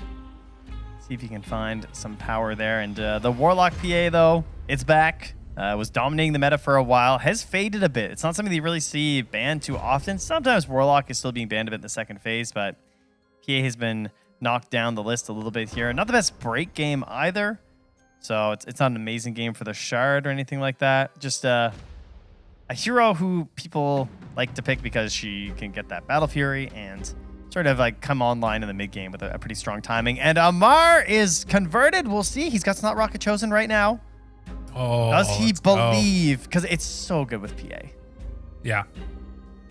No, I agree. I think it makes a lot more sense to run that type of a, and also honestly with Malrine too, right? You get the stinger hits that come out later on, and that feels like it could be pretty significant, the amount of physical damage that's going to get dealt. We are loading into the game right now. I feel like this Centaur pick is such an interesting, weird hero to take in this instance. And I want to see how the laning stage goes, because it feels like there's like 3 ways I see it going. One is that he just tries to spam out the wave, get out of there as quickly as he can, and just like farm up what's around. The other is that they try and go for a kill, and then the third is that they just get destroyed by PA Warlock. And I think that lane is going to determine a lot how this game goes. Yeah, and how much of it turns into like stacks all of a sudden. Like is Bubba just back like trying to like set it all up to see how the game goes from there instead. I have a trivia question for you. Hit me. What does Warlock's other facet do? It makes him do damage on his golems based upon the regen that he has. Well done. I could not for the life of me remember that. I was like, what even is it? Like, Black Rumor has just been the better one for a song. I was like, I know there was a meme build, but I couldn't remember what it was. But that's what it was. People trying to max their regen for the golems. I only remember that because of Overthrow. I'm gonna be real. That makes sense. Yeah. It's a fun build in that. Dude, look at this smoke up. Trying to find somebody here. Will anybody from Yakult Bros be brave enough to venture up this way? It does not appear so. There are 4 stuck together. They see Malrine. Well, they see the smoke break on Emo. 30 seconds to battle. And now the tower comes on in and catches him there. Can you imagine if he like caught the chains on the Sand King and then like into a stun under tower? Oh, that'd be so sick. That would be pretty sad. Bubba's in an interesting spot here. He's kind of wrapped around behind. He's got a ward down. Has his Watcher. Has boots. Is he going to go for this? Come on, Bubba. Believe in something. Oh my god, he could actually get it right now. He's gonna. He's going to get it. Oh, nifty. Dude, this is my build when all I'm doing is stacking. I think I know what he's doing for. What, blood grenade and a boots. Blood grenade? Oh, yeah, and look, they're spamming out the wave right there. He does 1 round of it. The range creep may be about to die. Uh-oh. Blood grenade it. Blood grenade it. Blood grenade it. I don't know. He'd have to wait. I don't think Oh, no. Beyond is pissed. Yeah, he is. Jeez, man. Yeah, this doesn't feel great. But 1 hit there and then heading out. In the meantime, up top, good damage being dealt by Amar and Crit.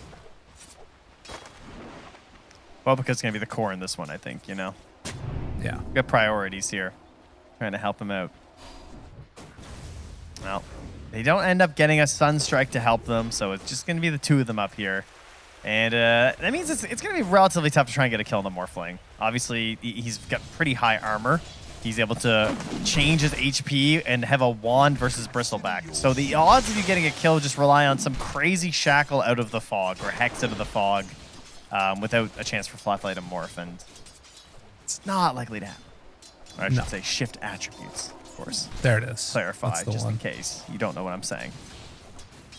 It's important. Keep track of that. Emo in the mid lane gets a chains, but nothing else afterwards, actually. So yeah, Flyfly we're seeing here just keeping himself fine in this lane. Does, of course, need to be worried if things go a little bit crazy with crit catching him like you talked about, but for now, he can just sort of make fine use of his continual regen. And Crit is going to take a couple punches and get ran a bit by Ollie, who's still hanging on to his blood grenade. Yeah, Crit also out of regen right now, so he has to be a little bit careful before his tangos get here. He's got 6 on the way. Just can't go down right now. Yep. Mid lane, Ember running into similar issues to what we saw last game as well. 15-4 on the Sand King versus the 10-1 on Emo. But much like last game, I think you've got a lot of potential here just to catch back up by virtue of a couple of rotations into your lane or, making kills happen the rest of the way around the map. But this is what we saw last game too. Falcons coming away winning all 3 lanes. Yeah, they were well ahead. They had all 3 spots in the top net worth for all 3 of their cores, and there was even a gap after that heading into the rest of the cores with a pretty significant edge for Skitter on the very top with that Sven. So despite that, they still had it turned around on them by Yakult. So be a little bit careful here with that lead this time. How good are they at holding a lead in this one? Definitely going to be a pretty patient timing. Much like last game with the Sven, you've got a Phantom Assassin who's going to be taking their time here to get the items picked up. Up top, Flyfly gets caught in a shackle and a hex, but I mean, 12 charges, like this is fake. This is not real. Yeah, he's good. You just shift attributes, wand, and ha ha ha. Easy. And back up to full again for Flyfly there. What you love to see. And another round of futility. Yeah. Yes, the lane of Sisyphus here for Portmar. The high fives Flyfly. Beyond just continues to pull. So they are just basically leaving this lane just to trade on bottom, as top is where there's a lot of battling happening, but no real chance for kills as of yet. Crit can go for a courier snipe here if he wants. Sends it back. What was that? That was weird. Courier. Yeah. I don't think he had much hope. It was gone anyway. And worth noting that Emo also took the chain gang again here. So not a very common facet to be chosen. I noticed last game he did like 14,000 damage with Searing Chains, which seemed kind of absurd. That's way more than you usually see. Partially because he went Ags, so there were remnants really everywhere while he's dropping them around. But he really made good use of this facet. Still looking for a first blood in this game. We have yet to see it. This is just like our series earlier with Nigma and OG Latham, where they just game 2 was much slower paced than game 1. Absolutely. Taking their time. Concerns about Beyond's lane. So far, not too bad. He's doing all right for a center. Oh, I mean they're definitely letting Pia get away with a bit. Whoop. Epicenter used in mid. Emo, low, but not dead yet. Sleight of fist, damage out. Burrow strike, Maureen gets the solo kill, but can they get any retribution here? Ollie trying to beat into that Sand King and take him down. Bulbica in the area. No. Maureen is gonna get away scot-free. Blood grenade onto Crit. Hoping he gets something here. TP's out and that's crazy. Yeah, that'll do it. That is painful. And now you even get a heal coming in from Snake King, passes him 2 tangos, so Maori doesn't even have to TP home. He gets to stay in, brings the clarity out. He could even get a rune. Can he get so lucky? No, we can't. All right. At the very least, a rune goes the way of your cold. And that was right before. I mean, this is what they were hoping to get last game, and Emo dodged the level 6 kill potential with the epicenter, or rather Echo Slam. This time managing to get it on the Sand King. Yeah, well, here we go again. Lane wins. Caught him for a moment. A lot of damage done. Malrine, and he gets killed in base. Dies in the fountain. A close one again here. And that is interesting because all of the XP went to Silencer. He's level 4.5 at just under 7 minutes. You're right. He got the solo XP because the body was in the well on the kill. Alrighty. Thank you, team.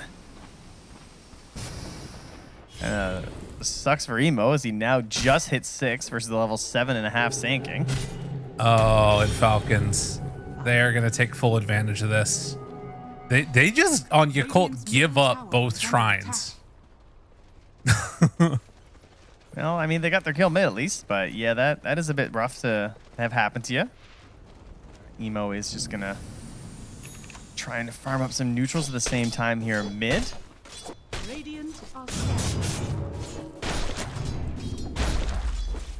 Beyond. Finished the Vanguard. They're thinking about going on him. Crit getting hit while shackling. Beyond says, get away from me as they're going up top. Amar in far. Ollie gets brought down. Amar is the return kill. While they were going on that top side, Beyond was dying bottom, but able to survive through it.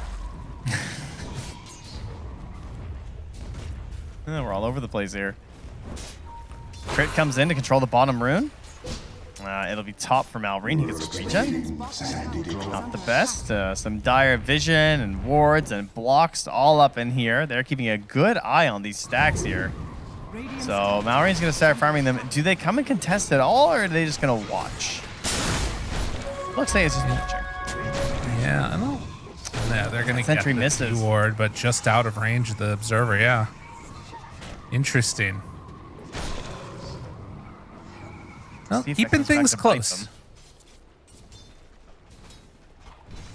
Where would I rather be in this game right now? My main concern would be that Emo does not have a whole lot of help this time. You know, there's no Iron Shell. He's going to be pretty dependent on some damage help from Beyond. Oh, that's a good Oh, nicely done. The errant gank by Sand King. So you feel like Emo doesn't get enabled as much as he was last time to help carry the weight. No, I think it's going to be much harder. There's a lot more pressure. Now, that being said, there's also the fact that you don't need as much help on Fly when he's playing this Morphling compared to the Ursa. But they're going to have to like play with their carry a little bit more on the earlier end here. And they're angling for Malrine. TPing in a lot of heroes. The chains connect onto multiple. Emo, slight hits, damage done. And they find more. Amar is in pretty deep. They're going to pop that Stampede. Chase now finds the Bristleback. A lot of quill damage with the shared Fatal Bonds, but they take down those two cores and keep their tower alive. Yeah, barely able to do it, but they get it. Somehow not getting snaking as well. And just to waddle his way out of that one. As Crit will hit 6 in the mid. Could maybe consider something here. There is no glyph at the moment. But Emo's going to return, so... Oh, perhaps, though? If he's a bit greedy, or if there's a good rune here. Oh, it's down bottom. Shield rune for Emo.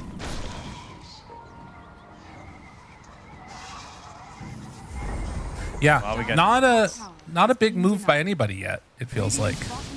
Yeah, I don't think they have the tools to move. Like, Radiant pretty much need Malrine to have a blink, which now he does have, so his is ready to go. But Skitter's just chilling. Beyond wants a blade mail first because he's a centaur, so he's not going for an early blink. And they kind of just have, like, I think this is defensive global to try and, like, hold map space while Fly gets items after Vlad's. Yeah. It's kind of where you're at. I mean, they use the rotations up top and manage to claim or keep that tower alive. They are going to go on to Beyond now, gets fully ward trapped in, and that will be enough. to bring down the Centaur. At the same time, Amar gets jumped on up top. And I mean, Amar dying these couple of times is not what we normally see out of him on this hero. Currently sitting 2-3-0. Not the type of match he wanted. Yeah, especially when he's running around up here with the Vanguard. But still going down here. They're utilizing the recalls very well from Bobuka. That's him like pulling Emo up to that top area to help get the kill with Flyfly without making Flyfly leave the zone. He can just keep on farming. And he's going to have a Yasha in a moment here. Man, Emo making full use of that shielder, and they didn't feel comfortable going on him up there. But yeah, Flyfly getting farmed, the most farmed hero in the game right now. And PA does eventually like present some pretty big problems, but it is a long way before Skitter is going to be online. He is still working on that Battle Fury right now. Almost has it completed. If they have the lockdown, though, the damage potential is going to be pretty wild for Falcons once they get this Agnums done here on Malrine. That snot-rocketing Bristle, as we discussed earlier, can really get that big minus armor. Then we have a ton of physical damage just all over the place. So you might, if you're trying to min-max on Morphling, even with the high armor that you have, you might get surprised a little bit here. So you got min-maxing. My goodness, he just don't care this game, huh? No, he is all the way down. He's got 480 health. It's pretty nuts. And like, I keep on seeing Falcons make these like incursions into the Occult Bros jungle and try and set up for kills, but they are all dodging and people are still farming on the side of Occult Bros, and they're pressuring this bottom tier 1 tower. Everything seems to be going pretty comfortably for Occult Bros, as they will recall in Flyfly. He is now going to push down and take this tier 1 tower. This is a potential now for them to think about going in for the Tormentor later on. Wards dropped mid. Do they have enough to take the tower, though? I don't think anyone wants to fight or defend at all on either side. Yeah. The team is set and prepped. It just kind of feels like, eh. Although, beyond, maybe not. He's trying to bait something. Off the mark. Malrine. They take the tower at the end with crit. And there is a sentry ward down, getting hit by the wards. All this time, Flyfly is still farming. And Amara is just wandering aimlessly around the dire jungle, trying to find any farm that he can, but just sort of cleaning it out, so really there's nothing left for you, Colt. And he is very much depending upon the damage of the rest of his team. Going Vanguard next into Shard on Bristleback. No early Ags rush, just kind of chilling and building a pipe afterwards. So you can see where his head's at in terms of what he needs, thinks the team needs. Yeah. They had an idea that Flyfly was down here, then he showed on the wave as well after, but they're not able to bring the full resources to actually get something done. So he'll just be able to retreat his way back. This really deep observer ward near the Dire Ancients was spotting a lot of couriers, seeing a lot of this movement, so I think they were trying to set up for a kill here, but end up working out. Similarly, a very deep ward here from Bobuka, spots crit TPing to the tier 2. And also, I believe, saw the Warlock's courier coming too. So, Occult should know there's a movement coming down bottom right now. Bobuka's nearby with a Glimmer Cape. And Flyfly shows on mid. Oh, this is gonna wait. He just waveformed. Getting away. Needs to run. Vision there. Burrow Strike finds him. He got the strength form off. Dude, how? Global defensively. Flyfly's living. Wow. I mean, that strength form getting off is insane. That's crazy. What? Yeah. All right. He's got. I mean, all the way down. To be fair. Dude, what are you doing? Flyfly, he gets away. Wait for him again. Dude, how? And the root on all of them. 4 heroes rooted. Burrow Strike by Flyfly as he runs back in. Catches onto them. Crit is in trouble. Dude, Flyfly is so good. Did you know? Did you know there was a ward? I don't know. I mean, probably. Is he the greatest? He's just like, oh, watch this, guys. I mean, Beyond is going to die now, but still, what a play. Man. All he's convinced Wait. after that dagger, there's a ward. Oh no. Emo. Emo and Fly. What a dynamic duo. That was crazy. To just shift all the way back down while going to casually farm your ancients and then just poor Malrine, dude. The guy's having a rough series. Yeah. That is the real takeaway so far. Malrine feels like he is just losing every coin flip right now, where it feels like surely this is going to work. You're watching it, you're like, oh yeah, I see this play. This works out well for him. And then nope. So we get a replay here. That is just, I mean, it's only level 2 as well, you know? Yeah. What a hero. He's just starting to switch back. Also, we need to be ready to pop back into the land of the living because there's about to be another battle going on. They catch crit, and our Falcon's going to stick around to try and defend this. They don't have Stampede for a little bit, but with Emo moving forward, they find one, and they get the silence onto the Warlock. Snake King also caught. Another 2 kills. It's like they're in the right spot for if the whole team was there, but the whole team wasn't there, and also like, you know, the chaotic offering wasn't quite back up again. You can see why Falcons are like on the verge of making the right moves, but they're a little bit quicker on you Colt Bros. They're the ones that are like contesting it.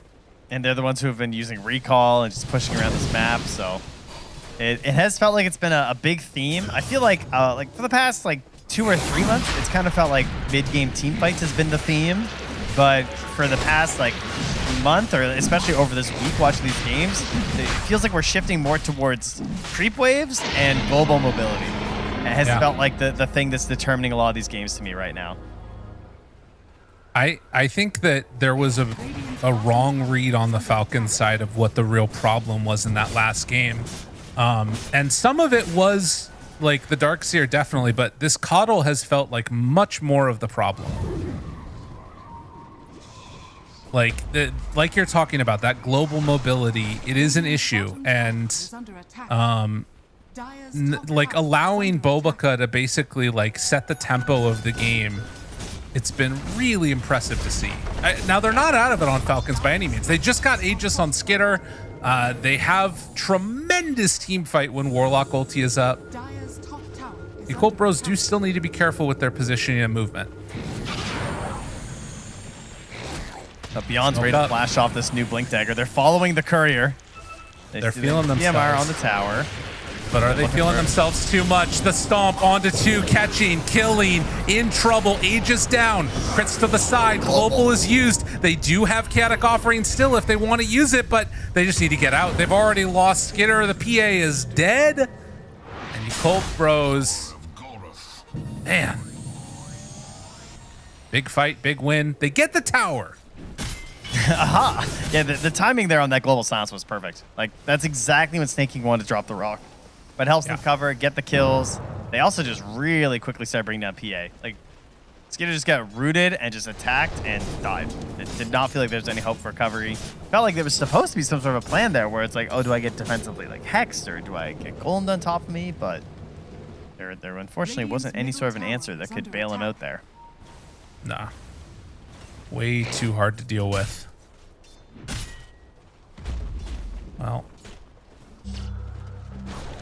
Meantime, Beyond shows on the lane. They do have the silencer nearby with a glimmer, but I don't know if he's going to be close enough to make this work completely. And instead, they turn on to Malrine. Oh no. Maybe a chance, an opportunity.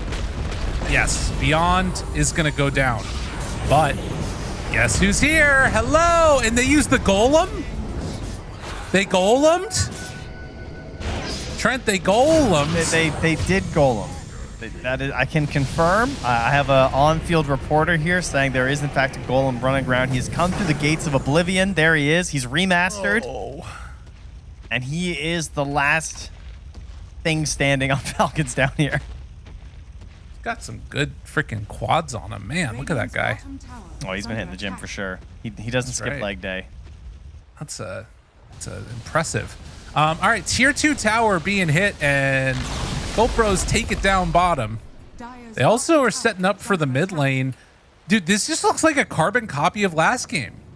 Honestly, you got like this big tanky offlaner. He's got a Crimson Guard. Trade out the the Tormentor for the first Aegis. 8,000 gold lead now. Yep. Emo's going crazy. Fly's not dying very much.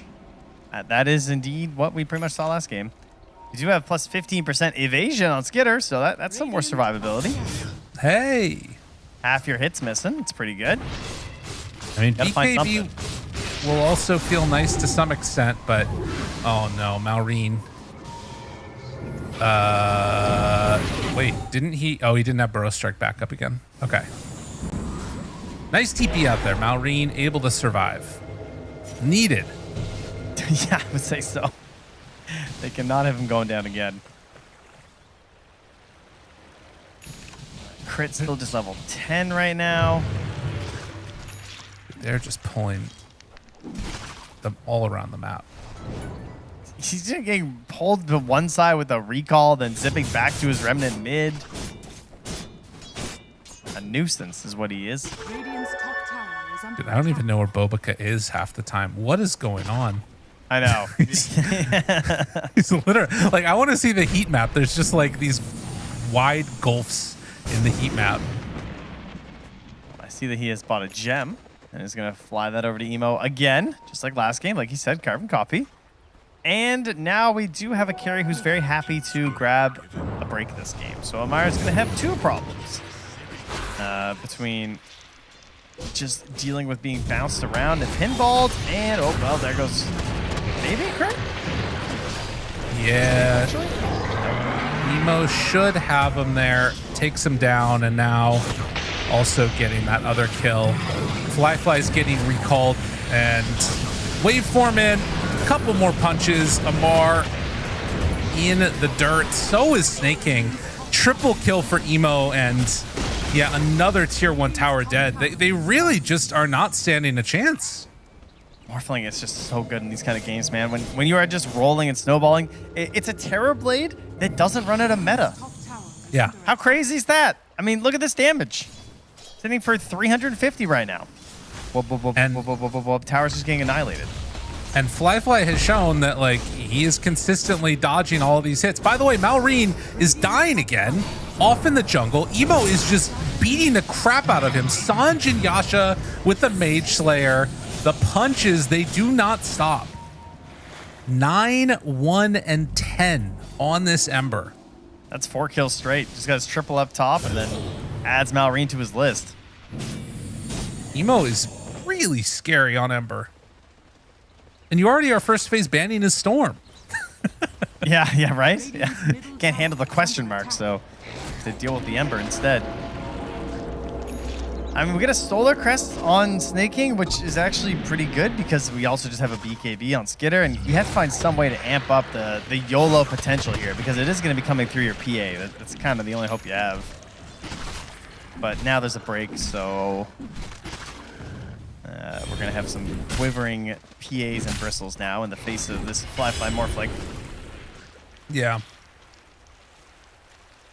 I really feel like the hope that you have in this game from Falcons is like a big Fatal Bonds rock play with Skitter just punching. And thankfully does have BKB now done. Queuing up the Sanj and Yasha next. This is an important smoke for Falcons if they want to remain alive in this game. But now going into this fight, they recall Fly immediately. They have Global at the ready. Amar, first person that they hit. The break is there. Already down to just a quarter HP. Wants to escape. Not going to happen. Done. Over. And they find Snake King. I mean, this is it. He golems just the coddle. Now Burrow Strike onto Malrine. Is it going to be enough? Emo low. Emo remnants away. Staying alive. Fly. Not at all hurting this one. Skitter wants him desperately, but it's not going to happen. What? The silence is there. Oh! And Emo walks away scot-free. Triple kill this time for Fly. Pack it up. Stick a fork in them. They're done. Yeah.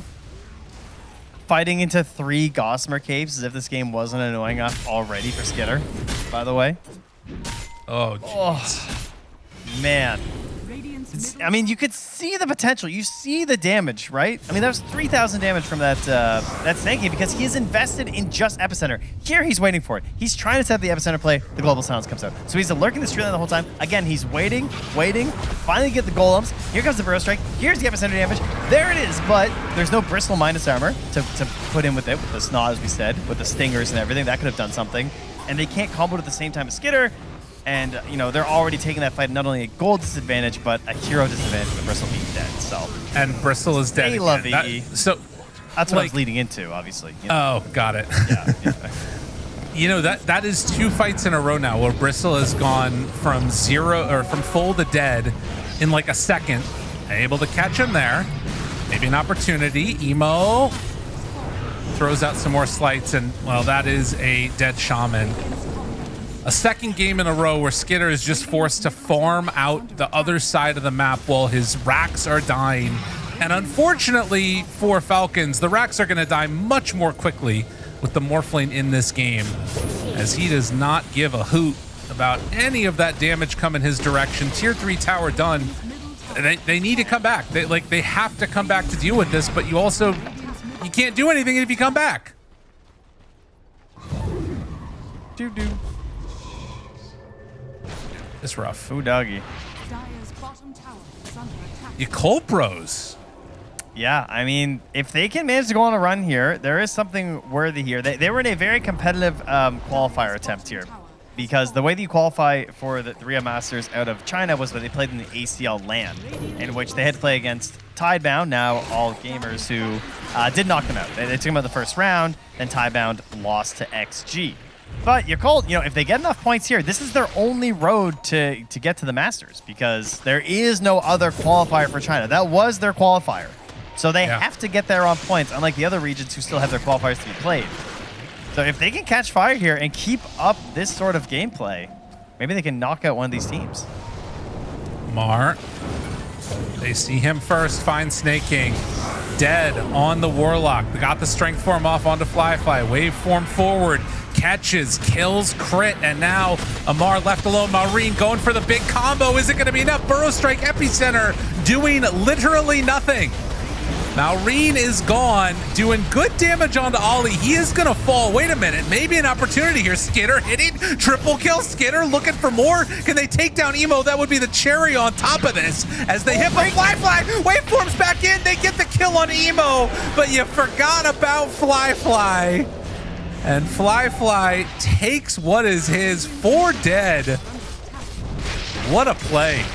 It happens fast, man. 1,000 damage in a second from that break onto Skitter. You feel like you're just like the king of the fight. And Flyfly comes in to quickly remind you that he's been ready for this moment just in case. But nonetheless, it is a sign of life here for Falcons. This is the PA classic, you know, flashes of the memory of Nico Baby and some of his PA games where he brought them back from the depths. Maybe Skitter can pull off one of those. Honestly, I'm wondering if at this point you just like forego the Sanj. Yeah, he's going for MKB now, has that queued up, and you know, 3,500 gold, it's a pretty good position to be in for PA. I was wondering if you could think about a Rapier and just like say, screw, we'll deal with the Morphling last, but you can see this replay here. They were just wrecking havoc with this Morphling. You have to deal with the Morph. Yeah, I don't know. It's like, it feels like you just have to go for the MKB. Then you pray that you manage to win a YOLO fight on that, and then you get your Rapier, maybe. Yeah. Probably the best chance you're going to have. Nice play, by the way, back in this world of Dota 2 that we're currently in. Bristle runs on over, manages to pick up and take the Tormentor. So getting the shard for the Shadow Shaman. Oh, Malorine. Stun. Caught. There, no worries at Malorine. Well, BKB and Burrow Strike out. Double bolos from Emo. So much. What's crazy is they can just like shocker him and he can just bola off of that spirit there. So you can't even like play your defense from over there, you know? Yeah, nothing comes easy. This is going to be the last melee racks going down. They have, I mean, they don't have any answer. Like they have to wait for the MKB, just and he's hiking him. Dude, that's it. He's 300 gold away from MKB. And Amar caught, Amar in trouble. Amar starts to die. The Ghost Scepter only keeps him alive a little bit longer. You are so close to MKB, but he's still just a bit away. Now TPing back to try and deal with this, but they've already lost the Shaman. MKB done on a PA, but you are mega creeped already. Skitter. I mean, Flyfly is presenting himself as a target. The problem is he's taking out the tier 4 towers. Burrow Strike finds one. Bristle there, trying to get the minus armor out. Flyfly, MKB, is it going to be enough? No, it is not nearly enough. Skitter can't do anything here. So Flyfly waveforms forward. Malrine finds the back lines, but the global is there. GG, well played is called. The 2-0 Yakult Bros bring down Falcons. Yeah, and Falcons continuing now to struggle a bit here in this group stage. Cool Brothers putting a bit of a stamp on this one. Big smiles all around and well-deserved. They absolutely crushed. I mean, game one, they lost all 3 lanes. Falcons had a decent lead. It looked like they were going to kind of carry it into a mid-game, sort of choke out the map, win some fights, easy peasy. Yakult turned that, and then coming to this game, they kind of do it again. Yeah, and in much quicker succession, you know? Like, again, things were looking very good for Falcons right at the end of the laning stage. Felt like they got a lot of what they wanted, but the sort of early mid-game timings, this like Coddle just pulling people around the map and allowing Flyfly to do whatever he wanted. I mean, this felt like it was another one of those, you know, okay, maybe Falcons can do stuff, but then when PA dies again, it's like everything fell apart. Yeah, and on top of the fact that we have these supports struggling again in this game, Snaking and Crit, just emo is just everywhere. It's not so much an issue in terms of those two players or maybe necessarily their heroes, but the freedom that emo finds in another game to just be all over these team fights. Right. Just way too mobile, and again, partially because they're also just well set. I mean, how many times these fights start where they're missing a hero every single time because they have the better positioning on the side of Yakult Brothers, because they're controlling the map, because they're pushing the waves, because they got the speed for the light. So, multiple problems that they tried to address here, and Yakult Brothers seemingly having some very good setups for this current patch. Well, impressive stuff. Having the answers that they need. Emo, Flyfly, stellar performances across the board, but shout out also to Beyond and Bobica for like kind of being this, you know, engine running behind the scenes where their lane went a little bit rough, but they were able to recover from it and sort of set up for the rest of their team to have that success. You very much have like 2 superstars here out of the other core roles, and it feels like the rest of the 3 heroes are just about enabling them to do whatever they want. Cool stuff. Yeah, very, very good stuff here. And seeing, you know, what can they do forward here from Yakult Brothers? Can they actually manage to make their way up into the top 8? That'll be the question for them moving forward. And perhaps a question we might have to ask them, Lyrical. What do you think? Absolutely. We're going to have a winner's interview in just a few with Flyfly and our translator, Jin, the lovely man himself. But we're going to go to a quick break. When we come back, we'll have that for all of you fine folks out there. Stick around.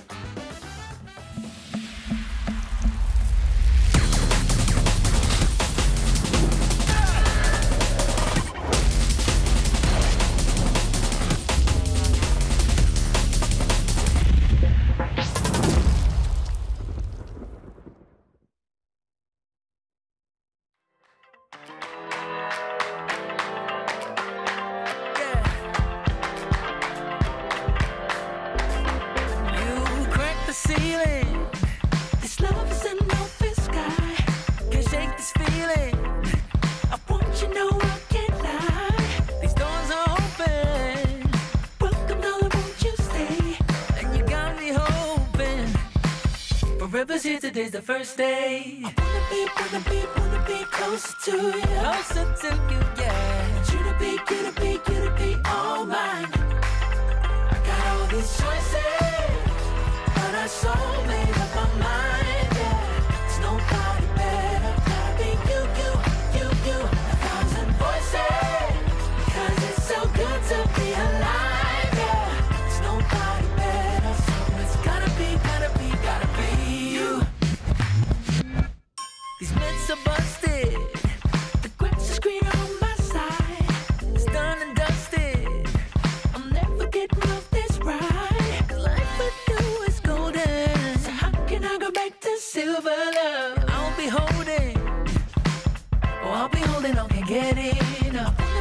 wanna be closer to you. Closer to you, yeah. You to be all mine. Oh,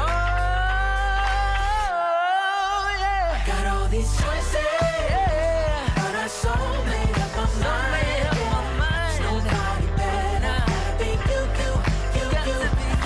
Voices, 'cause it's so good to be alive. Yeah. There's nobody better, so it's gotta be you. Yeah. It's gotta be you. Gotta be you. Gotta be you. Gotta be you. Gotta be you. Yeah. Gotta be you. Oh. It's gotta be you. Yeah. These choices, but I so made up my mind. Nobody better. Gotta be you. Got some voices, 'cause it's so good to be alive. Yeah. There's nobody better, so it's gotta be you. Hey. Nobody else, no. It's gotta be you.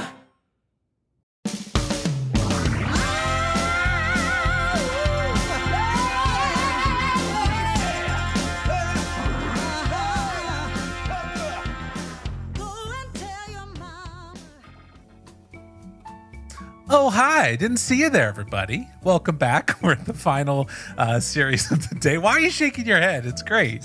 Well done. Thank you. Yeah, man. Falcons got bodied, and they got bodied by Cold Bros who have been looking insane. They've been having some really good results here. Yeah, I mean, fantastic, right? Like, very successful stuff so far. A team who is in that list of squads that can get the points, make their way up the leaderboard. So, a very important tournament for them here. And this kind of thing you want to see. And now knocking down some of the bigger names here in the group is putting them in a really good spot here as we head into sort of the second half of this group stage, right? Heading into days 3 and day 4. So they're well set up. Absolutely. And look at that. We've got a nice little ring-a-ding-ding-ding as we have the one and only Fly joining us. Hello, Fly. Hope you're doing well. We've got Jin on the line as well, translator extraordinaire, to help us out. And so, Fly, first question. Easy games today, right? 菲菲，首先恭喜你们2-0碾压了法老战队。就想问这两把是不是打得很轻松啊？没有啊，感觉 BP 挺难做的，对面会的东西太多了。Definitely wasn't. At least the draft didn't feel like it was an easy win. I mean, Team Falcons, they have a huge hero pool. There's so many heroes that we need to ban out. I think we barely managed to edge them out on this. Wow, that's impressive. I will say, it from our perspective, there was definitely moments where it was like really close in there in terms of the early strength that you guys had. I did have a question a little bit about how you guys are seeing this tournament as a whole. This is your chance for qualification to Esports World Cup. Are you guys thinking about that? What's your expectations for the tournament? How are you feeling about this tournament and this squad and how far you can go? How many questions are you gonna ask here? I'm sorry, Jin. It's fine. 菲菲就想问你，就是因为你们战队现在这就是打进DreamLeague 这场比赛当中，也是影响到你们这个石油杯的这个入围资格，就想问你会觉得这方面有压力吗？以及你们现在打这个梦幻联赛有什么样的一种期望？你们希望比方说能达到多少，能走多远？以及你感觉你们战队现在整体的状态能有这个能力能够走多远呢？能力主要感觉每个人每天的状态不一样吧，希望能保持住吧。如果都在的话，应该可以打得保6争4吧。好的， Well, right now it's really dependent on like the team of the condition of the team, which honestly varies day by day. And right now we're just kind of going through a bit of a hot phase. We hope that we can keep it up. If we're able to keep up this form, then we should be able to secure like a top 6, hopefully even a top 4. Very good. Well, I'll keep it easier for poor Jin here. Flyfly has been playing competitive Dota for 10 years now, which is quite the accomplishment. How does he feel he has changed as a player in this long time frame of playing competitive Dota? 这位解说呢也说，菲菲，你作为一个职业选手，你这职业生涯也已经打了10年之长了，就想问你，你认为这10年以来你进化了多少？你进步了多少呢？以及你觉得你现在比方说你刚开始打职业的时候，你有什么样的区别？可能都在学吧，每天都在学别人那种。怎么打，怎么刷钱啊，怎么不被抓，就是每天都有在进步吧，就比最初的10年可能多一点经验吧。Well, being a pro player means that it's a continuously learning process. Every single day, I'm always constantly learning about new farming patterns, new heroes, new builds, new ways not to get caught out. And so compared to 10 years ago, I've certainly grown a lot. I've become much more experienced, and I've got a lot more awareness and skills on my belt. But again, it's a continuous learning process, and I have to keep growing. Perfect. Love to hear that answer. Thank you so much, Jin. Thank you so much, Fly, for having us. We won't take any more of your time. Good luck the rest of the tournament. 非常感谢菲菲接受我们这次采访，也祝你们后面的比赛当中继续能保持这个状态，祝你们好运。谢谢。Thank you. Bye. Bye. Bye, Jin. What a wonderful interview that we had right there. Man, love to hear that. Constantly looking for improvement. That's what you want to see out of these players. That is definitely the mentality you need in Dota, right? It's an ever-evolving game. And between just the patches itself and how people approach really the genre as a whole has just changed so much over such a massive time span. So shout out to Flyfly for still keeping it at the top there, as we saw some of those crazy plays there at the end. And yeah, I'm glad to hear about their mentality as well in this tournament, that they want to keep it rolling here, keep it hot, and secure that top 4. That would be awesome to see. Absolutely. Well, we can take a look at all of the things that we had happen today, because there was a lot of Dota that was played here on the Ember stream. And look at that, 1-1 in the previous 2 series. And then we get on and it's an easy 2-0-2-0. But man, your Colt brothers coming and taking 1 game off Paravision, 2-0ing Falcons. I mean, if this is the type of results you want to keep going, really strong stuff. Yeah, and just, again, looking at their games, looking at their drafts, it seems like they have some really good ideas. I've had to play right now, so that's obviously a very good sign for them. And for Falcons, on the other side of that, they're a team that you're expecting better results for, so they got to kind of figure out exactly how they want to move forward from here. And there is our overall standings of the other group, Group A, who we started with earlier today. And OG Latham, after those losses earlier, are now sitting at the bottom at 2-6. Yeah, I mean, and this is starting to become a lot more clear, the division that's happening. And between the 2 teams that I was really keeping an eye on of who have like an easy pathway to knocking people out and taking their spot of qualifying directly to EWC, it would be Nigma Galaxy and Shopify Rebellion. They're the top 2 pretty much. And one of them is doing very well, Trent. Nigma Galaxy looked great today. Cool stuff. Yeah, they really did. I mean, obviously having to play with a stand-in now, but undeterred, Yamich participated extremely well with the squad. Had some great games there, leading the charge on that Tusk. So happy to see that, and happy to watch more of those Group A games tomorrow. And Group B, the next one that we can take a look at now as well, they are sitting top of the charts. There's still a couple of games. It looks like there's left to be played. I believe that, those are going to be resolved here very shortly.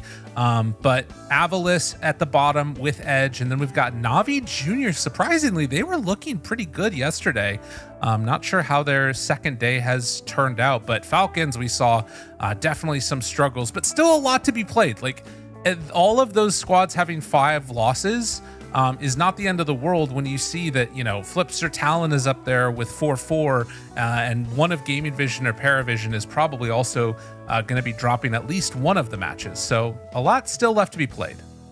That's right. Get yourselves ready for tiebreakers on Thursday. That's what we're saying, right? That is the plan right now. With these groups just being so close. No real blowouts on the top or the bottom here. And this is why we're doing it. Trying to get some points here. As you can see, all the way to the top 5 are secure. There's not enough points left in the pool to knock any of those players out. But Tundra also probably secure in most scenarios.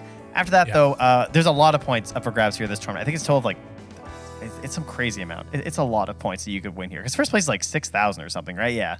So there's actually a total of, hold on, I'll get there, 29,000 points spread across this tournament. Wow. Whoa. Think about that. That's a big number. So sitting there right now at 2K, that's why you're hearing Flyfly talk about getting that top 4. That'll get them to the Riyadh Masters. Yeah, if you get top 4, you will make it there, which is nuts. So we'll see how that ends up working out. And we do have our schedule as well. Looking forward to tomorrow. These are the games that you should tune in and watch. Starting off with a banger, Team Liquid versus Shopify Rebellion. Both teams trying to get out of the bottom of Group A and right the ship a little bit. Navi Jr. versus Gaming Gladiators. Looking for a little bit of a comeback there. Could be a big day for Shopify one way or the other as they face off against OG Latam later on, and then Paravision versus Navi Jr. We get the double Shopify Rebellion, double Navi Jr. Can't wait for it, Trent. Perfect. Shopify fans, Navi fans, you guys just chill here with us here tomorrow on Ember, and of course, we get all the other streams, all the other action. Lots of that still going on, as I believe we are the first ones to be wrapping up here, at least some of the first to be done. So go, be free, find other streams, and watch more Dota. They've already signed off already, Trent. We barely even need to do an outro, but we'll do one just for posterity's sake. Take two, everybody. Thanks so much for tuning in, and we will see all you fine folks on tomorrow's broadcast. Have yourselves a wonderful day. Bye-bye now. Bye-bye.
DreamLeague Season 26 is brought to you in part by DHL, 1xBet, and Anthros.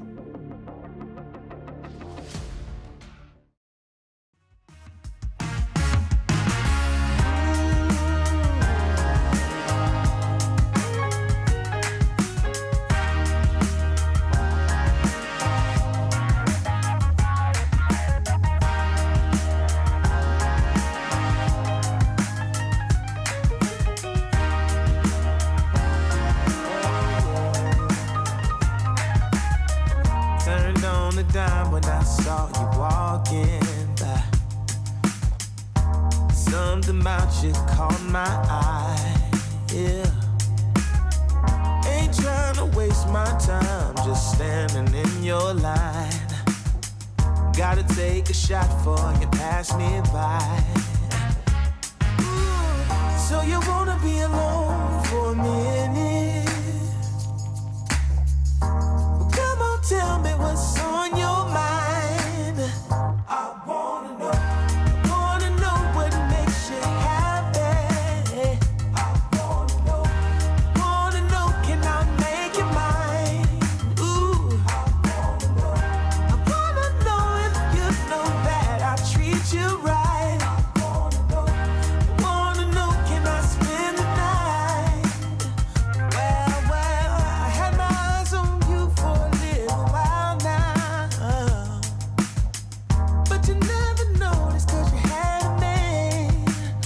Ooh, yeah, and it's plain to see how bad I want you, girl. Trying to be much more than friends, hey.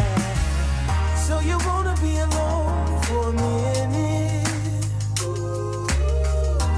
Come on, tell me what's on your mind. Tell me, baby. I wanna know what makes you happy. Wanna know, can I make you mine? Ooh, I wanna know if you know that I treat you right. Wanna know, can I spend the night?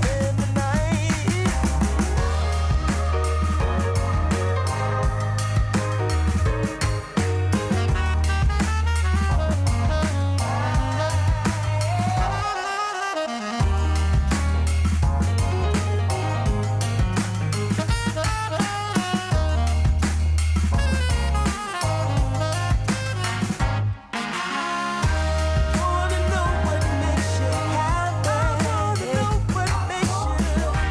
Wanna know, can I make you mine? I wanna know if you know that I treat you right. Wanna know, can I spend the night?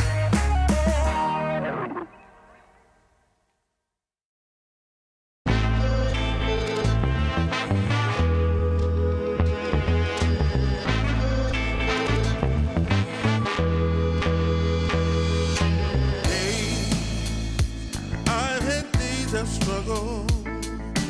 Nothing quite as rough as today. Hell, I've been held up. Nothing seemingly goes my way. Oh, I not a man for crying. For a storm of tears I crave. Take all this sorrow from me. How much more do I have to pray? Foolish of me, you might say. I make my way out of this here my way. All reservations I have come to bear. It's clear that I'm not going anywhere.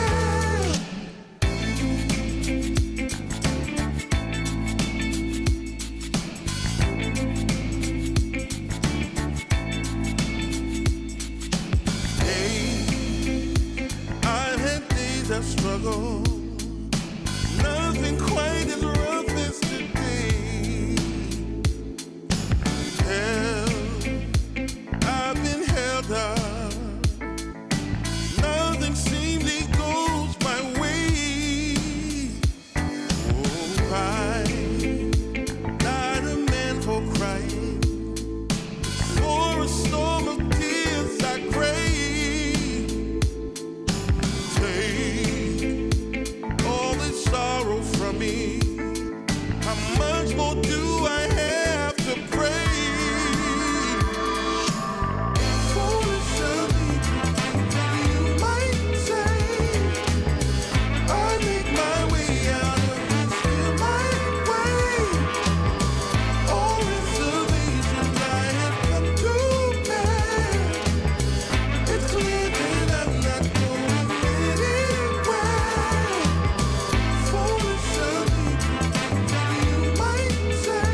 Whoever's here today's the first day. I wanna be closer to you. Closer to you, yeah. Want you to be all mine. I got all these choices.